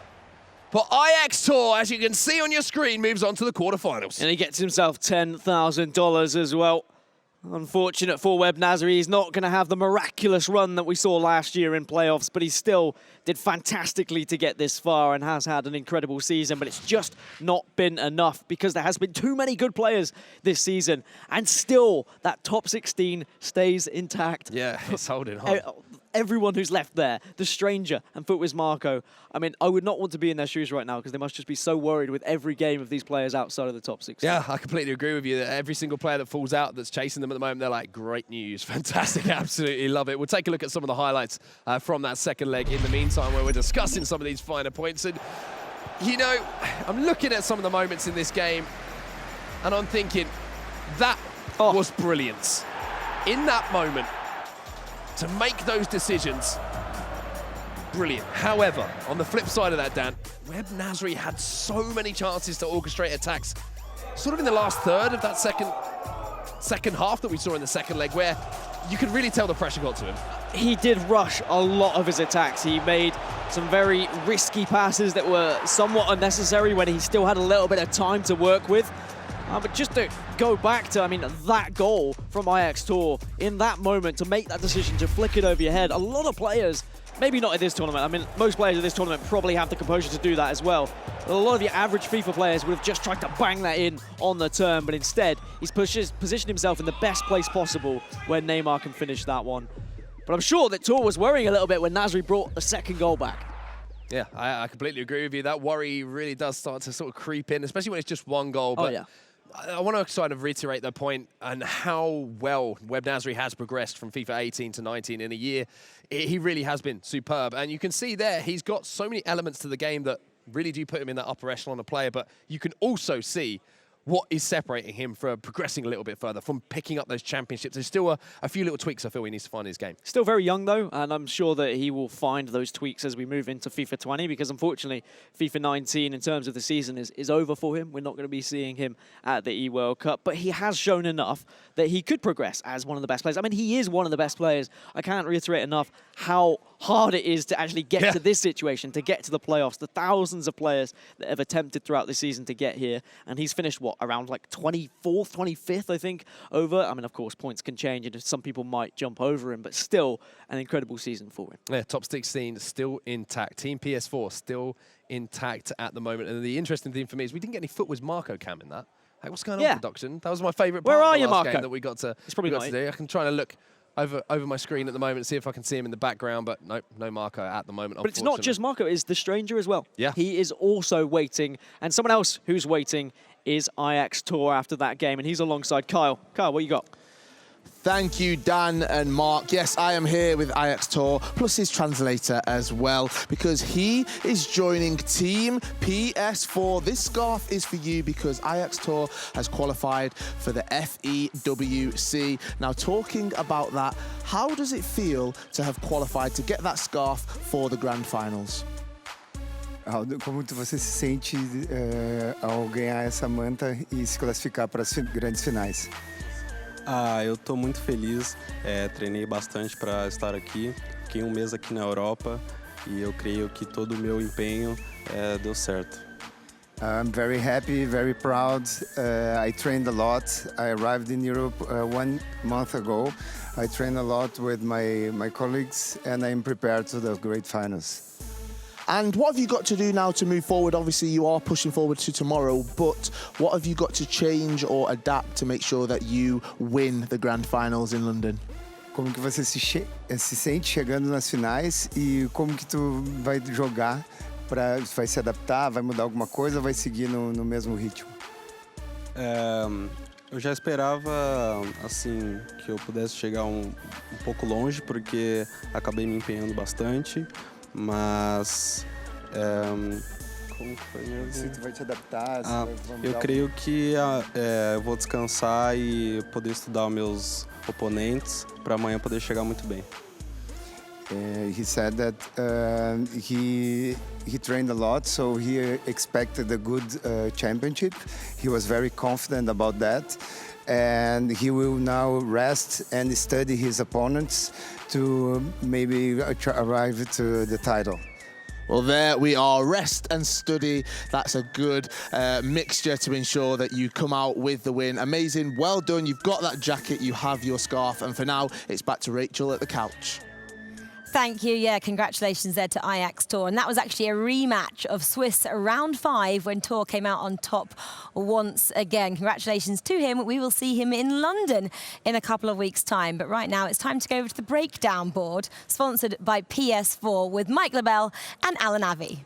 Thank you, Rachel. And we're going to revisit the moment of the match. We've got Ajax Tour facing off versus Webb, and this is really going to showcase having that extra 5%, what it takes to win tournaments, how you're going to get results when you're not having maybe the most creative of gameplay. You got to make something happen. Yes, and this goal right here can definitely be an Adidas goal of the day. This is where the 5% initiates. And what you're going to see here is not just one flick, not just 2 flicks, but 3 flicks in quick succession. Nobody was really ready for it, and the finish, ooh! Spicy. Mbappe, first time header to Neymar. Neymar, the Joga Bonito lad from Brazil, scoring Joga Bonito type goals. Beautiful goal from Neymar. Definitely a beautiful goal, and it took him on. It built that momentum. It gave him that confidence, and you need to have all of this to put together the winning tournament package. But back to you guys at the couch. Thanks, guys. Yeah. Oh, it's always nice to see him breaking down the skills. But yeah, so much still to play for. Two games left. Can I just can we see these guys? Mike is the tournament package for me. You know, he's got the full thing working. I feel like he wants to come over back onto the couch. We can hug it out later. Don't worry. No, stay over there. Oh, there he is. Bye, Mike. We can see you walking off. All right, so let's take a tour of the bracket and catch up everybody on where we stand, not only with the game we just saw, but just in general, in case you're just joining us. And here is a good look at it. We'll start in the top left corner. Christian Spiteri doing the business. He took care of Maestro. He's yet to lose a game so far here in Berlin, and he's going to take on Fafilza, who has really turned it up a notch since dropping a few games yesterday. And then in the next one, Spin, you know these players pretty well. Well, yeah, I mean, we've got 2 guys who are up there and already secured their spot, of course, at the FEWC final. Nicholas against Mo Alba. It's going to be a great game. And look, Mo Alba's certainly capable of beating Nicholas. He's beaten him once before. He has. A long time ago. It wasn't Nicholas is the one to beat, isn't he? He really is. Absolutely. And then in the next one, Rachel, we just saw these two. Yeah, exactly. So now we're obviously going on to Tuga taking on Ajax Tour. Ajax Tour there has booked himself a spot in London, and Tuga obviously was already going to the World Cup. So that's going to be another tasty matchup. There's so many so good ones, but one more still to come. Yeah, there's one more still to come. It's Peixoto versus Waves. That's going to be very good. They're both outside of the top 16, trying to get those last 2 spots for the E-World Cup. And then Levinkin versus Shells. That one will be tasty as well. Levinkin is already in Shells is still trying to vie for it as well, so this is a big tournament for him. Let's take a look at the leaderboard and see who's still alive. Look at that. A couple players still got a chance. We're going to be talking about a few of them here in a minute or two. But yes, congratulations to Tor and Fafilza and Dr. Arano and Zizinho. They've all qualified today on day 2 of the PS4 playoffs. We still have 2 more spots up for grabs. The Stranger and Futwas Marco are still hanging on for dear life. And my guy's still in, Peixoto. I rated him this morning. I said he was going to go all the way. Yeah, against he's still your sitting other guy. there. Yeah, but you know, he's still, who did you have, Sam? Well, I had a number of people, but today, That's a good way to generalize it. Yesterday I had Shells still He's in still it. there, Today yeah, I had yeah. Spiteri still in it. Okay, So well, there's we're 2. both still in it then. All right. Well, but, you had 2, one of them's gone. Yeah, okay. So I'm well, winning. mine were playing each other, though, weren't they? I'm winning. Okay, he's winning. He's winning. Mine are gone. Both of them are gone. I apologize to both of them for... The thing is, right, for the guys watching the other 2 that are on the cusp of going out that can't do anything for their own destiny now, these next 2 matches are really important because obviously you've got Peixoto versus Lost in the Waves, 2 players that want to get into the top 16. One of them's going to win. Then if Shells beats Lev Vinken, that next matchup is going to be between 2 guys that one of them's going to get on by winning that game. Not necessarily, but there's a very good chance. I think if Shells wins and links up that match with Peixoto or Lost in the Waves, the winner of that will probably make the top 16. We were just looking at a couple of stats as well from Lost in the Waves. 53 goals he has scored so far this competition. That's ridiculous compared to Peixoto there, who had 16 so far. I think Lost in the Wave has played 1 more match over Peixoto, but still, 2 more matches over Peixoto, but still, 53 goals, Spencer. But look at the goals conceded. 44. Look at the Yeah. difference. You know, Peixoto's conceding 1.4 goals a game. 6.3 pretty much for Lost in the Waves. I mean, it's going to be great for the neutral this game. There's going to hopefully be a lot of goals, so I can't wait for it. But for me, those stats for Lost in the Waves are not the stats of a tournament winner. Right, okay, so who comes into this with more momentum? I mean, Peixoto has yet to lose. He's one of the hottest players here in Berlin.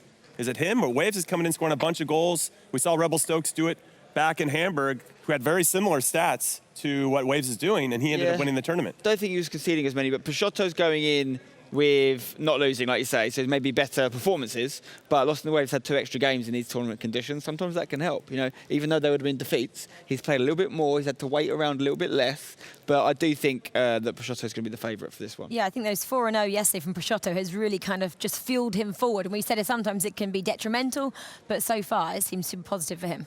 Yeah. All right, so 6 players have qualified for tomorrow's quarterfinals, but we need to find 2 more.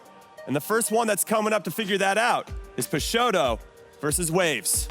We'll see you right after this.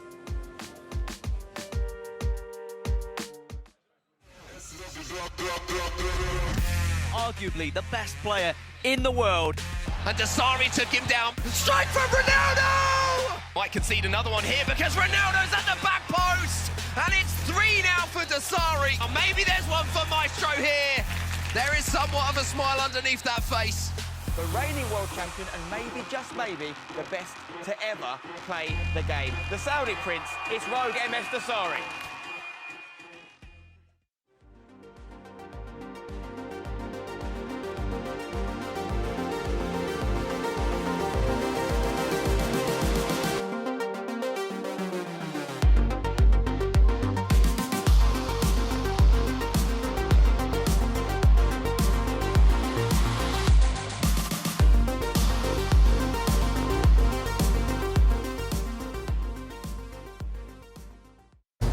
Don't miss any of the excitement of the 2019 FIFA eWorld Cup from the O2 Arena in London. Watch the best EA Sports FIFA 19 players in the world be a part of a unique on-site experience with loads of activities and meet the biggest influencers of the EA Sports FIFA scene live at one of the world's most iconic venues. Get your tickets now and don't miss out on this must-see event. Ticket prices start at just £10.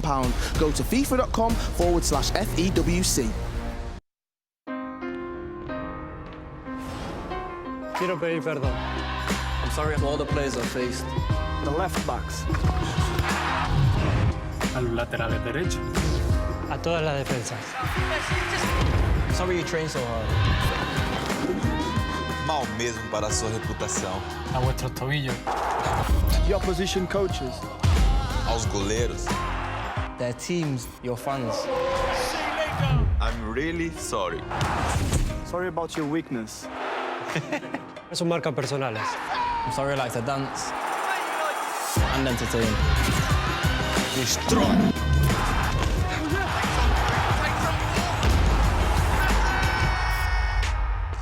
Mas acima de tudo, I'm sorry. Perdón. I'm sorry.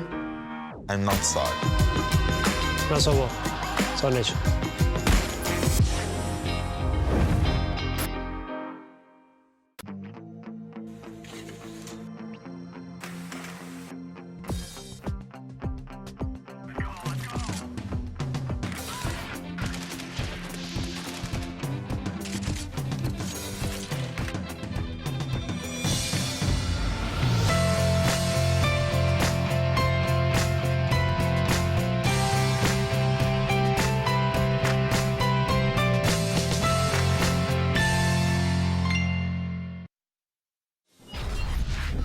The FIFA 19 Global Series Playoffs are presented by PS4. And remember to pre-order the Ultimate Edition of FIFA 20 by August 5th to get a guaranteed once to watch. Welcome back to Berlin, Germany for the PS4 playoffs here as part of the Global Series. It's a massive, massive tournament. The most points available of any tournament so far this year. The last chance to get points in order to qualify for the FEWC. I'm joined by Mike LaBelle. We're going to get to cast what I think could be, fingers crossed, one of the most entertaining games of the tournament so far. We've got a man who scores and concedes a lot of goals. This is the bracket, and the two people I'm talking about, Diego Peixoto, number 7, versus Lost in the Waves. And Lost in the Waves, look at his stats. Averaging 8 goals a game, conceding 6 goals a game. That's action-packed. Peixoto is scoring less, conceding less, a little bit more solid, has won every single game he's played so far here in Berlin. What are you thinking is going to happen here, Mike? It won't be low scoring. That's for sure. Any game that Lost in the Waves is a part of, whether he wins or he loses, he's going to either concede a lot, score a lot, maybe a mix of both. So he's going to force someone like Peixoto to score goals to go forward, and I'm hoping that's exactly what we see. I feel like that's a guarantee, though. Well, we're hoping we're not giving it commentator's curse and it's going to be a bore draw. I think it's very unlikely. Lost in the Waves on the right of your screen there. Peixoto is the man we're focusing on in this current angle. And yeah, it's going to be a good matchup, I think, and it's going to be an important matchup because both these guys are outside the top 16 right now. And we're going to look at some of the best goals they've scored, or the guys remaining in the tournament have scored. And look at this, 7.57 per game. That's 8 per game for Lost in the Waves. Yes, he concedes a lot, but still he's scoring them. He's getting through. Spiteri, 6.67. The top 2 goal scorers, neither of which currently have a spot in the World Cup. And remember, that's per matchup, not per game. He's not averaging 7 or 8 goals per game in each leg, but throughout the 2 legs, almost 8 goals per. So he gets forward, not really a defensive presence. He's definitely not a structured defender. He's going to be running all over the place. Yeah, and in terms of the games he's already played Lost in the Waves, there's only one person that's really been able to contain him, and that's been Christian Spiteri, who's the 2nd highest scorer so far in the tournament, and is also unbeaten. Now, I was just saying on the couch a second ago, I think it's unlikely, based on the stats and his game style, that Lost in the Waves is going to go on to win the tournament. I think that, we always say defence wins championships, and it's just quite frankly not strong enough. Now, of course, that could change, but based on the stats we currently have, it's going to be hard. He doesn't necessarily have to win the tournament to qualify for FEWC, but I think he has to at least get to the final, right? And that's with some certain things going his way. It's going to be really difficult for him to get into that top 16. And obviously, if he goes out here, it's definitely not going to happen. We've got Peixoto in the blue kit, Lost in the Waves in the white.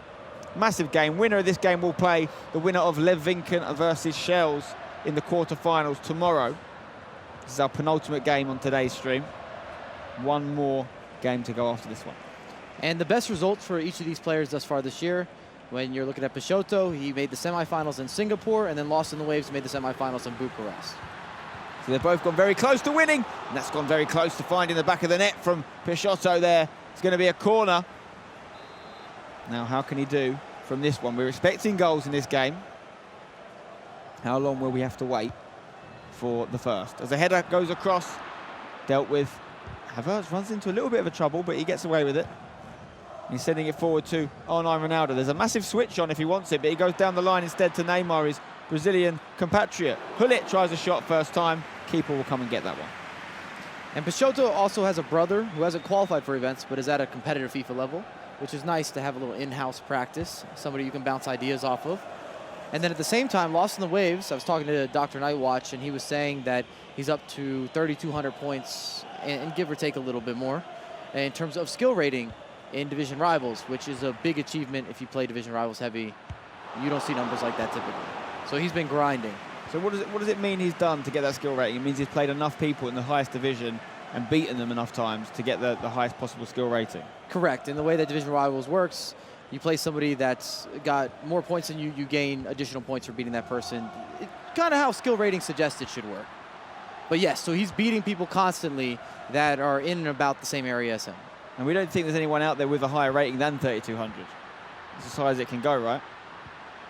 Or maybe it can go higher theoretically, but the point is no one's posted a score higher than that we're aware of. It's been backed up by Dr. Nightwatch. I haven't seen someone or anyone on Twitter with a higher rating than 3,200. I also got confirmation from Dr. Nightwatch on that as well. I know that he's doing his research heavy. Always get things confirmed by Doctor. Get a second opinion. If you can double down, why don't you? Da Costa on the ball here. Peixoto getting forward now. Ronaldo. Militao at left back. Not a very common choice at left back. He's in and around people's squad, sure. But a starter, not very common. He's been tried out by many pros once that foot item was introduced. And it just comes down to preference. Ronaldo gets a shot off, and I thought he might find the corner there of the net, but no. Gone off for a goal kick. The better chances so far have come to the Frenchman, Peixoto. Ball down the line here for Ronaldo. Goes back to Militao. Vieira. Keeping it on this left side right now. Lost in the Waves. Not seen too much of the ball in the opening 24 minutes of this first leg. Hullet on the ball. Into Neymar. Patient build-up from Diego. Militao coming forward. Vieira into Neymar. Neymar back to Vieira. Looks for Havertz in the box. Can he get it on that left foot? Goes back to Vieira. Neymar. Good interception from Maldini. Yeah, it's interesting you bring up that left back position because we have seen literally all different types of players used in that position, or at least attempted to use, whether it's Varane, Militao, Mendy, Alexandro, Cancelo, Ramos. We've seen Dumfries used there. We've seen Da Costa used there. People are trying to figure out the fullback slot, especially the left side of the pitch. Same problem that many England teams have had in the past. Trying to fill in that left back or left side issue. Da Costa. Hullet. Okay, working forward now. Good passing. Havertz onside. Back to Neymar. Vieira looking for that crucial pass to unlock a striker, but can't find Neymar at the top of the box. And now Lost in the Waves with a fantastic through ball. Perfectly timed. Ronaldo! There it is. Out of nowhere. On the counter. Lost in the Waves does what he does.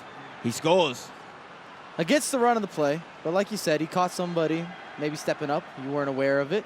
Hits the through ball. It's a lovely through ball. That finish, first time, green time finish, and he's up 1-0. It's a Ronaldo to Ronaldo goal. Passed by R9, finished by CR7. Lost in the Waves is ahead. Remember, he's outside the top 16 right now. He needs to win quite a few more rounds, maybe the whole tournament, if he wants to qualify for the World Cup in London. He might be in a position where he has to get to the final. I don't even know if the semis would do enough for him. Hullet on the ball. Chotto started the game better, but he has conceded. Can he bounce back? Neymar coming deep to get the ball. Next to Vieira here. Militao getting forward from left back. Back to Neymar. Into Ronaldo. Hits it on the left foot. Keeper was ready. Parries it away for a corner. And the good news for Peixoto, is that Lost in the Waves does not keep clean sheets. Ball into the back post. Punched away. Needs to be dealt with. Havertz is going to get there first, but he shows a lot of the ball to the defender. Van Dijk steps up to keep possession and keep the pressure on Lost in the Waves here. Lost in the Waves gets the ball back. Can he do another quick counter here with a cutting through ball? The run was on there. A bit more patient though with Neymar and the two Ronaldos here. Looking for Cristiano. Van Dijk returns the ball to the keeper. And they come over to Da Costa. to Ruud Gullit. Maldini over to Militao. Peixoto still not in a rush because he knows it's a two-legged fixture, only a quarter of the way through at the break, which is coming very soon. Havertz on the ball on the right side. Gullit bullies him off it. He's had plenty of possession, but you've kind of got to ask yourself, is it valuable possession? A lot of side-to-side switching of the pitch, but not that many offensive opportunities thus far. Neymar trying to make an offensive opportunity, but he's cleared by Lost in the Waves, and that's half-time. 76% possession for Peixoto here. Lost in the Waves, using that 26% very well, because he got his goal, and he's ahead. But if that possession continues like that, Mike, do you think it's only a matter of time before Peixoto scores, especially considering Lost in the Waves' poor defensive record? You took the words out of my mouth. You can't think that Lost in the Waves is going to be able to hold a clean sheet, especially over two legs, yet alone even just over one leg. At some point, he's going to make some sort of defensive error and give you opportunities. And at the same time, 76% possession. It's tough to say that Lost in the Waves can win a game with that minimal amount of possession in that battle, but you never know. FIFA is a game about being clinical, taking your chances, executing a game plan, staying focused, being composed. Well, if he can move on and show some progression in his gameplay and keep a clean sheet against a player of Peixoto's standards, it will be a fantastic evolution in his quality. But just remember, Peixoto has won every single game he's played. Another through ball, though. Surely not a second time. Oh, he should have done better, really. The keeper stayed on his line, and that should be 2-0 based on the chance. I'm really surprised he missed that finish because he waited very well. He waited very well with Van der Sar. We saw him scoot over. He had all the time to adjust and react and just chose wrong. Couldn't get away from that near post. How is he finding these through balls, though, so easily, it seems? Is it a vision that he's got, or is it the fact that he's got the counter-attacking opportunity when Peixoto, you know, commits players forward? He has got a narrow formation that he's playing Lost in the Waves. I think he's got the two up front, which means he's always got a through ball option, you know, either side. And that's why you see a quick ping-pong pass and you can get in behind. Or a little bit of some minimal tiki-taka and you go for the deep ball, the deep release. Unfortunately, as you were saying, on the defensive end, you're going to concede goals. You're going to have more room for error. And it's harder to keep possession. He might not be worried about having less possession than his opposition, but at the same time, when you're looking at having 26%, that's not going to cut it. You got to get it close to about 40. Peixoto with a chance now from a set piece. Neymar is going to put it into that corridor of uncertainty. It's going to fall just on the penalty spot, and that's how you do it. He rises like a salmon, and he heads it like a bee. And he's got the equalizer, most importantly. He's got the equalizer. He's on the board. And this now brings us back to that 1v1 where he maybe had too much time with Lost in the Waves, sitting in front of the goal, slowed it down, and made the wrong choice, unfortunately, with his 1v1 with Cristiano. Big goal for Peixoto. And as we expected, Lost in the Waves has conceded from a set piece. No one likes to concede from set pieces, of course, but it's happened here, and it's all even. Hasn't been the goal fest we thought it might be thus far. There's plenty of time for that to change. Yeah, a bit underwhelming in terms of goal production. Some of that's because of Peixoto and how he's been generating his attacks with so much side-to-side and just so much additional possession that's not necessarily needed, but it does take your opponent out of the game. Lost in the Waves, getting forward here, and he's back on top. Ronaldo makes it 2-1, and Peixoto's lead has lasted for all of 30 seconds, Mike. Lovely driven ball there, drops it off, opens up his body. Everything happens so quickly. Doesn't give you enough time to move the goalkeeper, slots it home. Also from a set piece, it wasn't drilled into the box in the manner that Peixoto's was, but it was nicely worked from the short free kick. And just as we say it wasn't the goal fest we wanted it to be, we've got another goal. Remember, Lost in the Waves' average goals per game is around 7 or 8. Average conceded is 6. That is over 2 legs, though. Gullit runs straight into a Vieira-sized traffic jam. Vieira goes back to Havertz. Ronaldo into Neymar. 1-2 maybe, Neymar gets it back. Hits the shot, deflected, all the power was taken off it. Easy catch for the keeper. And Lost in the Waves has a style that's opposite to the majority of professional players, where you have that width, that structure, a lot more of that possession play. Not with Lost in the Waves. He's going to go direct, and he's going to go as quick as possible. Ronaldo. Passes to his namesake. Havertz is the shot, deflected. It's going to be a corner here for Lost in the Waves. He's going to go short from it. Alexandro, edge of the box to Maldini, whips it in, looking for that knock-on header. We saw him try the same thing with Van Dijk earlier. He's giving the ball away here to Peixoto. 20 minutes left of this first leg. Havertz goes back to Da Costa. Vieira. Switch of play. Militao getting forward from left back. Nice ball to Neymar, who's onside. Can he drill it across the box? Still Neymar, waiting for the perfect opportunity. Finds Ronaldo. White shirts everywhere. Coming through pretty forcefully there, but no penalty. And this is where the two up front, you can see, can work for Lost in the Waves. He had two bodies staying up from that defensive phase. Havertz, great through ball again! Those through balls are seriously dangerous. Well, he has the option of having striker-to-striker through passes or give and goes. And the majority of players that we're seeing at this tournament just won't have that option. They can do a give and go down the wing. They can create space down the wing and then have to cut back inside or look to whip in crosses. But they don't have the same narrow approach play to building up attacks, or even just the general speed of being able to create an attack. We don't typically see one pass and you're loose, unless somebody's chasing a game and they're already starting to take a bunch of risks. It maybe explains why he's been scoring and conceding a lot of goals, this formation, obviously, that he's got more options going forward, less options defensively. But in this particular game, it makes you give his actual defence a bit more credit, because he's operating with one man less, essentially, back there. And he's holding off Peixoto, a man that's won every game, pretty well thus far at least.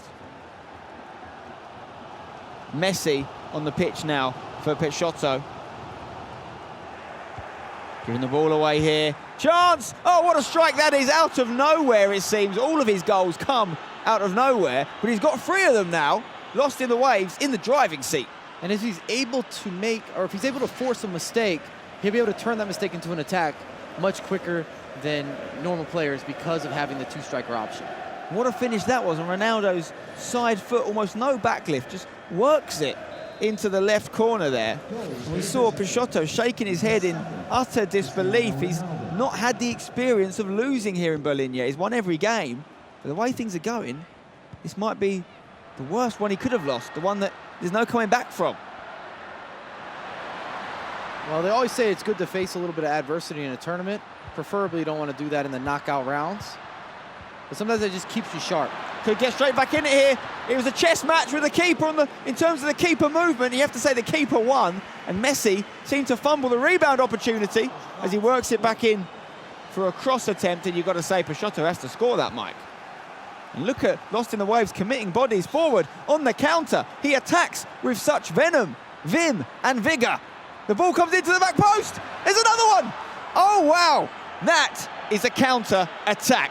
Textbook 101. Spencer was underwhelmed earlier. 57th minute was 1-1. We hadn't seen enough action. Well, what about now? 82 minutes in, 4-1, 5 goals. It's what we expected. It's what we asked for. We said this guy brings the goals. He's not conceding many right now, but he's scoring them. And he's scoring them quick. He doesn't mess about. He gets the ball, he works it forward, through ball, cross, whatever, puts it in the back of the net. And everything is green. Number 10. Every single finish, outside of the box, inside the box, header, finesse shot, low driven, Green you name is it. good. Green is good. Militao on the ball here for Peixoto, who's in real danger of exiting the competition here, which is a shock considering he's 5-0 right now. Not the best ball for Militao. Hullit's going to cut that out. Lost in the Waves could put what might be a final now in the coffin. These through balls are unreal, Mike. Eusebio, he does it again. This is prime FIFA. You're seeing someone who's attacking in such fashion that a guy who's won every game can't stop him. It's kind of wild as well, because the goal that he's missed was probably his easiest finish. Every other opportunity he's had, it's been a little bit more of a 50-50, or somebody's been clicking on his heels. This 2 up front formation is coming up trumps for Lost in the Waves. He's got the options. His through balls are impeccable. And you have to say, defensively, he's been pretty good. That little face-off he had on the keeper movement earlier. Completely got in Peixoto's head and read the shot. Should have been a goal. And Lost in the Waves is an unorthodox style. He's absolutely going through him now. It's a bulldozer, and it should have gone in. It should be 6. As I was saying, Lost in the Waves has an unorthodox style. He also used the offside trap heavily on the defensive end, which is just pushing bodies forward, forward, forward. And it's a very risky tactic, especially with a narrow formation because there's so much space in behind. And Peixoto's just not reacting and not dealing with it well. We're seeing a very rattled Peixoto right now. He's giving the ball away constantly. Honestly, he could have conceded 7 or 8 goals. He maybe should have scored 1 or 2 more, but his defence is looking like it has no answer for Lost in the Waves. Another chance there, Mike. And he should have converted. And I got the word from Dr. Nightwatch, by the way. It's Peixoto. Peixoto. Peixoto. We won't have to say it much longer. It's the way things are going. He's going out. Peixoto on the ball. Messi. It's a poor throw-in. You know, he's losing the ball here straight away. He gets it back for the throw-in again, but he's not looking like a player who's gone 5-0. And that's the whistle on the first leg. 5-1 to Lost in the Waves, who's found himself here with some fantastic attacking play, equaled with some very solid defence work, wouldn't you say? Absolutely. And what happened here is Peixoto had a tactic where he wanted to have all this additional possession play, wanted to try to out-control him in the match. And once Lost in the Waves started scoring, he couldn't switch out of it. And he just felt the pressure, and he was getting swarmed, and the counterattacks were coming again and again and again. And he was just making chances and converting. And I feel like he kind of lost the feel for the game, lost the rhythm for the match in terms of Peixoto, and he's going to have to change everything going into leg number 2. Before we see leg number 2, let's review the best action from that first match. And talk to me about these through balls, Mike, because it's not just the fact that he's got 2 up front. He's timing them perfectly. He's playing them at the exact right second, isn't he? Look at this. It's perfectly weighted.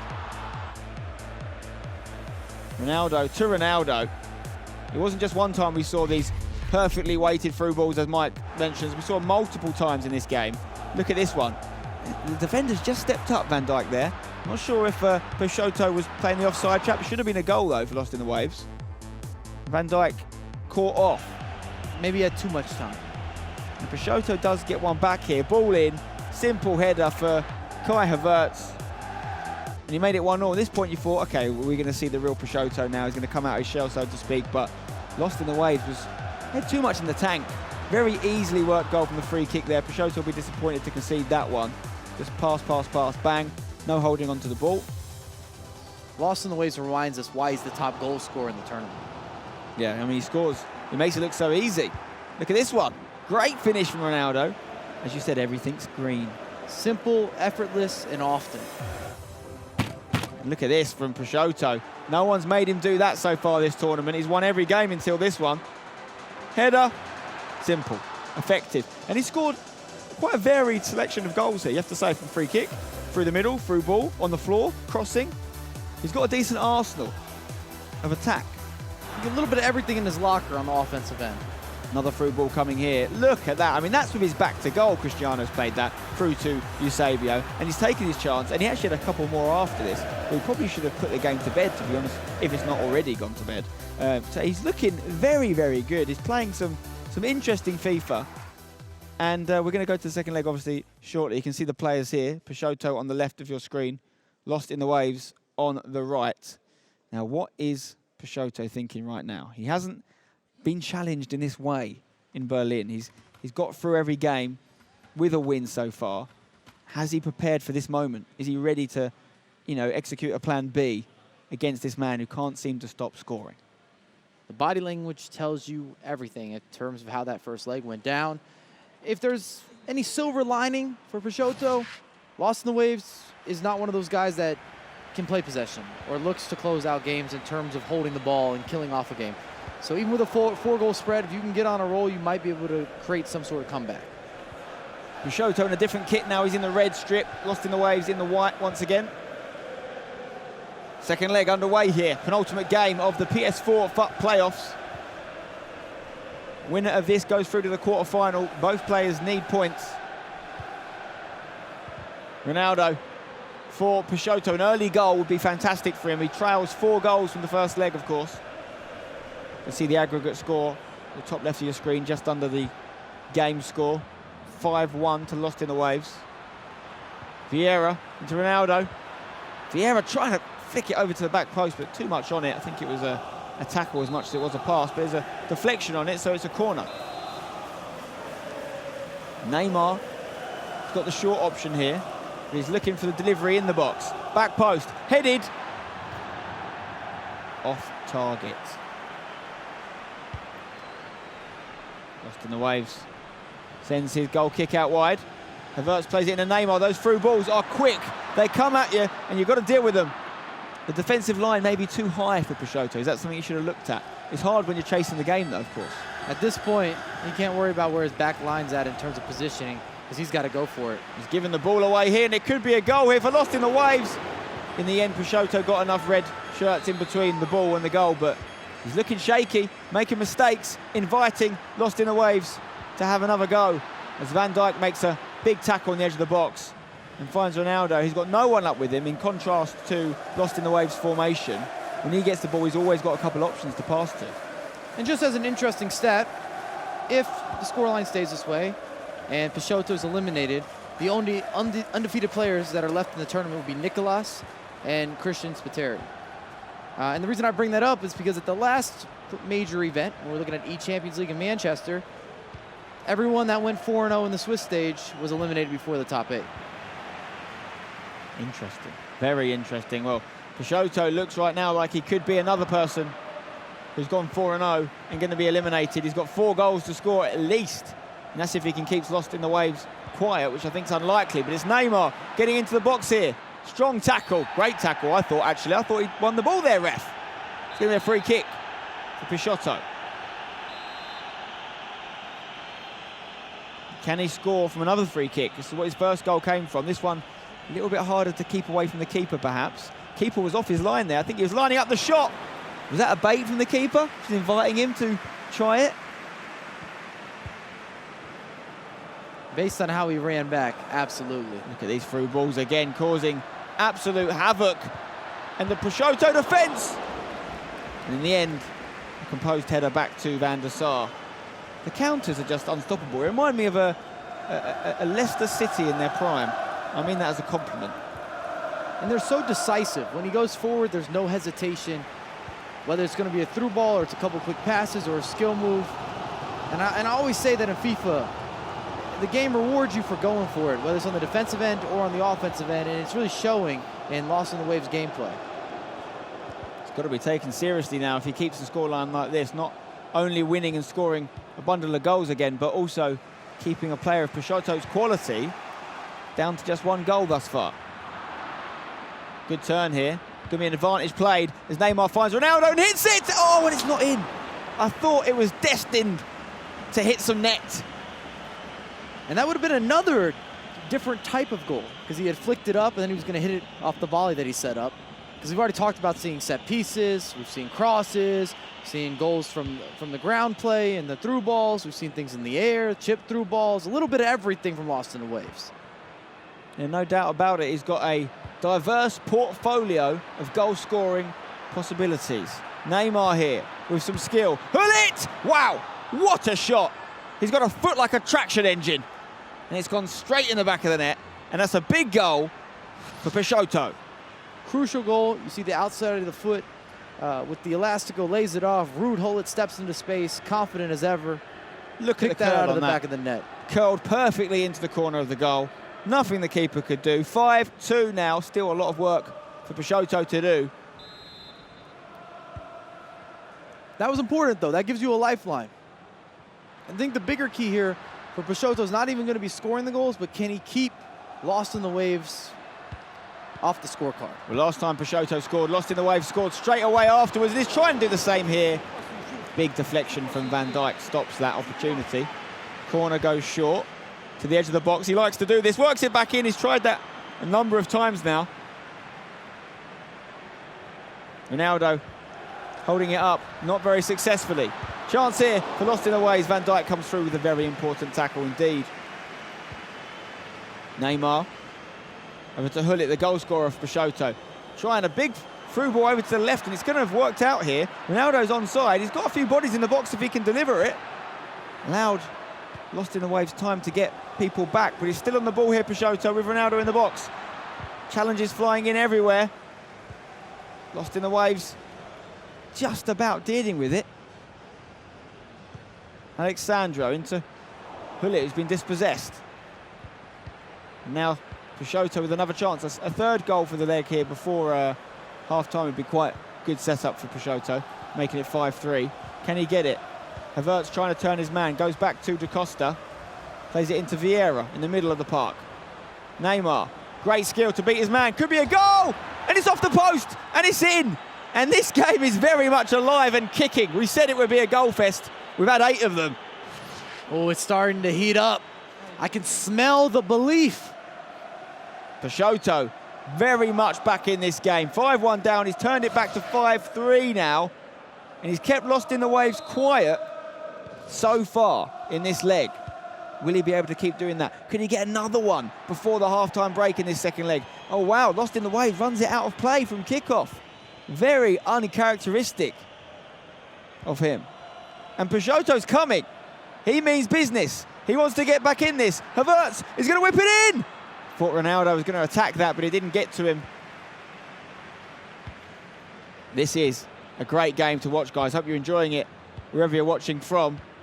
Let us know who you think's going to come out on top. And Lost in the Waves statistics would support this, but he's somebody that makes amazing comebacks and also can throw away games that he has a big lead. And he probably should score here, and he turns his man with such ease. He had the perfect dummy run at the back post, didn't need it. Turned and scored. 6-3 now. That's going to hurt Peixoto because he just started to fuel that comeback. Get to halftime, think about his tactical adjustments, what he wants to change, what he doesn't want to change, regroup a little bit. But now it's back to a 3-goal spread. Keeper's committed himself there, come forward, thinking that the player was going to shoot on the side of he had the ball on, but once he turned, the goal was empty. Easy finish. So the build-up was lovely. So 6-3 now. I'm sure there's not going to be another goal before half-time. That would be madness. We would take the goal to double figures, the goal tally to double figures. Militao. It could be happening, you know, here. Peixoto trying to work the opportunity, gives it away. That probably will be the whistle. There it is then. Okay. What a game we have here. Lost in the Waves, very much still in the driving seat. But Peixoto's at least shown us that he's maybe figuring out ways to score against Lost in the Waves. Well, he only has 45 minutes left of game time in order to try to reduce this deficit. Maybe put Lost in the Waves under some pressure. It's also worth mentioning, I don't know if you noticed, but he had an open net and he's still green time finished. Why not? Why not? It's a good habit to have. Just keep it green all the time. I always talk about preparation and practice. If you practice green time finishing everything, then when you get to an event, do the same. Replicate that practice. Like the old saying, treat 'em mean by keeping it green. Ronaldo on the ball. Chance here! Oh, what a goal that would have been for Peixoto to start the half with. He needs it. He needs 3 of them with no return. But it is Lost in the Waves, looking for a 7th goal now as he works it through his team options here. Oh, wow, he's going to ride it out, is he? No, Van Dijk uses his power in the end to knock Neymar off the ball. Over to Ronaldo, to Peixoto. Switched over to Da Costa. Next goal could be key. If it falls to Lost in the Waves, I think that's going to be too much for Peixoto to come back from. And his season will be over. Even 3.5 goals would be miraculous. Especially when Lost in the Waves attacks like he does. He's onside here. Vieira over to Van Dijk, who switches it to Alexandro. A lot of the most successful players in this tournament have been using Alexandro at left back. I have him in my team, flashback Alexandro. I did the SBC. He's also my most commonly used fullback. Maybe not the brand new flashback, but just Alexandro in general this year. Yeah, I had the second in form Alexandro already. When the flashback came out, I thought I might as well just upgrade him. I needed him for chemistry with my 94 rated Cristiano Ronaldo. Flick up from Ronaldo, trying to beat Maldini. Played over to Havertz.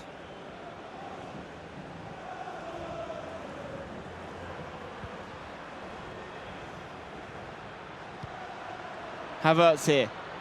Big moment for Peixoto in the game, if he can get a goal. Hullet. Neymar. Still Neymar. Beats his way around one. Dangerous tackle from Alexandro. Gets away with it. Lost in the Waves, able to just to calm things down here. And Lost in the Waves doing a wonderful job of just making sure that Peixoto has to recycle and reset with his attacks. He has to go side to side a little bit. The reason that's important is because the clock is his biggest friend and also Peixoto's biggest enemy. And he's putting pressure on him to try to go forward. He's almost challenging him to go forward quickly if you think he can do it. The thing is, if Peixoto can score 3 goals, I find it really unlikely he'll be able to keep Lost in the Waves quiet from the kickoffs afterwards. He's so quick at scoring. Neymar on the ball here for Peixoto. Hullet into Vieira. Can he get a goal here? It'd be a great time to do it, but Hullet tracks back, putting in a defensive shift, and Lost in the Waves plays with fire at the back. Peixoto with another chance now to attack his goal. Passing's not quite been good enough. And every time he does that, his chances get smaller. I would say that Peixoto needs a goal by the 75th. Otherwise, you can start congratulating Lost in the Waves on moving on to the next round. He might not even get the ball again before the 75th. Peixoto has cued a pause. He's going to get the ball back here. Now, can he get this goal before the 75th minute, as Mike says? He's going to work it down the line here. Havertz is going to run onto this. He will get there before Maldini. Controls it. Got 2 bodies around him. Oh, he beats them both with a lovely little move. Drop of the shoulder. Can he find a man? Hullet inside. Oh, and Ronaldo's just lost his footing at a crucial moment. Vieira. Can he score? Neymar with a runner off of him. Finds him in the box. Ronaldo turns, hits it, and it's the 73rd minute, Mike. Right on cue. He's done it in time by your estimations. He needed it before the 75th, and he's got one. Should I continue with estimations here? I think you have to. He needs to get his second goal by the 83rd minute. 83rd minute is the magic Mike number. And then from there, I think you get at least one more chance. And that's all you can ask for. You put yourself back into the game. But can you keep Lost in the Waves quiet from when he regains possession? I don't know if he can. I wouldn't be surprised if he goes and scores straight away now. I think the bigger question, if you're Lost in the Waves, can you see this out? Has he got Why that in his go locker? forward? Why go forward more? This game has delivered everything we thought it would. A bundle of goals, no clean sheets. Lost in the Waves doesn't do clean sheets. He hasn't washed his sheets in years. We're going to get this one started Can you soon. confirm that? He just doesn't do clean sheets, is what I'm saying. Stats don't lie.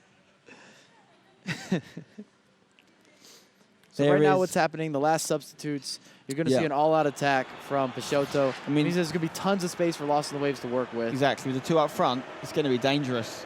He's going to have to be perfect in defence. He's going to have to keep hold of this ball. But I think Lost in the Waves might go and get a goal straight away. It's what he does. He's rebranding to Dirty Sheets. Lost in the Dirty Sheets. Maldini on the ball here. 75th minute mark. It's about to hit. There it is. Now, can Lost in the Waves? I would say a goal now would finish it off, would finish the game. Neymar going through here. Can he find the goal he needs? He's got a 2-goal margin already, so he is going to go back. Interesting, he's taking this chance, Mike, and you said it wasn't his forte. And he looks a little bit ropey when he tries these passes back. He might have given possession away here when he could have probably gone and tried to score at least. If I'm Lost in the Waves, I'm getting the ball forward quickly because I know how to do that well. It's proven. What a through ball. Oh, I thought he was going to get past Maldini there. And then once you get the ball forward, walk it down in the corner. Now, what will he do this time? This time he's going inside, giving the ball away again. Now, you said he needed one before the 83rd. Peixoto, can he get one now? This game is heating up. The next few minutes will be crucial. Do not take your eyes off it, guys. I'd like to change my 83rd and say max by the 85th. Okay, you're extending it. I'm extending it slightly. Extending his line of credit. Da into Hullet. Bad giveaway.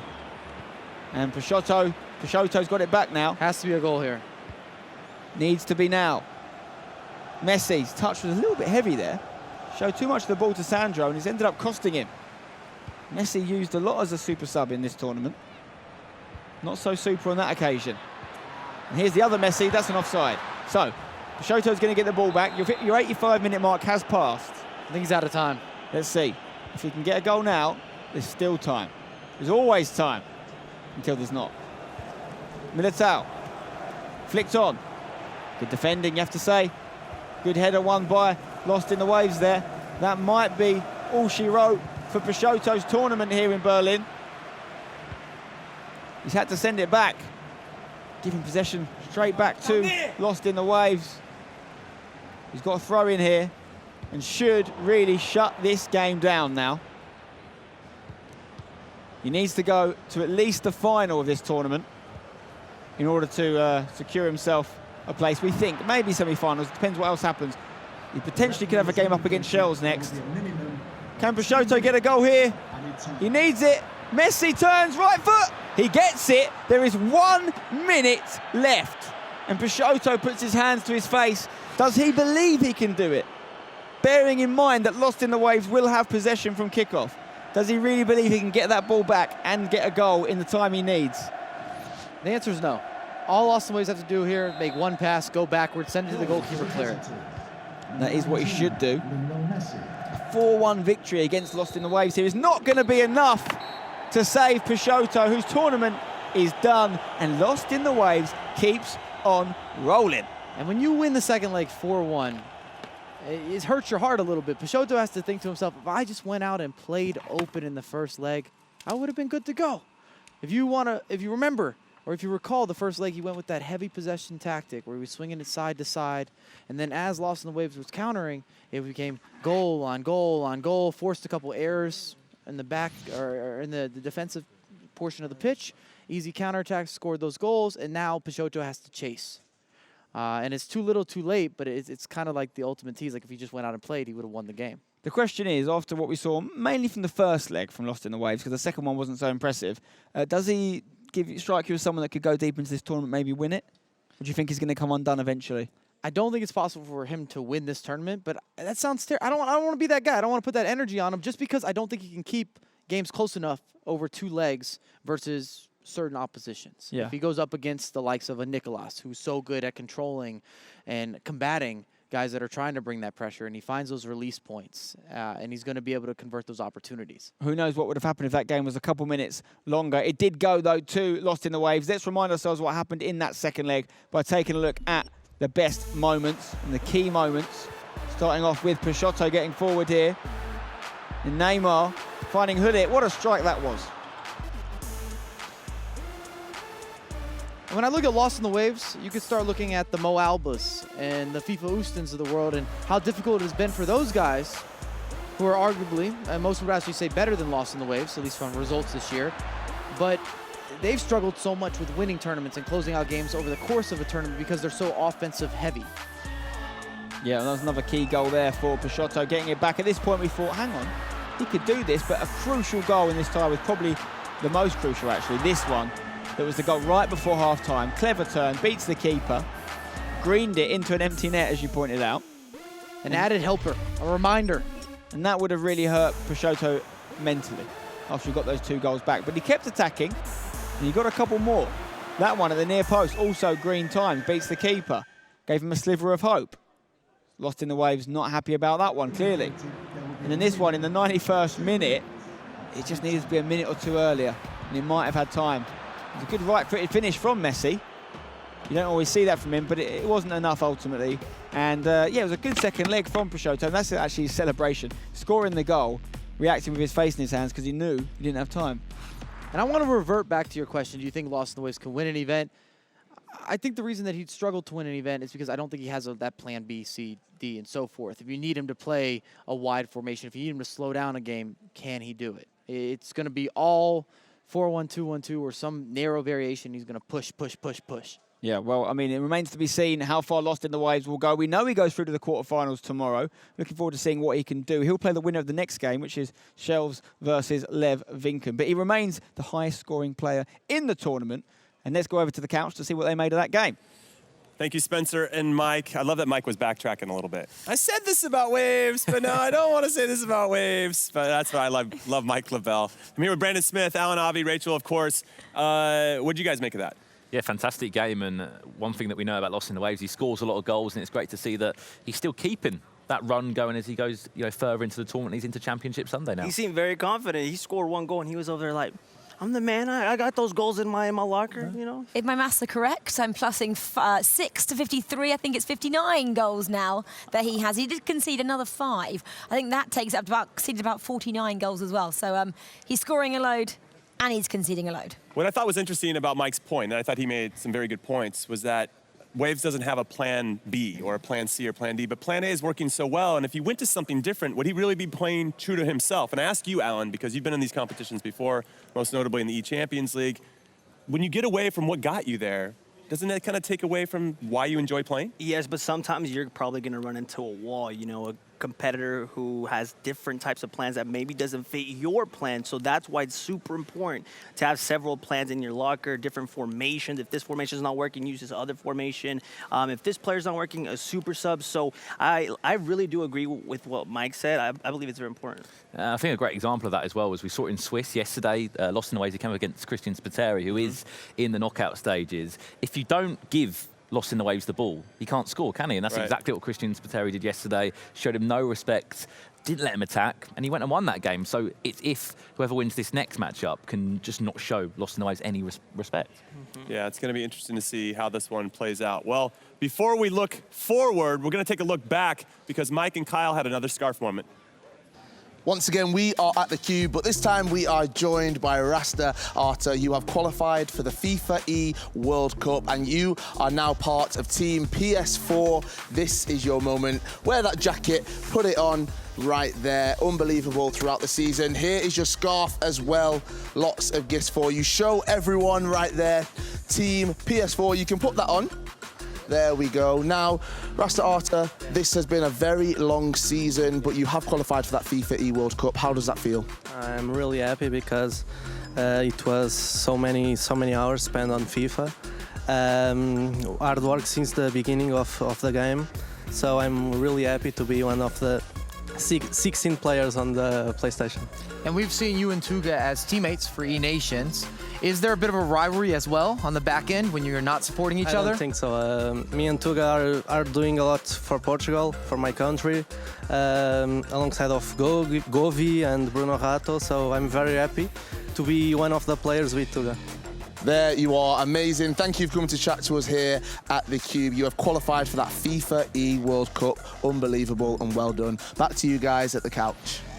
Thank you, Kyle and Mike from yesterday, and congratulations to Rasta Artur. Obviously, getting that scarf is a big deal. He's now part of the Team PS4 roster. There are 14 names that have qualified for the E World Cup. There are 2 more spots left up for grabs. Now that Waves, who's on the outside looking in, has won and got into quarterfinals of day 3, he's now, made that still open. Yeah, definitely thinking. I think more with anything, Rasta Arta's just happy he's not matching Tuga in London in those finals. The groups, though, they look stacked, don't they? So good. All right, let's take a look now at the brackets. Catch you guys up. We got one more round of 16 game left to go. They're going to take on Waves tomorrow in day 3 in the quarterfinals. It's Lev Vinken versus Shells.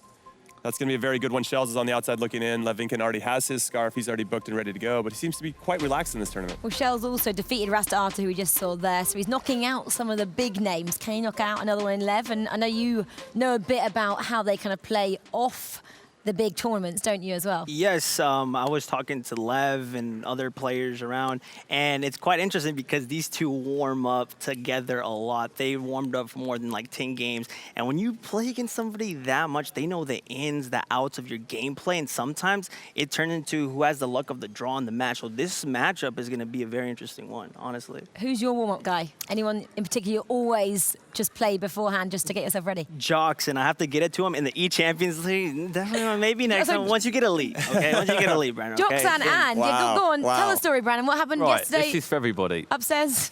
I played Alan Avi yesterday. I beat him 4-3, all right? I might be a goal-2 player at heart, but I can take down. I needed to boost his morale. He's a goal-2 player. I needed him to have that confidence so he could get gold 1. I'm his coach this weekend, We're playing weekend league right next to each other, and I want him to get gold Brandon. 1 at least. Okay. Okay, so, I needed to boost your morale. Let's do it. Okay, well, Alan brought up Lev Vinken. Let's throw to a piece now that talks about how good he is from his opponents and from himself.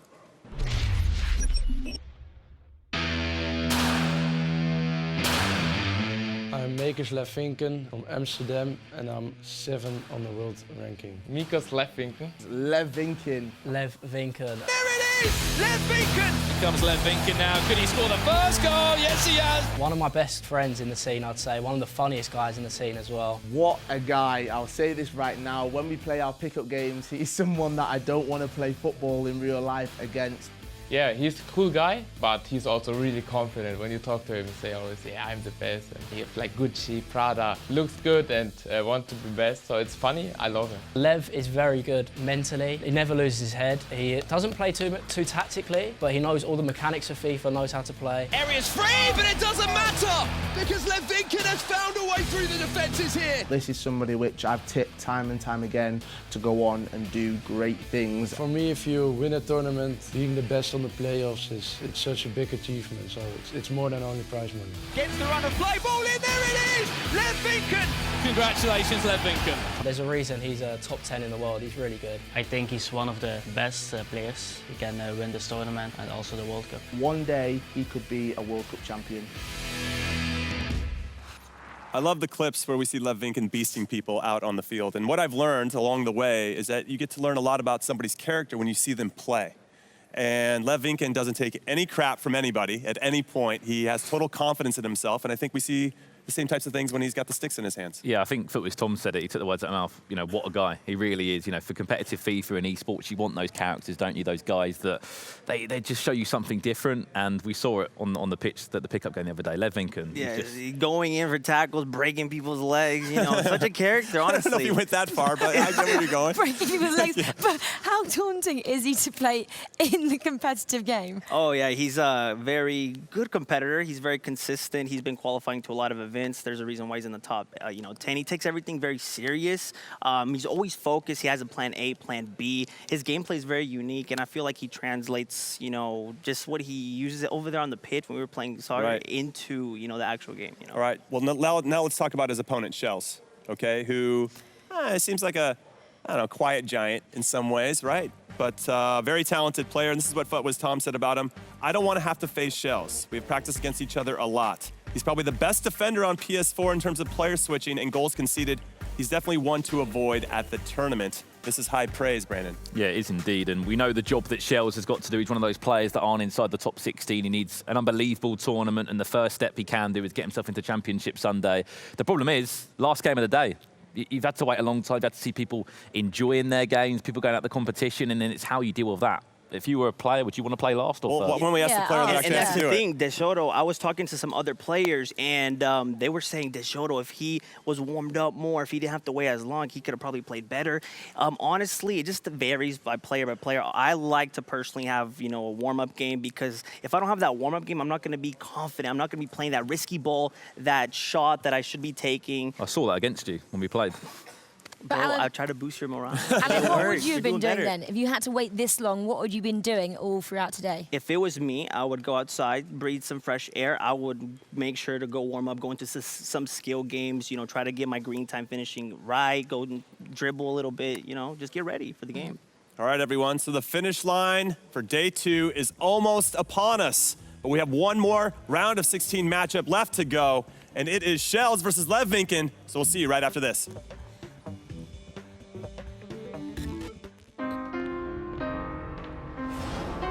Quiero pedir perdón. I'm sorry to all the players I faced. The left backs. A los laterales derechos. A todas las defensas. Sorry you train so hard. Mal mesmo para a sua reputação. A vuestros tobillos. Your position coaches. Aos goleiros. Their teams, your fans. I'm really sorry. Sorry about your weakness. Son marcas personales. I'm sorry I like to dance and entertain. Destroy.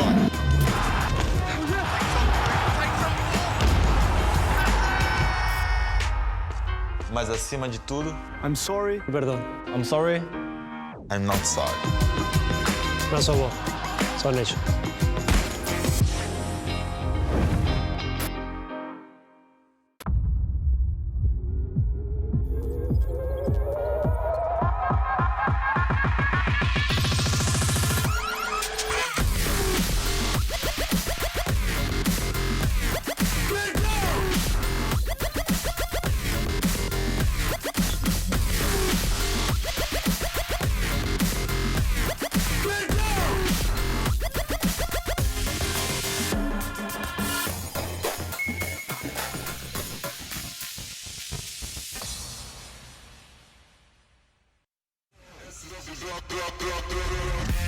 arguably the best player in the world.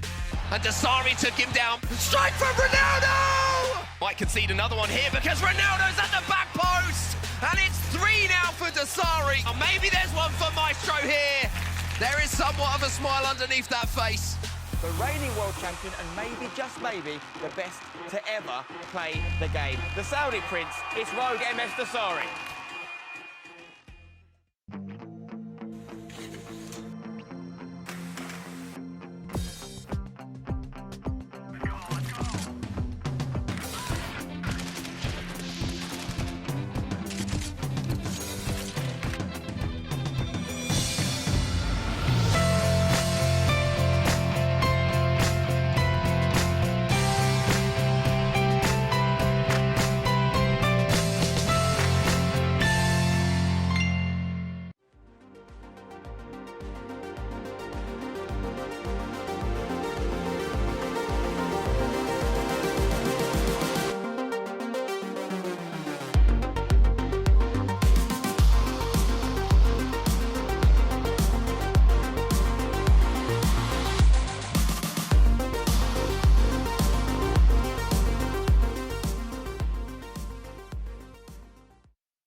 The FIFA 19 Global Series Playoffs are presented by PS4. And remember to pre-order the Ultimate Edition of FIFA 20 by August 5th to get a guaranteed once to watch.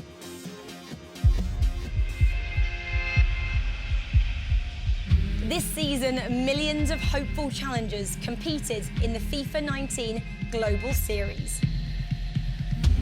Judged by the outcomes of 33 tournaments all around the globe, from those millions came 64.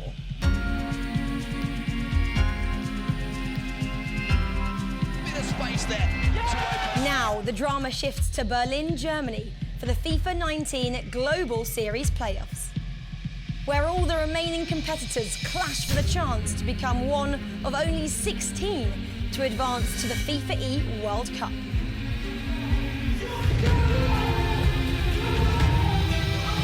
From the heavyweights of the game, who have already secured enough points to qualify for the E World Cup in London, to the challengers who are still fighting for their spot, all must do battle here in Berlin in the FIFA 19 Global Series Playoffs.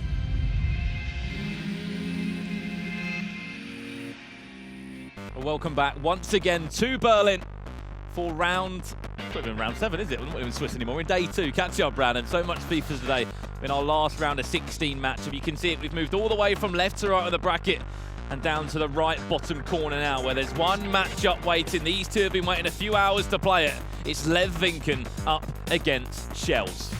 Lev Vinken already locked in to the grand final, finished 6th in the Global Series rankings. As it stands, he can continue his run up the leaderboard, going in to the FEWC grand finals. On the other side of it, Shells, top 2 finish necessary to have a return to London. He was there in 2017 as a finalist after a fantastic Berlin Foot Championship Series event, winning $80,000, losing in the cross-console final. He went to the grand finals, didn't play to his best ability there. FIFA 18, an up and down year for him, but FIFA 19, he seems to be back at his best in the final straight of the year. Someone else that's been superb once again this year, Lev Vinken. You said it perfectly. He's already got himself a FIFA E World Cup grand final spot. However, a win here would actually move him above Joksan, who went out the competition earlier on today. Could go into 5th. And now we got here. It was actually a win over that man in the round of 32, a 3-0 victory. On the other side for Shells, it was a 3-2 win against Rasta Arta. I'm just going to say something. With this music right now, I feel like I'm getting ready for the final battle of this superhero film. It just feels very, very like epic right now with the music building. It's a big game, Richard. It's a big game. The players on the screen, Shells, one of the most supported players, you'd have to say, on social media. A big, big presence in FIFA in general, whether that's with the pro clubs community. He's a big player there. He's one of sort of the stars of it. A lot of people look up to him and say, look what he did here, look where he started, and now he's transitioned to Ultimate Team. Now he's playing for Manchester City. He's sort of our idol. And that's why everybody wants to see him play well. Any tournament he plays in, everybody seems to cheer Shells on because they want to see him back at his best. It was 2 years ago in Berlin where he went from basically zero to hero. He made himself a star in FIFA esports, picked up $80,000, made that cross-console final, which unfortunately did lose to PSG Rocky at the time, but everybody knows him from that event. Kind of F2 Techs like in Barcelona last year. Came out of nowhere, and everybody knows about both of those players now. 2 legs of FIFA in front of us, our last game of the day here in Berlin. Talk about Lev Vinken, though. Picked up a move to Makers, the Italian esports organisation. Got the likes of Principe on their books. Ribiera, 2 Italian professional FIFA players also. And I imagine when he did leave with Team Bundled and moved on, Lev, he probably had hundreds of offers for him. He's a top player. He was formerly at Ajax. Was a free agent for quite a little bit of time, actually. He was just waiting. He was waiting for a move that suited him, that suited his needs, what he wanted from either an esports organisation or a football club. And Team Makers simply ticked the boxes for him. And they ticked the box at the right time as well because he did represent them during that E-Champions League campaign. And those were the points that all added up for him to ensure he does sit in 6th. And even before this tournament, he was guaranteed a FIFA E-World Cup final spot. Shells is the one that needs to win this game to keep his tournament alive. His FIFA 19 season. Here's a chance early on for Lev Vinken. Van der Sar being put to work straight from the word go. Corner to come in. That one's played all the way over. Ruud Hullit's happy to clear that one. Very, very quick in and around the box there, Lev Vinken. Quick passing. He faked the cross into the box. He scooped it up and then recycled it back onto the edge. And we're in for a very, very competitive game right now. This is going to be one of the best games that we've seen over the last 2 weeks in Germany here for the playoffs. Does it affect this match that these two maybe have practiced before against each other? Well, they warm up against each other quite a lot, these two, on rehearsal day, on warm-up day. Here's nearly the opening goal of the game from Shells. I heard a cry from the opposite side of the room, and it was Shells. He thought he'd scored. Caught me off guard for a second too. I think the bigger thing, really, coming into this game is the wait that they've had. They've been waiting 6-7 hours to play this game after that round of 32 matchup. Getting yourself back up for a game when you've been probably quite down low, quite relaxed, and amping yourself back up, that might take a leg. That might take a leg and a half of FIFA. Because what I've seen right now, the area that Swiss was played in yesterday, the round of 32 games, that's being packed away right now in front of us. There wouldn't have been an opportunity to play practice games. To so-called warm yourself up. Both of these two would have had to watch all the other round of 16 matchups, seen players play really well. Some players knocked out the competition. The heartbreak of a FIFA 19 season being over. Simple as that. Some players' seasons are over. And you saw earlier with Yago, the game that we were casting, that outcry of emotion, that outpour of emotion after the game was finished, in tears. That's not the first time we've seen it over the last 2 weeks. Even Zizinho, when he got his place confirmed, he might have got knocked out of the competition earlier on, but he was still waiting and praying that he's done enough to ensure he will be at the FIFA World Cup Grand Final. We're still waiting to find out who will get those final few spots in London, back at the O2 Arena again. It's happening in August. $250,000. Here comes Lev Vinken now, looking to get his first goal in the game. So quick, in around the box. Skill moves are out, scoop turns are out, heel to heels are out. Everything's out from Lev. And if you are a FUTWIZ fan or a Stranger fan, you're wanting a Lev Vinken win right now. The less players that are battling for those spots to get into the top 16, the better. Lev, he's already guaranteed his spot. He's not going to take someone out of the top 16, but he can stop someone getting in the top 16 in Shells. He really can indeed, and obviously looking at the bracket, the players out the competition, the likes of Pina, yes, he's already in the final anyway, it doesn't really matter too much. We've got some fantastic quarter-final matchups lined up for tomorrow. We're just waiting to see who will be joining Lost in the Waves for the 4th quarter-final. It's waiting to be confirmed. The big games taking place in Berlin tomorrow as part of Championship Sunday. $75,000 up for grabs, plus a chance to still pick up grand final spots for a few players. Looking at those players in the competition that are still waiting, hopefully, to play well tomorrow and ensure they get a final spot. Christian Spiteri, one of them. Shell's big moment this year where he got quite a large amount of his points, coming in FUT Champions Cup 6. Getting knocked out to Maestro in the real dying stages in that game. Also to add as well, FIFA E Club World Cup, teamed up with Ryan. See from hashtag. Had a run there which was so tight for them two in the 2v2. I remember they had one game, they had so many chances, they needed to win it to progress to the next stage in the tournament, and just unfortunately couldn't go the extra mile. The referee has indicated big confidence builder though, the Club World Cup. It took Shells into the tournament in London, that last FUT Champions Cup, one of the last big opportunities to earn major points. Pull it now, last chance of the half. It's going to fall to Lev Vinken. Maybe the Dutchman himself can score it. And Mbappe will ensure that Lev Vinken takes the lead. That one more pass, the fake shot as well. It was the extra pass that made the goal. Really, for Lev Vinken there. We're going to see it back on the replay.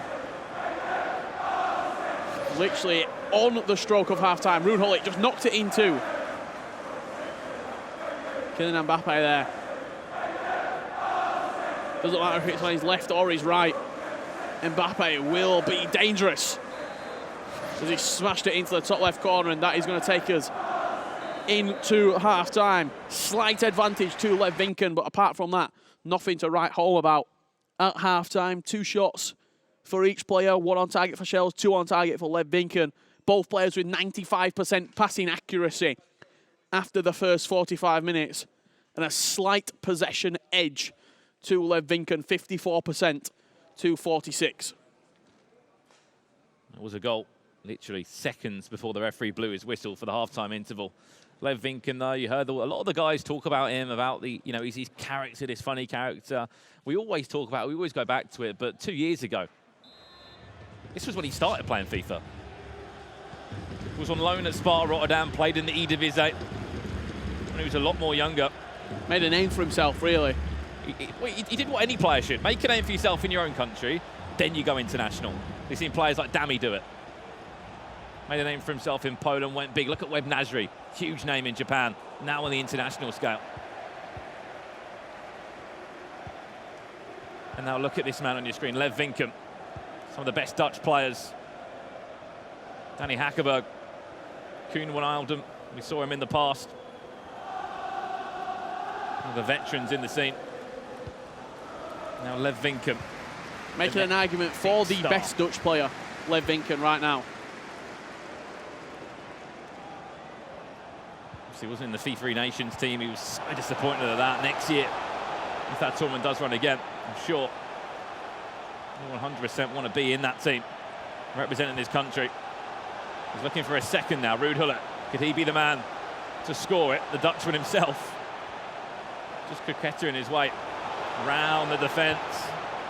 He's so quick, so good with his dribbling as well, is Lev. Yeah, he's really quite a complete player, is Lev Vinken. The only thing missing, and the only thing standing in his way from winning a championship, has been Nicholas. He gets to the console finals, and Nicholas stands in his way, as he has been the gatekeeper for so many other PS4 players. There's a chance for Shells. Does fall back kindly to Gullit. Takes a big deflection off Van Dijk as well. Surprised we didn't go back for a free kick there. Referee played on. Shot came in.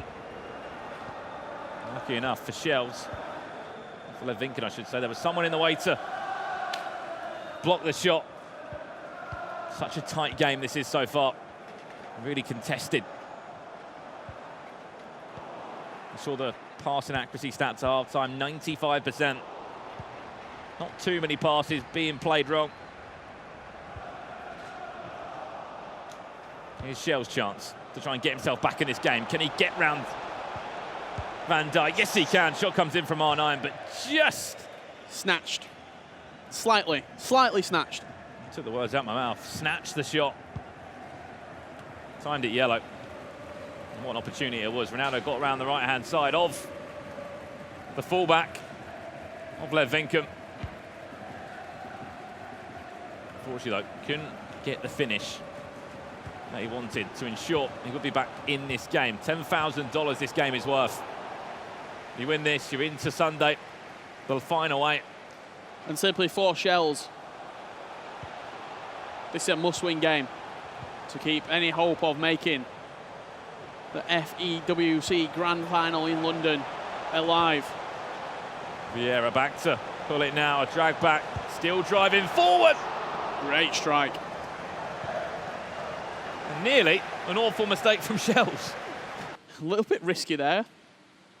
Thankfully, it did go out of play for him. You see Lev Vinkum into the suspense right now. We can see both players' perspectives beneath us here. And Shells making attacking changes also. So they're both in a 4-2-3-1 at the moment as well. Shells a player that was known for trying to range of formations. At one point, he was loving the 4-4-2. Yeah, back in the day, the 4-4-2 was his go-to. However, with how strong the 4-2-3-1 is, unless you're super confident playing a different formation, like Tugri with a 4-4-2 or a 4-2-3-1 second variation, like Dulster is with a 4-1-2-1-2, it's very hard not to play 4-2-3-1, given how balanced and how strong it really is in the game. You know, we've seen how impressive defensively the formation can be as well. You don't need to take any guesses of who the two CDMs I'm referring to there. Here's a chance for Lev, he's round Van Dijk, Pele! Might not see much of him this tournament, but when he's fresh, we know the stats he has on him to burst on pass. The defenders, as they get slightly more tired in the match, just round Van Dijk. Was able to smash it into the back of the net there to make it 2-0 with what, under 20 minutes left. Just entered onto the pitch, has Pele. Instant impact from the 99 rated moments. And also Havertz being introduced as well for Lev Vinkum. Just seen for Shells, Eusebio will come on. Even a goal will be something to take into the second leg. 2-0 down. Not the ideal start in this first leg for Shells, especially knowing the tournament that he needs to have here in Berlin. Needs to make it to that final. And to go on and win it as well. 1,800 Global Series ranking points on that final, on being a champion in Berlin. We'll crown that champion tomorrow. Shells, lovely fake shot into the shot. One way to reply. I'll tell you what, a very quick reply from Shells, from kickoff, coming straight back at Lev Vinkum with Neymar. Timed it green, low driven, slight bit of rising action into the left-hand side of the goal. That lead halved for Shells. You just saw the difference that Eusebio made there. How fresh he was on the ball. How quick he was on the ball, just to open up some space, then play it back into Neymar. And as soon as the ball got there, you knew there'd be half a chance. We know that flair side to the game that Shells has got. Maybe that goal could have just given a little bit of confidence that he needed to. He's been probably very nervous coming into this one. You said it perfectly. He's been waiting a little while to get into it. Going down 2 goals early, it's probably not going to help you either. If there's one, you'd say, negative or thing that's held Shells back in the past, it will probably be the pressure games, almost. When there's been narratives and big pressure put on him. The grand final, 2017, he came in. He was the player to watch on the PS4.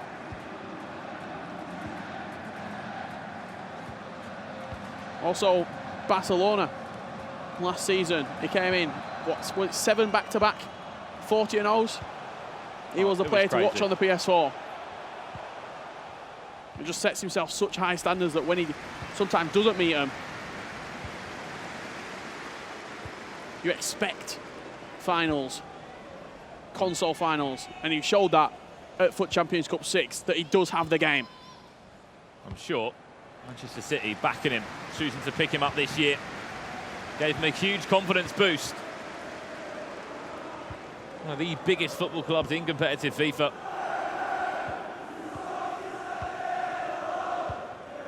And now he sits 1 goal behind before jumping into that second leg. He's in a perfect position. Lev Vinken hasn't really put a foot wrong in this first leg. He doesn't show too much emotion either. Doesn't really get too annoyed with himself. Yeah, very much. Keeps a very level head, Lev Vinken, throughout the game. Win, loss or draw. It just seems pretty fearless. What a ball this is now. Pele looking for a second. He's going to get a second. I'm very surprised that that's gone in right there. Just burst down the left-hand side. And just like that, from defence to attack. Took me off surprise, that's for sure. Burst past the defensive line, got down the left-hand side, and I think the only thing that put that into the back of the net was not fantastic goalkeeping, plus the shot was time green, smashed into the back of the net, and Pele, what a super sub he's been. Even though it was time green, you're still expecting your goalkeeper to save that across him. You see it there. It is powerful, it is strong, and the placement is very, very accurate from Pele. Are we going to see a trickle-down effect now of more Pele's brought on? Because he's been the game changer. He really has been. 3-1 the score, as the referee does blow for full time in the first leg. And it will be the Dutchman himself, Lev Vinken, leading 3-1 at this moment in time. And it is really time for Lyrics to have a chat with Shells now. Say to him, what can we change? What can we do better? Because he was a bit of a slow starter, Shells, in that game. Yeah, and Lev sort of just controlled the tempo of the game, in all honesty. He did win 3-1 after the first leg. Let's have a look at the goals that did put him into the lead in this first half. As we said, it was one-way traffic for a lot of this game via Lev Vinken. This is how he got going. The fake shot originally, just to turn and open up that space of Mbappe. Is exactly what he needs to get himself 1 goal up. Smart finish there, past the goalkeeper from Lev Vinken. Seychelles not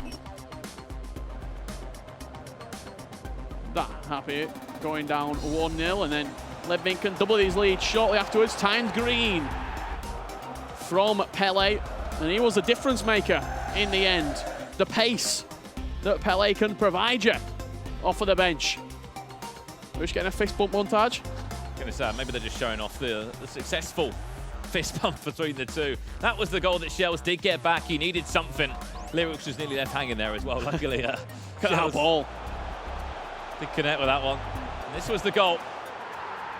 20 more seconds and it could have been game over, Richard. But unfortunately, Lev did get that goal. And Pele, what a super sub he was. 3-1 up after the first leg. Shells can laugh. It was such a tight angle. And of course, going into that second leg now, it is all to play for. And I hope you have been linking your EA and Twitch accounts throughout the stream. Got another drop coming your way. Prime Gold Players Packs. We've got Team of the Seasons. I saw a Team of the Season Werner earlier on today. And also some naughty icons coming your way also. And another reminder to link your Twitch and EA accounts to be eligible for the FIFA Global Series PS4 Playoffs kit. Need to get that. That's on the to-do list. Mine's linked. After the show, I need to connect it, get that shirt, and try and get it on my weekend league to get me going. That is halfway point. Let's not talk about the weekend league. All right, don't know if the kit's going to get you wins. Yeah, well, I need something right now, Richard. We're not doing too well. At the halfway point in this game, it is 3-1 to Lev Vinken, makers Lev Vinken. He really, as I've said, has not put a foot wrong. If he does win this, he'll be going through to a quarter-final up against Lost in the Waves, another player outside of the top 16, a goal-scoring machine, really, Lost in the Waves. Scored so many goals, 59. And it's such a tough matchup for Shells. Matching Lev Vinken, given how good Lev Vinken's been this season.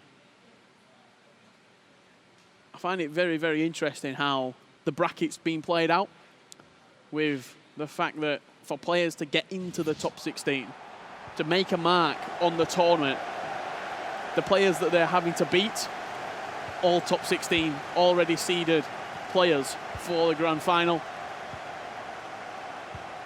I think the only thing you can look at with these playoffs is that there has been some of the top 10 players that were knocked out. Even in Swiss, the likes of Houston didn't make it through. An early start here could be massive for Shells. Fantastic block there by Vieira. We're just talking about how the bracket play went down. This is our last round of 16 game. Lev Vinken from right to left, who does intercept this corner, is leading by 3-1 at the moment. A chance for him to go 5th in the rankings. He's already got himself a final spot in London. Just a chance to play for that seeding now for the groups. Shells, though, a win here would move him up to 22nd, and he would need to keep on going through the competition at least to win the final, win the whole thing. Yeah, final. A top 2 finish is necessary for Shells. See Lev cutting through once again. Mbappe this time. Little scoop. Not successful for him. Only 2 goals behind Shells. It's definitely possible. 100%, and good signs early doors as well for Shells. You saw that attack. As soon as the game did get underway, creating chances, he looked a lot better on the ball as well. In the first 10 minutes, it is early stages, yes, but confidence can play a big factor. If you start a game well, you start a game fresh and strong in that opening 10-15 minutes, if you can rally a goal, 2 goals behind you, make your opponent feel like the game's going away from him. Here's the chance. Roulette into the finish. There you go. It's like watching Shells back in Barcelona again. I remember commentating on a very similar finish. A little roulette into the finish. Didn't matter how it went in the end, R9 still the goal scorer, and it's an important goal. And what I was saying about getting a goal early doors, it doesn't have to be nice. It doesn't have to be a beautiful 20-passing move. Something scrappy. The roulette inside the box. The success rate of that coming off, probably quite low, but he still attempted it. It came off for him. Now, that seed in his mind, this game's mine. It's swinging my way. It's not a bad time to score either, is it? 14 minutes in. He's only 1 goal behind now. And this is where Lev will really be tested. It was a 4-2-2 to kick things off for Shells. Ronaldo and Neymar as the out-and-out strikers, and the 2 cams being Havertz and Cristiano Ronaldo. Chance again for Lev. Can he reply? What a block that is from Van Dijk. The character will be tested right now of these 2. Played in straight away. Havertz happy to play it back to Ronaldo. No, Shells gives it straight back to Lev. Could pay for this one, in fact. Tried to croquetter it round his man, and unfortunately, no luck there. The important thing is for Shells, he has got himself a goal. He's back in this game.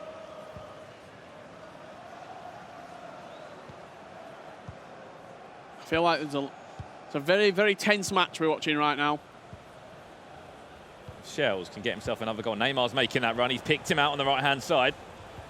Ramos just teased out. Maldini's out of position as well. This could be a chance for him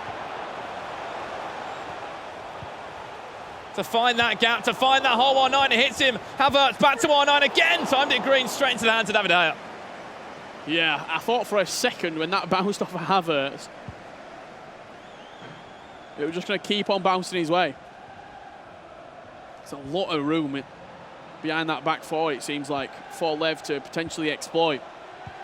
You saw the run from his striker in behind there again. Ronaldo just doing enough there to stick a leg at it.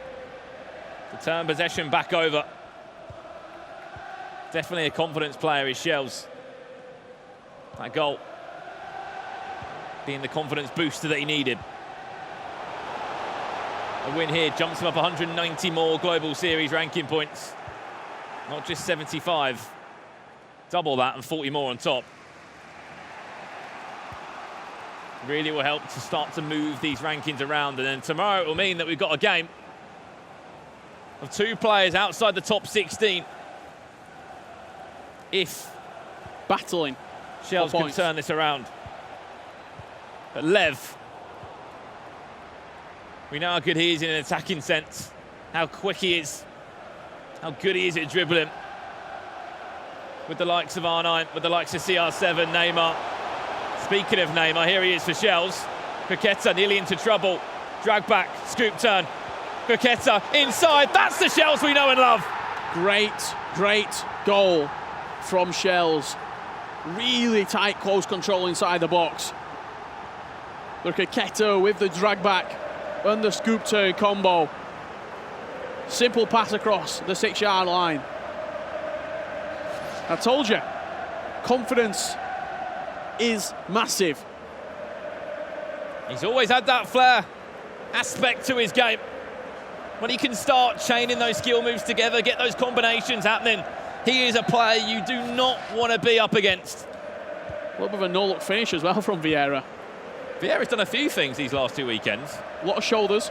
A lot of shoulder touches, no-look finishes. Just waiting for a 30-yard volley now. Might be waiting a while then. We're back square. At 3-3. Completely different story in this leg. Lev Vinkum. That 2-goal cushion wiped away. Needs to start looking after the ball better, and for Shells, this is where he's thinking to himself, I'm back at 0-0 now. I can keep the ball, I can start working it. I'm not in a panic to go forward and go and score goals and chase a game. And this is why you're seeing him keep the ball. 4-2-2, as I said, he is rocking. 2 CDMs happy just to pick up the ball, move it around. Lev isn't really putting out too many players. You see the possession very dominant in the favour of the Man City man. Well, that is a mistake. If you're going to do that and keep possession, you have to look after it. And that's something that Shells didn't do there. He could be in trouble. Danny Da Costa just tracking his runner. Danny Da Costa to the rescue for Shells right there. See Havertz starting for him as a wide cam. He's fell in love with that card early doors. Added time of just 2 minutes. We saw Lev actually score in the added time of 2 minutes. Since the first time we've seen a bit of emotion out of Lev as well. He's not too happy, and I wouldn't be happy either with that first 45 minutes. The 2-goal cushion just wiped away for him. Technically, he's back at 0-0 again. Yeah, you see Lyrics there having a chat with his player. Neither side at half-time going to make changes, both just looking what each other are doing in the player ratings. And if you were, say if we were 2 pros, it's never going to happen. But, you know, we're having practice games and stuff like that. Would you do something different that you haven't done in a practice game when you come up against that person that you've practiced and practiced and practiced against? Or would you just keep it the same? I'd back myself to win at all times, really. But I mean a different formation, something different that you I wouldn't change my game for my opponent. I'd back myself and what I've worked on, that's strong enough to overcome anybody that I play against. Lev Vinkum from the word go! Might not be a pretty one for Shells to concede. It would have been on target at least. We don't know where the ball would have went, but unfortunately the deflection sent that into the back of the net. Massive slice of luck there for Lev Vinkum. Not sure if it is going in through Murud Hullet, but it takes a big old touch. Sergio Ramos. Off Ramos. Off his chest into the back of the net. Was on target, so it is going down as a Murud Hullet goal. But whether the keeper saves it or not, that's a different question. You spoke about not changing for your opponent. That's something that Lev doesn't do. Apparently, he sticks in his formation. He won't move out of it either. If someone wants to try and match him up, he'll just stick in it. And that doesn't surprise me, because he's a very confident Corner. Man, not only FIFA player, but sticks to his own guns, goes down his own road. Does Lev Vinken. It was a corner wasted by Shells. That goal for Lev just was needed for him to spark him back into life. Does lead 4 goals to 3. Just in front by 1 goal. Ronaldo with a fake shot, easily read by Rafa Varane. Last game of the day here, day 2 in Berlin. Waiting for our last quarter-finalist to be named, in which they'll be faced up against the German lost in the waves. And some of the quarter-finals that we've already got confirmed for tomorrow. Christian Spiteri versus Fafil, so that's going to be an unbelievable clash. Nicholas versus Mo Auber. Tuga versus Ajax Tor. And the winner of this, as you said, Brandon, taking on the outsider, lost in the waves. And if Shells can get a goal back and turn it around, there'll be another outsider in the mix. What a game that will be. A match worth so much more for 2 players outside the top 16. As I said, that was if Shells was to break through. At the moment, it will be Lev into that quarter-final game. A chance again for him. Danny Da Costa needed to get something on that.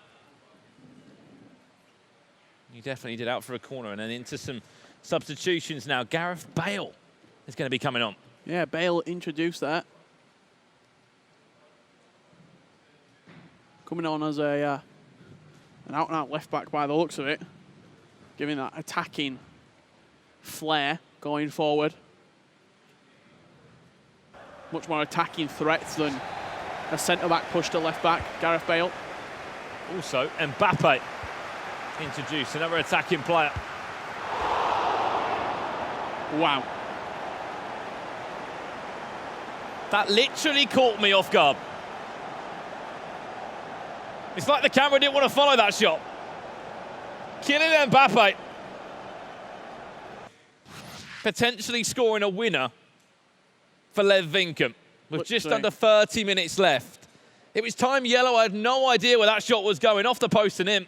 60 seconds after the restart came in. I'm very, very intrigued to watch the replay from that, because the way that the camera moved and followed the ball, I'm not sure if it's taken a deflection on the way through. It was like the crowd didn't even react either in the ground. Yeah, we're very, very quiet. It's a peculiar finish out, just flew into the back of the net, posting in. However, you can make all the changes you want, Lev will be saying, but I've just gone 2 goals up, 2 goals to the good, 5 goals to 3 in front. So what's happened here then? Plays it into Mbappe, and it looks like Ramos went to block the ball. That'll give us a better indication. It's just come off his hand, to be honest. It's brushed off him. So it's like the hand of God, but in the complete wrong way. Difference is, he's just hit it into his own goal. Posting in, timed it yellow. One big deflection and one slight deflection. A brushing past Sergio Ramos. He's not had a great day, as the Spaniard. The job is simple for him. I say it's simple. Of course, it's very difficult, but he just needs to get 2 goals. Looking for that volley into Mbappe. Played it back to Hullet again. Fake shot, Neymar. Needed that! Had to be perfect, had to be timed. Game back on. Again, Shells using the ball, very, very effective. Straight after Lev scored, he opened up a 2-goal lead. Kept hold of the ball from kickoff, did Shells. Worked the opportunity into Neymar and just smashed it into that near post. What he's thinking right now, defend. Have to defend the first 3, 4, 5 minutes that Lev has the ball right now. And then maybe go into a 3 at the back, maybe go 3-4-2-1. And just try and snatch a goal. Oh, this could be worse for Shells. Mbappe's round the right side of Danny Da Costa, still in possession. Just don't give away a penalty. Oh, no. That's harsh. I think it was the movement of the La Croqueta. Bundled into Van Dijk. Needs to save this penalty. If anything, lucky enough that Van Dijk just stays on the field. Here's the chance, needs to save this one. Will save it! Shells still alive and kicking in Berlin. He'll be saying, I've pressed nothing there. The La Croqueta just bundled into Van Dijk, had to save that penalty to keep him alive in that tie. And that could be another confidence builder he needed. For a lot of players, if that goes in, mentally, you're thinking, I can't get back in this game. You're defeated. You're in the ground.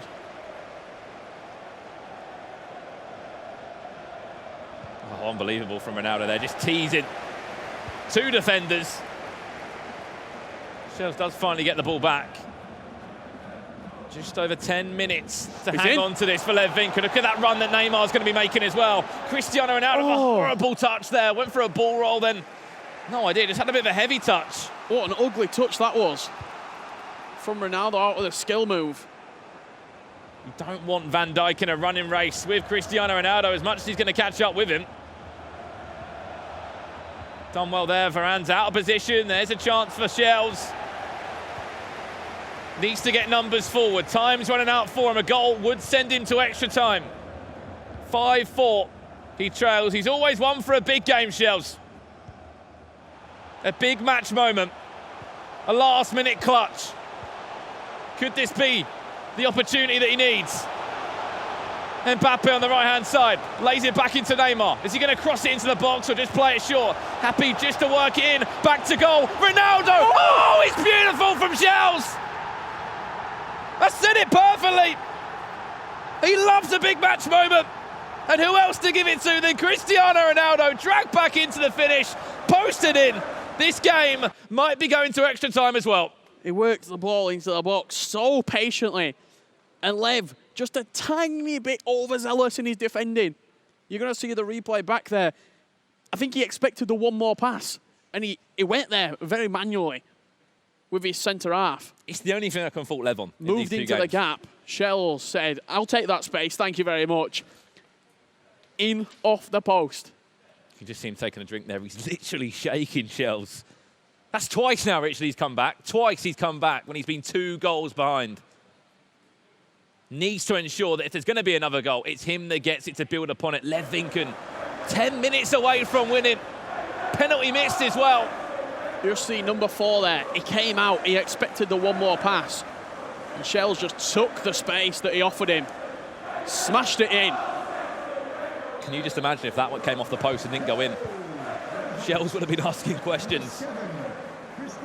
5 minutes left. 10 goals between these two. If you've been watching the stream from start to finish, you've been in for a treat. You see Lev brought on there. The match winner in the first leg, Pele, introduced onto the pitch. Kai Havertz introduced onto the pitch. I said it, I don't know why Varane was so high on the right-hand side. He's in a right back and he was just bombing on. Got too involved, too heavily invested in that attack. Then there was gaps that appeared. I don't know if Lev's just looking to go into extra time here or... He's waiting for the last chance of the game. After that last chance of the game, he's got 3 minutes as well. Whether that means he'll keep the ball just for 1 more minute. And now he'll maybe start to move forward from left back to right back to centre back. Is he going to take that risk to go forward? Doesn't seem like he wants to. Maybe he'll come forward now. There was an option on the right-hand side with Ronaldo into the midfield. Now he wants to move on forward. Now he might want to look for that cross as well. Look who's in the box, Havertz, down this left-hand side. Scoop turn, 2 or 3. And Shell's just like, thank God, I've done enough there to just get this game concluded. Yeah, you saw the accelerated fake shots there out wide with Havertz. Trying to just get into a space where he could be dangerous with the ball. Extra time needed. And you're probably thinking, what has happened in this game? There's been 10 goals in it. It's going to extra time. It's going to extra time. The last game of the day, the last round of 16 matchup. A game worth $10,000. And for Shells, it's FIFA 19 season to keep on going. Let's have a look at some of the goals from that match. It was an incredible second leg. So good, wasn't it, Richard? Yeah, you see Shells getting straight back into the game here. Early doors roulette. and then just finished past the goalkeeper with the finesse shot there. I think it did get a deflection. This game was full of deflections, full of rebounds, full of deflections. And this goal here. This one very, very nice. This might be up there with one of the Adidas plays of the day from Shells to get us into a level game at 3 apiece. That was so good. No-look finish, we say, from Vieira. And look at that passion from him. He knew that that was a nice goal. We were lucky enough to commentate on it as well. We love that one. And then Lev didn't go quietly. Lev certainly did not sit back. He went forward and wanted another goal. Here was the goal. Yes, it was a wicked deflection from Ramos. He tried to get in the way and make a block, but unfortunately, that block actually led to him actually putting it into his own net. Come on! Very vocal there, Lev. Getting in front, and then he extended the lead to 5 goals to 3. A bullet of a strike from Mbappe. I'm not sure he did get a deflection, you know, on the way through there. It just caught us off guard completely. As I said, the camera just didn't seem to lock onto the shot. Then this happened. A goal that was needed 66 minutes in because he was 2 goals behind. Then there was a penalty given away. Yeah, and he had to save it to stay alive, Shells, and he did save it. He's probably thinking, I've considered 2 deflection goals. I feel like I need to get back into this game, and that's exactly what he did. You saw Rafael Varane slightly overzealous with the defending from Lev Vinken. Ronaldo took the space, slotted it home, and look at that reaction. He's got ice in those veins. I tell you what, we didn't actually see that celebration from him, but what a celebration. It was a passionate celebration from Shells. He always seems to be involved, as I said, in a big clutch moment or a massive match. Look no further. The last round of 16 game. And we're going to extra time. 30 more minutes needed. Lev Vinken already qualified for the grand final in London. Shells still hunting for some success in this tournament. Into Ronaldo! How has that gone over? 9 times out of 10, you put it into those areas. Cristiano Ronaldo will be putting it at least on target. Opportunity missed. He did try and time it there. And he could actually pay for that mistake now. Patient defending from Van Dijk, scooped all the way over. Quite a risky pass to play, and he does get dispossessed again. Here's Lev Vinken. La Croqueta chaining them all together. Deflection headed away by Pele. I think Lev's saying, why is he not headed that towards the goal? Pinball in the box right there. This is where he's dangerous, Lev, when he gets into these areas now. We know how effective the La Croqueta is. The scoop turns. He's down the byline. Once again, deflection, and again! It was like a pinball in the box. Lucky enough, Cristiano Ronaldo had the last touch on it. I can't believe that's ended up in the back of the net there. I thought he tackled him out wide when he tried doing the La Croqueta down the line. He rode his luck once there, Lev, and then the second chance that he got, for some reason, he's gone with a foot, the goalkeeper, instead of dropping down onto the ball with his hands. Rebounded straight out to Ronaldo, and yet again, what does Shells have to do? He's got to scrape and claw his way back into the game in extra time. And we saw how good Lev is at seeing games out, at keeping the ball. We saw it in the first leg between these two. For about 7-8 minutes of the game time, he just knocked it fullback to fullback, getting the CDMs involved, back to the centre half, and ticked that clock down. And we also see that Lev makes no changes at all when it comes to formations. Still in that 4-2-3-1. This is the 3rd time he's led, though, in this game, Richard. 2 times before, he's conceded goals, and then it's gone back all square. In extra time, can he hang on to this now? Shells. He has bounced back twice already. Is it too much to ask of him to do it once again? 2 more minutes plus added time in this first half of extra time. If he can get a goal now, it would be perfect time. And Eusebio turns to his man, R9 with a shot, wicked deflection, and nearly on the volley to Hullet. I think he wanted to play that through to CR7. That was the run. that probably had the best opportunity. Lev did enough defensively. Just don't concede or give Lev half a chance. As the referee does blow for half-time in extra time. 15 minutes in front of us, Richard. Only one goal between the two. I tell you what a game to finish off here.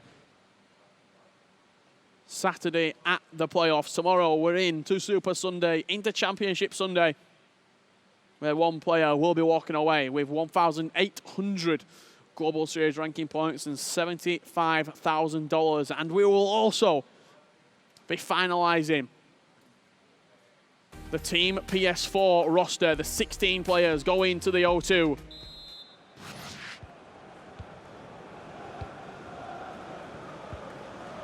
Here we go. 15 minutes for Shells to either bounce back and get another goal to maybe take us to a penalty shootout, which I've yet to see here at the playoffs in Berlin.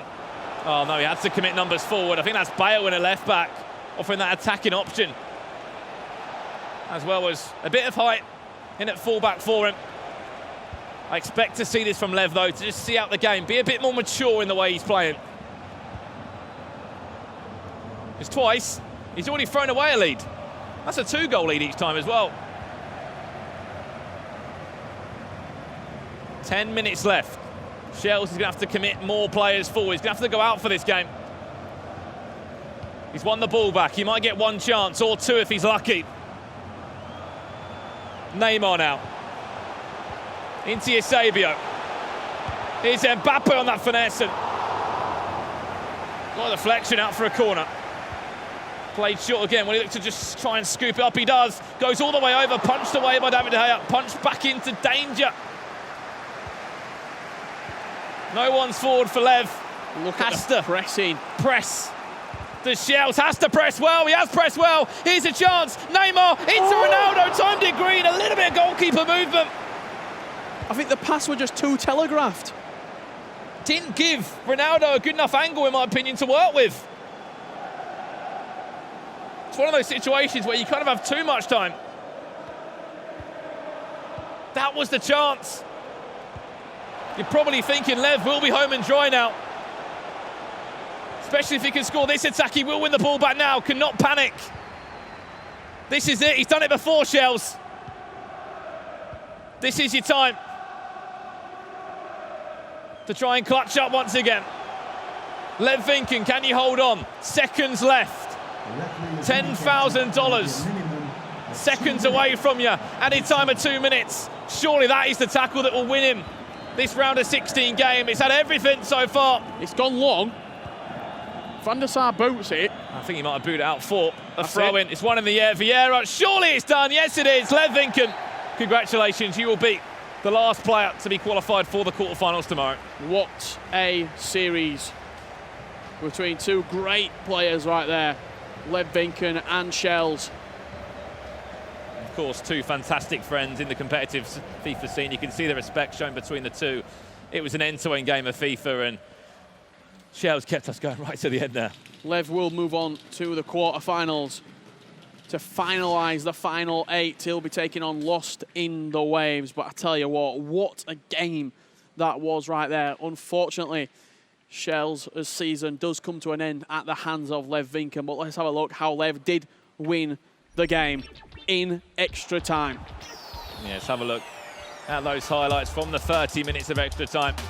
This was the chance. That was the chance.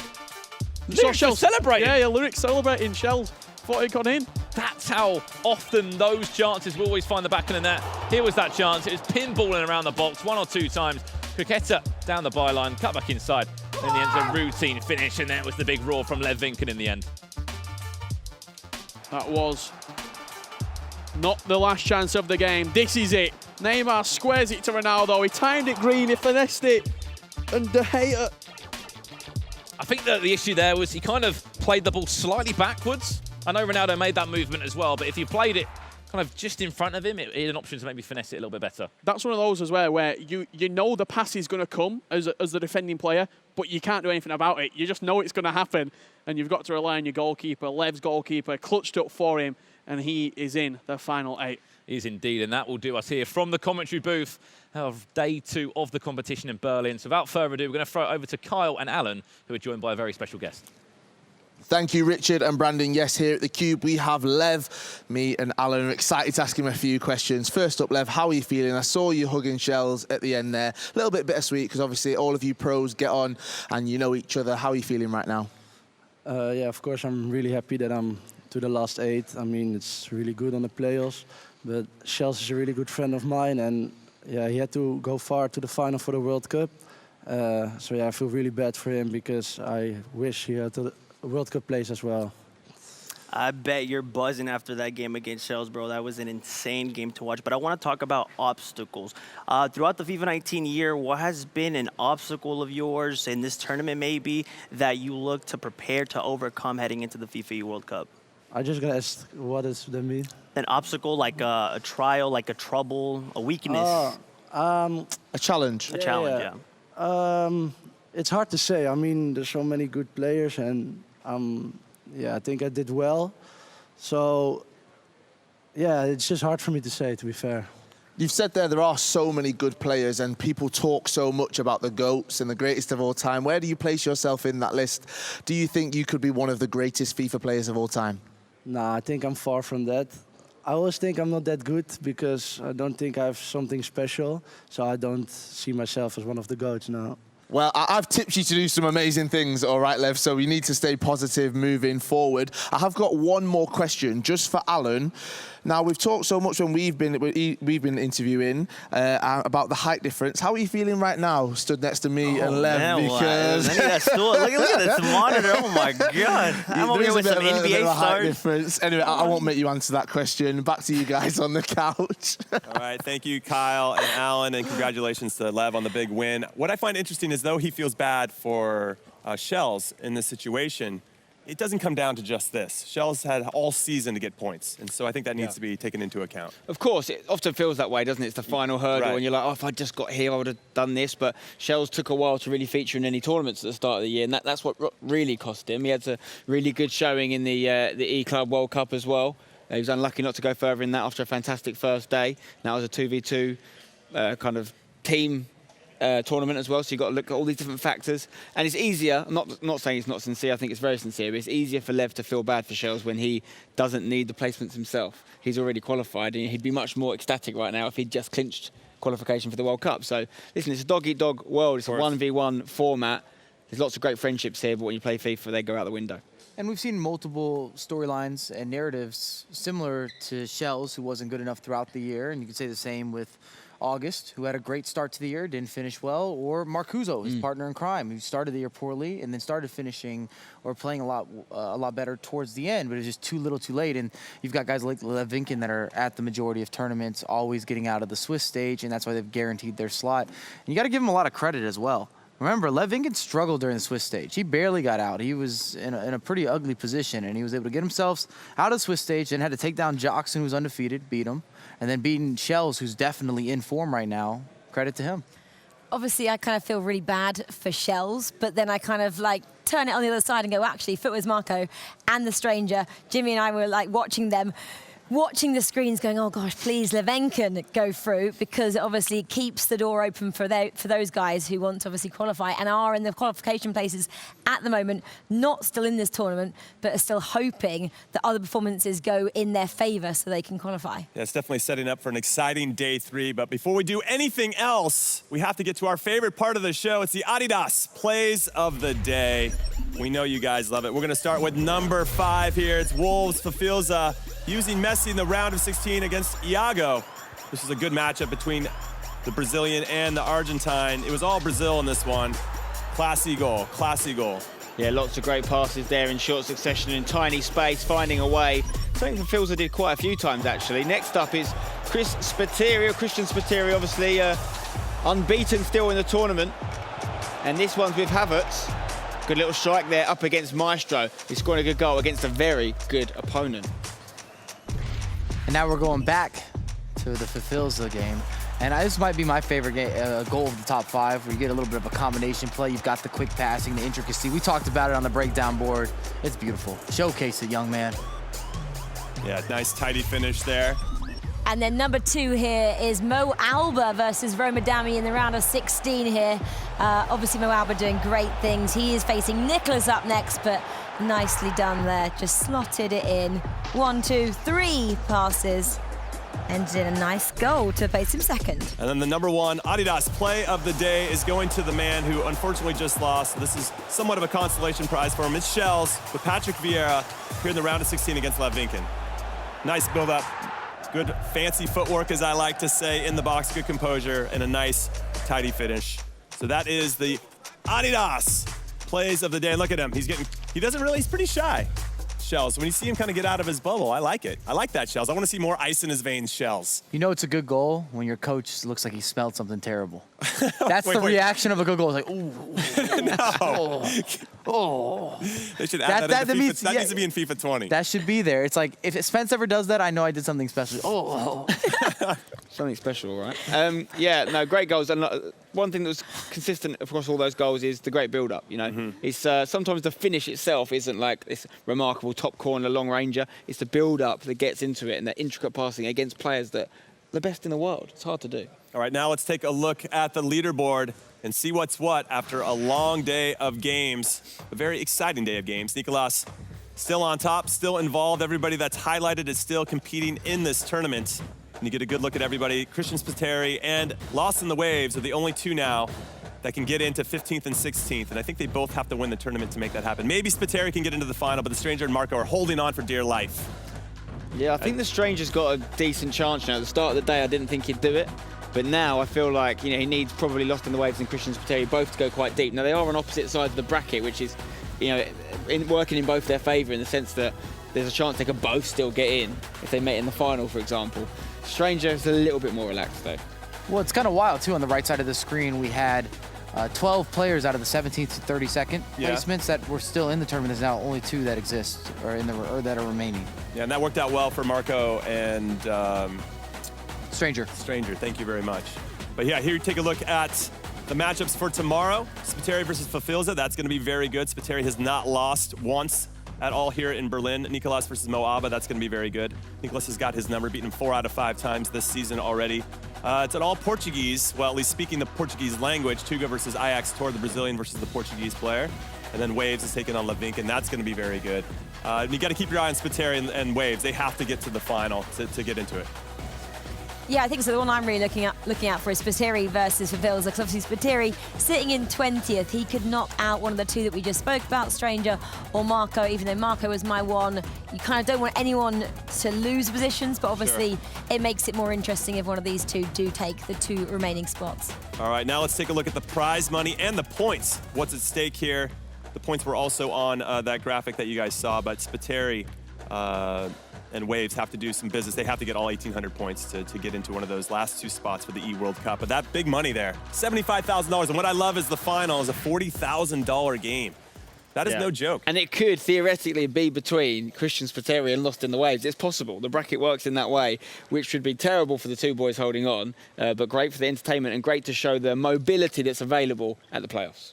That just shows how open the PS4 side of things is. We said it, didn't we? Spiteri 20th, Lost in the Waves 32. Did you guys expect them to get as far as they currently are?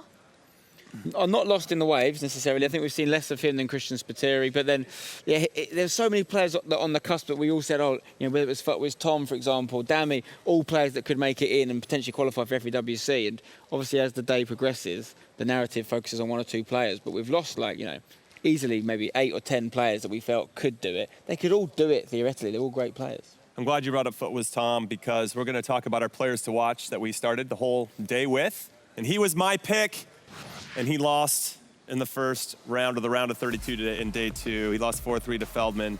I'm sorry, FUTWIZ Tom. Please accept this as my apology.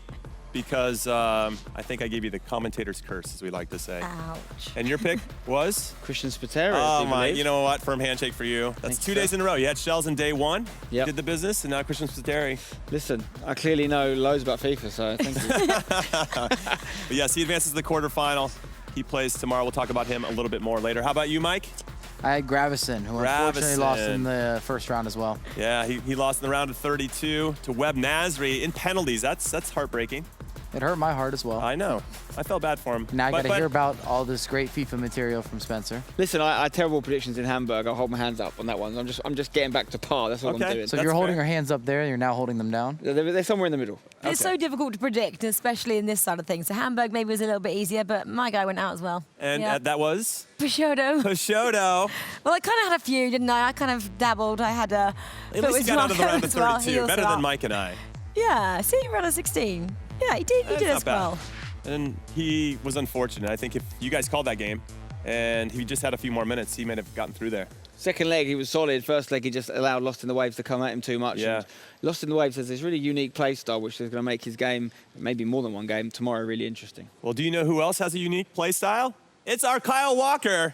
And he's got the social media for us. Take it away, Kyle. I would definitely say it is unique. You saw that at the pickup game, but people have been getting in touch. This is the end of day 2 here in Berlin. And tomorrow you can still get in touch as well. Yes, you can use our hashtag FIFA World Cup, which you can see right up there. Plus, I've been on the Twitch. Yes, I have. I've been searching throughout the day, and lots of people have been commenting. There's been lots of GGs, but I'm always going to expect that on the Twitch. Now, we had this from Rakeson. He says, I'd like to see any of these best players making 30-0 using average players' team. I don't believe they'd do it. You just sound quite salty. I'm not going to lie. I know that these are the best in the world and they could beat you with any team on the game, all right? Also, we've had lots of people shouting out their viewership rewards. Yes, we had Plebia saying thanks for the kit. We also had Frank the Goat saying got a pack. It's lovely to see all the positivity right there towards our viewership rewards. Now, I did say that you can get in touch with us using that hashtag FIFA World Cup. On the Twitter, it is EA FIFA Esports. On the Instagram, it's EA Sports FIFA, and we have our YouTube service. Yes, we do. youtube.com/EA FIFA Esports. Now, some people have been tweeting in, and let's have a quick look at those. This was Spencer's pick of the day. Christian Spiteri right there. He says, through to tomorrow, last day of the event. Thank you guys for all of the support. Really appreciated. Love heart. Unreal last 16. We'll see what tomorrow's got in store for us. And then also we had Houston now. He's actually not quite happy with some of us here working, all right? He says, so happy to qualify for the World Cup, but quiet. PS4 winner in Singapore, 4/5 semi-finals, and qualified from the strongest region so many times. I'm more than happy so far. So you guys tweeting, you guys running the EA Sports FIFA competitive gaming account, don't do that to our pros, all right? Because they will tweet us and they'll let us know their thoughts right there. Now, also, my favorite tweet I've seen so far, it comes from Footwiz Jamie right there. He says, hashtag new profile pic, and I've just got to walk over. Look who it is right there. Mo Alba smiling as always. And if you go to Jamie's Twitter, you can actually see that he has got it as his actual profile pic. Maybe we should start that as a bit of a thing. Maybe we should all change our profile pics to Mo Alba, because social media would be a happy place. That is us done and wrapped. It's time for me to log off all of the social media on the iPad, and it's over to you guys on the couch. Thank you so much, Kyle. And Kyle goes in, by the way. He does. He's not putting any punches. If you're going after him in the chat or anybody, he's going to protect us. I like that. Thank you, Kyle. Appreciate that. Yeah, I mean, listen, it's a hard one because you see a lot of these people on Twitter and whatnot saying, oh, these players can do that. And, yeah, you know, he wants to defend them. Rightly so. We see what these guys do day in, day out. These guys are so good at what they do. Absolute pros. And listen, you guys watching, there's probably a very good chance that some of you could get here. We've seen it before. We've seen that, yeah, you can be a viewer one year and a player the next. But if you do make it here, you've done incredibly well. All right, now let's take a look at our matchups. We got 4 quarterfinals left to go, 8 competitors. And here is the first one, Christian Spiteri versus Wolves Fafilza. That's going to be a banger if you're asking me. I mean, that's one of my favorite matchups here in the quarterfinals. We're going to go right into the next one, Nicolas versus Mo Aubameyang. Moaba's getting a lot of love because everybody loves Moaba. Look at that smile. He's not smiling there. That's going to be But he's tough, smiling better though. than Nicolas. Yes. Nicolas doesn't want any part of that photo, by the way. Serious. Very that serious. actually is Nicolas's smile. Oh, too soon for that. We got Tuga taking on Ajax Tor, a Portuguese player versus a Brazilian player. Those Should I aren't be able to Tuga cuss in stats. Portuguese to each Just other? Thrown out there. Tuga didn't become American. He's been winning more than one match. He's the master of disguise. I mean, we'd take him if he wants to come through. Yeah, and the last one, of course, was Levinkin versus Waves. Yeah. Which one is your guys' favorite out of the ones we saw? Probably, they're all great games, obviously, but I like that Spiteri fulfills a matchup, but I think I'm going to have to go Levinkin Lost in the Waves because of the way Lost in the Waves plays and the fact that he's this rank outside, trying to squeeze his way in. And if he can do it against Lev, he's got a chance. Okay, I like Mike? the Mo Alba Me versus too. Nicolas. I like that one a lot. Very just contradicting styles. You've got one guy that wants to go forward and go forward off, and then you have the controller and the favorite, the absolute favorite with Nicolas. I'm tuning in. Okay. I'm picking two. Both of the underdogs. Both of the guys that need this more than anyone else. I'm going for Spiteri and Wolves for Filza, and then Lost in the Waves and Levinkin. All right, well, thank you guys so much for your time and everybody else. We started these playoffs here in Berlin with the top 64 players on PS4, and now we are down to 8 who are vying for some very important points to get into the FIFA eWorld Cup. $75,000 that goes to the winner, and of course, one beautiful trophy. So come back and please join us tomorrow to find out who will win it all. And the action begins at 12:30 p.m. Central European Time. We will see you tomorrow. Thanks for watching. GG, everyone.